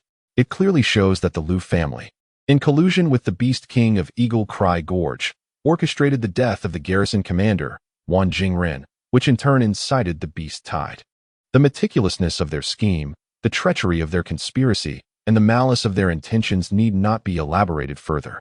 I wish to voice the sentiments of those valiant soldiers of our human race who fight on the front lines. The Liu family and the nobles, these wretches, have disregarded the lives of 5 million citizens outside the city and over 10 million in the Eastern District for their unspeakable purposes, for their despicable plans, and for their already exalted status and interests. As nobles, they feast on the king's bounty and hold titles, yet they trample upon human lives, aiding the malevolent and committing atrocities. If these men are not eradicated, heaven itself will do so. Su Yuan immediately appealed to emotions, positioning himself within the perspective of the soldiers on the battlefield, thus seizing the moral high ground. He refrained from discussing what should be done to them, focusing solely on their transgressions and the soldiers' voices. Even President Zhang of the Beastmaster Guild turned to Wang Yang beside him and remarked, "At first, I worried that Su Yuan lacked experience. It seems that this young man's capabilities surpass yours. Indeed, when it comes to the sentiments of soldiers who have just endured a great battle, no one could justly criticize him. Any attempt at reproach would be tantamount to coldness towards those fighting on the front lines, risking the morale of both military and civilian alike. Any faction would undoubtedly refrain from such folly."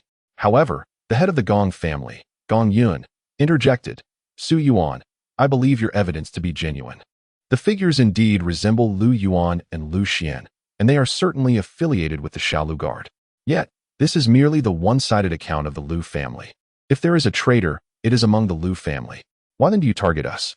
Our 10 noble guards include the Xiaolu Guard, who held the fort until the very last moment during the city defense. You cannot condemn us based solely on the words of the Liu family." Su Yuan's pupils constricted.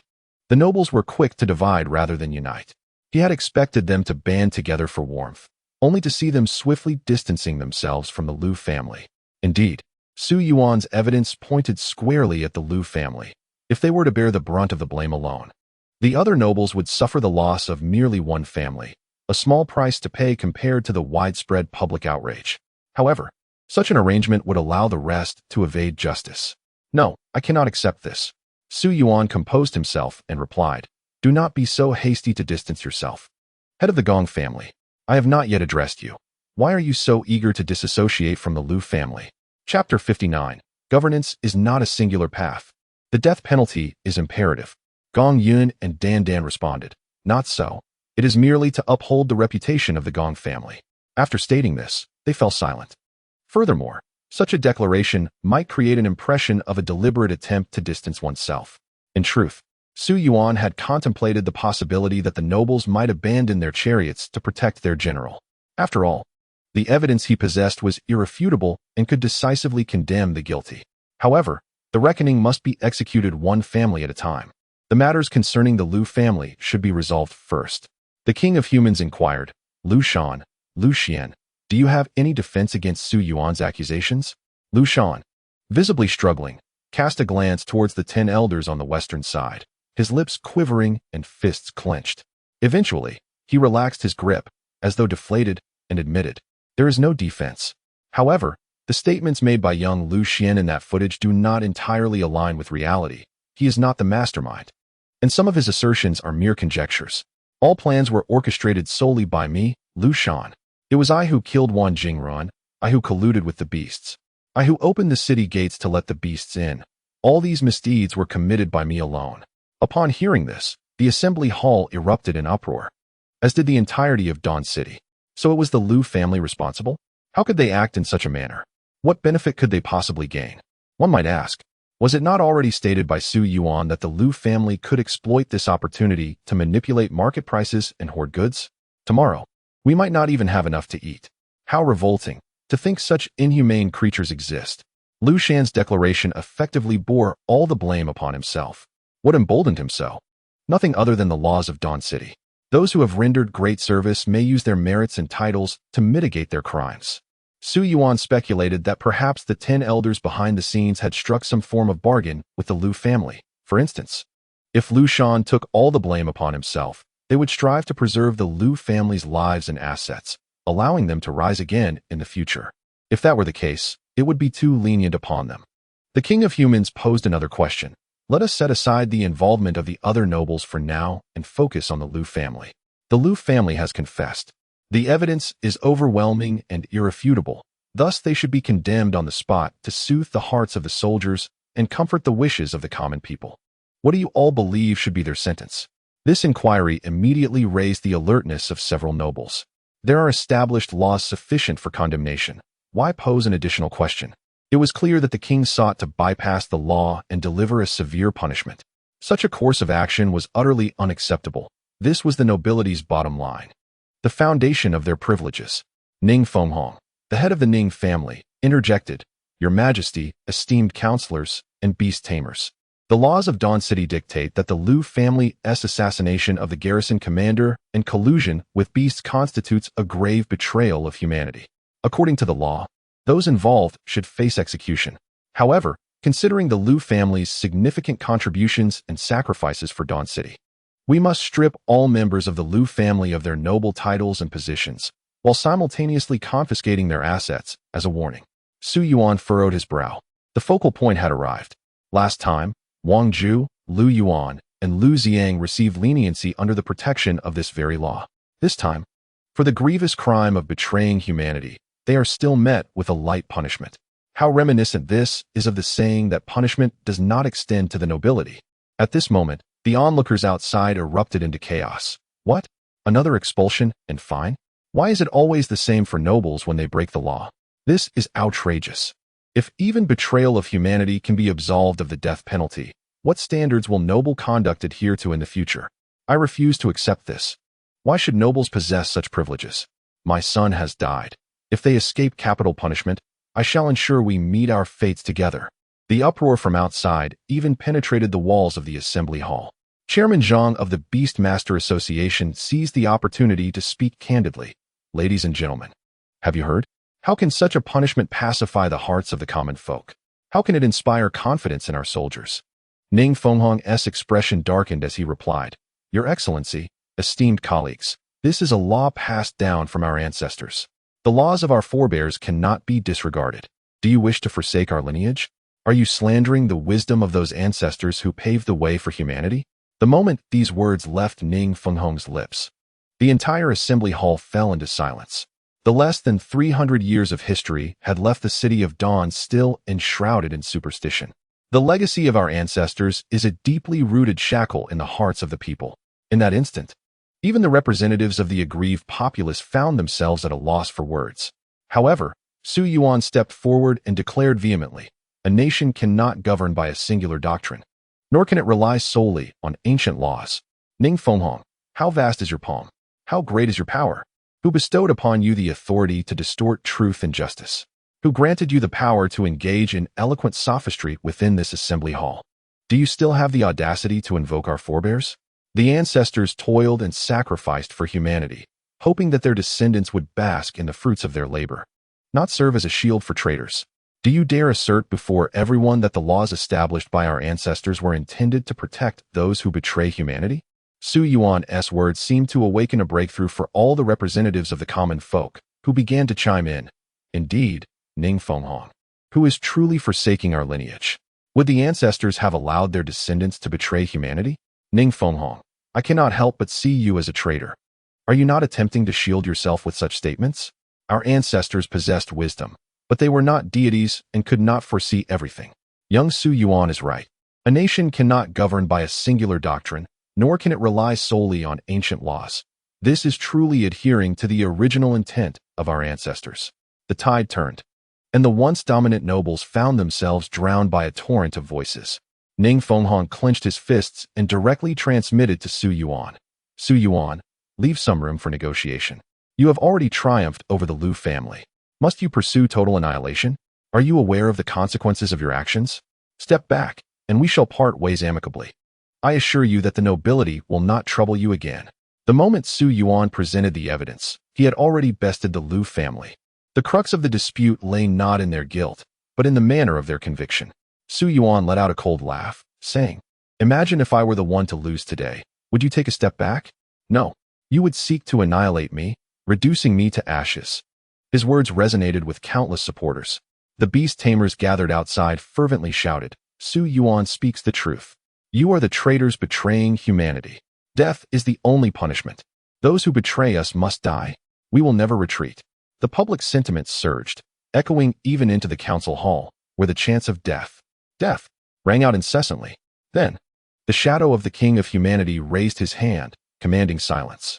The crowd held their breath, awaiting his verdict. He was the sovereign of Dawn City. Although the third-tier assembly wielded some restraint, his decision could hardly be opposed, even by all the nobles combined. The king tilted his head as if recalling, a month ago, a brash youth, oppressed by the nobility, in a fit of anger sought a royal decree. Was there a connection to Su Yuan's petition? The crowd listened intently. At that time, I acted according to the laws of Dawn City, imposing no severe punishment upon Lu Yuan and Lu Ziang, only stripping them of their noble titles and merits. That young man uttered 16 words that have remained etched in my memory. Those who have contributed should not face unjust punishment. Those who have done good should not suffer loss under the law. These words have stayed with me ever since. Now, in the shadow of Su Yuan, that young man has spoken another 16 words. You consume the people's sustenance. The common folk are easily oppressed. Yet heaven is not easily deceived. I believe this encapsulates the original intent of our ancestors. The king proclaimed, I hereby sentence all members of the Lu family involved in this conspiracy to death. Chapter 60. The Lu family's demise. Caught in Su Yuan's machinations. Those who have contributed should not face unjust punishment. Those who have done good should not suffer loss under the law. You consume the people's sustenance. The common folk are easily oppressed, yet heaven is not easily deceived. Countless individuals reflected upon Su Yuan's 32 words, which contained profound philosophy regarding law, nobility, and the lofty powers that be. At the moment the king pronounced the death sentence for the Lu family's involved members, everyone excitedly raised their hands, seemingly celebrating their victory. The head of the Gong family, Gong Yunhe, stood up and said, Your Majesty, have you considered this further? If those who have contributed should not face unjust punishment, will not those who have rendered great service to humanity feel disheartened? Before the king could respond, Su Yuan interjected. Gong family, your argument is flawed. Did not the Lu family receive rewards when they made significant contributions? Their titles, the resources, and status they were born into, are these not the fruits of the people's labor? Are these not the rewards for their contributions?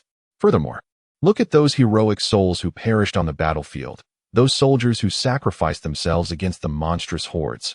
They gave their lives. Yet if their offspring commit grave offenses, will they be pardoned? No, simply because they are not nobles. Su Yuan once again redirected the discourse towards the beast masters and soldiers on the battlefield, evoking profound resonance among the audience. Indeed, this young man, Su Yuan, articulated the sentiments of my heart. Why should nobles be granted immunity from punishment simply for their merits? My father perished for the sake of humanity, and I neither desire nor covet such a privilege of absolution. Su Yuan is correct.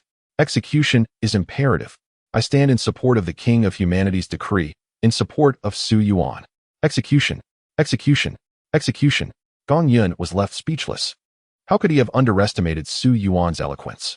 Not only did he harmonize with the King of Humanity in their critique of them, but he also managed to stir the emotions of the populace outside the council hall. The ethereal figure of the King of Humanity surveyed the assembly and inquired, Is there anyone who opposes this? All members of the implicated Lu family, Lu Shan, Lu Yuan, Lu Xian, and all commanders of the Shilyo Guard, along with all the direct family members of the Lu clan involved in the scheme, were to be apprehended and executed.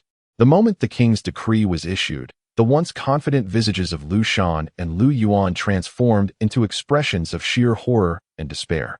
They could never have anticipated that the king would resort to executing them. Impossible. Absolutely impossible. Lu Shan, in a fit of rage, exclaimed, Your Majesty, I am a noble. You have no authority to execute the Lu family. What of the Gong family, the Sun family, the Ning family, and the Zhong family? Have they all become mute? Wasn't it agreed upon that they would bear the burden? Why do they remain silent? The 10 elders exchanged glances, their eyes reflecting trepidation. Initially, they had asserted that the Lu family would take full responsibility, ensuring the safety of their lives and assets. Now, having preserved nothing, They feared Lu Shan would turn against them and expose their complicity. What to do? Flip the table? Engage in battle against the king? Oppose the entirety of Dawn City? Such notions were unrealistic. Even if they were to triumph, what would remain? Furthermore, their combined strength might not guarantee victory over the king. After weighing the pros and cons, the head of the 10 elders, the patriarch of the Li family, communicated telepathically. There is no other option. We must abandon the chariot to protect the commander. The other patriarchs understood the gravity of the situation. The sentiments of the populace and the military could not be further jeopardized. The public's perception of nobility had plummeted to an all-time low. Addressing the Lu family might quell the outrage.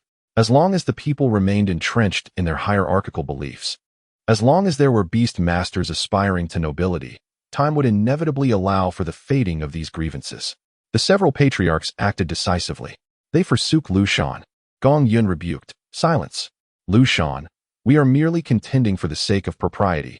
You, a traitor to humanity, should not cast your filth upon us.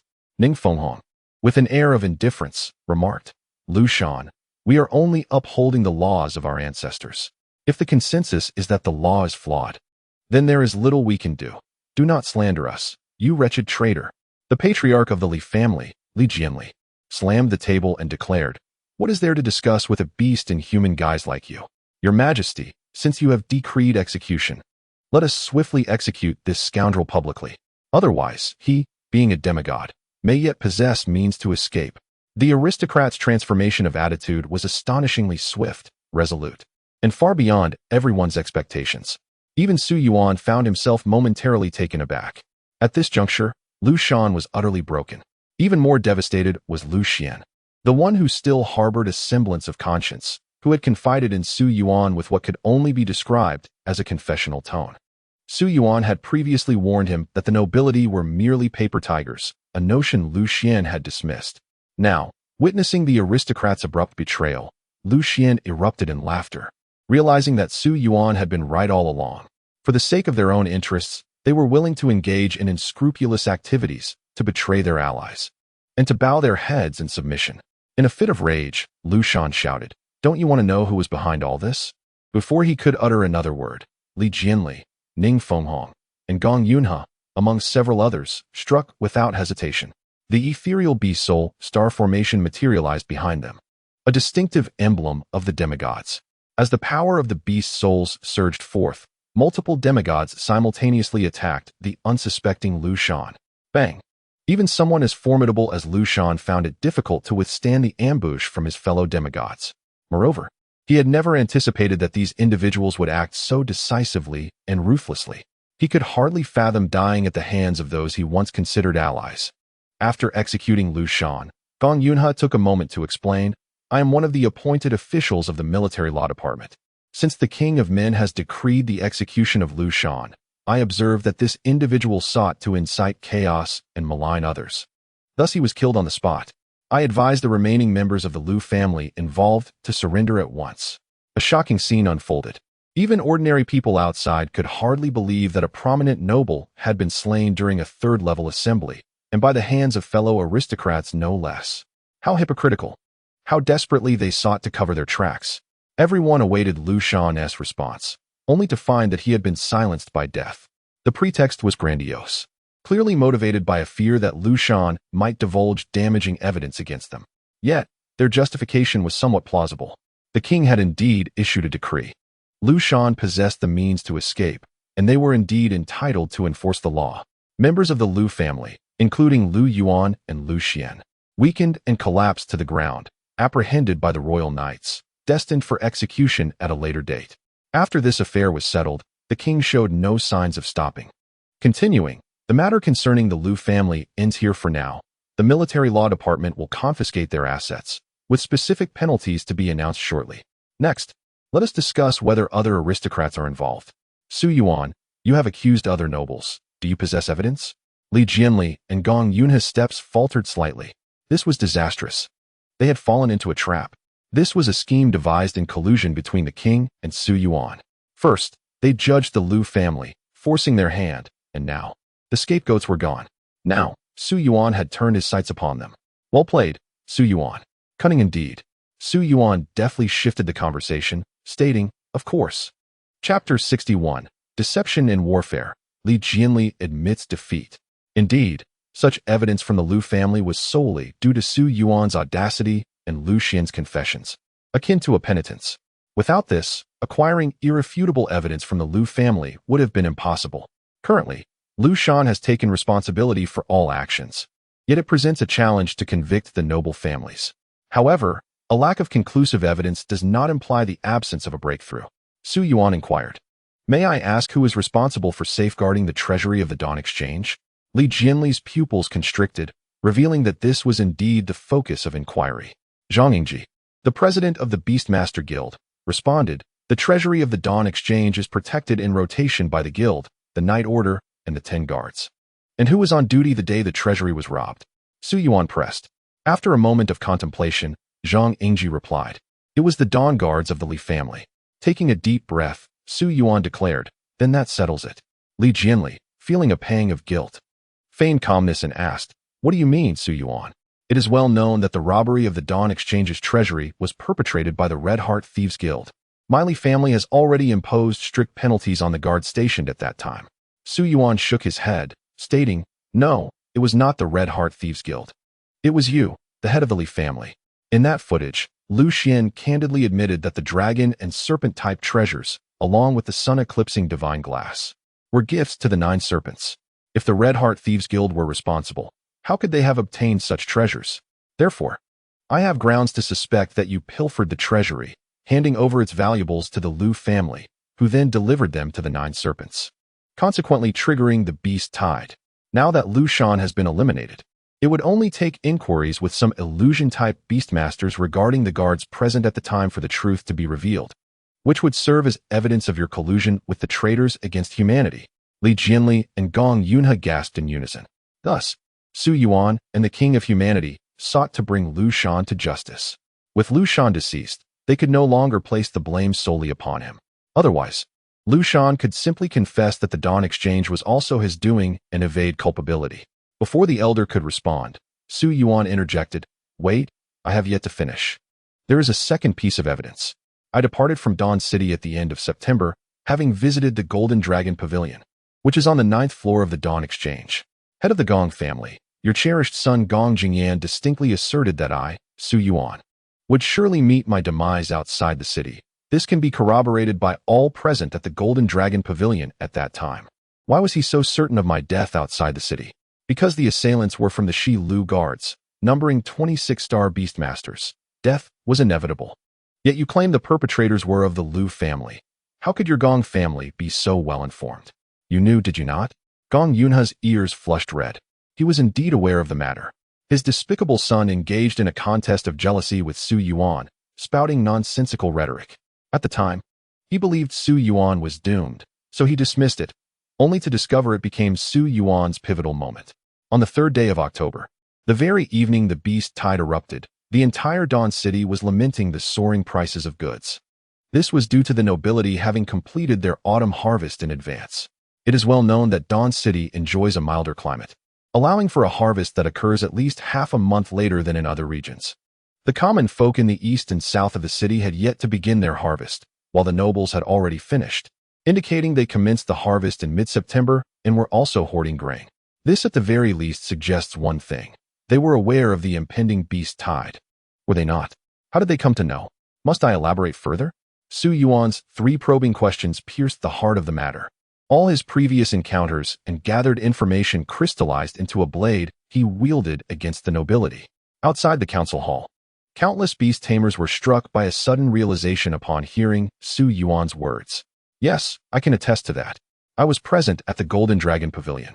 The confidence with which Gong Jing believed Su Yuan would perish was genuine, which is why he dared to gamble Su Yuan's life. He never thought Su Yuan would return. "Indeed, I was there too. I can corroborate. Su Yuan is right. Harvesting crops a month early would surely lead to a reduction of at least 1/3. Only a fool would harvest early. They must have ulterior motives." The uproar within the council hall escalated, causing immense embarrassment for the nobility. How on earth did Su Yuan know that the treasures from the Dawn Exchange were not pilfered by the Red Heart demon thieves? Who knows how he discovered it? Yes, how did he know? Could it be that he is? As if grasping at a lifeline, Gong Yunhe, and Li Jianli exchanged glances. Preparing to disrupt the proceedings, Su Yuan, you assert with such conviction that it was not the Red Heart demon thieves.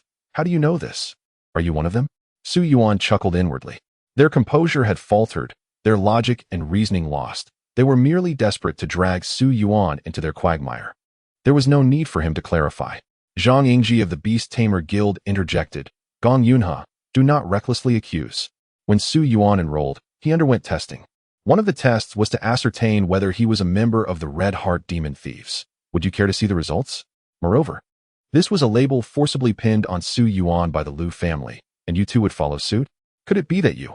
Yes, I am. But what of it? The timing is crucial. At that time, the enrollment test served as Su Yuan's formidable shield. I truly was not. The final counterattack faltered, and the spittle of the crowd rained down upon the nobility. Even the venerable elders of the aristocracy, usually perched in their lofty positions, felt an unprecedented weight of public scrutiny.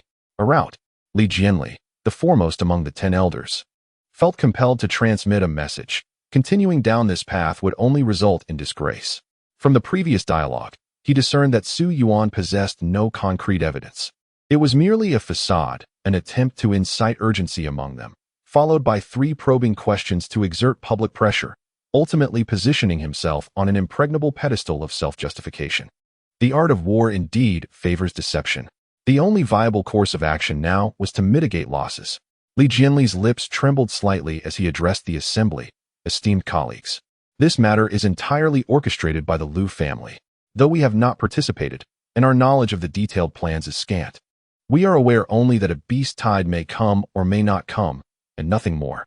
If we had indeed orchestrated this plot, why would the noble 10 guards need to intervene? Why would our esteemed semi-divine nobles need to engage? I concede that we have our own interests at heart. Our close ties with the Liu family lead us to refrain from betraying him, yet we categorically deny any collusion. The advance acquisition of provisions was solely to meet our own needs. Your Majesty, we are willing to accept the charge of failing to report knowledge of the crime, and we are prepared to donate our resources to aid the citizens of Dawn City in overcoming this crisis. Li Jianli resigned himself to this fate, acknowledging only the charge of negligence, while firmly rejecting any notion of collusion. Even Su Yuan and the king could find no fault in his assertions. Su Yuan wished to elaborate further, but was halted by the king. The king's ethereal form spoke with calm authority. So it shall be. I shall render the final judgment. Chapter 62. The distribution of Liu family assets, a share for Su Yuan. Those from the Li and Gong families, implicated in the crime of negligence and harboring felons, are to have all their commercial establishments, granaries, and wealth confiscated, redistributing it to the families of fallen beast masters and soldiers, as well as other valiant warriors. Henceforth, the customary laws must undergo revision. The noble privilege of immunity from punishment by virtue of rank and merit is hereby abolished. From this point forward, nobles shall be subject to the same laws as commoners. Merit in the past shall not absolve them of guilt. Furthermore, a supervisory body shall be established, elected by representatives of all citizens, tasked with overseeing the transgressions of nobles and military officers at all levels. In the tri-level meetings, nobles must cede 50 seats to the supervisory body. Lastly, several families shall have their positions in the military law office and the Dawn Trading House revoked. Do any of you dissent? Li Jianli, Gong Yuan, and others gritted their teeth in anguish, feeling the pangs of loss. No, it felt like heartbreak. The king's decree struck with lethal precision: confiscation of assets, abolition of privileges, cession of seats, and removal from office. They were but a breath away from being demoted to commoners. Yet could they refuse? Su Yuan, now bolstered by the king's authority, seemed intent on pressing his advantage. Who could predict what further tricks this wretched creature had up his sleeve? Li Jianli and his companions bowed their heads in submission. We confess our guilt. Outside the council hall, countless commoners erupted in joy upon witnessing the noble's confession, tossing an array of items into the air: shoes, food, and even refuse. A historic moment, the first of its kind in 300 years. This marks the first instance in the 300-year history of Dawn City where a punitive measure has been directed against all nobles. The severity of the punishment is undeniable. The nobility, stripped of their nominal glory and beastmaster resources, are utterly overwhelmed in legal, financial, and official matters. And who has brought them to their knees? It is the King of Man, It is Su Yuan. It is everyone. Initially, the common folk were consumed by rage. Yet they deemed that the best outcome would merely be the execution of those who betrayed humanity, believing it impossible to compel all nobles to confess. Yet, what transpired was unexpected. The name Su Yuan has been indelibly etched in the minds of countless individuals. Some wept bitterly, exclaiming, "My son, Su Yuan has avenged you." Others raised their arms in fervent acclaim, declaring, "Su Yuan, you are our great benefactor."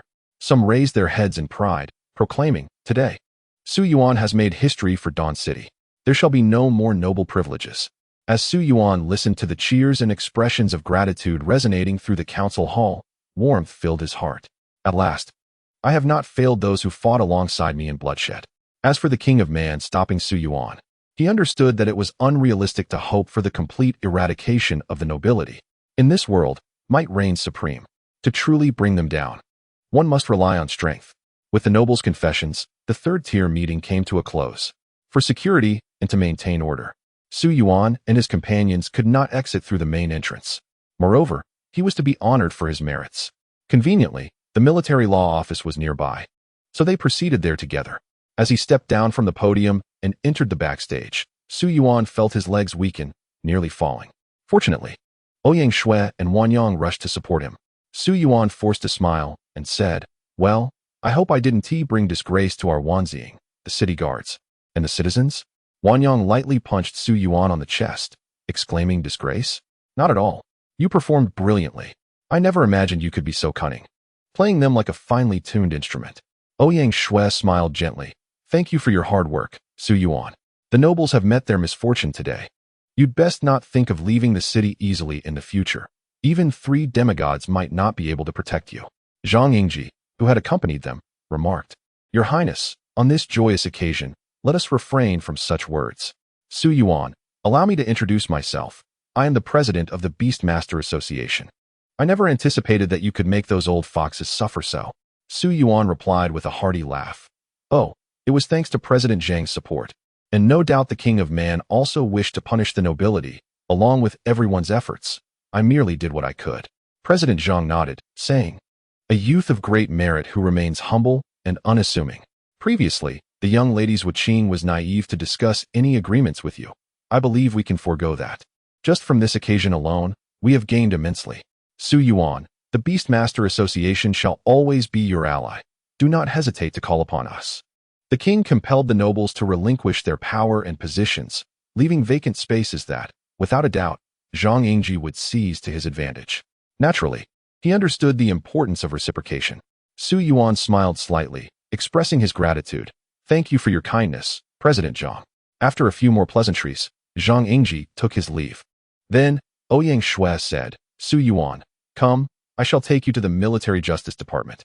You might not be aware, but one of the targets for the confiscation of the Liu family's assets includes you." Su Yuan was taken aback. Indeed, the Liu family had made several attempts on his life, with evidence that Su Yuan had brought back himself. It would be unjust for him to receive no benefit from this. In his eagerness to play the hero, he hadn't anticipated such an advantage. What should he seek? Su Yuan found himself perplexed. Heavenly materials and earthly treasures? That seemed unnecessary. He did not require such things for his breakthroughs. Money?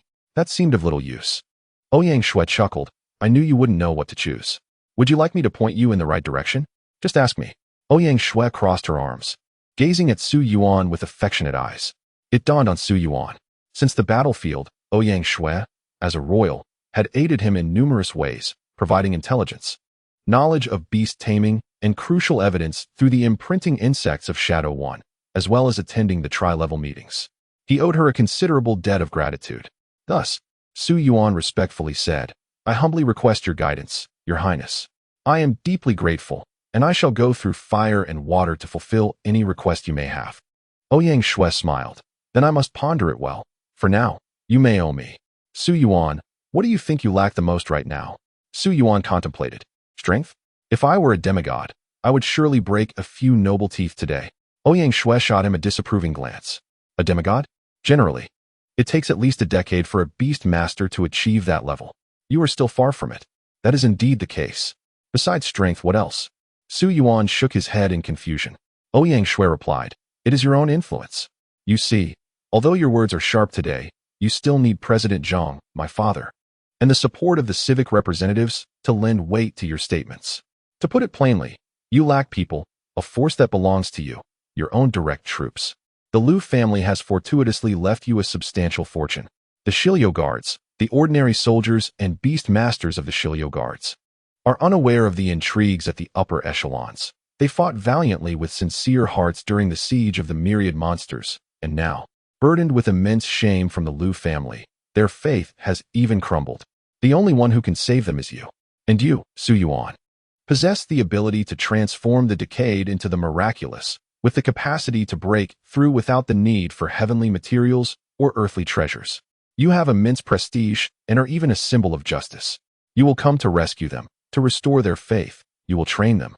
And what you will gain in return is a legion of loyal warriors willing to die for you, a cohort of S-level beast masters, a group of ironclad soldiers imbued with justice and innocence in their very essence. A glimmer seemed to flicker in Su Yuan's eyes. What a reasonable point. Chapter 63. The Defeated Dog, Liu Yuan. Liu Xian, you coward. Su Yuan was not the type to indiscriminately blame everyone. He understood that the sins of the Liu family could not be cast upon the lower-tier soldiers and beast tamers of the Shilio Guard. In fact, he felt a twinge of sympathy for them. If one were to empathize, one would recognize that they too had enlisted with fervor, bravely fighting in battles, only to find their contributions unacknowledged due to the betrayal of their superiors, resulting in scorn from all sides and a shattering of faith. Su Yuan nodded repeatedly. Your Highness, this idea is truly splendid. Ouyang Shui, receiving Su Yuan's praise, beamed with delight. Let us hurry, lest we be outpaced by others. Su Yuan followed Ouyang Shui to the military law office nearby. The current officer in charge was Ouyang Qian, the commander of the Royal Knights. With the nobility ousted from the military law office, it was only fitting that this capable aide to the monarch was now on duty. Ouyang Qian was quite handsome, with sharp brows and bright eyes, exuding righteousness. Upon seeing Su Yuan, he let out a wry smile. So, Hero Su has come to settle accounts for his merits? Your contributions on the battlefield are so remarkable that it would be quite difficult to tally them. Hero Su was merely a jest, a title fondly bestowed by the common folk outside. Su Yuan chuckled. Commander, please do not mock me further. I merely stopped by to settle my contributions and heard that I might receive a share of the Liu family's compensation. Ouyang Qian squinted and inquired. Indeed. What do you desire? Celestial materials? Wealth? Or perhaps a shop? Only the secret realm is off limits, as it has already been confiscated by the Liu family. With your merits, coupled with the Liu family's compensation, it would surely suffice to exchange for 3 superior artifacts among the treasures of heaven. Superior artifacts, objects second only to the supreme treasures, comparable to the likes of the sun-eroding divine glass. I could actually exchange for 3? Ouyang Qian chuckled. There is no need for astonishment. Your merits are entirely deserving. On the battlefield, as well as those earlier contributions. If you wish for more, I could even make a request. Ultimately, Su Yuan shook his head. I do not require those. Commander, I wish to exchange for the Shilio Guard.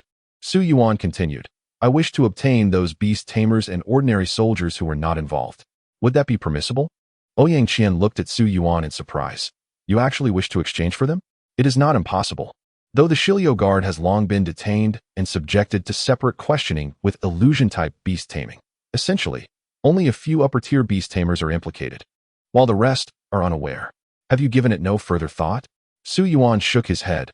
No further consideration is needed. I want them. Of course, excluding those of noble status from the Liu family, as they would surely despise me. I seek only those from the collateral branches and the lower ranks. Ouyang Qian smiled knowingly. As expected of you, always capable of surprising decisions. Very well, follow me. Shortly thereafter, Ouyang Qian led Su Yuan to the prison. The individuals of Ziliyui were all confined here. Ouyang Qian explained. Ziliyui comprises over 1,600 beast tamers, excluding the main faction and those of noble status. There are approximately 1,300 remaining, alongside more than 2,000 ordinary soldiers who assist them.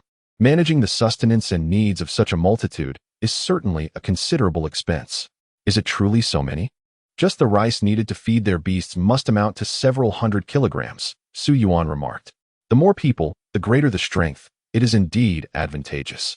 Su Yuan nodded and requested, "Then please gather them, great captain. I have something to convey." Understood. As they passed by a cell, Su Yuan halted. This particular cell held Lu Yuan, who had once wielded power to oppress others, attempting to strip Su Yuan of his academic status and coercing him into seeking a royal decree. Also imprisoned was Lu Xian, who had taken Su Yuan away and seemed to be confessing his regrets along the way. In stark contrast, Lu Yuan appeared utterly terrified, as if his very soul had fled, while Lu Xian's hair had turned an alarming shade of gray, reminiscent of one who had lost all vitality. Upon seeing Su Yuan and Ouyang Qian, Lu Yuan clung desperately to the bars, weeping profusely, and pleaded, Su Yuan, I was despicable, shameless, foolish. I beg you, grant me my life. If you spare me, I shall serve you like a beast. I will do anything you ask. Please, I implore you, show me mercy. It was all that scoundrel Lu Xiang who led me astray. His lament was akin to that of a starving dog, begging for compassion. Su Yuan, however, harbored no fondness for him. Rather, he felt an overwhelming disdain. Lu Yuan had once oppressed him, forced him to seek a royal decree, and even attempted to take his life at the gravesite. The notion of forgiveness was utterly preposterous. Noticing Su Yuan's bewilderment, Ouyang Qian interjected, upon investigation, Lu Yuan's crimes include failing to report knowledge of your persecution and conspiring against you. Given the previous injustices from the Sacred Beast Academy, he has been sentenced to death. However, should you choose to forgive him, there is a chance for his reprieve. Su Yuan hastily shook his head. No, I cannot. Spare him? Forget it. If the roles were reversed, and I were the one in that cell today, while he stood outside, he would undoubtedly wish to flay my skin and watch me perish in despair. I will not entertain such thoughts. Lu Yuan glared at Su Yuan with venomous resentment. He recalled a time when he was brimming with confidence, wielding power as the vice president and deputy minister, a figure of authority. Now, he was reduced to a pathetic supplicant, scorned even in his moment of desperation. Lu Xian, unable to bear the scene, spoke up. Lu Yuan, if death is our fate, so be it. Why should we fear? We are indeed the damned, traitors to humanity, and our demise would merely quell the public's wrath. It would be a small price to pay. Su Yuan regarded the gray-haired Lu Xian and turned to Ouyang Qian, inquiring, and what of him? What is his crime?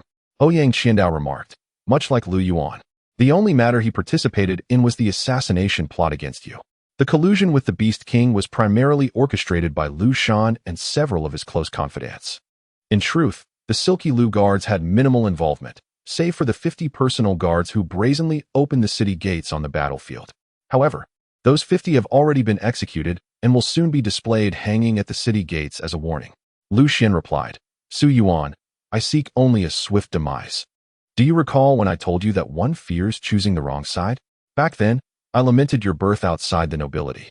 But now it is I who is pitiable, and the nobility who are truly tragic. The commoners are easily oppressed, yet heaven is difficult to deceive. You can prevail because you are in the right. Had someone like me won, it would have been a profound injustice, a calamity for the masses. After pondering for a moment, Su Yuan spoke. Commander, I shall not pursue this matter further. Let him accompany me. Lu Xian gazed incredulously at Su Yuan. No? What merit have I to warrant such a favor? Su Yuan scoffed. Your conscience remains, yet you are a coward. Do you believe I wish to rescue you? Bah. Lu Xian, you are unworthy. Do you wish for a quick end? It is not so simple. You are not like Lu Yuan, a heartless scoundrel for whom death is the only fitting punishment. As for you, I demand that you live to atone for your sins. Without your conscience, I cannot obtain the evidence I need. Thus, your survival does not absolve you of guilt. You had the capacity to save countless lives with your noble heart, yet you chose otherwise. You must endure to seek out those you ought to have rescued, bowing before each one, pleading for their forgiveness. Even if they strike or curse you, use your dignity to apologize to the spirits of the deceased. Redeem yourself with everything you possess. Should you lack the courage, I shall truly have misjudged you. If you remain a coward, then perish here. Lu Xian stared blankly at Su Yuan, tears streaming down his face uncontrollably. In that moment, he seemed to glimpse a glimmer of light. It is said that while Lu Yuan, in his pleas, found no one to save him, Lu Xian, in his desire for death, unexpectedly found life. Chapter 64. An oath to my master Su Yuan, an unbreakable vow. Encountering Su Yuan must surely be a reward for his past life's great service to humanity. Lu Xian's cracked lips quivered incessantly. Tears of remorse, guilt, and self-reproach flowed freely, as if he had found his direction at last. He is indeed a man deserving of death, yet he must live to atone. Death would be far too lenient for him. Ouyang Qian observed Su Yuan with a multitude of emotions. This lad consistently acts in ways that defy expectations. As for Lu Xian, Ouyang Qian found himself at a loss for words. He bore the demeanor of a noble without the arrogance typical of his class. Possessing the thoughts and conscience of a commoner, yet lacking the courage to betray his own social order, ultimately leading to grave errors. Meanwhile, Lu Yuan's situation was truly ironic. Witnessing Lu Xian's unexpected survival, Lu Yuan was driven to the brink of collapse, fainting in despair. Su Yuan not only transformed Lu Xian, but also executed a heart-wrenching revenge upon Lu Yuan. One must never become an adversary of Su Yuan in this lifetime, otherwise, even death would be laced with irony. Lu Shan perished at the hands of the aristocracy. While Lu Yuan's pleas for mercy towards the dying Lu Xian rendered the situation profoundly ironic and terrifying, far more so than the act of murder itself. To kill is one thing, but to wound the heart is another. This was the thought that crossed Ouyang Qian's mind. Upon leaving the prison cell, Ouyang Qian inquired, Su Yuan, your decision to spare Lu Xian is not merely to recruit a 6-star beastmaster, is it? Su Yuan shrugged and replied, as expected of the Grand Commander. You have seen through my little scheme. It is certainly not just about him. Firstly, without his confessional outpouring, I would have been unable to gather evidence. Without evidence, I cannot bring down the Lu family. This is the truth. To a certain extent, he has done me a great service. Secondly, unlike Lu Yuan, Lu Shan, and Lu Ziyang, he harbors genuine anger towards the actions of the nobility, devoid of any arrogance. What he lacks is merely courage. Thirdly, I need to win over the Shilyo guards. When they see that I can tolerate Lu Xian, who once sought my life, they will naturally understand that I can accommodate them as well. In ancient times, one would spend a fortune to buy a bone. Today, I, Su Yuan, possess the capacity to embrace others. Lastly, I require someone to assist me in managing the Shilyo guards, and Lu Xian is readily available for that purpose. Ouyang Qian's eyes widened in astonishment. He had not considered such intricacies. Did Su Yuan truly contemplate all this in such a fleeting moment? No wonder those cunning aristocrats fell into his traps. The depth of his strategy and composure was of an entirely different caliber. In that moment, he felt as if he could glimpse the silhouette of Emperor Ouyang Ming. Grand Commander, why have you stopped? Have we arrived? Ouyang Qian hastily adjusted himself to follow along. This way we have arrived. After expelling the Lu family and the aristocrats, the Shilyo guards have gathered here. They entered a grand hall bustling with activity. The guards knew they were innocent and would not face punishment. Yet as former members of the Shilyo guards, they still had to undergo the necessary procedures and questioning. Most, however, hung their heads in dejection, their spirits dampened by frustration, a truly nauseating predicament. What would they do once they stepped outside? Upon hearing their last names, people would exclaim, Ah, Lu? You are from the Shilyo guards? That group of traitors? They had fought valiantly, yet they now found themselves branded as traitors. A multitude gathered, speechless, able only to exchange bitter smiles and complaints. When they saw Su Yuan enter, their emotions were a tumultuous mix. They admired his bravery to stand and speak against the powerful, yet felt dejected because they were the unfortunate ones. It was a paradox of both disgust and admiration. Su Yuan, using the amplification device provided by Ouyang Qian, proclaimed, Ladies and gentlemen, I believe I need no introduction. I am here for a specific purpose. The Shilyo guards remain intact. They belong to the Lu family. I have exchanged my merits and the Lu family's compensation for you. Why, you may ask. In brief, Su Yuan extended his hand in a gesture of camaraderie. I wish to inquire, do you still desire to reclaim your dignity? Do you wish to once again become soldiers? Guardians of our homeland, revered beast masters, heroes admired for their valor on the front lines? Su Yuan's words took everyone by surprise. Among the more than 3,000 present, who among them was not a man of iron and blood? If not, who would take up arms? Of course we desire it. Yet we bear the surname Lu. Who wouldn't he want that? I have slain 12 golden tier beasts, only to end up labeled a traitor. Where can I seek justice? Su Yuan, we hold you in high esteem, yet the current predicament we find ourselves in is a consequence of your actions.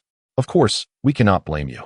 It is those treacherous scoundrels from the main house who have betrayed us, echoed the sentiments of the crowd. Su Yuan then asked, very well, I wish to offer you all an opportunity. From this moment forth, the Shilio Guard shall cease to exist. Will you pledge your loyalty under my banner? Su Yuan's proposal exceeded their expectations yet again. It sounded somewhat absurd, yet it appeared quite reasonable. Who, if not Su Yuan, could possibly restore their honor? The monarch could not. Neither could the other military commanders, for they would always cling to the taint of the Shilio Guard's origins. But Su Yuan could. Should you follow Su Yuan, no one would dare speak ill of you. Even Su Yuan himself would remain silent, and naturally, others would too. Su Yuan was now a hero. Who would dare to label those under his command as traitors? To reclaim dignity, to restore faith, to regain the glory that was rightfully theirs. These were the fervent desires ignited by Su Yuan's words. All they needed was to wash away the shame, which was precisely what the members of the Shilio Guard craved most at that moment. But we were once of the Lu clan. Do you truly not mind, Su Yuan? This was the concern shared by many. Among the crowd, the gray-haired Lu Xian took the initiative. Brothers, I know I have wronged you and am unworthy to be your leader, yet I must say, Su Yuan harbors no grudges. He is even willing to forgive someone like me, allowing me to live and atone for my sins. If even I am granted a chance at redemption by Su Yuan, should we still harbor concerns? Leader, Lu Xian had saved many within the Shilio Guard, earning their deep respect. They had shared life and death bonds with him. As they beheld the weary, even white-haired Lu Xian, it was difficult for them to harbor resentment. Leader, you saved my life. My existence is a testament to your benevolence. I never imagined Su Yuan would allow you to return, so my life is also yours, Su Yuan. If even the leader is accepted, what do we have to fear? From this day forward, you shall be our leader. Over 3,000 voices rose in unison as they knelt, right fists pressed against their hearts. We vow to allegiance, to be ever loyal to our master Su Yuan. May you lead us to reclaim our glory and restore our dignity. 3,000 knelt, 3,000 swore an oath. Their voices like dragons, their vows as solid as iron.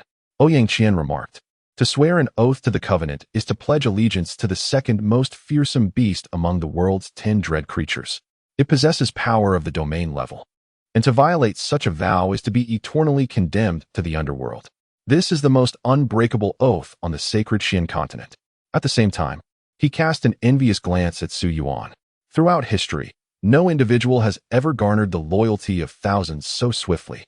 With merely a few words and the release of one person, Su Yuan could rally thousands to his cause. For Su Yuan offered something far more significant to soldiers and beast masters than life or profit: dignity and faith, grace and honor. Chapter 65. First, all of you shall change your surname to Su. Su Yuan gazed contentedly at the assembly before him. Those who have been on the battlefield possess little pretentiousness. When you extend genuine sincerity, they are inclined to reciprocate.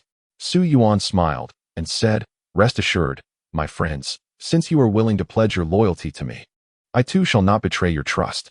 However, there are a few matters I must clarify from the outset. I have exchanged all my merits for your allegiance, and as I am neither a noble nor possess any estates, I am devoid of wealth. The crowd responded, so, there will be no salary. This was not entirely unacceptable. They were capable individuals, and making a living was not an issue. As long as they could reclaim their dignity, it sufficed. Moreover, I possess no rare materials. Relying on me to procure such treasures would likely prove futile. The crowd nodded in agreement. So, the question arises, what will you gain by following me? Su Yuan grinned enigmatically. What I wish to convey is that I possess something far more formidable than money or rare materials. The crowd gradually lifted their heads, seemingly filled with anticipation. I have been a beast master for just 28 days, and I am already a 3-star beast master, with one of my beasts having broken through to the Qinqing level. If all goes well, I shall soon attain the rank of 4-star beast master. As for my talent, I can only describe it as average. Average. Pray tell, are you speaking in earnest? Achieving the rank of 4-star beast master in a month? We wouldn't dare even dream of it. Even the strongest among us, Lu Xian, took over a year to reach that level. Goodness, are you boasting before us? I share this not to boast, but to illuminate the truth.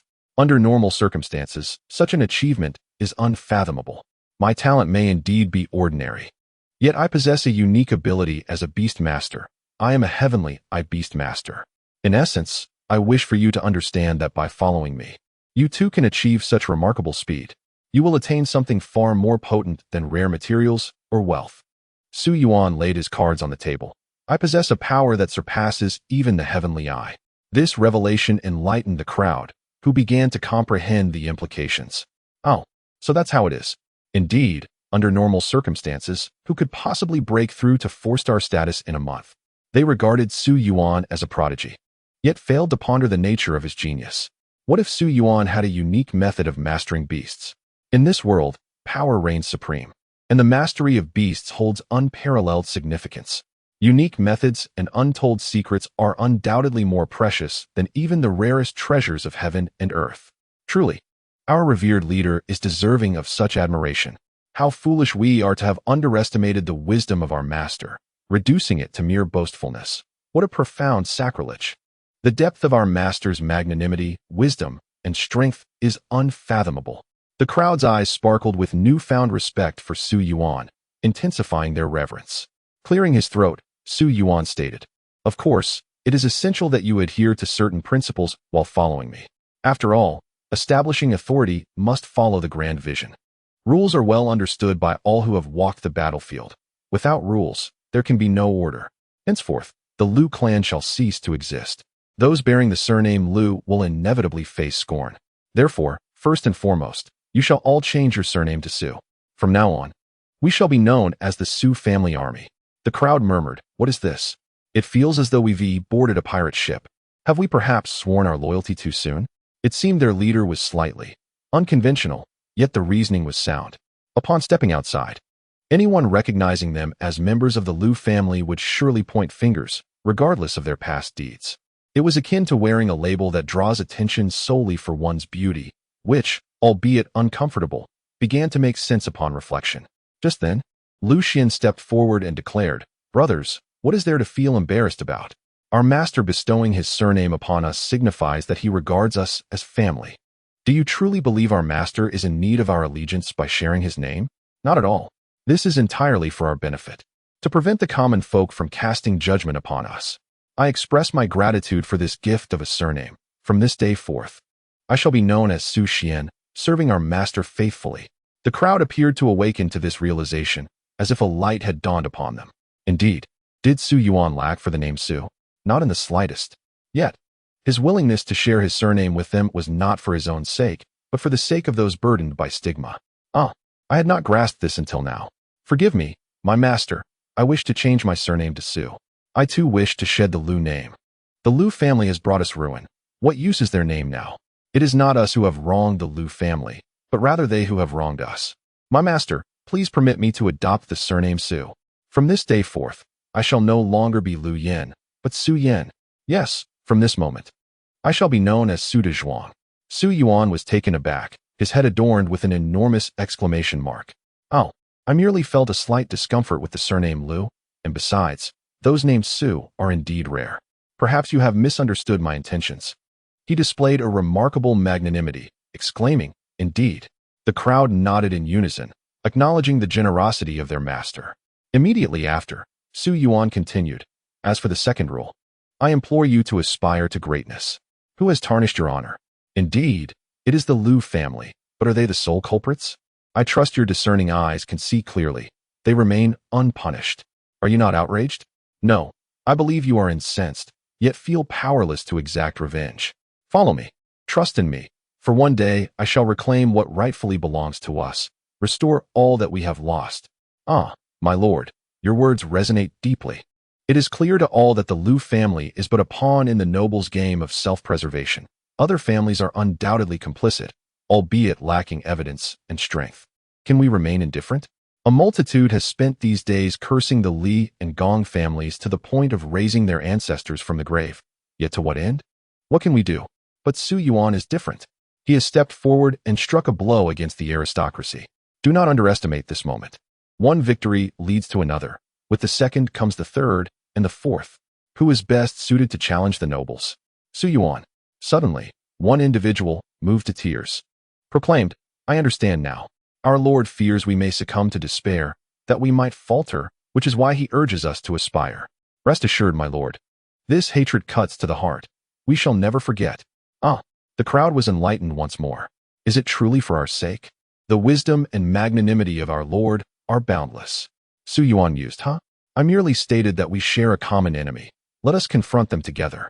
The crowd surged forward, declaring, Fear not, my lord. Such a profound humiliation shall never be forgotten. When the moment arrives for you to confront the nobles, allow us to hold your steed and assist you. Indeed, my lord has embraced us. He has bestowed upon us strength, and we shall repay him with our lives. Very well, the effect has been achieved. Su Yuan nodded. Let us strive together. Chapter 66. What is the assessment for a 4-star Beastmaster? The Secret Realm of the Yuan Family. 25. The Silky Willow Guard, Su Family Army, and Ouyang Qian bore witness to an extraordinarily captivating and profoundly moving military formation ceremony. Su Yuan possesses an extraordinary power that compels one to believe in him and follow his lead. Since learning the name Su Yuan, from summoning Wang Ju, to battling beyond his rank, achieving remarkable feats on the battlefield, outsmarting the aristocracy, and integrating remnants of armies, he continually creates one miracle after another. He has a sense that the Su family army may one day surpass even his royal knights. Subsequently, Su Yuan instructed Liu A, or rather, Su Xian, to organize the Su family army. Finalizing paperwork, completing procedures, settling in, and restructuring will require time, at least 10 days. During this period, Su Yuan contemplated how to advance to the rank of 4-star Beastmaster. Above all, one's own strength is paramount. The foundation of all that has been achieved today lies in Su Yuan's relentless creation of miracles. It is time to return and inquire about the means to break through. In the Xiqing district, the meeting of the 9 elders was somewhat awkward with one seat left empty. The head of the Zong family, Zongzu, posed the question, what shall we do? Shall we continue to ignore Su Yuan? If so, it won't be long before we all follow in the footsteps of the Liu family. The fate of the Liu family inevitably evokes a sense of sorrow among the others. If the last was the Liu family, who is to say the next might not be the Zong family, the Gong family, or the Sun family? Must we all abandon our chariots to save our generals? What was once a steadfast alliance, seemingly as strong as gold, now appears to prioritize self-interest in the face of impending danger. As the leader of the 19 elders, Li Jinli understood that as long as Su Yuan remained, tranquility would elude them. He must be eliminated, yet with the king of beasts observing, any attempt to act within Dawn City would likely yield no benefits. Even if they were to strike outside Dawn City, Su Yuan's death would provoke a furious retaliation from the remaining factions. It is a most precarious situation. The removal of Su Yuan is imperative, yet the very thought of it is disconcerting. At this juncture, Gong Yunhe proposed, why not address the matter openly and honorably? His suggestion captured the attention of the others. Can one truly kill in an open manner? Gong Yunhe continued, my son, Gong Jing, has wagered his life against Su Yuan. Is this not an opportunity that is both public and legitimate? Several nobles immediately grasped the implications. Indeed, the Beastmaster competition. In previous years, the competition has been orchestrated entirely by the nobility. Could they not seize this opportunity to eliminate Su Yuan? Gong Yunhe further asserted, the Beastmaster competition is typically held in December. This year, we shall advance it to the end of the month. Since Su Yuan previously made a promise, he cannot possibly decline to participate. Failure to do so would tarnish his reputation. Moreover, we shall utilize my family's secret realm as the venue. We will transform the realm to suit my son Jing's combat style. A mere 3-star Beastmaster like Su Yuan stands no chance against my son, who is already at the pinnacle of 4-star mastery. It would be akin to dreaming the impossible dream. Yes, my son Zongyang can also lend his support. My son Sun, he can do the same. In Dawn Academy, in Zhuqing's office, Zhuqing felt a myriad of emotions upon seeing Su Yuan return. When he had departed, he was but a tender youth. Little did she expect so much to transpire in such a short span. The youthful and dashing visage now bore the marks of experience. Is this not our hero? Zhuqing jested. Su Yuan waved his hand dismissively. Please do not mock me, Teacher Zhua. I have been quite remiss in my studies, and I shall make a concerted effort to catch up upon my return. This was the truth. His lack of knowledge regarding beast mastery had relied heavily on Ouyang Shui's on-site assistance. Zhuqing covered her mouth with a smile.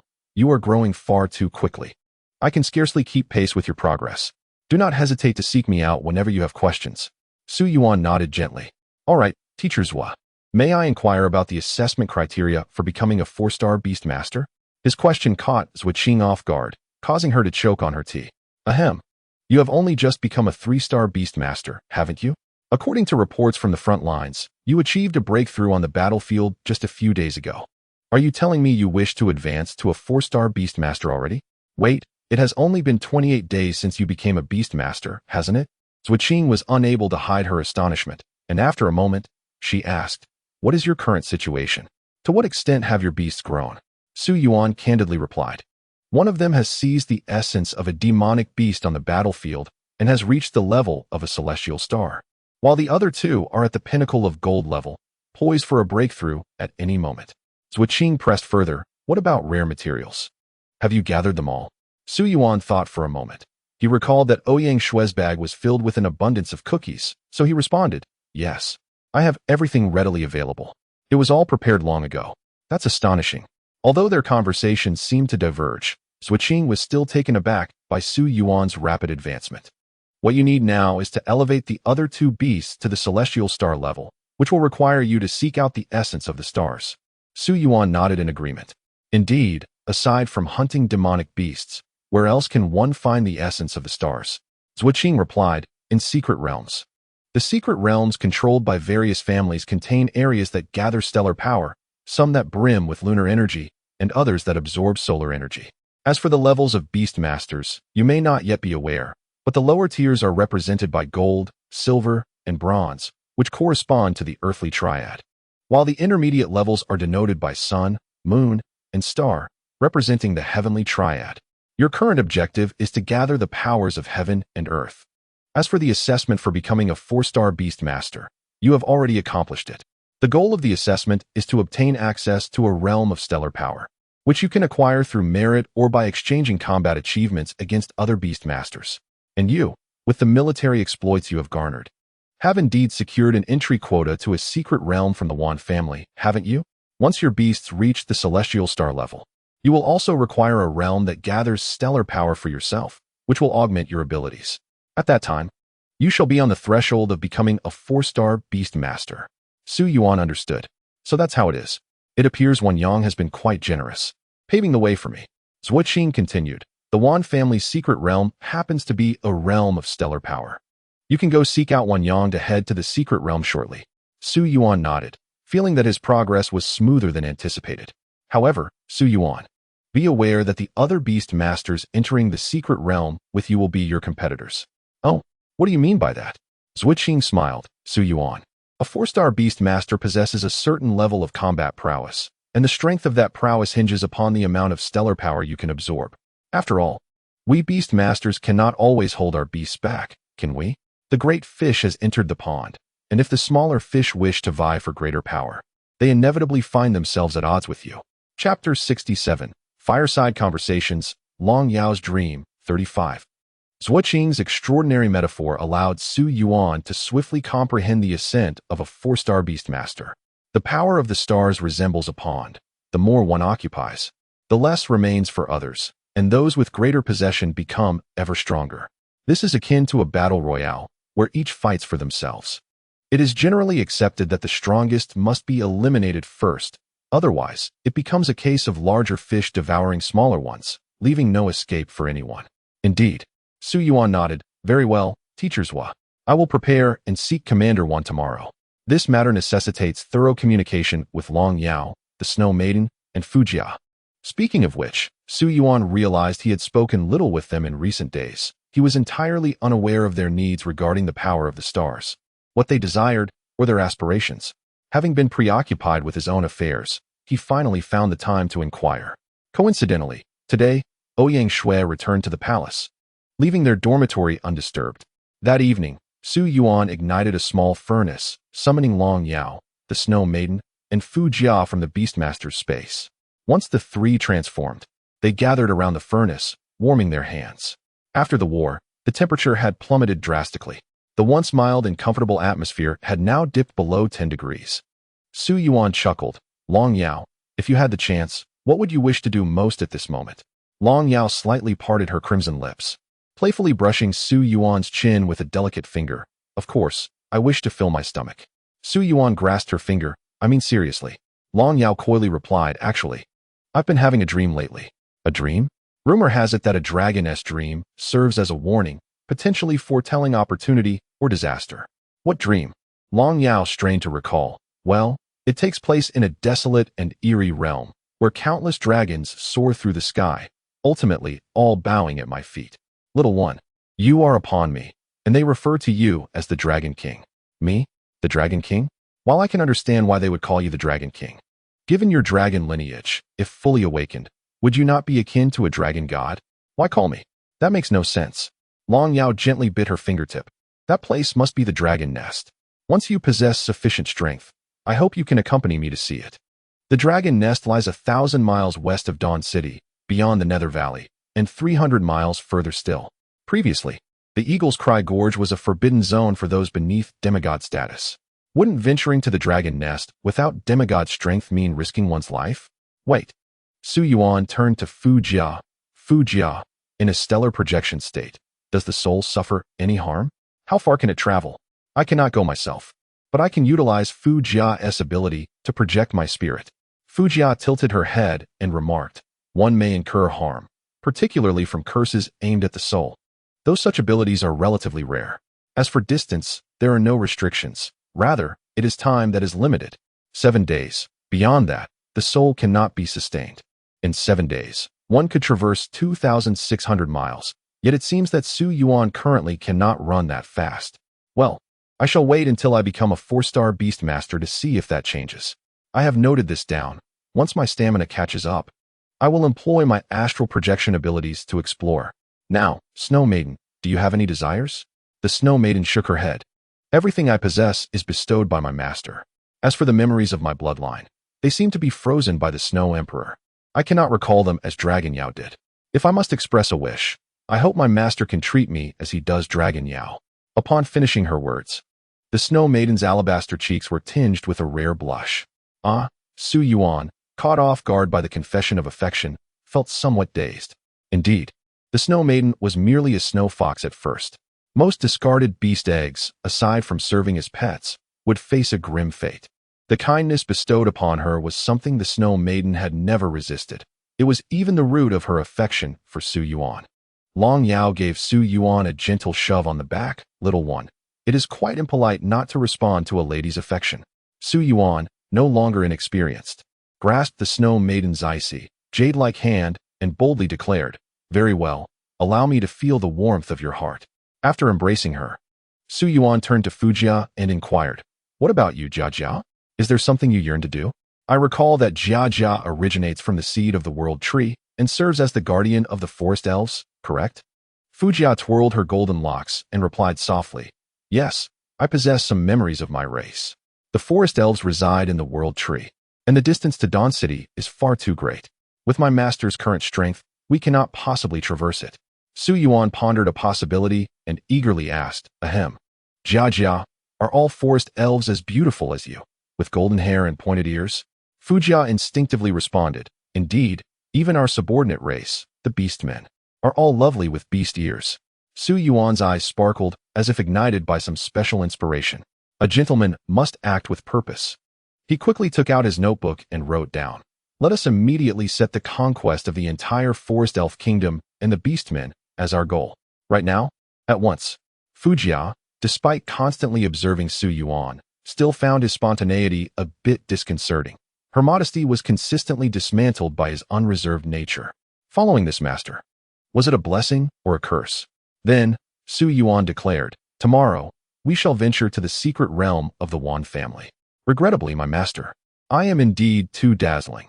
As the saying goes, exceptional individuals often incite jealousy, leading to collective hostility. My 3 lovely companions, we shall rely on you tomorrow.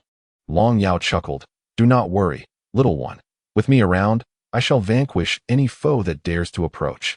A pair shall be met with a double strike. The Snow Maiden clenched her tiny fists, declaring, with my presence, I shall ensure that you suffer no harm, master. Fu Jia nodded in agreement. If you are unafraid of the aristocracy, why would you fear these insignificant beings?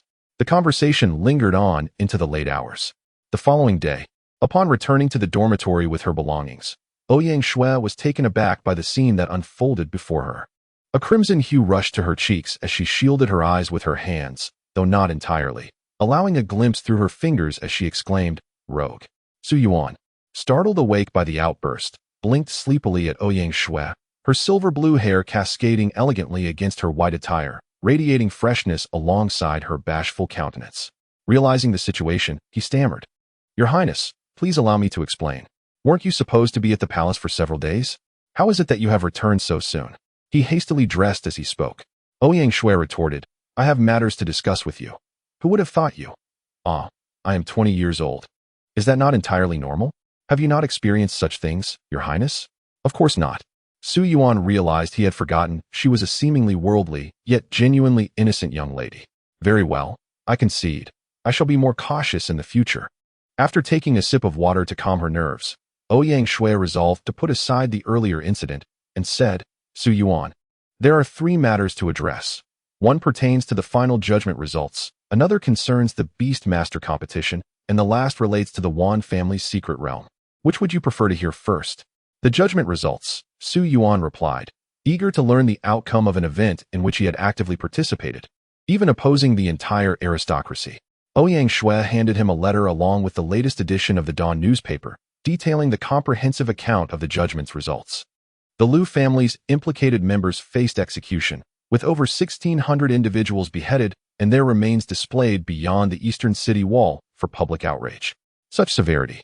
It seemed that anyone even remotely associated was unearthed and delivered to the executioner. Yet, they deserved it. The suffering they inflicted upon others was far greater. This bloodshed was their just recompense. Next came the confiscated assets. Treasures of heaven and earth were temporarily seized, with future provisions prioritized for the offspring of sacrificed beast masters and soldiers. Shops and farmlands would be utilized to provide for the families of the deceased and those who had performed meritorious deeds. Lastly, the penalties for the remaining aristocrats were severe. All shops and granaries were to be confiscated. Remarkably, on the previous day, fires broke out in 16 granaries and 27 warehouses, consuming all stored provisions. It was reported that the incident was due to the inexperience of the warehouse interns. Su Yuan sighed, pondering the absurdity of the world in which he lived. Such uncanny parallels. There is an uncanny tendency for calamities to arise precisely at the moment they are being scrutinized. It is indeed disheartening to witness the unwillingness to share resources with the less fortunate, choosing instead to discard milk into the river. Overall, it is evident that Su Yuan has emerged victorious, advancing with great momentum while the aristocrats retreat into the shadows. He cast the report of Dawn aside, discarding it into the trash. One day, all these individuals shall be buried. Their fervent desire to eliminate Su Yuan alone suffices for him to harbor such thoughts. Not to mention their sheer existence is utterly irksome. Ouyang Shui interjected, urging him not to be irate.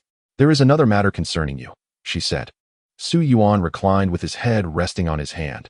"Is it about the Beastmaster competition? There are still 2 months remaining, right? At that time, Your Highness will join me in battle. You shall wreak havoc while I call out strategies.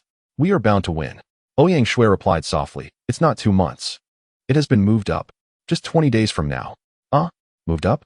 Ouyang Shui elaborated. "The organizing committee for the Beastmaster competition is the Gong family, and the venue will be their secret realm, the Ziwei Star Heavenly Pool. They generously offered it to host the event, hence they have the right to advance the schedule. The target is clear, I need not elaborate further. Who else could it be but me?" Su Yuan sighed. Indeed, exceptional individuals are often the subjects of envy. Ouyang Shui, somewhat anxious, retorted, "Do you have the luxury to jest? Those 3 from the Holy Beast Academy are at the pinnacle of 4-star beast masters, on the precipice of becoming 5-star. What do you intend to compete with them? Are you not participating? The entire city has already deemed you the champion. You are the favored candidate everywhere. If you do not compete, your accumulated prestige will surely be halved." Such faith in me. Preemptively celebrating, are we? He mused. However, this predicament is indeed troublesome.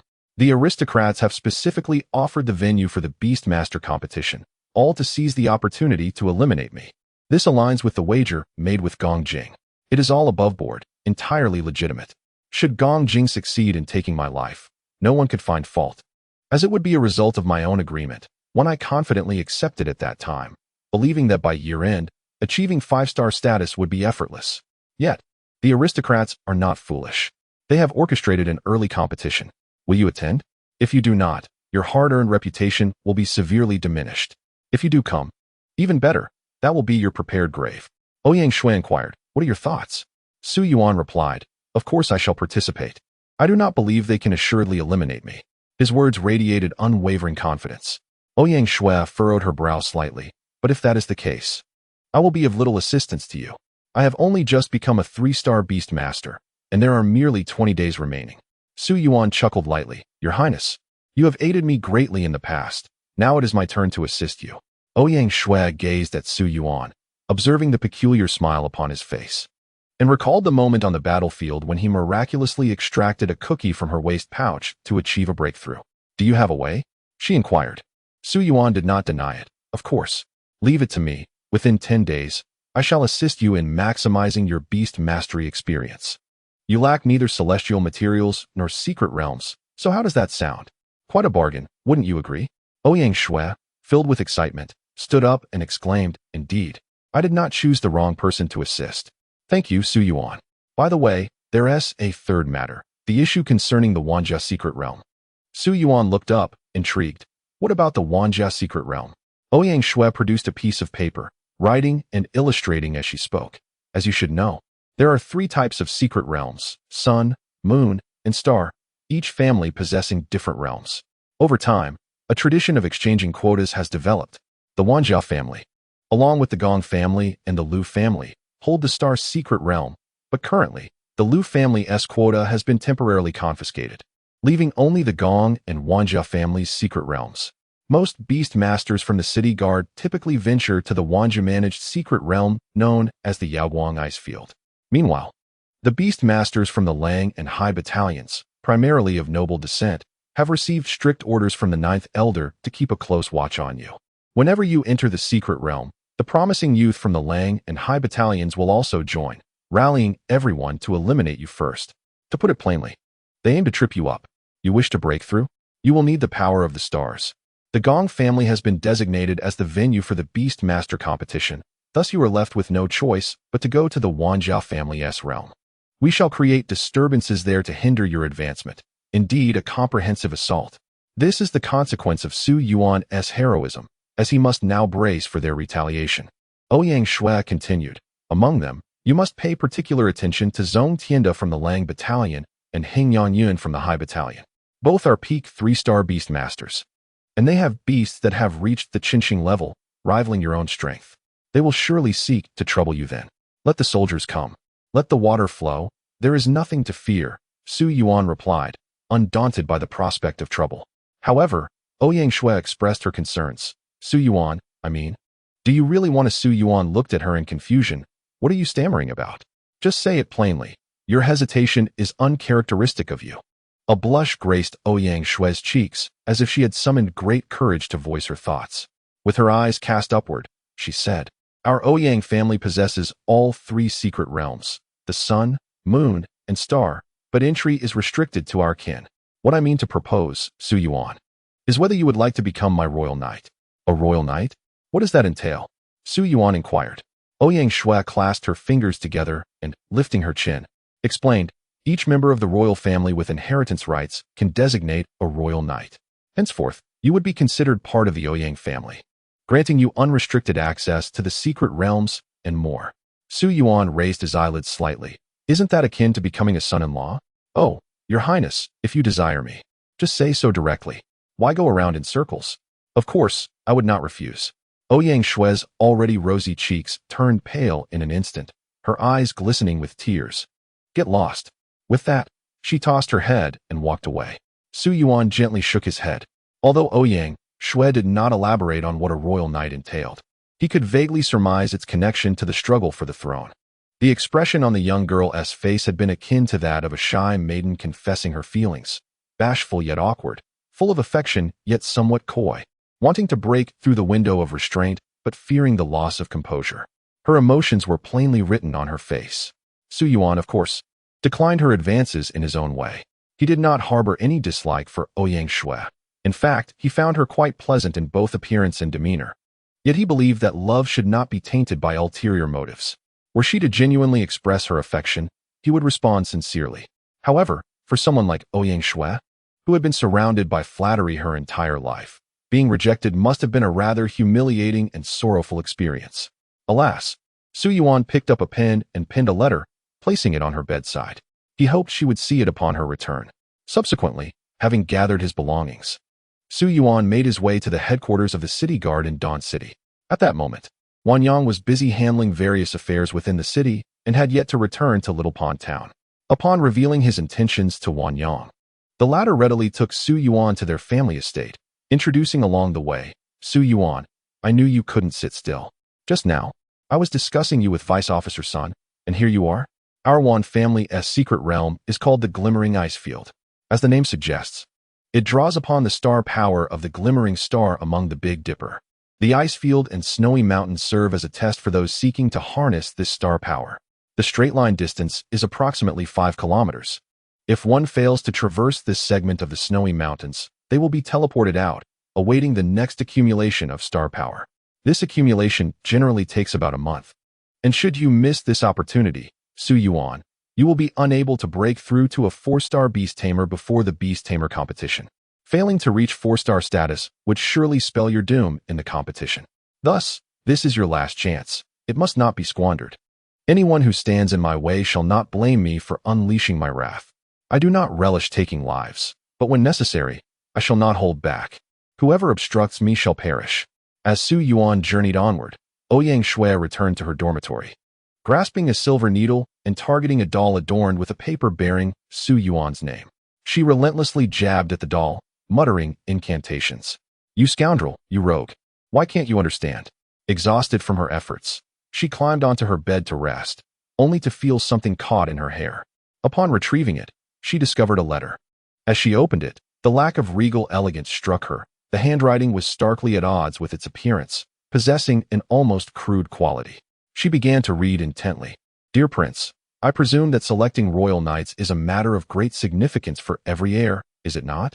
Typically, such roles are fulfilled by brothers, comrades, or beloved ones. You are my friend, and if you were in peril, I would willingly sacrifice my life to save you.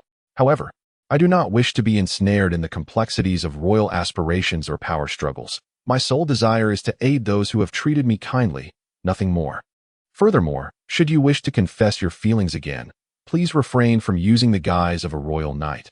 I shall respond with utmost sincerity. Su Yuan." Ouyang Shui gently bit her lip. Su Yuan is not entirely devoid of romantic sensibility. Humph, who would want to confess to you such misplaced affection? I merely, oh. In an instant, she buried her face into the pillow. In the southwestern part of the city, the grand estate of the Yuan family unfolds. The secret realm is a unique space constructed through spatial beast mastery, with most connection points established within the great families to prevent resource leakage. Today, hundreds of the city's young elites have gathered here, vying for the power of the shimmering star. War brings not only anguish, but also countless emerging talents. The city's guards, having honed their skills through the crucible of battle, have made substantial progress, with over 300 aiming to break through to the rank of 3-star Beastmaster. The total number of Beastmasters in the city's guard is merely 15,000. An increase of 300 is no small feat, more than double that of previous years. This indicates that the competition for the star power this year will be particularly fierce. Moreover, the Yuan family has also secured a significant amount of resources from the demon beasts to be invested in the secret realm, resulting in this year's star power being 3 times the usual amount. Overall, the distribution of star power per capita is quite favorable.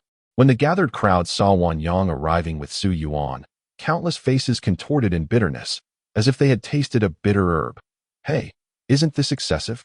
He has only recently become a 3-star Beastmaster. Has it been 5 days? And now he dares to compete with us? Don't mention it. This fellow is truly formidable, having slain over 20,000 demon beasts on the battlefield, a veritable executioner.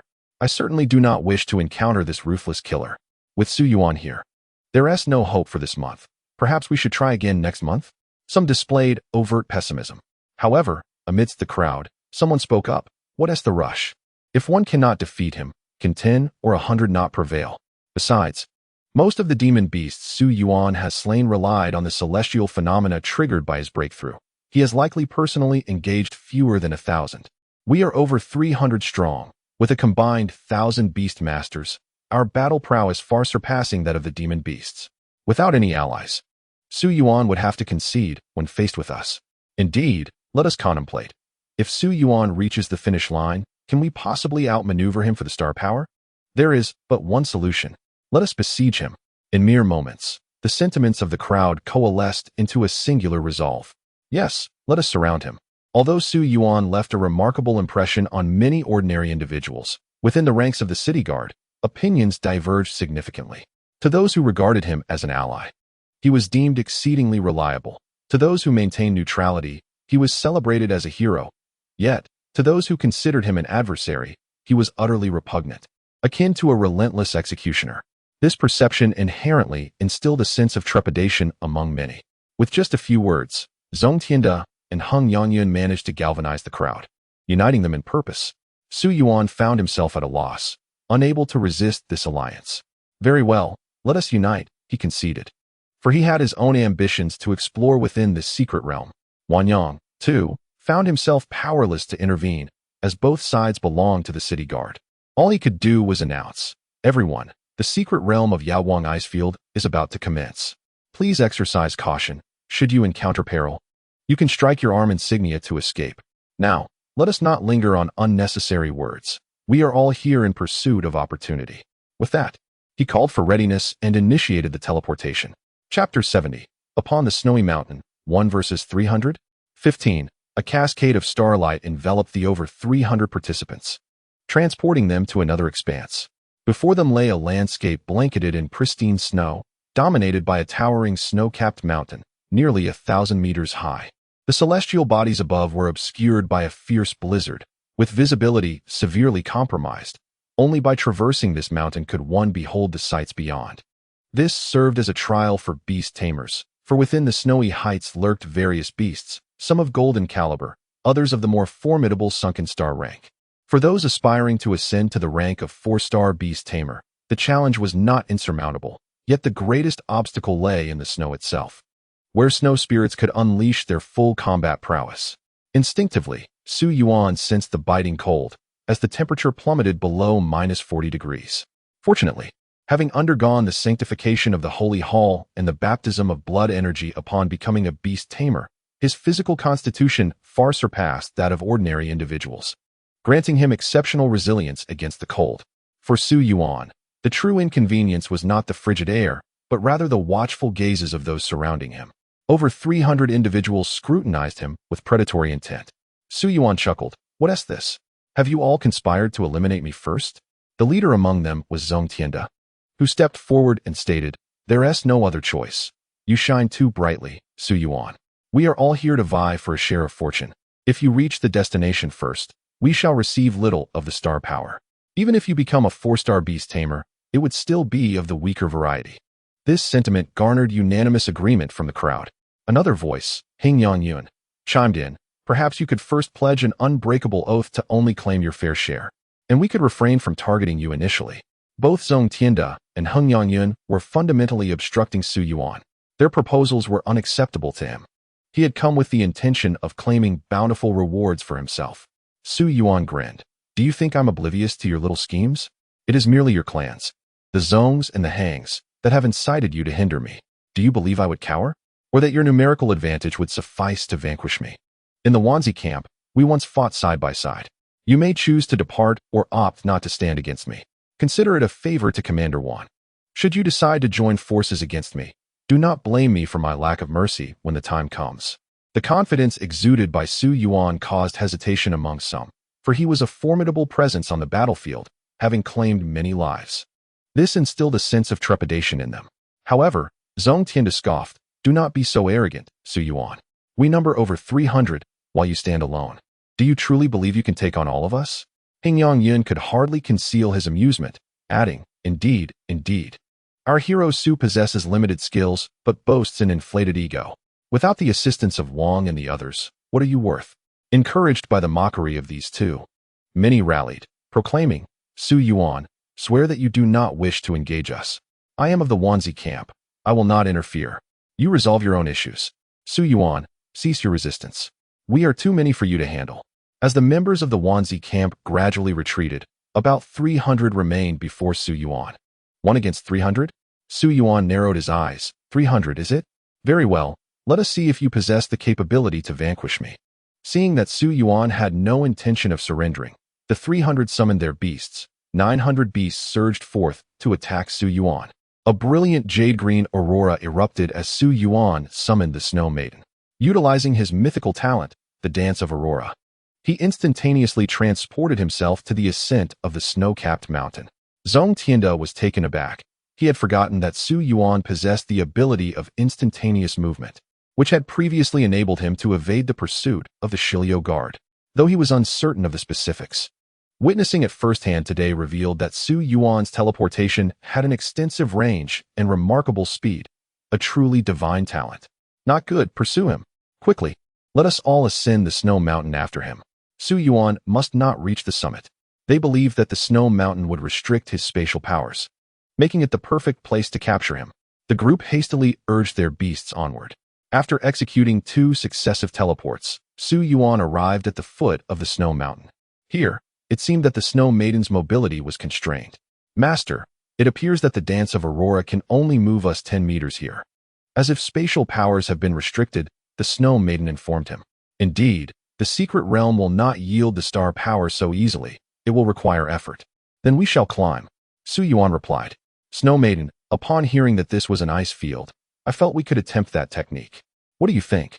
Do you have confidence? The Snow Maiden pondered before responding. Though the Snow Emperor has sealed my memories, he has likely not restricted my innate powers. Master, please allow me to safeguard you on this journey. Anyone who stands against you, anyone who seeks to hinder you, will surely be buried beneath this ice field. Here lies the ice field, and here dwell the snow spirits. They may not comprehend the profound nobility of the Snow Emperor's divine lineage in this frigid expanse.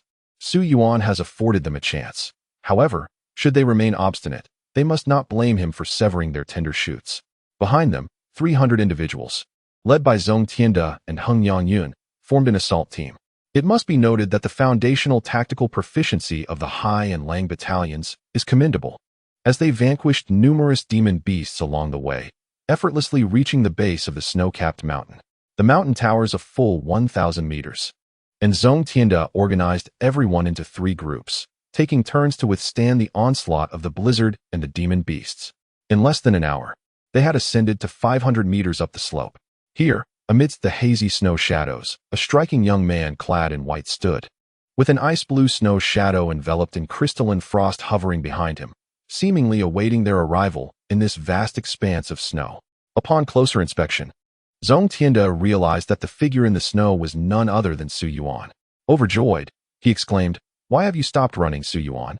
If you had continued, it would have truly taken us considerable effort to catch you. Standing upon a rock, Su Yuan declared, I do not flee. I am, of course, waiting for you. A motley crew like yours dares to conspire against me, Su Yuan? Such folly. I chose this location precisely because you cannot escape, and here I shall bury you completely. Su Yuan's confidence sowed seeds of doubt in Zhong Tianda, who previously believed they had cornered him. Does he truly possess the ability to contend against 300 of us? I refuse to believe it. Even the most exceptional beast tamers would surely falter against 300 adversaries of equal standing. Hung Yuan interjected, Why waste words with him? Let us unite and eliminate him. The beast tamers of the Lang and Hai battalions, no longer hesitating, sprang into action. A slight smile graced Su Yuan's lips as he commanded, Snow Maiden strike. Chapter 71. Upon encountering the Snow Emperor, why not pay homage? This is the realm of snow. This is the icy plain. Here dwell countless snow spirits. The moment Long Yao was able to subdue the 1,000 Bones blood dragon on the battlefield, a notion took root in Su Yuan's mind. Could the mythical bloodlines of his beasts suppress other demon beasts at their very essence, thus yielding an effect akin to that of the sun-eclipsing divine glass? Long Yao's dream, the dream of a dragon, symbolizes a warning. Why, in that dream, was Su Yuan the Dragon King? Because Long Yao's master is Su Yuan. The dragon god's bloodline of Long Yao is of such nobility that other dragons must bow in reverence. This is the only explanation. And now, amidst this vast icy expanse and the towering snow-capped mountains, does it not serve as the Snow Emperor's sanctum? The Ice Snow Maiden, possessing the divine lineage of the Snow Emperor, ought to exert dominance over other snow spirits. Should she achieve this, Su Yuan would possess yet another formidable trump card. If not, well, the Snow Maiden professes her capability, and she shall undoubtedly fulfill it. The group of beast masters beheld the enchanting figure of the Ice Snow Maiden behind Su Yuan, her hands clasped in reverence as she conjured the ethereal silhouette of the ancient ice phoenix. This apparition then transformed into a magnificent frosty celestial fox, towering several dozen feet high, adorned with an exquisite icy form and unparalleled snowy elegance. The 9 celestial tails of ice and the wings of the ice phoenix harmoniously intertwined, descending upon the icy plains as though a divine entity had graced the earth. Countless beings seemed to sense the presence of the Snow Empress, responding to their sovereign's call by prostrating themselves in worship. The vast expanse of ice echoed with the cries of innumerable snow spirits, who gathered in joyous celebration, eagerly kneeling beneath the shadow of the supreme Snow Empress. Zhong Tianda, Hung Yangyun, and the 300 beast masters trailing behind them were utterly bewildered by the unfolding spectacle. They could only feel their beasts trembling instinctively, gripped by fear and trepidation. The assaults they had been launching came to an abrupt halt, for they comprehended the undeniable truth. In this snowy mountain and on this frozen plain, one being reigned supreme, a sovereign emperor. It was not only the beasts that trembled in fear. Zhong Tianda and Hung Yangyun's teeth clashed involuntarily, as they felt an inexplicable chill seeping into their very souls.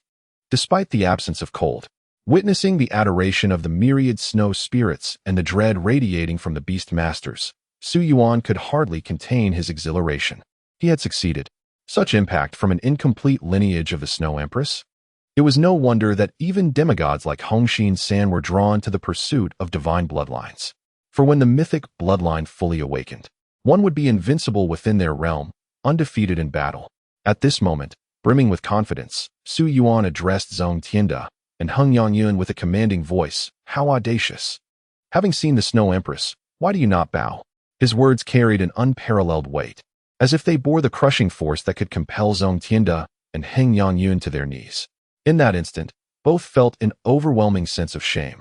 Not long ago, they had mocked Su Yuan for leaving behind the celestial phenomenon, yet now they found themselves on the brink of kneeling before him, yearning for his mercy.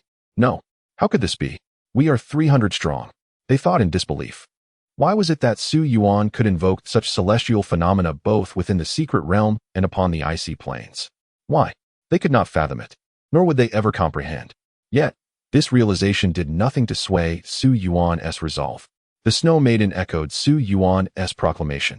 Having seen the Snow Empress, why do you not bow? More and more snow spirits gathered, their expressions filled with righteous fury as they gazed upon Zhong Tianda and Hung Yangyun.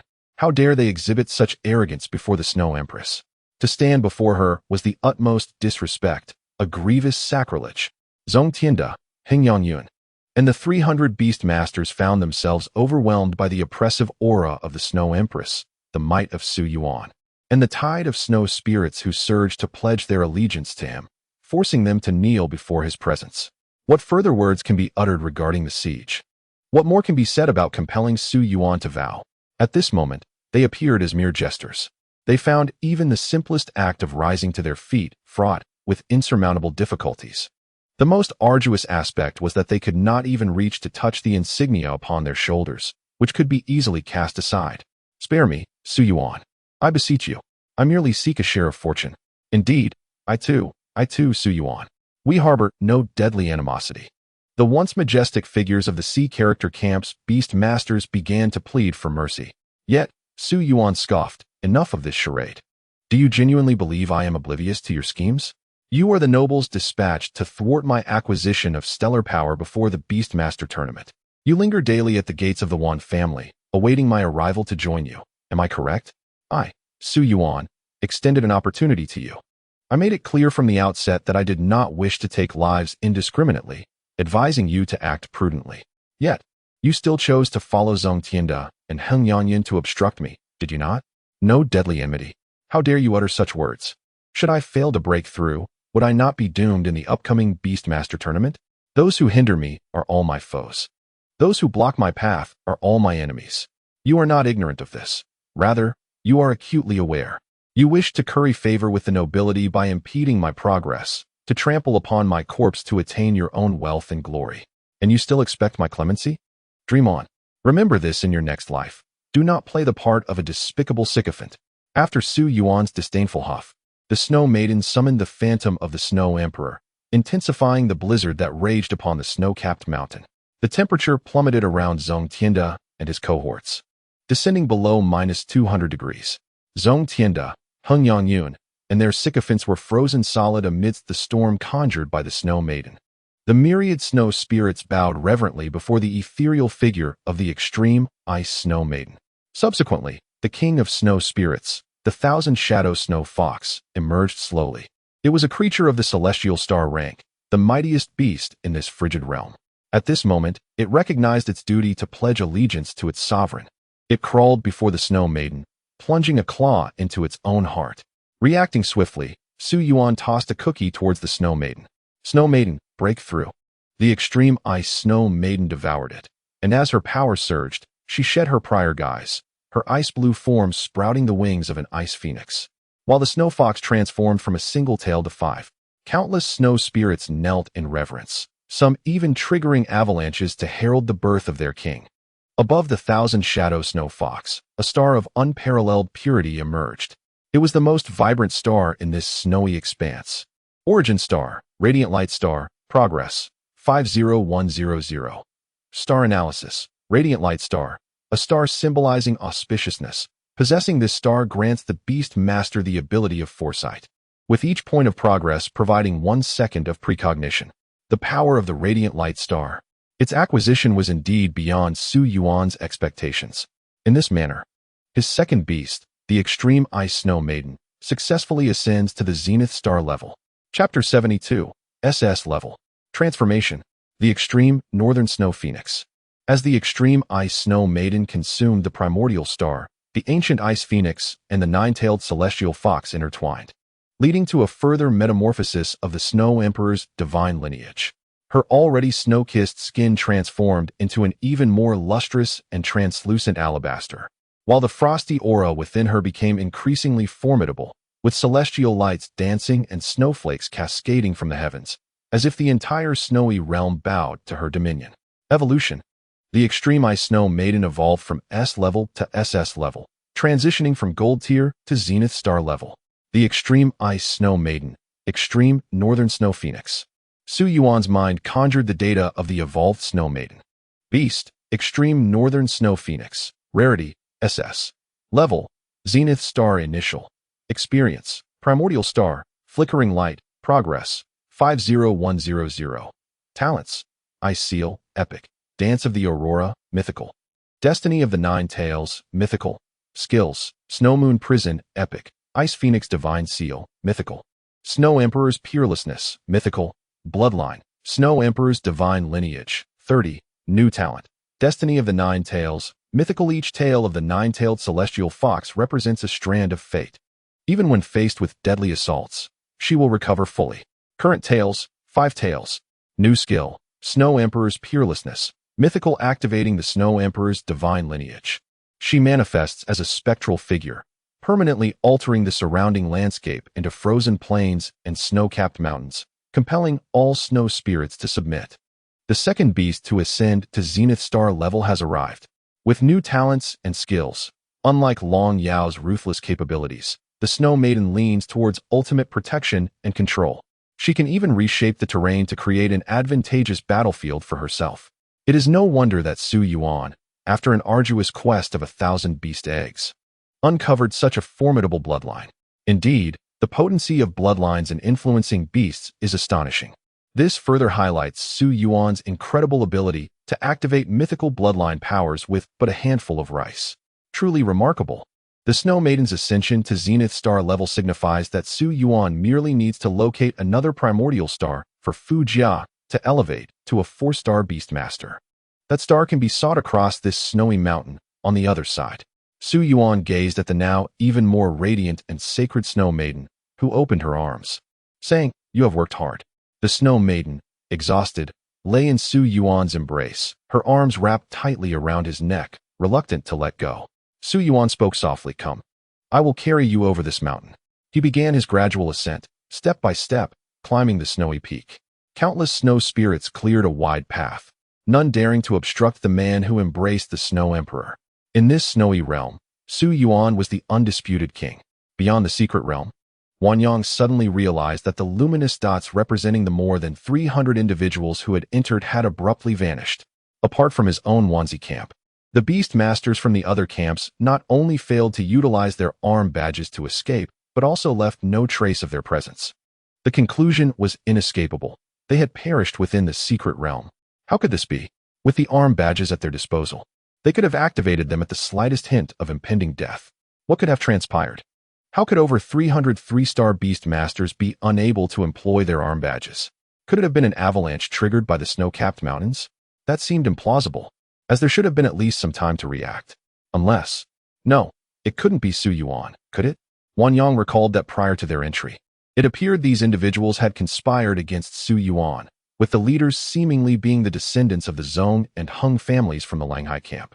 Although he temporarily commanded the city guard, he could not intervene in such covert acts of treachery against comrades, especially if they were motivated by the pursuit of an opportunity. Did they end up being counterattacked by Su Yuan? That was quite plausible. Despite his seemingly affable demeanor, this young man could be exceptionally ruthless when provoked. Thousands of monsters on the battlefield, the lamentable fate of Lu Shan, and the incredulous expression of Lu Yuan, all were testament to the fact that those whom Su Yuan genuinely wished to retaliate against met grim ends. Zhong Tianda and Heng Yanyan. Why did you choose to antagonize Su Yuan? It can only be said that misfortune has befallen you. Alas, such ruthlessness could prove problematic if the commanders from other camps were to find out. Suddenly, Yuan Yang became acutely aware of an even more terrifying realization. All these individuals had vanished. It seemed that none from the Wanzi camp had reached the destination either, as many who had been teleported spoke of a fierce blizzard. This could only mean one thing. Su Yuan was the sole individual to have arrived at the finish line to receive the power of the stars. My goodness, this year, the quantity had been tripled, an investment of 100 heavenly treasures aimed at approaching the power of the stars, all converging upon a single individual. To what extent would this individual evolve? Yuan Yang could hardly fathom it. A 4-star beast master would transcend mere physical strength and endurance, harnessing the power of the stars.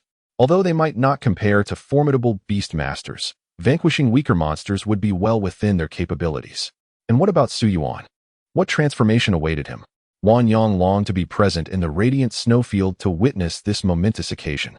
In the radiant snowfield, Su Yuan had traversed the snow-capped mountains and beheld the magnificent sight beyond. Streams of meteors streaked across the pitch-black sky, and among them, the star representing auspiciousness. The Yaoguang star shone closest to the easternmost point of the Big Dipper. Even when gazing skyward, the Yaoguang star appeared as large as a peanut.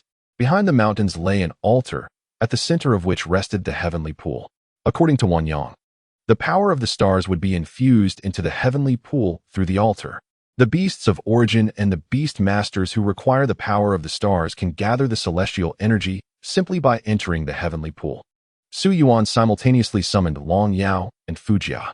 Given the current bottleneck faced by beast masters, neither Long Yao nor the Snow Maiden could absorb the star power within the radiant pool. It was merely an excursion to a hot spring. Su Yuan gently placed the Snow Maiden at the edge of the pool and invited Long Yao and Fujia to join as well. He handed Fujia a cookie, saying, "Jia, eat this and prepare for evolution." Fujia gazed at Su Yuan with a peculiar expression. Although she was already aware of Su Yuan's extraordinary ability to substitute ordinary items for precious materials, she still found it difficult to adjust. Long Yao seized Fujia's tiny nose, compelling her to open her mouth and force the cookie inside. "Consume it, little one, it never deceives us." Fujia swallowed the cookie and shot a resentful glance at Long Yao. This was the discomfort of being the youngest. Why did she have to come first? Fujia complained. "Master, quickly find another little sister. Otherwise, I will always be the smallest and have no one to bully." Su Yuan replied, "No need for you to mention it. I have no intention of seeking a male companion. The thought of having a man in the beast space is rather disconcerting. It shall be a sister instead." Su Yuan assured. All right, I will expedite the search." "Long Yao, stop picking on Jia." Long Yao pouted slightly. "It's all about the new smiles. while the old ones are left to weep. Su Yuan sighed. In the future, I will make efforts to balance the sisterly bonds. I have much to attend to. Chapter 73, Evolution. SS Life Goddess. Drain the radiant pool. 45. Fu Jia meticulously chewed the cookie. Unlike Long Yao and the Snow Maiden, she was not as audacious in trying human food. She primarily subsisted on the morning dew. It was undeniably a marvelous sensation. Upon swallowing, she instinctively felt a surge of life energy erupting from her abdomen, akin to the miraculous effects of the precious life tree leaves she lacked. Her evolution was from a forest elf to a life goddess, and the leaves of the life tree were exceedingly rare, a top-tier treasure difficult for Su Yuan to procure. Yet, this diminutive cookie liberated her from the constraints of precious materials. Fu Jia perceived an increasing flow of life energy blossoming within her, and thus she focused her mind, quietly drawing in the star power from the radiant pool. A quarter of an hour, half an hour, born from the world tree.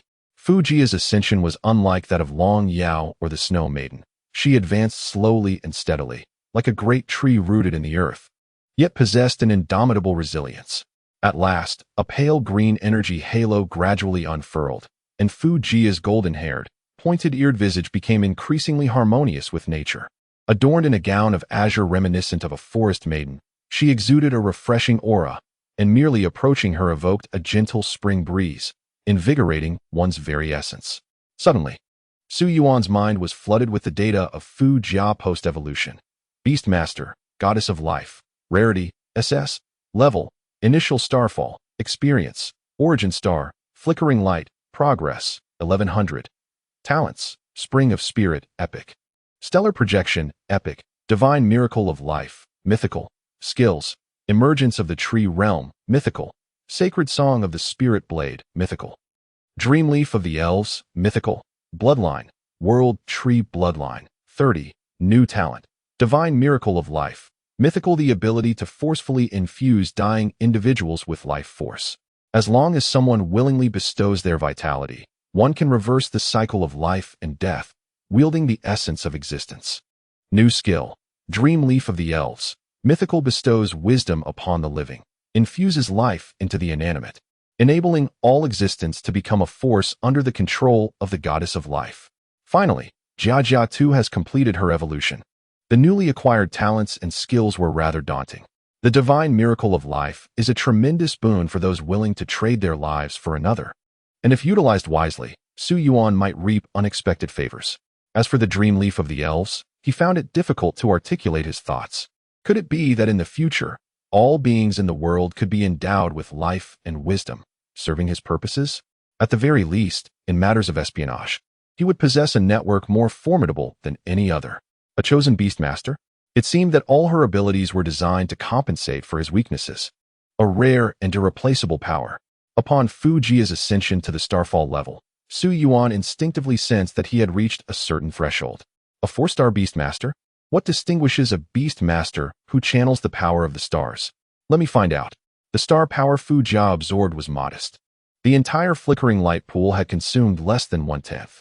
This was reasonable, as even the chosen beastmaster, this pool was meant to facilitate breakthroughs for 300 individuals. And she alone had claimed the share of 30, akin to a diminutive Count Dracula. Su Yuan leapt into the flickering light pool, closing his eyes in tranquil meditation. He felt as if his body had transformed into a funnel without any leaks, the star power accumulating in the pool pouring into him with fervor. Yet, after nearly an hour of this infusion, he felt little sensation. Let me continue to absorb. Su Yuan persisted in drawing in the star power, this time surrendering completely to the experience, fervently consuming the energy. In an instant, the entire radiant pool of the shimmering light descended to half its capacity, while Su Yuan felt as though he had barely filled the bottom. This cannot be right. Wasn't it stated that this radiant pool could accommodate the breakthroughs of 300 individuals? It appears that there is scarcely enough for my own use. Ah, what a disappointment. Old one, I never anticipated that you, who seems so generous, would be so miserly. Shaking his head, Su Yuan focused his thoughts and began to absorb the energy. Outside the secret realm, Yuan Yang was overwhelmed with anxiety. What on earth is happening? The stellar energy accumulating in the shimmering ice plains is dissipating as if it were being unleashed in a flood, akin to 1,000 individuals simultaneously drawing upon the stellar power. Is Su Yuan truly the only one left in this secret realm? Logically, there should be an abundance of stellar energy remaining. I had intended to utilize it to forge connections and offer gifts. Yet, at this rate, there will be nothing left. The radiant pool takes an entire month to replenish its energy, but if the stellar energy continues to drain at this alarming rate, it will begin to backlash, sacrificing the stability of the entire secret realm to compensate for the depleting pool. If no action is taken, the shimmering ice plains will collapse within the hour. Yuan Yao, on the verge of tears, gritted his teeth and shouted, "Cousin, quickly, gather all the precious resources from the Yuan family. This secret realm is in dire straits. It cannot withstand much longer. We must act now, or our family will lose this realm." His cousin, of course, was Yuan Daoxian, the president of the Beastmaster Academy, who hurriedly arrived and inquired, "What is happening, cousin? Why is the energy depleting so rapidly?" Yuan Yang responded urgently, "How should I know? Su Yuan is the only one left in the entire secret realm. If it were not his doing, it must be an issue with the secret realm itself. Compared to the latter, I believe the latter possibility is far more significant. No matter how formidable one individual may be, could they truly cause the collapse of the realm? The capacity for humans to bear stellar energy is quite limited. The basic unit is 1 star. Currently, humanity has only just advanced to the 4-star Beastmaster level, with the previous prodigy, Yi Ho, being able to carry the energy of approximately 200 stars, which is about 2% of the radiant pool's capacity. Even if you are 10 times greater, that would only amount to 20%. It must be an issue with the secret realm itself. Yuan Daoxian replied, "There is no time for hesitation. Let us fill the pool. If that fails, we may need to borrow some resources from President Zhang." Thus, the Yuan family commenced a frantic effort to replenish the precious materials to aid the shimmering ice plains in absorbing stellar energy. At this moment, Su Yuan gazed at the nearly depleted radiant pool with a tinge of melancholy, feeling as if he had only filled it to 1/8 of its capacity, and it was rapidly running out. Suddenly, the entire radiant pool reflected the sky, as if countless stellar lights were being reinvigorated, causing the nearly parched pool to refill. Su Yuan was overjoyed, exclaiming, "What a delightful surprise! There is still hope. Absorb. I am still concerned that I am not sufficiently breaking through. It seems that this phenomenon offers boundless compensation." Su Yuan, without any restrictions this time, lay at the bottom of the heavenly pool, spreading himself in a starfish position, rapidly filling himself to the brim. He could clearly perceive within himself that the number of stars gathered in his dantian had surpassed 20,000, possibly even more. What a delight! I have not come to the wrong place. Chapter 74. The Anomalies of Heaven and Earth. The Collapse of Yuan Yang. Within the secret realm, an XXL Count Dracula had opened his dantian to absorb the precious resources. Outside the realm, the crumbling Yuan Yang and Yuan Daoxian were compelled to seek assistance from Zhang Yingji, hastily requesting a batch of heavenly materials and treasures to replenish their losses. The external Yuan Yang was fuming. How could it be that all the heavenly materials and treasures allocated for the beast tide and the myriad demons' siege had been consumed? Yet it was still insufficient. They had to borrow more. Yuan Yang had contemplated giving up, realizing that the resources invested could almost equate to another secret realm. However, the more he thought about retreating, the more infuriated he became. Having already invested so much, to give up now would be sheer folly. He resolved to continue investing. He would not be deterred. I refuse to believe that a mere star secret realm can devour such vast resources. This is a battle of dignity, a battle for the honor of the Yuans. Yuan Yang was determined to confront this challenge head-on. Inside the secret realm, the number of luminescent points within Su Yuan was beyond count. Fortunately, the system could assist him in providing a tally.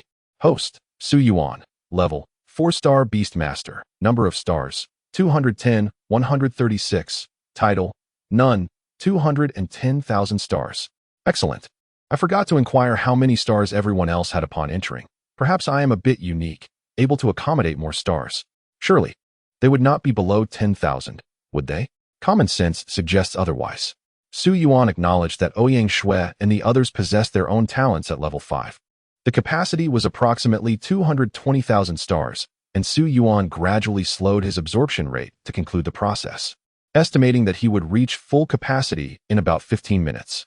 Outside the secret realm, Yuan Yang noticed a dramatic decrease in the rate of star energy depletion. Elated as he exclaimed, "Cousin, look, it has stabilized. The dawn of victory is upon us." Do not hesitate. Throw in the rest. Yuan Daoxian, wincing at the sight of the remaining heap of heavenly materials and treasures, lamented that if he threw them all in, the debts of the Yuan family would soar to the heavens. Yet what choice did they have? They could not simply abandon their efforts. Thus, Yuan Daoxian resigned himself to fate. Out with the old, in with the new. Let it be known that the Yuan family is indeed unfortunate. He cast a pile of heavenly materials and treasures into the fray. Approximately 15 minutes later, the shaking light ice field finally stabilized. Wanyang wiped the sweat from his brow, feeling as though he had just won a hard-fought battle, exhilarated. What a relief. This wretched thing has cost me so much. If it does not yield results, I shall smash it to pieces tomorrow. Yuan Daoxian was on the verge of tears, exclaiming, "Brother, how can you still have the audacity to speak? You should find a way to repay what you owe. I bear no responsibility." This utterance caused Wanyang's expression to freeze instantly. "A life for a life," he murmured, his mood heavy. "Let us wait for Su Yuan to emerge. Surely something significant has transpired within. With him alone inside, we ought to be able to glean some insights." Yuan Daoxian nodded in agreement, his expression solemn. After a brief interval, their anxieties dissipated when a figure emerged from the teleportation array in the sky. Relief washed over them. However, as Su Yuan set foot upon the ground of Dawn City, a phenomenon akin to an unparalleled blade cleaved through the heavens, causing the earth to tremble as if lamenting some great loss. The sky appeared to be violently torn apart, revealing a vast fissure. The heavens are splitting. Wanyang gazed in astonishment at the sky. How could this happen? Such an anomaly has never been witnessed before. Who has achieved a breakthrough? Not only Wanyang, but the entire Dawn City was thrown into turmoil. Nobles in the western district, the royal city in the central area, and ordinary citizens in the eastern district all craned their necks to gaze upward, the immense cracks seemingly heralding a monumental event. Breakthrough? Wanyang pondered. Intrigued by the thought of someone having just ascended, he regarded Su Yuan with disbelief. Could it be you again? Why is it always you? Suddenly, Wanyang felt a profound connection between the disturbances in the radiant ice plains and Su Yuan. The rift in the sky lasted merely a fleeting few seconds, akin to a comet's brief brilliance, so much so that Su Yuan himself remained oblivious to it. Upon landing, he spotted Wanyang and Yuan Daoxian approaching and jestingly remarked, "Hey, old Yuan, you really ought to be more generous. You call the radiant pool capable of accommodating 300 breakthroughs, yet it seems you are quite stingy. One individual barely suffices. But guess what? This radiant pool is indeed extraordinary. Each time it nears depletion, it miraculously absorbs a vast amount of starlight. If it weren't for its limitless replenishment on several occasions, I would hardly have enough for my breakthrough. Regardless, thank you, old one. This place is splendid. My visit was not in vain. I've become a 4-star beast master." Su Yuan continued, "Oh, old one. And you too, Principal Yuan? Why the silent treatment? What are those expressions on your faces?" Wanyang and Yuan Daoxian stood frozen in shock. "So it was you rascal," Wanyang exclaimed, on the brink of despair. "What kind of stingy attitude is this? What do you mean by limitless replenishment? What a wonderful place. I truly wish to strangle you, Su Yuan." Su Yuan furrowed his brow, puzzled. What is going on?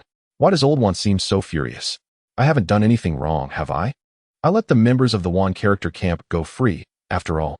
Is it because of those from the Lang and Hai camps? Surely not. As Wanyang was on the verge of uttering a curse, he suddenly realized a terrifying truth. How many stars had this young man accumulated within him? The shaking light heavenly pool could contain at least 20,000 stars, and my cousin and I had filled it no less than 10 times. Wanyang gazed at Su Yuan as if he were a monster. Yuan Daoxian, understanding the gravity of the situation, pulled Su Yuan deeper inside. They continued until they reached an isolated spot, where Wanyang and Yuan Daoxian cornered Su Yuan. Su Yuan looked at the two of them quizzically. "What do you intend to do?" "I have no peculiar interests." Wanyang retorted angrily. "Stop dodging the question. Honestly, how many stars are within you? You are already a 4-star beast master. You should be able to sense it, right? Is that what you want to know?" Su Yuan raised 2 fingers from each hand, indicating 2. Wanyang queried, 2002? Goodness. I was worried you had absorbed them all. It seems human absorption efficiency isn't that high after all. But this is still astonishing. 10 times that of Yi Ho. Su Yuan rolled his eyes at Wanyang. "Do you really think so little of me? 2002 is quite laughable, you know? It's actually 220,000. Wanyang gasped in disbelief. "What on earth? A 4-star beast master? Are you some sort of humanoid Tyrannosaurus? Yuan Daoxian murmured in astonishment. Su Yuan, throughout history, you are absolutely unparalleled. This is of utmost importance. Do not disclose to anyone that you possess 220,000 stars. Do you understand? Su Yuan blinked. No, you see, it's actually not just 220,000. Each star seems to provide immense power. No wonder they say 4-star beast masters have combat capabilities. Now I truly comprehend. Wang Yang and Yuan Daoxian stood there, dumbfounded, as if deciphering an ancient scripture or gazing upon a deity. Chapter 75, Mounting Debts. Yuan family's last resort. 15, 220,000? What kind of celestial being is this? Wang Yang reflected on his own status as a peak 6-star beast master, barely reaching the threshold of demigod status with fewer than 10,000 stars, and felt a wave of shame wash over him. No, it's not that I am lacking. I am quite formidable. It's Su Yuan who is simply monstrous. Noticing the odd expressions on their faces, Su Yuan scratched his head. What's wrong? Is there something amiss with the number of stars? Wang Yang slapped his forehead in realization. He had forgotten that Su Yuan lacked common knowledge about beast masters. Yuan Daoxian explained. Su Yuan, do you know how many stars a typical 4-star beast master possesses? The answer is fewer than 100. The previous record holder in Dawn City, Yi Ho, had only 200 stars, while you are 1,100 times that. In fact, even now, Wang Yang and I only have around 10,000 stars. Su Yuan, what the hell? Why is that? Su Yuan felt somewhat at a loss, as he had expected everyone to at least surpass 10,000. What is wrong with you all? Yuan Daoxian displayed a face of bitter helplessness. A single star can provide approximately 1 kilogram of power. If you were to unleash your full strength now, even a typical meteor-level beast could be torn apart by your bare hands. What I cannot comprehend is how you absorbed so much. A normal Beast Master's star container cannot accommodate such a vast amount of star power. Su Yuan replied candidly. Well, it's because it keeps supplying me. As long as the Yaowang Tianqi has star power, I can continuously absorb it. It's that simple. Wang Yang suddenly realized. Su Yuan, that Yaowang Tianqi does not provide an unlimited supply of star power. It is filled with the treasures of heaven and earth that my brother and I gathered from the Yuan family. Do you understand? You nearly caused an explosion in the secret realm at least 10 times just now. If we and T recklessly filled it with treasures, you and T have been able to return through the teleportation. Damn it, you've taken a great advantage. While my Yuan family's decades of savings have been drained by you alone. Do you have any idea how much I spent? 400 pieces of heavenly treasures and 1,300 pieces of earthly treasures. All of my family's wealth, including half of the Beastmaster Guild's savings, has been completely absorbed by you. My family is now drowning in debt. What are we supposed to eat next year? The more Wang Yang spoke, the more aggrieved he felt. It was truly heart-wrenching for anyone who heard him. While it has given rise to the extraordinary talent that is Su Yuan, the losses incurred are solely the foundation of my Yuan family. And yet, you, ungrateful wretch, dare to say I am stingy? This is utterly outrageous and unjust. Su Yuan was astonished, mouth agape. Wait a minute. It's not unlimited? Even with Su Yuan's thick skin, he felt a twinge of embarrassment. The wealth painstakingly gathered by others is akin to preparing for a wedding, buying cars, purchasing homes, paying dowries, and hosting lavish banquets, only for him to step in and take it all away. Who could endure such a thing? Yuan Daoxian wore a worried expression, then seemed to recall something, saying, Su Yuan, you bear responsibility for this, and you must not run away. Su Yuan shrugged. Principal Yuan, Commander Yuan. The student truly did not know, but rest assured, I am not ungrateful. However, as you know, I am not wealthy and cannot repay you. Yuan Daoxian asserted. No, it must rely on you. Currently, only we know of this matter, and you, Su Yuan, are about to participate in the Beast Master competition. At that time, in the opulent Golden Dragon Pavilion, many will be eager to place their bets on talented young individuals like you. As for you, Su Yuan, since you are the prime target of the nobility, the odds must be quite grim, don't you think? If the Yuan family wishes to recover our losses, we can only rely on you this time. Wang Yang suddenly realized. Indeed, ISNT it absurd that 22,000 starry humanoid dragons would wreak havoc in the Beastmaster competition. He quickly added, yes, Su Yuan, listen to my brother. We will place all our bets on you. If you falter, I, Wang Yang, shall have no choice but to perish alongside you. Su Yuan chuckled softly. Very well, gambling does present a path for the current state of the Yuan family. Moreover, it is an open book examination, is it not? Judging solely by the number of stars, we possess an overwhelming advantage, which could hardly be termed as gambling. It feels more like a deception. Su Yuan nodded, assuring, "Leave it to me, old Yuan. If I lose, I would surely perish on the spot." Wang Yang felt a slight relief, but then recalled something. "By the way, Su Yuan, it was I who killed those 300 beast masters under Zhong Tianda and Heng Yanyan." Without a moment's hesitation, Su Yuan replied, "It was unavoidable. They conspired to obstruct my path. I offered them kind counsel, but they refused to listen, leaving me no choice but to take action. Rest assured, I haven't harmed a single one from the Yuan family battalion." At that moment, Wang Yang regarded Su Yuan with a newfound perspective. Back then, he lacked the support of those 22,000 stars, didn't he? Could someone truly possess the strength to slay 300 three-star beast masters single-handedly? How was it accomplished? This left Wang Yang somewhat incredulous. Meanwhile, Wan Daoxian was also reassessing Su Yuan. The seemingly harmless Su Yuan could pose a considerable threat if anyone dared to impede his progress. His methods were indeed ruthless. Fortunately, he was a friend, not a foe. Wang Yang sighed. It's of no consequence. The secret realm is never entirely safe. Once inside, one's fate hangs in the balance. And they sought trouble with you first. Naturally, we see no issue with it, though the nobility will undoubtedly stir up discord. However, this is of little importance. You must promptly prepare for the upcoming Beastmaster competition at the end of the month. With nearly 20 days remaining, enhance your abilities as much as possible. I've heard that Gong Jing from the Gong family and Sun Yi from the Sun family are nearing the pinnacle of 4 stars. And they may even reach the falling moon level. Do not underestimate them. I know your beast is formidable, but if the gap is too vast, it could prove challenging.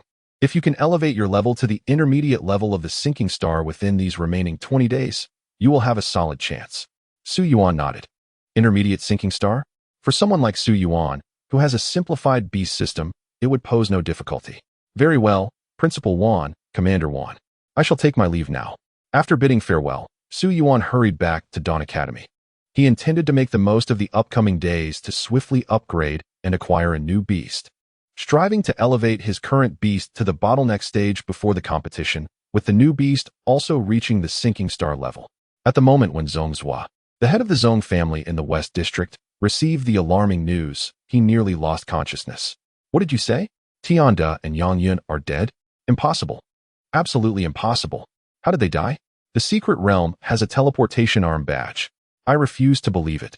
Despite being merely the ineffectual son of Zhongzhua, Zhong Tian had been tasked with obstructing Su Yuan. Zhongzhua had reasoned that all it would take was to incite the beast masters of the city guards against Su Yuan, and if things went awry, he could simply escape using the arm badge. It was a situation devoid of danger. Yet, the news that reached him was solely of Zhong Tianda's demise. In that moment, a parent had lost their child. My lord, it's absolutely true. Not just young Master Tianda, but also Heng Yangyun, along with 300 beast masters from the High Z camp, all perished simultaneously within the secret realm. I suspect this incident is intricately linked to Su Yuan. He must have triggered a sudden catastrophe, akin to an instantaneous avalanche, resulting in such devastation. Zhongzhua, though uncertain of how Su Yuan managed it, was convinced of his involvement.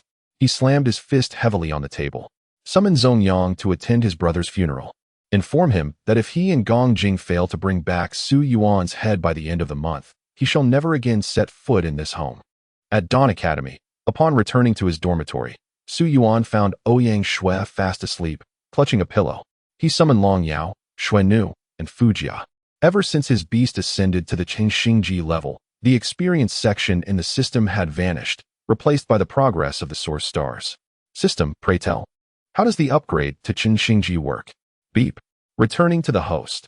Once a Qingxingji beast accumulates the star power progress of the source stars, it will automatically illuminate other source stars.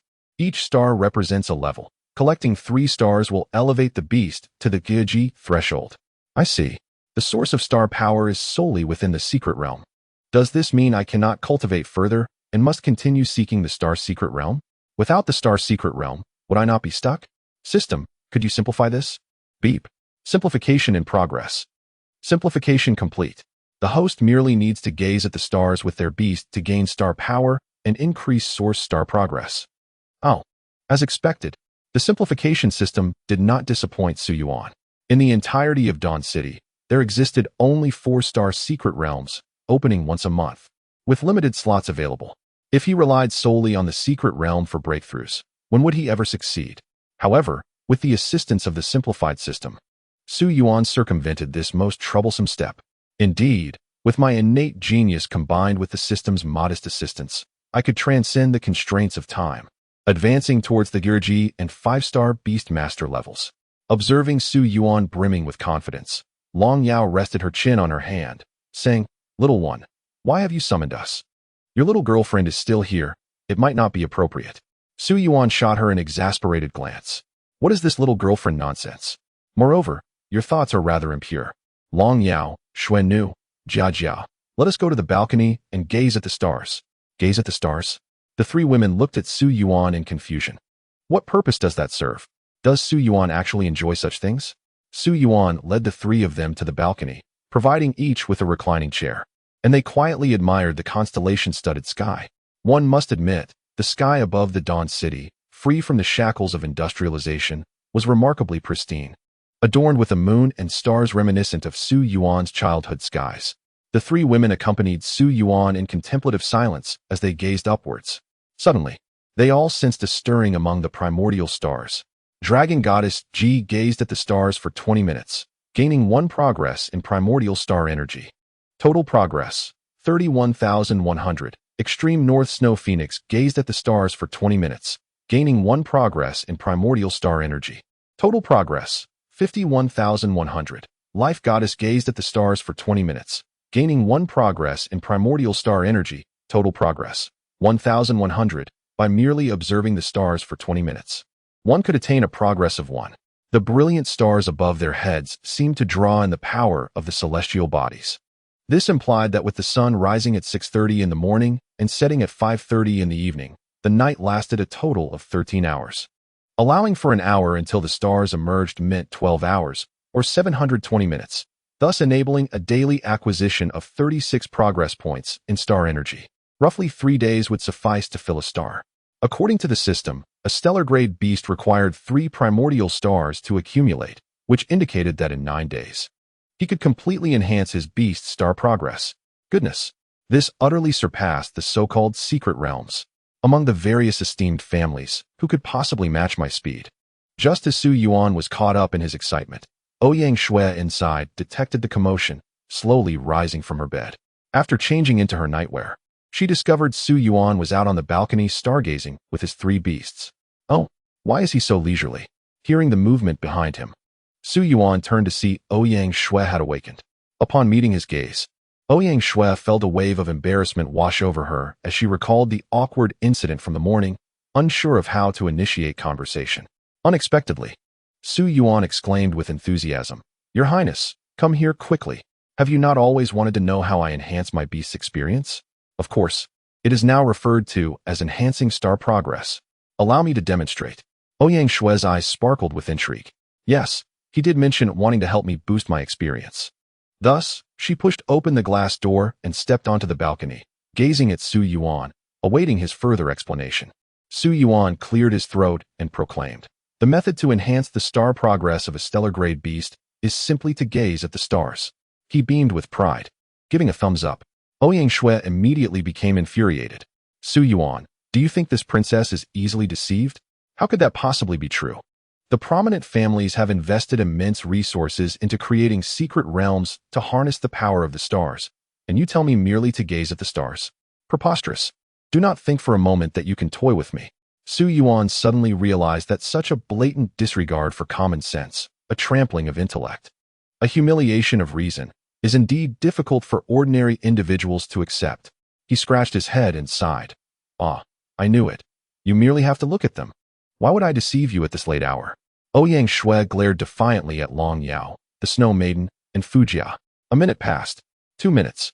19 minutes. Just as Ouyang Shui's patience was about to reach its limit, a miracle occurred.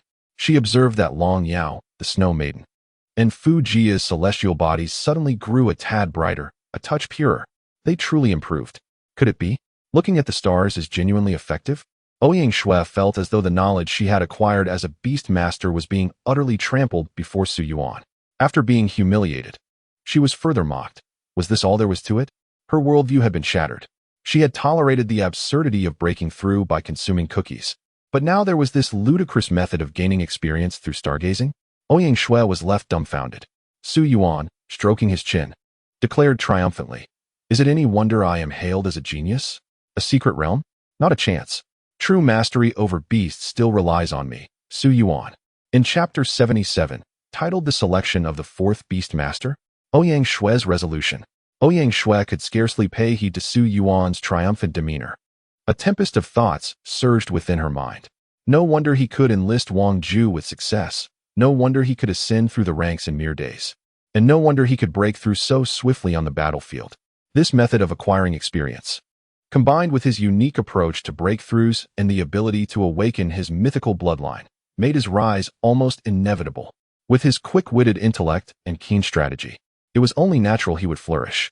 Having liberated himself from the shackles of resources, he emerged as an extraordinary talent from the depths of the slums. She bit her lip gently, her silvery blue hair flowing in the evening breeze, contemplating that perhaps her previous assessments were misguided. How could Su Yuan, who had created numerous miracles, be ordinary?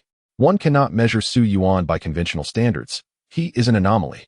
Then, Su Yuan retracted his proud expression and spoke slowly. "Your Highness, I am willing to share this with you. You must comprehend the implications, do you not?" This was Su Yuan revealing his trump card to Ouyang Shui. Should this information come to light, his adversaries would grasp the terrifying potential he possessed, for this was a power that, once fully developed, could dismantle the order that the nobility had established over 3 centuries. Such a threat, no matter the cost, would compel them to eliminate Su Yuan on the spot, lest they find peace again. Ouyang Shui nodded, a warm current coursing through her heart. To be regarded as one of their own, in stark contrast to the treachery of the palace and the unwavering loyalty between the shadows, felt akin to a friendship built on trust. It seemed that Su Yuan's earlier promise to help elevate her beast-taming skills was not mere rhetoric. Ouyang Shui sensed that she stood at a crossroads in her destiny. Never had she contemplated the possibility of entrusting her fate to Su Yuan. Yet, the notion of having someone reliable was, in fact, quite comforting. She pulled over a chair, tucked her silver blue strands behind her ear, and resolved within herself, softly inquiring, "Su Yuan, have you given any thought to the selection of the fourth beast?" At this juncture, Su Yuan fell into deep contemplation. Indeed, he had no effective methods at hand. After all, he had some money, so perhaps he might acquire several abandoned beast eggs. Hoping to discover a desirable choice, Ouyang Shui shook her head. "I fear that may not suffice. I understand you wish to seek a beast with a top-tier mythical lineage. But even last time, acquiring the Snow Maiden was an extraordinary stroke of luck. Normally, one might open 1,000 eggs and yet not find a single beast of such esteemed bloodline. Therefore, would you consider accompanying me to the palace tomorrow?" Su Yuan raised an eyebrow, perplexed. "What does that mean? Is there a connection? Are you intending to coerce me into compliance?" This sarcastic thought remained unspoken, as he feared a swift reprimand. Noticing Su Yuan's confusion, Ouyang Shui elucidated. "Do you know how beast eggs are obtained?" Su Yuan shook his head. Ouyang Shui continued. "There are 2 primary methods for acquiring beast eggs. The first involves capturing and taming beasts, followed by artificial breeding, which yields the highest output. Aristocrats, possessing formidable combat strength, capture the most beasts, resulting in a plentiful supply of beast eggs. This is the essence of their enduring prosperity. They may tolerate various encroachments on their interests, but this particular aspect is non-negotiable. The second method entails venturing into perilous locales, such as the Abyssal Valley, Dragoness Nest, the extreme North Snowfield, the Deep Sea, and the Phoenix Nest, to procure beast eggs, subsequently cleansing them of any residual taint through purifying abilities. Ouyang Shui proposed. "My father has naturally acquired numerous such beast eggs. Do you grasp my meaning? Rather than relying on chance, it would be prudent to seek out beasts that are inherently born of mythical bloodlines." This was precisely her intention. The second implication being that such treasures were rarely obtained and were exclusive to the royal family. She wished to extend this opportunity to Su Yuan. Su Yuan chuckled. "I cannot afford the price." Ouyang Shui tilted her head, playfully twirling her hair. "There is no need for that." A slow smile graced her lips as she added, "Su Yuan, Do you know why I chose to attend Dawn Academy instead of the Royal Academy or the Sacred Beast Academy? Su Yuan shook his head, bewildered. He truly did not know.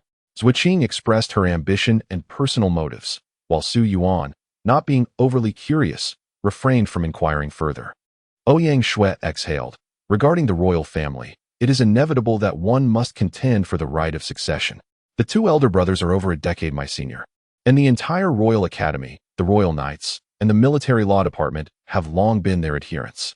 My younger brother is still too young to partake in these affairs. In truth, were I to engage in this struggle, I would not possess an intense desire for power. However, within the royal family, one cannot simply withdraw by expressing disinterest. As long as you remain, you hold a claim to succession and pose a threat. Thus, the second and eldest princes are eager to marry me off. Whether to the Gong family or the Zhong family, it is safer for them if I am married outside. Therefore, I find myself here, seeking to empower myself through the path of an ordinary person. Only the students of Dawn Academy can enter the Beastmaster Guild, without the militarized management and male dominance of the 10,000 Beasts Academy. What I did not anticipate was your emergence. You have obtained everything I desire, the admiration of Yuan, Shan, and Tian camps, the esteem of the common folk, the camaraderie of the guild, and even the title of hero. In that moment, I thought perhaps you are more suited to the throne than I or the princes. At least, I refuse to be manipulated into marrying into the Gong or Zhong families. Ouyang Shui's words were a relief, their meaning unmistakable. The son-in-law of the human king also bears a weak claim to the throne. Is that the reason? Su Yuan shrugged. You overestimate me, your highness. Ouyang Shui countered. Then why do you seek power? Su Yuan was momentarily taken aback by her question. Ouyang Shui leaned closer. Do not deny it. I can see you yearn for it. You aspire to be a hero, for you are filled with passion, a desire to aid the world, and possess both strategy and means, yet you also harbor ambition. You possess the instincts of a king. What distinguishes a king from his mount? Instinct. Perhaps Su Yuan himself was unaware that he was steadily ascending the ladder to kingship. He hesitated, then smiled and said, This time, I concede to you. Very well, I shall accompany you. Long Yao, Xuanu, and Fu Jia exchanged glances. Bearing such a lineage of beastmasters, each was an absolute emperor of their respective races, an embodiment of divinity. Perhaps, from the moment Su Yuan forged a bond with Long Yao, upon witnessing her draconic bloodline, it was destined that as her master, he would embark upon the path of the human emperor. Chapter 78. Encountering the second prince, Su Yuan's fourth beast. The following day, Su Yuan accompanied Ouyang Shui into the royal palace. The palace, located in the heart of Dawn City, is the most majestic structure within the city. The grand clock at the center of the royal city conveys time through a unique Beastmaster ability to every corner of the metropolis. When Su Yuan once summoned Wang Ju, the human king arrived majestically, riding the soaring Jiushao illumination dragon that circled above that grand clock. The palace was vast, easily comparable to 50 Dawn academies. The guards at the entrance recognized Ouyang Shui and lowered their heads in deference. The status of the princess was indeed exalted within this royal city. In stark contrast, Su Yuan, as an ordinary citizen devoid of any official title, was a rarity in gaining entry to the royal palace. Unlike the societal structure Su Yuan had known before his arrival, where class distinctions were rather pronounced, here one either held power and prestige, possessed a noble title, or was an esteemed beastmaster. Su Yuan, however, lacked all three qualifications, yet he found himself escorted into the palace by Ouyang Shui. As they strolled along the grand avenue of the palace, Su Yuan mused to himself, would he be subjected to the king's scrutiny here? The memory of being probed during the royal decision still lingered uneasily in his mind. It seemed Ouyang Shui sensed his apprehension, for she smiled and reassured him, Fear not. At this hour, father is occupied with mother and has no leisure to watch over others. Thus relieved, Su Yuan felt no need to guard his thoughts.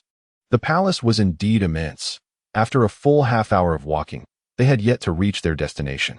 Running or employing beast mastery within the palace would be deemed inappropriate, compelling them to proceed at a measured pace. As they continued, Ouyang Shui suddenly halted before a group of 3 or 5 men approaching them. Su Yuan looked up to see the foremost figure adorned with a golden crown and resplendent attire. A smirk playing at the corners of his mouth as he regarded Ouyang Shui and Su Yuan with a sense of amusement. Was this her elder brother or second brother? The faint malice and false smile lurking within his gaze were decidedly unsettling. Third sister, it is not merely my second brother's words. Your attendance at that school has already brought shame upon our royal family, and now you brazenly bring a commoner into the palace. If father discovers this, you shall surely face his wrath. So it was the second brother, Ouyang Qing. Su Yuan recognized him, for it was Ouyang Qing who had sanctioned the order for the Shilio Guard to intercept him at the Wanzi camp. In many respects, this individual was closely tied to the nobility, placing him at odds with Su Yuan. In other words, he was among those who wished him ill. Su Yuan had committed this name to memory, vowing to settle the score in the future. He had not anticipated encountering him here. Ouyang Shui retorted, compared to second brother. You parade around the palace with this clique today, and that crowd tomorrow, as if you were keen for everyone to know the extent of your camaraderie. Her biting remark rendered Ouyang Qing's noble companions speechless with indignation. Even if they were incensed, they dared not unleash their fury upon Ouyang Shui. One among them, named Gong Qian, interjected, Your Highness, the princess, your words are misguided. We have merely sought the second prince to discuss matters. For the affairs of the military law office are exceedingly demanding, and the second prince, burdened with responsibilities, requires assistance.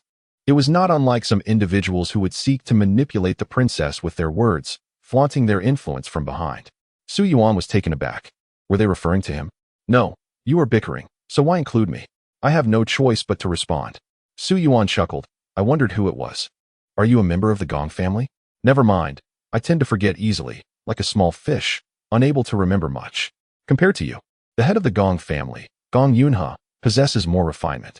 I should pay a visit to the old Gong and suggest he properly educate his kin. Gong Qian's countenance darkened. Su Yuan's reputation for being troublesome was well known. Even the head of the Gong family had succumbed to him. Provoking him was merely an act of self-humiliation for Gong Qian. After all, he had once competed against Gong Yunhe, placing him firmly in a subordinate position. He wouldn't dare address Gong Yunhe with such familiarity. He had to call him clan leader, or even great uncle.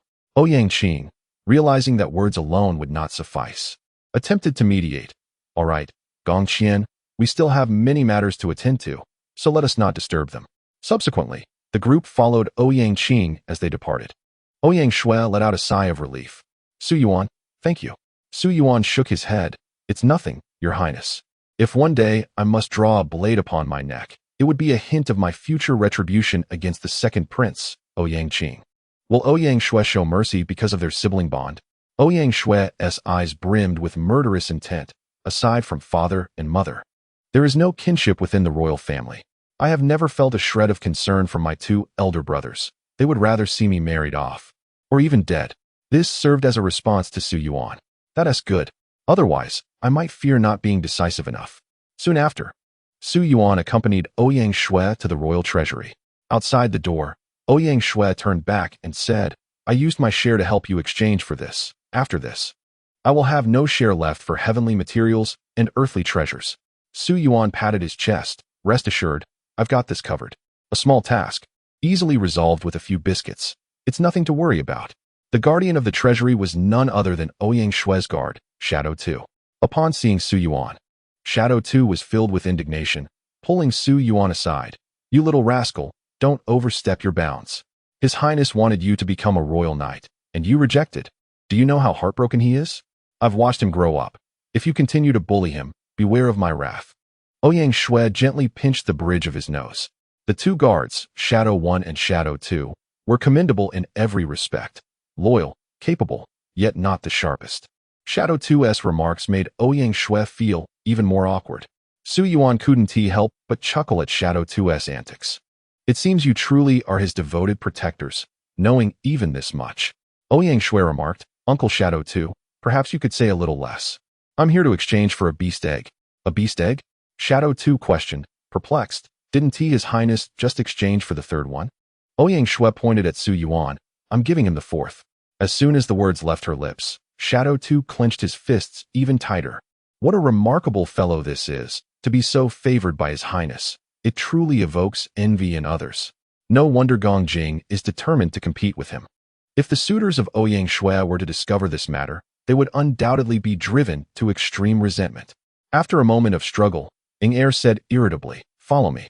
Then, what type do you desire? Without a moment's hesitation, Su Yuan replied, ideally, one that is adept in both slaughter and cunning. Long Yao embodies pure explosive power. Xuan Nu represents mobility and freezing capabilities, and Fu Jia specializes in healing and uniqueness. What is lacking is a reaping position. Ying Er cast a glance at Su Yuan and softly remarked, there happens to be one that meets your criteria, but I fear you may not dare to claim it. What is it?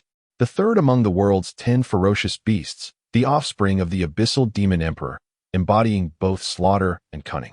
It is likely female, and I worry you may be unable to tame it. Chapter 79, Abyssal Demoness, offspring of the 10 ferocious beasts. Ouyang Shui exclaimed, Uncle Ying Er, have you lost your mind? How did father acquire this beast egg? Ying Er smiled faintly. In the past, the king of humanity ventured into the abyss and by chance obtained this beast egg. At that moment, another city-state's king clashed with the abyss, and the demon emperor was absent, allowing the king of humanity to take it away. It was initially intended for the first and second princes, but they lacked the courage. After all, the abyssal demon emperor, known for its bloodthirstiness, instilled fear that they might not only fail to tame it, but be tainted by its offspring instead. Although purification abilities were employed, one can never be certain, can they? Despite being the most precious beast egg in the treasury, its perilous nature rendered it a mere trinket, as no one dared to utilize it. Ouyang Shui expressed her concern. Su Yuan, perhaps we should consider an alternative. Su Yuan pondered for a moment. Danger certainly lurked. However, was there truly any reason to fear? The dragon god, the snow emperor, and the world tree were not inferior to the title of the abyssal demon emperor, were they? The beast space responded. And all three women agreed with Su Yuan's decision. The bloodline power was formidable, and being female, it aligned perfectly with Su Yuan's requirements. His eyes sparkled with increasing intensity. In an inexplicable manner, he felt a connection deep within. In the depths of the treasury, the intertwining red and black patterns resembled a blood-stained jasmine blooming in the darkness. I shall not change my mind. Could it be that the beast egg bears the pattern of the blood-stained jasmine? Ying Er exclaimed in astonishment. You can sense it? Ying Er gazed incredulously at Su Yuan. It is said that certain beasts call out to their suitable masters in the void. Such occurrences are exceedingly rare. Even the king of humanity reportedly encountered it only once. I initially intended to jest, but I never expected this, Su Yuan. You continually surprise us. Since it is calling you, then by all means, give it a try. Su Yuan, I must inform you that this is a direct descendant of the abyssal demon emperor. Born as a celestial star-level entity, perfectly suited for your 4-star beast mastery. However, its untamed nature poses a challenge, and at times, it may succumb to corruption, leading to a loss of rationality. Remember to frequently employ purification abilities to dispel such influences. Su Yuan nodded in acknowledgement. Beside him, Ouyang Shui pouted. Given that she sensed it, generally, there should be no significant issues. What troubled her was the fact that it was a female. The last time she returned to the dormitory and encountered Su Yuan with the snow woman, it left her utterly flustered. Although such occurrences are common after an S-class transformation, it still created an internal hurdle for her. She abruptly slapped her own cheeks, chiding herself for her thoughts. The primary concern now should be Su Yuan's safety. Better to be cautious than to face unforeseen dangers. Following Ying Er, Su Yuan ventured deep into the treasure vault. The vault teemed with rare materials.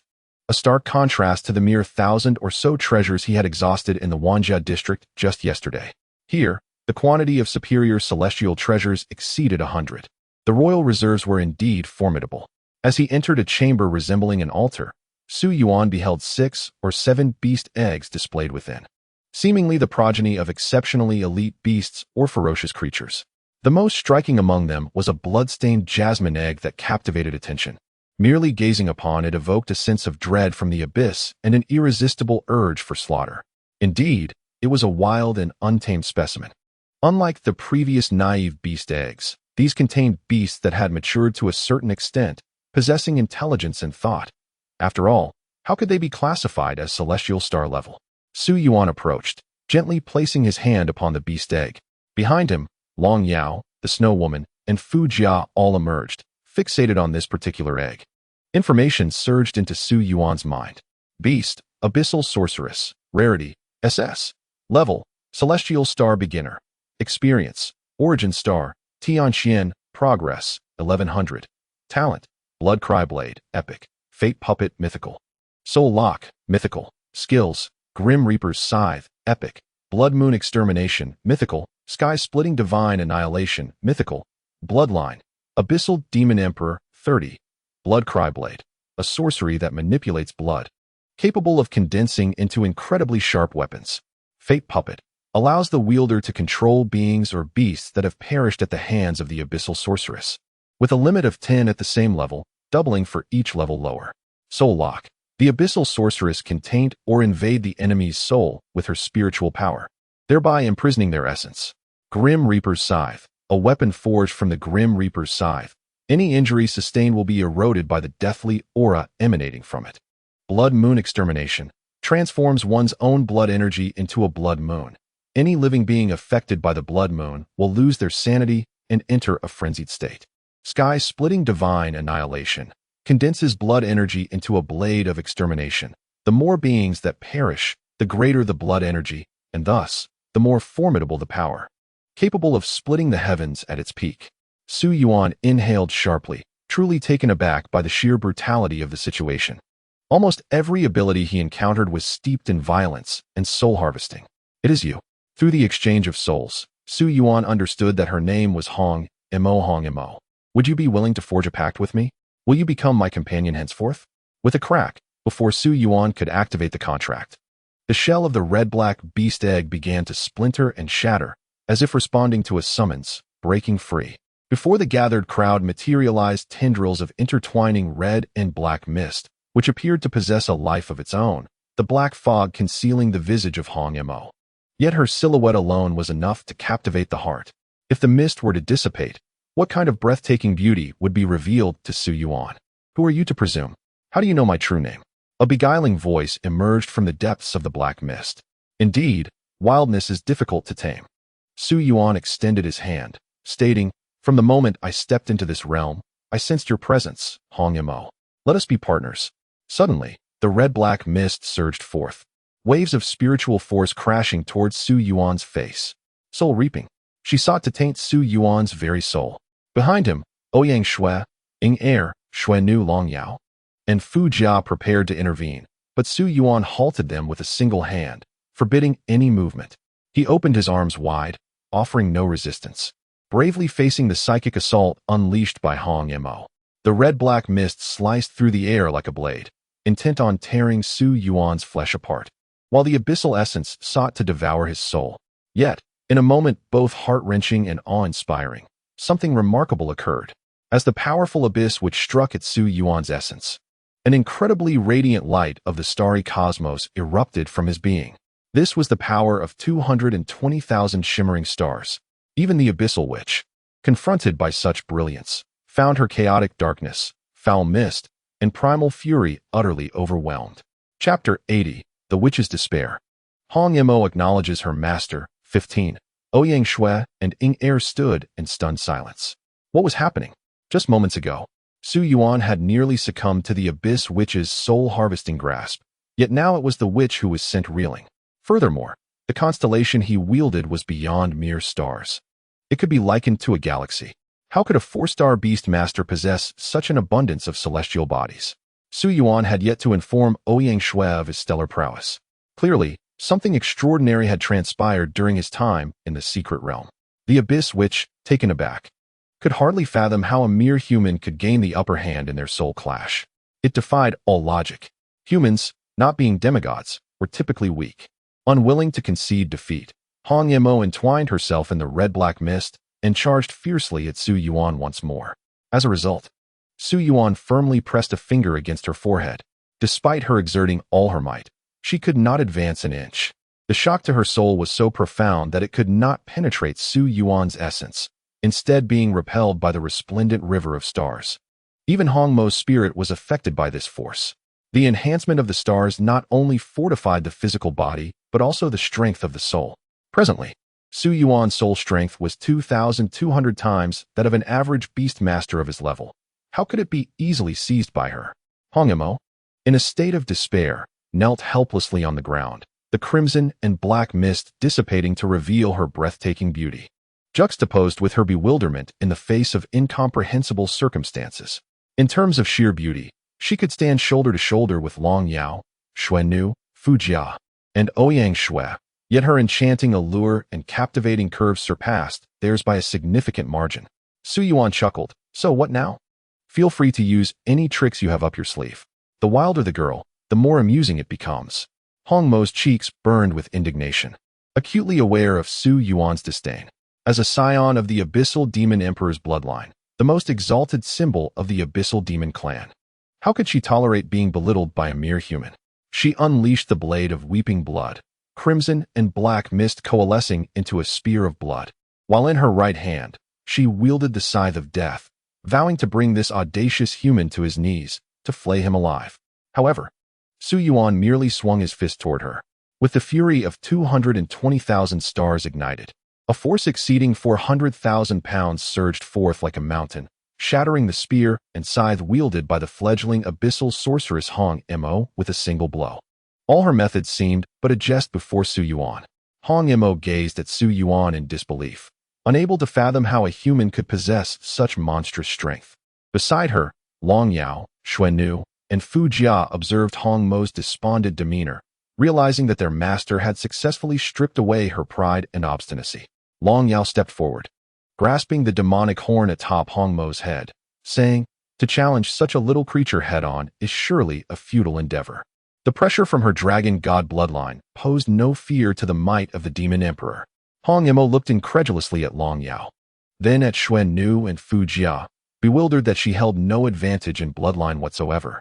Had they all forsaken their pride as beasts to submit to this individual before her? Fujia spoke. "Give it up. Brute strength will not suffice to best our master." Xuannu chimed in. "You must obediently heed our master's commands and refrain from throwing tantrums." Hong Mo's exquisite visage crumbled further. What she once regarded as noble lineage was now seen by others merely as childish petulance. Who exactly was this Su Yuan? A future king of humanity? No. A mere human king could not hold his head high before a demon emperor. Could it be that he was a human sovereign, a being yet to be touched by anyone? Su Yuan extended his hand and said, "Though you possess a somewhat childish temperament, you are still quite charming. I accept you. Be my companion." The phrase somewhat childish temperament echoed repeatedly in Hong Mo's mind. She had just unleashed all her formidable skills. "Whatever dreams you have, I shall help you realize them. When I am in danger, I need you to rescue me, and when you are in need, I will do my utmost to assist you." Infuriated, Hong Mo retorted, "Then I shall become the demon emperor, commanding countless demon clans. Are you willing to help me achieve that?" It was merely a casual remark, aimed at intimidating this human. The Abyssal Demon Emperor was renowned as the third most fearsome beast in the world, possessing strength that even surpassed some human kings. Su Yuan pressed his right hand against his heart and leaned closer to the Abyssal Sorceress's ear. "Of course. My companion must grow to possess the strength of a demon emperor, or I would find myself quite troubled. A demon emperor, so be it. From this moment on, you are mine, little girl." Hong Mo stood frozen in place. Did this human not comprehend the terror represented by the Abyssal Demon Emperor? How could he dare make such a promise? Yet, surrounding him, Hong Mo could distinctly sense the presence of the Dragon God, the Snow Empress, and the World Tree. These incredible entities congregated around Su Yuan. What could be more persuasive than this? He need not know, yet he could achieve it. As he entered the treasury, Hong Mo felt Su Yuan's presence calling to her. Indeed, he was no ordinary being. Slowly, she rose to her feet, delicately adjusting her skirt, and gazed at Su Yuan with her enchanting eyes. "If you keep your promise, Hong Mo shall be at your command." Su Yuan smiled and replied, "You can count on me. Not just you," he thought to himself, "including Long Yao, the Snow Maiden, and Jia Jia. You all shall become leaders of your respective clans in the future." Hong Mo nodded gently. As the daughter of the Abyssal Demon Emperor, of the supreme bloodline of the demon race, Abyssal Sorceress Hong Mo willingly acknowledges Su Yuan as her master and establishes an irrevocable pact. Subsequently, she slowly extended her hand, as smooth and white as mutton fat, to grasp Su Yuan's hand. Henceforth, she would no longer roam as a ferocious beast but exist as a tamed creature, a companion of Su Yuan. Beside them, Ouyang Shui and Ing Er were nearly dumbfounded. They had never imagined such an outcome. Even at the moment when Hong Mo was about to attack Su Yuan, they believed he had failed. However, the tide turned. That beast egg, which no one dared to touch, the offspring of a ferocious beast, with its exceedingly malevolent powers, had become Su Yuan's tamed creature. Yet, the most terrifying aspect was not merely this. The most frightening part was that, despite such a formidable existence, Su Yuan had managed to subdue her with his bare hands. Even though Hong Mo had not unleashed her full power. However, it was already quite terrifying. Su Yuan's abnormal soul and physical strength, coupled with a dazzling array of stars resembling a galaxy, left one utterly astounded. After summoning all his beasts back into the beast space, Ing Er instinctively evaded, moving to the door to ensure their conversation remained unheard. Then, Ouyang Shui, in astonishment, inquired, Su Yuan, just how many stars have you accumulated? Chapter 81. Brother, isn't that why we call ourselves brothers? Ouyang Shui increasingly felt that Su Yuan resembled a monster. There was nothing to conceal from her. So he leaned closer and whispered, 220,000. Don't tell others. 220,000. In this era, could one truly count the stars within their body in such vast numbers? Ouyang Shui was once again overwhelmed by Su Yuan's extraordinary capabilities. Truly, could one store such a multitude of stars? This was a critical matter, and Ouyang Shui reminded herself to keep her lips sealed. This, perhaps, was Su Yuan's trump card for the impending Beastmaster competition. How fascinating this would be. Would the meticulously prepared battlefield of the nobles be able to contain such a formidable beast as Su Yuan? With all SS-grade mythical beasts and his unparalleled combat prowess, the nobility would surely be in for a calamity. Ouyang Shui mentally noted this and then said, let us go. Judging by the time, my father will soon leave my mother. I understand you may not fancy being observed, but it's merely my father's passive inquiry. Su Yuan quickly nodded. Indeed, this was not information that the king of humans could discover. That old silver coin, the king, had previously made Su Yuan feel like he was being subtly manipulated during the confrontation with the nobility. If the king were to learn of Su Yuan's current breakthrough, who knows what schemes he might concoct. After tidying up, Su Yuan hurriedly followed Ouyang Shui out of the royal city. Half an hour later, Ouyang Minghuang, just emerging from the palace, paused. In his perception, it seemed that a familiar yet strange figure had visited the royal city. Was something amiss? As his consciousness continued to probe, he discovered that an extremely precious beast egg was missing from the treasury. What a headache. Snow Air had actually chosen him. Had the daughter of the demon emperor become his beast? If that proud demon emperor were to learn that his daughter had become a beast of the human race, he would surely be furious enough to attack Dawn City. This little one truly knows how to stir trouble. I wonder if this time he can manage the fallout. Upon returning to his quarters, Su Yuan calculated the days remaining until the Beastmaster competition, 18 days. During this time, there was little to occupy him, other than gazing at the stars at night to enhance the progress of his primordial stars, and during the day, he could deepen his relationship with Hong Mo and gain a better understanding of her. Additionally, he could help Ouyang Shui's beasts gain experience. Then came the quiet anticipation for the upcoming competition. After attending to these matters, Su Yuan, who was preparing to take a brief respite, felt the spirit jade in his arms suddenly pulse a few times. How could I have forgotten this? With the previous confrontations at the council and the upgrade of the secret realm, I scarcely had a moment to breathe and completely overlooked the fact that I had joined a clandestine society. Indeed, I had also promised my third brother to assist him in awakening the mythical bloodline of his beast. Although it seems he didn't quite assist me. No, that's not accurate. He did help. If it weren't for my third brother intervening and injuring the 9 serpents, I might have truly met my demise at their hands, as the nobility had anticipated. Nevertheless, one must say that gaining the friendship of a demigod is indeed a worthwhile acquisition. I can always call upon my third brother for assistance again. For help.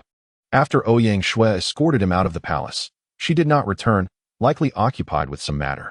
Seeing that no one was around, he took out the spirit jade. With a gentle swipe of his hand across the jade surface, it was instantly flooded with messages. 999. Among them were private messages from Red Heart 3 and Red Heart 6, which he hadn't had the chance to peruse. Su Yuan first glanced at Red Heart 6 messages. Most of it was trivial chatter.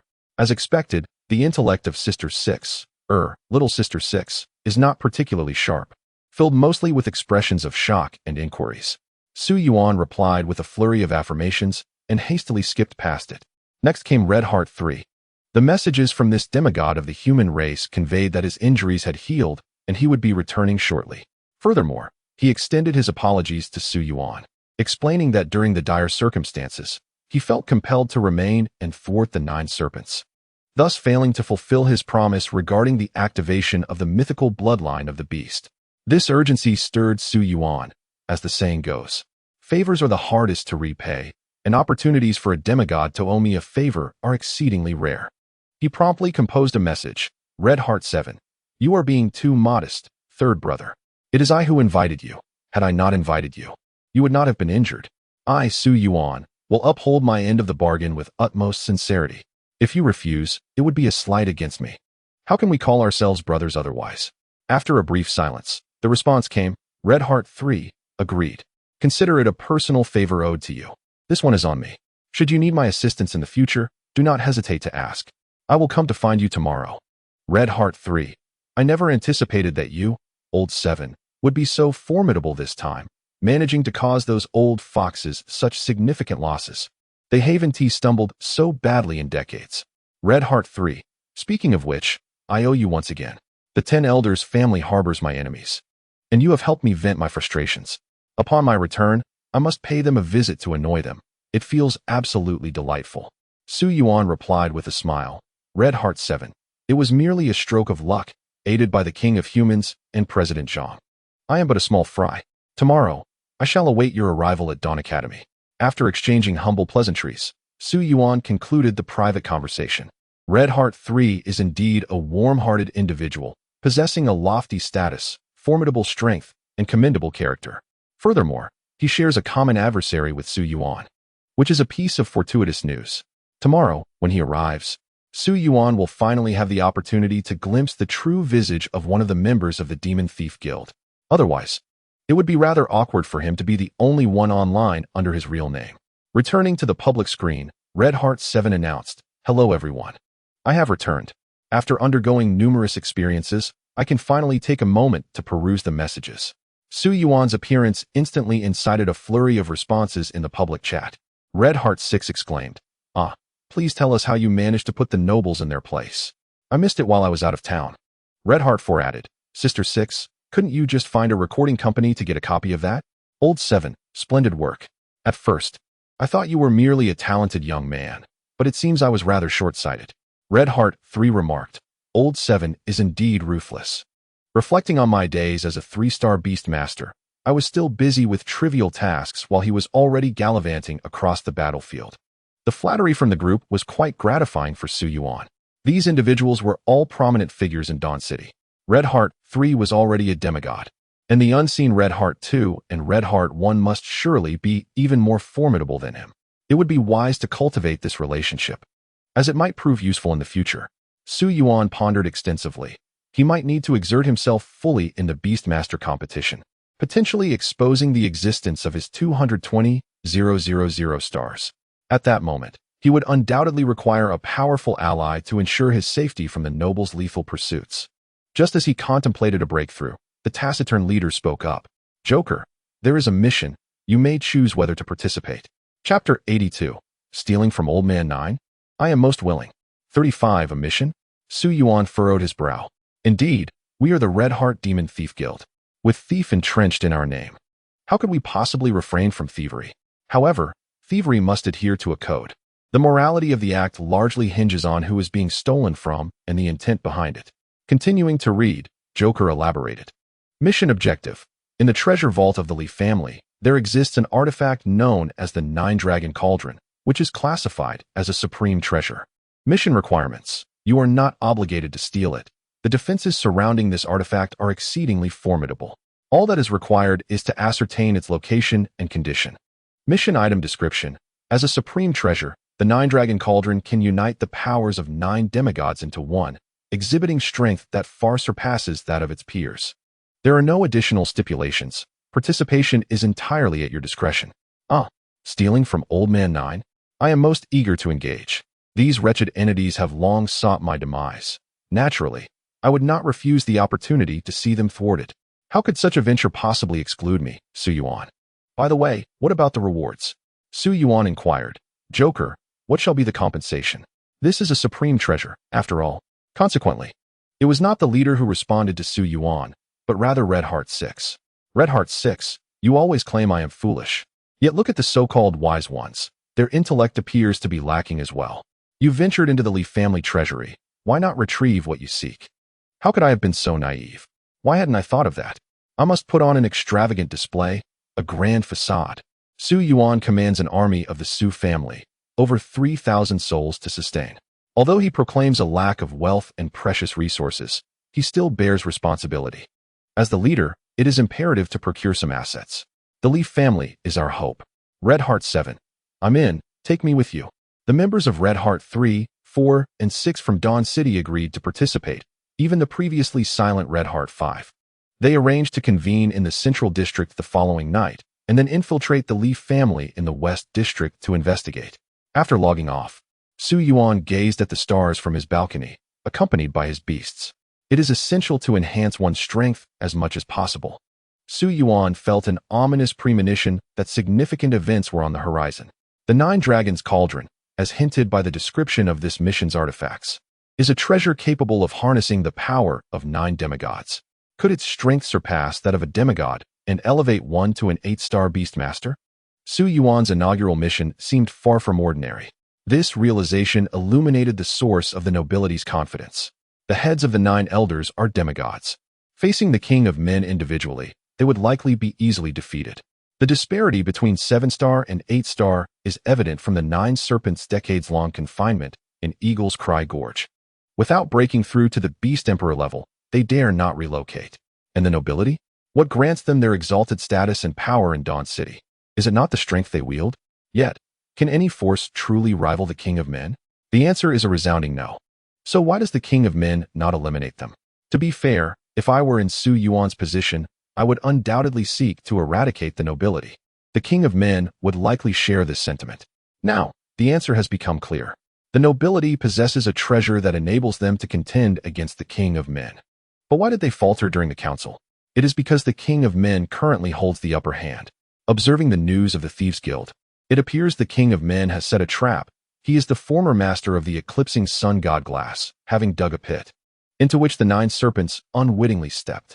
By defeating the 9 serpents, the King of Men ascended to a higher realm, diminishing the nobility's chances, which led to their concession under the combined pressure of Su Yuan and the King of Men during the 3rd-level assembly. I gradually began to comprehend everything. Reflecting on the composition of the Red Heart Thieves Guild, it seems largely comprised of individuals with grievances against the nobility, naturally aligning their actions with the King of Men or the common folk. How intriguing! Dawn City is a realm of light and shadow, with undercurrents surging beneath the surface.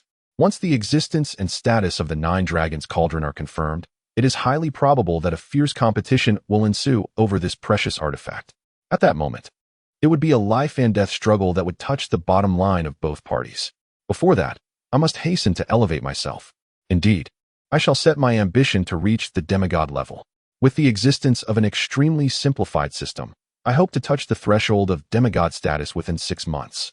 Having contemplated these thoughts, Su Yuan stood outside, arranging for the beasts to gaze at the stars. Clearly, the newly joined Hong Mo scoffed at the idea of stargazing. However, she was forcibly seated by Long Yao, Xuan Nu, and Fu Jia, who insisted she observe the celestial display. Evidently, within the confines of the beast space, the rebellious Hong Mo faced a united front from her companions, rendered compliant despite her reluctance, as she sat obediently in her chair, boredly staring at the sky. Then, a notification chimed. Ding! Abyssal, which gazed at the stars for 20 minutes, gaining 1 progress toward the origin star, total progress, 1100. Ding! Abyssal, which gazed at the stars for 20 minutes, gaining 1 progress toward the origin star, total progress, 2100. To her astonishment, Hong Mo gazed incredulously at Su Yuan and then at her other sisters. How could this be? In her understanding, only places capable of absorbing star power could enhance the progress of the origin star. Long Yao, tilting her head with an air of superiority, chastised her sister. Do you understand now? Do not presume to gauge the abilities of the little one with your meager experience. You do not comprehend her prowess. Xuan Nu chimed in. Exactly. Do not speak ill of our master behind their back. The master's generosity and character are beyond your current capacity to assess. Fu Jia nodded in agreement. A profound sense of desolation enveloped Hong Mo. You carry the bloodlines of the dragon god, the snow emperor, and the world tree. Even as a human beast, could it really be so? As a proud demon, even if she had truly become Su Yuan's beast, it would merely be a contractual relationship, not a genuine willingness to sacrifice everything. Su Yuan shook his head in resignation. The wild and untamed little girl would undoubtedly require considerable effort to break the ice. This time, Su Yuan truly understood the challenges faced by other beast masters. Whether it was Long Yao, Xuanu, or Fujia, their relationships had been amicable from the outset. Su Yuan's bonds with them were naturally stronger, either through favor or destiny. He reached out and gently patted Hong Mo's head, saying, "All right, Mo is still young, just hatched. You must be a bit more accommodating." Hong Mo retorted indignantly, "I am not small. I am already 300 years old." Su Yuan was taken aback. "You mean you've been in the egg for 300 years? Hong Mo gritted her teeth. "In our demon race, the nobler the lineage, the longer the gestation. I am the daughter of the demon emperor. What does 300 years signify?" For once, Su Yuan found his worldview challenged. "It's perfectly fine. As the saying goes, a girl 3 years older than you brings fortune, 3 decades brings territory. And 300 years places you among the immortals. A good omen indeed." Hong Mo fell silent, pouting as she gazed at Su Yuan. This man is indeed unlike any human she remembers from her bloodline. He is casual, yet exudes a touch of tenderness. Hong Mo struggles to comprehend human emotions. Having never encountered her estranged father, only knowing that he represents a proud lineage. Yet, why does the warmth of his hand resting upon her head evoke such curiosity? Chapter 83. Offline meeting. The abandoned child of the Ning family. The following morning, after completing his morning exercises and foundational classes, Su Yuan returned to his dormitory, where Ouyang Shui had just returned from the palace. Hong Xian indicated that he would head directly to Su Yuan's dormitory shortly, instructing him to wait. Su Yuan felt a flutter of excitement. A demigod, other than Zhang Yingji, the president of the Beastmaster Guild. The only other demigod he could converse with was Hong Xian. Ouyang Shui was present, and she must surely recognize who Hong Xian is. However, she would likely not divulge that information. Otherwise, Hong Xian would not have sought her out regarding Ouyang Shui in the first place. All right. At that time, Hong Xian mentioned he was contemplating whom to place his bets on. It now seems he was considering the heir to the throne. Perfect timing to meet him. As a friend, Su Yuan could help establish a familiar presence. After a while, Ouyang Shui, noticing Su Yuan staring blankly at the balcony, teased Su Yuan. "What are you doing? Are you thinking that Beastmasters can bask in the sun to gain experience points, just like you?" Su Yuan waved his hand dismissively. "Stop fooling around. I'm waiting for someone." "Waiting for whom?" Ouyang Shui retorted. With Su Yuan's limited social connections, how could she be unaware? Ouyang Shui had already instructed Ing Yi to investigate Su Yuan thoroughly, even discovering the name of the tofu vendor beneath Su Yuan's residence, and whether he had any childhood betrothal ties. "Who are you waiting for? Wan Yang? Zhang Yingji? Or perhaps your childhood friend Huang Ming?" Su Yuan added. "A demigod who trailed us at a distance during our visit to the Dawn Forest and engaged in a struggle with the 9 serpents. Otherwise, we might not have made it out alive." Ouyang Shui's eyes widened in astonishment. "Really? There are only a little over 20 demigods in Dawn City, and I certainly know them all. Who is Su Yuan referring to? How did they become acquainted?" She began to rub her temples in deep thought, but unfortunately, aside from Zhang Yingji, none seemed to connect with Su Yuan. "Forget it, let's wait and see." After a brief interval, a figure drifted past the window. Shortly thereafter, a man clad in white, bearing a long sword and adorned with a silk cap, appeared as if he were a graceful Eastern swordsman, standing upon the railing of Su Yuan's dormitory balcony. "Is that you, old Seven?" Upon hearing his voice, Su Yuan immediately understood. "It is. The third brother is truly more impressive in person than through mere reputation. My admiration for him flows like an endless river." Reflecting on the past, I recall how he single-handedly faced the 9 serpents, rescuing countless commoners from peril, shielding millions from suffering, and propping up a crumbling edifice while redirecting a tumultuous tide. From that moment, I, Su Yuan, vowed to emulate such a figure, which led to my subsequent confrontations with the aristocracy and my actions against the Liu family. "Third brother, you have always been my paragon." Ning Xian was nearly dazed by Su Yuan's effusive praise. "Your words are as sweet as honey. You truly possess a silver tongue." It is no wonder that even Li Jianli and Gong Yunhe could not gain the upper hand against you.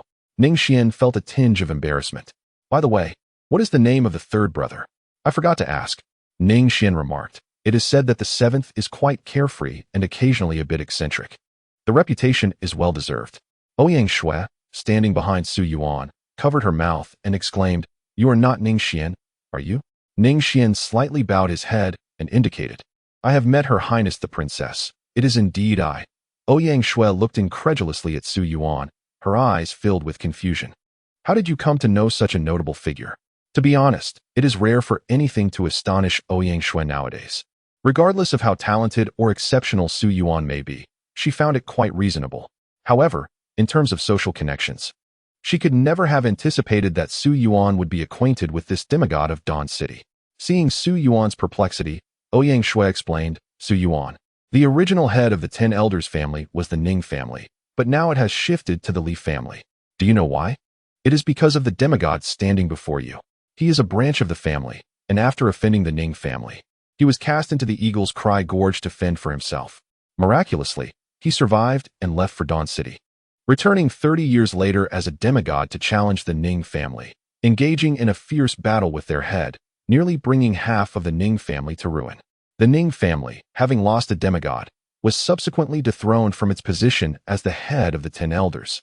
How did you come to know him? Su Yuan was taken aback.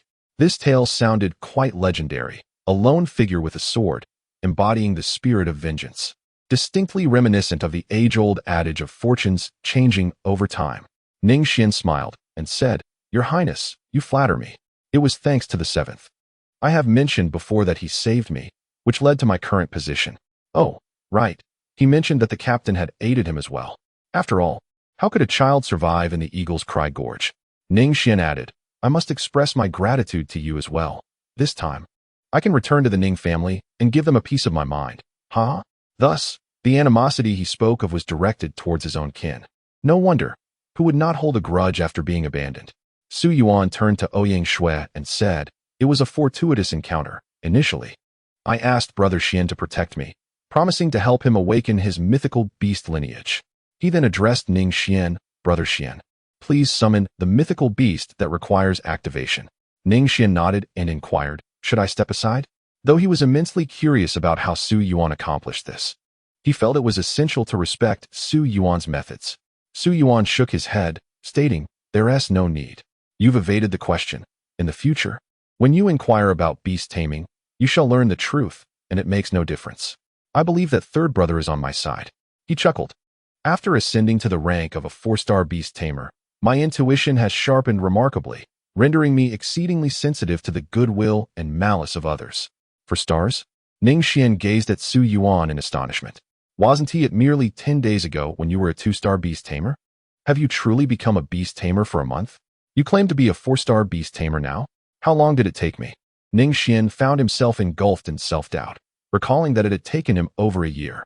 Wasn't he that rather absurd? Wait, what did you just say? You're exceptionally sensitive to the goodwill and malice of others? Ning Xian looked at Su Yuan with a peculiar expression.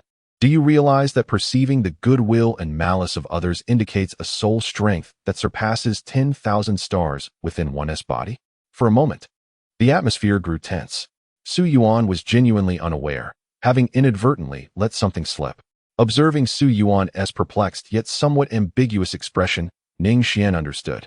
Oh my, this fellow, a 4-star beast tamer with over 10,000 stars, achieved this in less than a month, comparable to a 6-star. As a demigod, Ning Xian felt utterly at a loss for words regarding Su Yuan's talent. You are the most prodigious genius I have ever encountered. Su Yuan lowered his head, momentarily speechless. When you witness how I assist you in awakening the mythical bloodline of your beasts, you will likely be even more astonished. When Ning Xian summoned his beast, his eyes widened as he scrutinized Su Yuan's every move. He watched as Su Yuan pulled out a handful of rice. Rice? Chapter 84, Worldview Shattered. Ning Xian, you are truly my brother. He had pulled out rice. It was indeed rice, wasn't he it? With Ning Xian's demigod-level perception, he could confirm that it was rice. Specifically, it was the Chun family rice from the East District, known for its low sugar content and cultivated thrice a year, making it the cheapest rice in all of Dawn City. Ning Xian's heightened senses could even trace the origins of ordinary items. However, upon tracing, He felt as though this was an affront to his intelligence. Could it be that seventh brother is playing a trick on me? Did he summon me here with such heartfelt sincerity only to mock me? Doubt mingled with confusion, and confusion with disbelief. Beside him, Ouyang Shui appeared unfazed. Her expression was calm, seemingly affirming that this was indeed the case. In the next moment, Ning Xian watched in disbelief as Su Yuan took a handful of rice and began to pour it into the mouth of one of his beasts. Due to prior orders, the beast was unable to resist. The beast, known as the white-winged griffin, possessed the bloodline of a griffin. At that moment, it was firmly grasped by Su Yuan.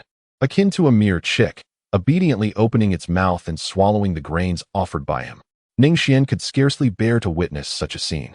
Then, a miracle occurred.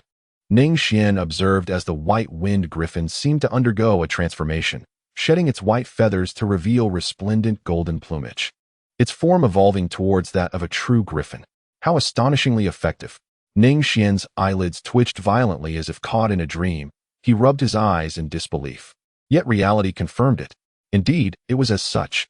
He felt as though the very principles he had steadfastly upheld, the arduous journey he had undertaken as a beast master, and the decades of experience he had accrued in his semi-divine state were being shattered before him by Su Yuan's prowess. Ning Xian felt as if his theoretical understanding of beast mastery was being mercilessly crushed under Su Yuan's influence. Su Yuan nodded with satisfaction. See, third brother, it works, doesn't it? Ning Xian's smile was more akin to a grimace, his brows knitted in despair. No, you are the one who is my brother. I am truly grateful. From now on, you shall be my elder brother. All that I have learned over the past 40 years pales in comparison to your prowess. Su Yuan chuckled at his words. Elder brother? You are over 40. Do not age me unnecessarily. I am still quite youthful and wish to remain so.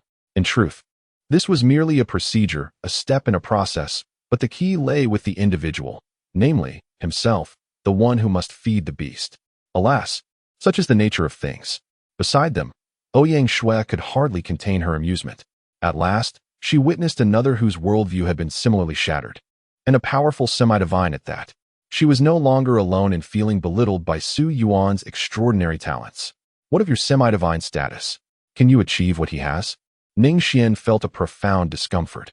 As a semi-divine, he was accustomed to reverence wherever he went. His erudition was renowned. Yet he found himself at a loss for words to explain the marvel before him.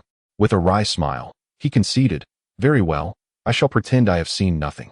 Su Yuan, oblivious to his turmoil, continued to scoop up more grains, offering them to Ning Xian's second beast. Ouyang Shui, however, was thoughtfully digesting Ning Xian's earlier words. Fifth brother, sixth sister? Su Yuan had connections unknown to her. The mention of the sixth sister piqued her interest. Recalling how Ning Xian had referred to her as Old Seven upon his arrival, it was evident that the sixth sister was older than Su Yuan. Could she be yet another alluring woman? After spending time with Su Yuan, Ouyang Shui had discerned his taste. Long-haired beauties with legs like coconut palms left him utterly defenseless. This posed a certain danger. She would need to investigate further. What had once seemed stable now appeared a touch precarious. After both awakened their mythical bloodlines, Ning Xian clasped his fists towards Su Yuan and said, Su Yuan, I regret not fulfilling my promise to you earlier. Rest assured, I will remain in Dawn City for a while. I suspect that the Old Nine may conspire against you during the Beastmaster competition. I shall be present at the event, and should they attempt any wrongdoing, I, Ning Xian, will not stand idly by. This is a gentleman's promise. If one were to discern Su Yuan's most pressing peril, it would undoubtedly be the unknown machinations of the nobility at the Beastmaster competition. To this end, Su Yuan had made considerable preparations. Having witnessed Su Yuan's formidable card of over 10,000 stars, Ning Xian could surmise that should the nobility become aware of this, they might not hesitate to intervene and eliminate Su Yuan on the spot. Thus, he felt compelled to support Su Yuan openly. Su Yuan responded, Well then, I thank you in advance. Ning Xian nodded, then softly conveyed, Moreover, remember our meeting tonight. He was referring to their plan to investigate the Nine-Dragon Cauldron at the Li family. Initially, Ning Xian intended to dissuade Su Yuan from attending, as all participants were at least 6-star Beastmasters, leaving Su Yuan at a potential disadvantage. However, after witnessing Su Yuan's prowess, he had significantly altered his perception. The abilities Su Yuan displayed could rival those of a demigod. And this was merely a fraction of his potential. There could be even greater feats yet to unveil.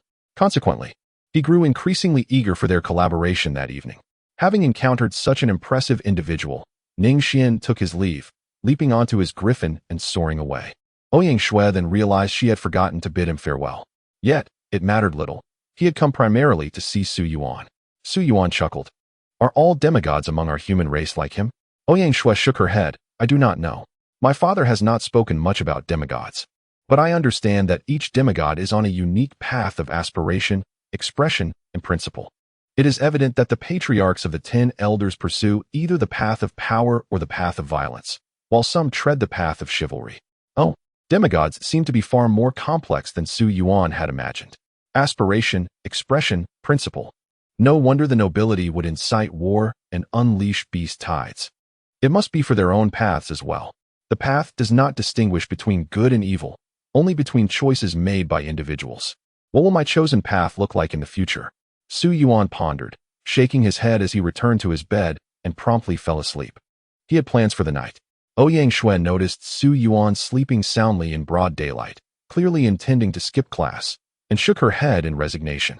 This fellow, has he ever attended a full day of lessons? Left Qing had complained numerous times about this. Yet, there was nothing to be done. He was simply progressing too swiftly. Thus, she turned to her own endeavors. As night fell, Su Yuan slowly rose. Ouyang Shui, who occupied the upper bunk, was already asleep. He stealthily made his way to the balcony, leaping down and summoning the Snow Maiden to activate her innate ability, Aurora Dance. A fleeting green aurora swiftly illuminated the Dawn Academy, guiding Su Yuan directly towards the protected river in the Central District, near the Western Zone. Chapter 85, Assembly. Su Yuan's inaugural secret society journey, 15. As the clock struck midnight, the streets of the Central District lay deserted, devoid of any wandering souls. At the very least, a curfew was enforced in the heart of Dawn City, unlike the other 4 districts that sprawled in all directions. The flickering lamplights along the roadside seemed to mirror the sleeplessness of the night. A protective river also meandered through the western and central districts, with the opposite bank patrolled by the Eagle Ning Guard of the Noble 10 Guards, barring entry to those without special status. In stark contrast to the towering edifices that overshadowed the Eastern District, the Western Zone was characterized by villas, with the families of the 10 elders predominantly residing in expansive estates, resulting in a notably low population density. At this moment, beneath the lamplight near the Western District, a group of individuals with shared intentions was clandestinely gathering. The first to arrive was Ningxian, who, as the eldest brother of the group, showed up half an hour early. Accompanying him was a petite girl, standing at approximately 1 meters, clutching a plush teddy bear. Adorned in a black gown embellished with irises, her golden hair elegantly styled behind her ears, exuding a gothic Lolita charm. Ningxian greeted, "Ah, the 7th has arrived. 6th sister, didn't you always express a desire to meet the 7th? Here she is. 7th, this is Hongxin's 6, Yin Yusin, the leader's adopted daughter. Do not be deceived by her stature. She is actually 5 years your senior." As he spoke, Ningxian affectionately tousled Yin Yusin's hair. She, however, frowned and protested. "Ningxian, didn't I tell you? Only the leader is allowed to touch my head. The president isn't tall enough." Ningxian raised an eyebrow. "You're 25. You won't grow any taller." This remark elicited a huffy response from Yin Yusin, who turned her head away, retorting, "Ningxian, you are truly annoying. Ah, 7th brother. How delightful it is to see you. Finally, someone younger than me. Stick with your sister, and she will protect you. Just don't follow Ningxian's example."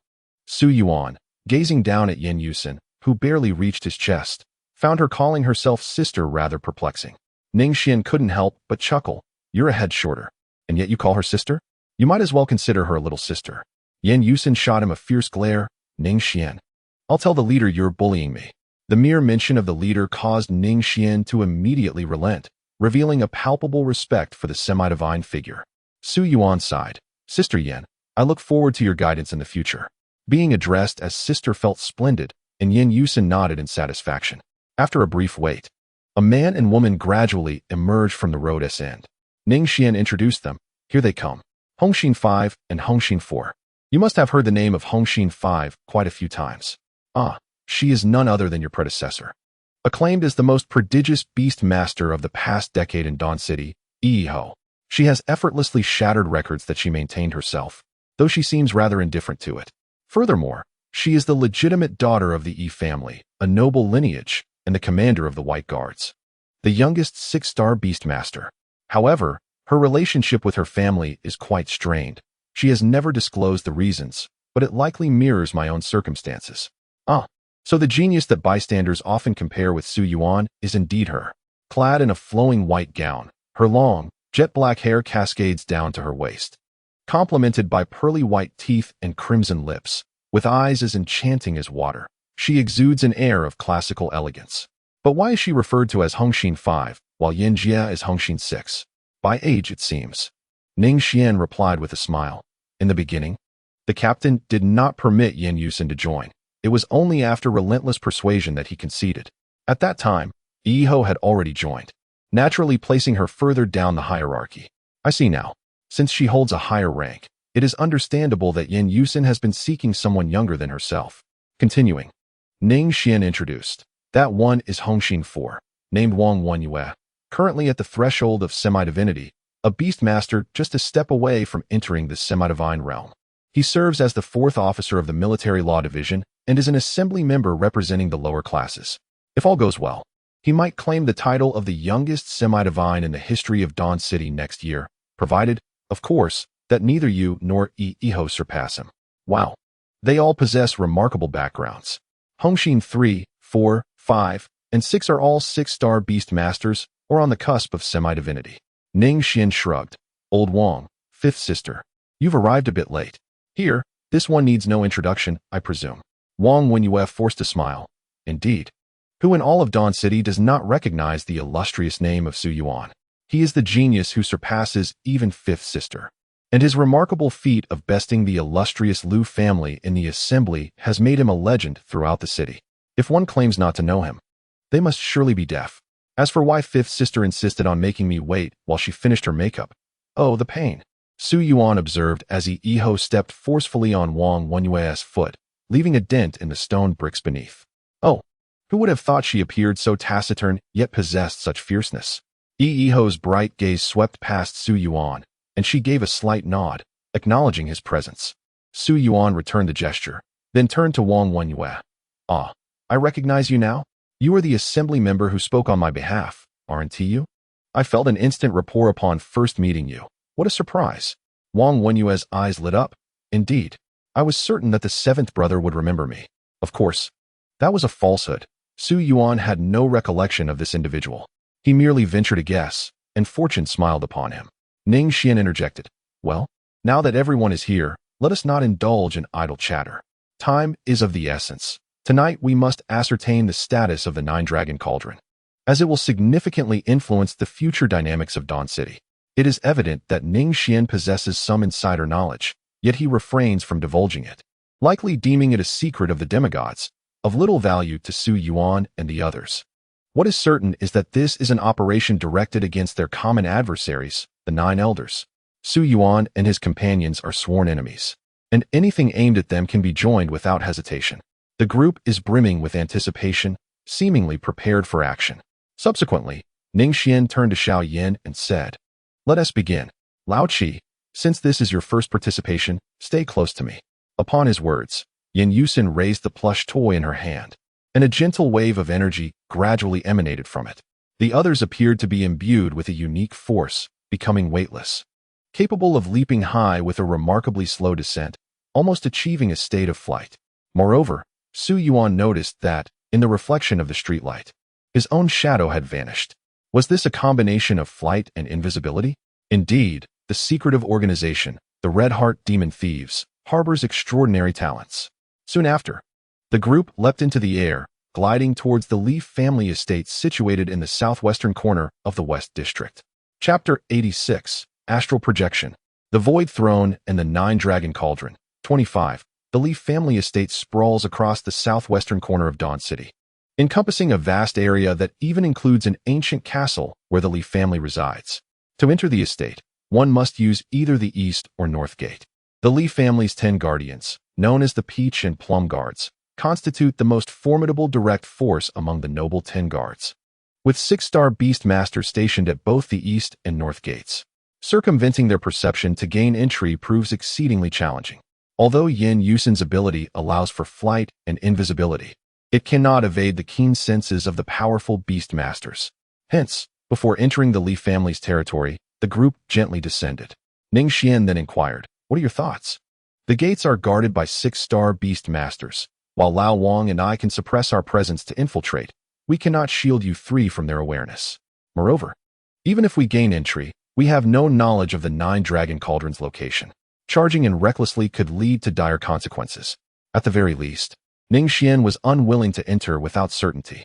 The group procured masks, which should suffice in concealing their identities without exposing their beast master abilities. Should their powers be revealed, they would have no choice but to eliminate any witnesses, as identity exposure could lead to significant troubles. Wang Wenyue suggested, "Let Xiaoyan alter reality.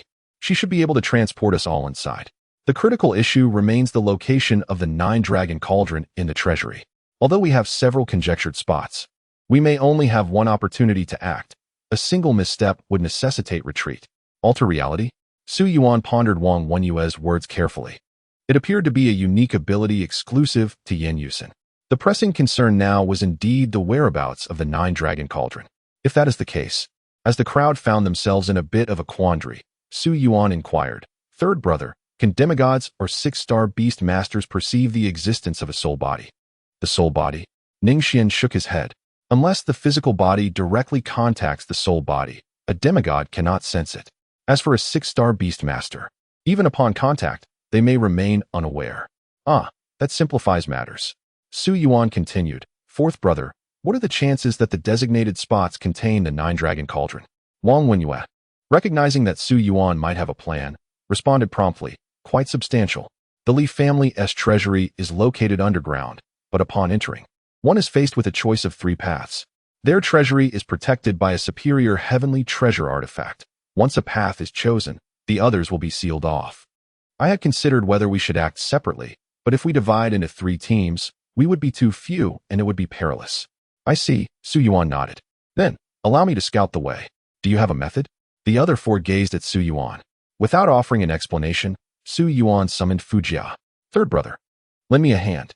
With that, he collapsed forward as if his very soul had departed. Ning Xian hurriedly caught him, murmuring, "Goodness, it's a life-type beast master."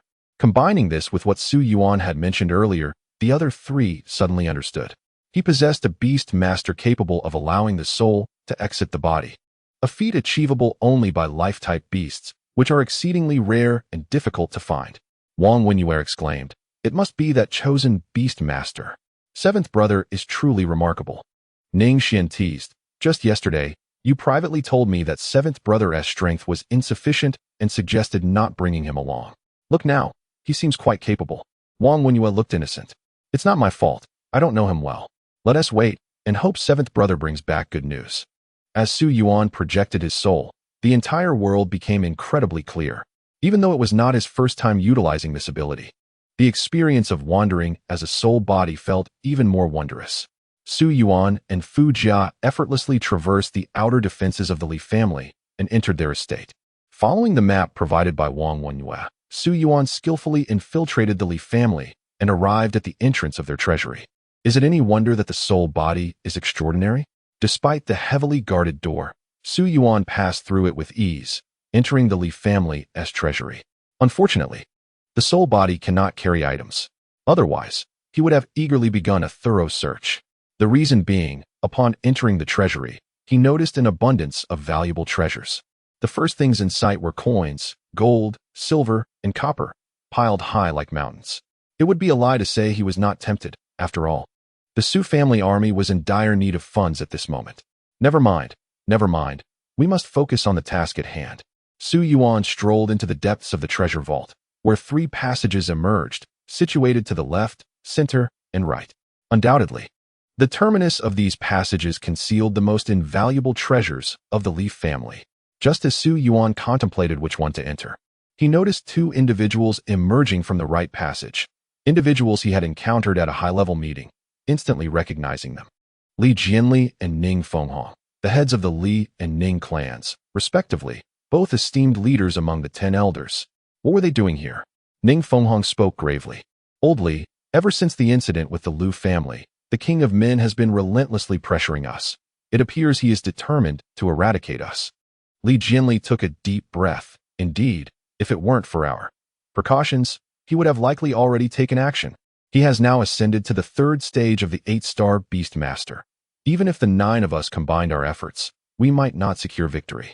Ning Fenghong replied. Yes, it seems we must seek external assistance. If only he could be swiftly dealt with. Li Jianli furrowed his brow. You mean to facilitate the ascendance of the 2nd prince? The 2nd prince was a favored noble, a fact Su Yuan was acutely aware of. Ning Fenghong nodded. Indeed. We must act swiftly, otherwise, our lives are in jeopardy. Since the Liu incident, there has been unrest among the populace. We cannot delay. Li Jianli responded quietly, and the two exited the Li family's treasure vault. From their conversation, Su Yuan gleaned crucial information. Indeed, the King of Men was targeting them, and they were embroiled in a conspiracy. As for the right passage, Su Yuan's spiritual form drifted that way. At the end of the path stood an enormous bronze gate, towering 50 meters high, adorned with intricate designs of 9 dragons swirling in flight.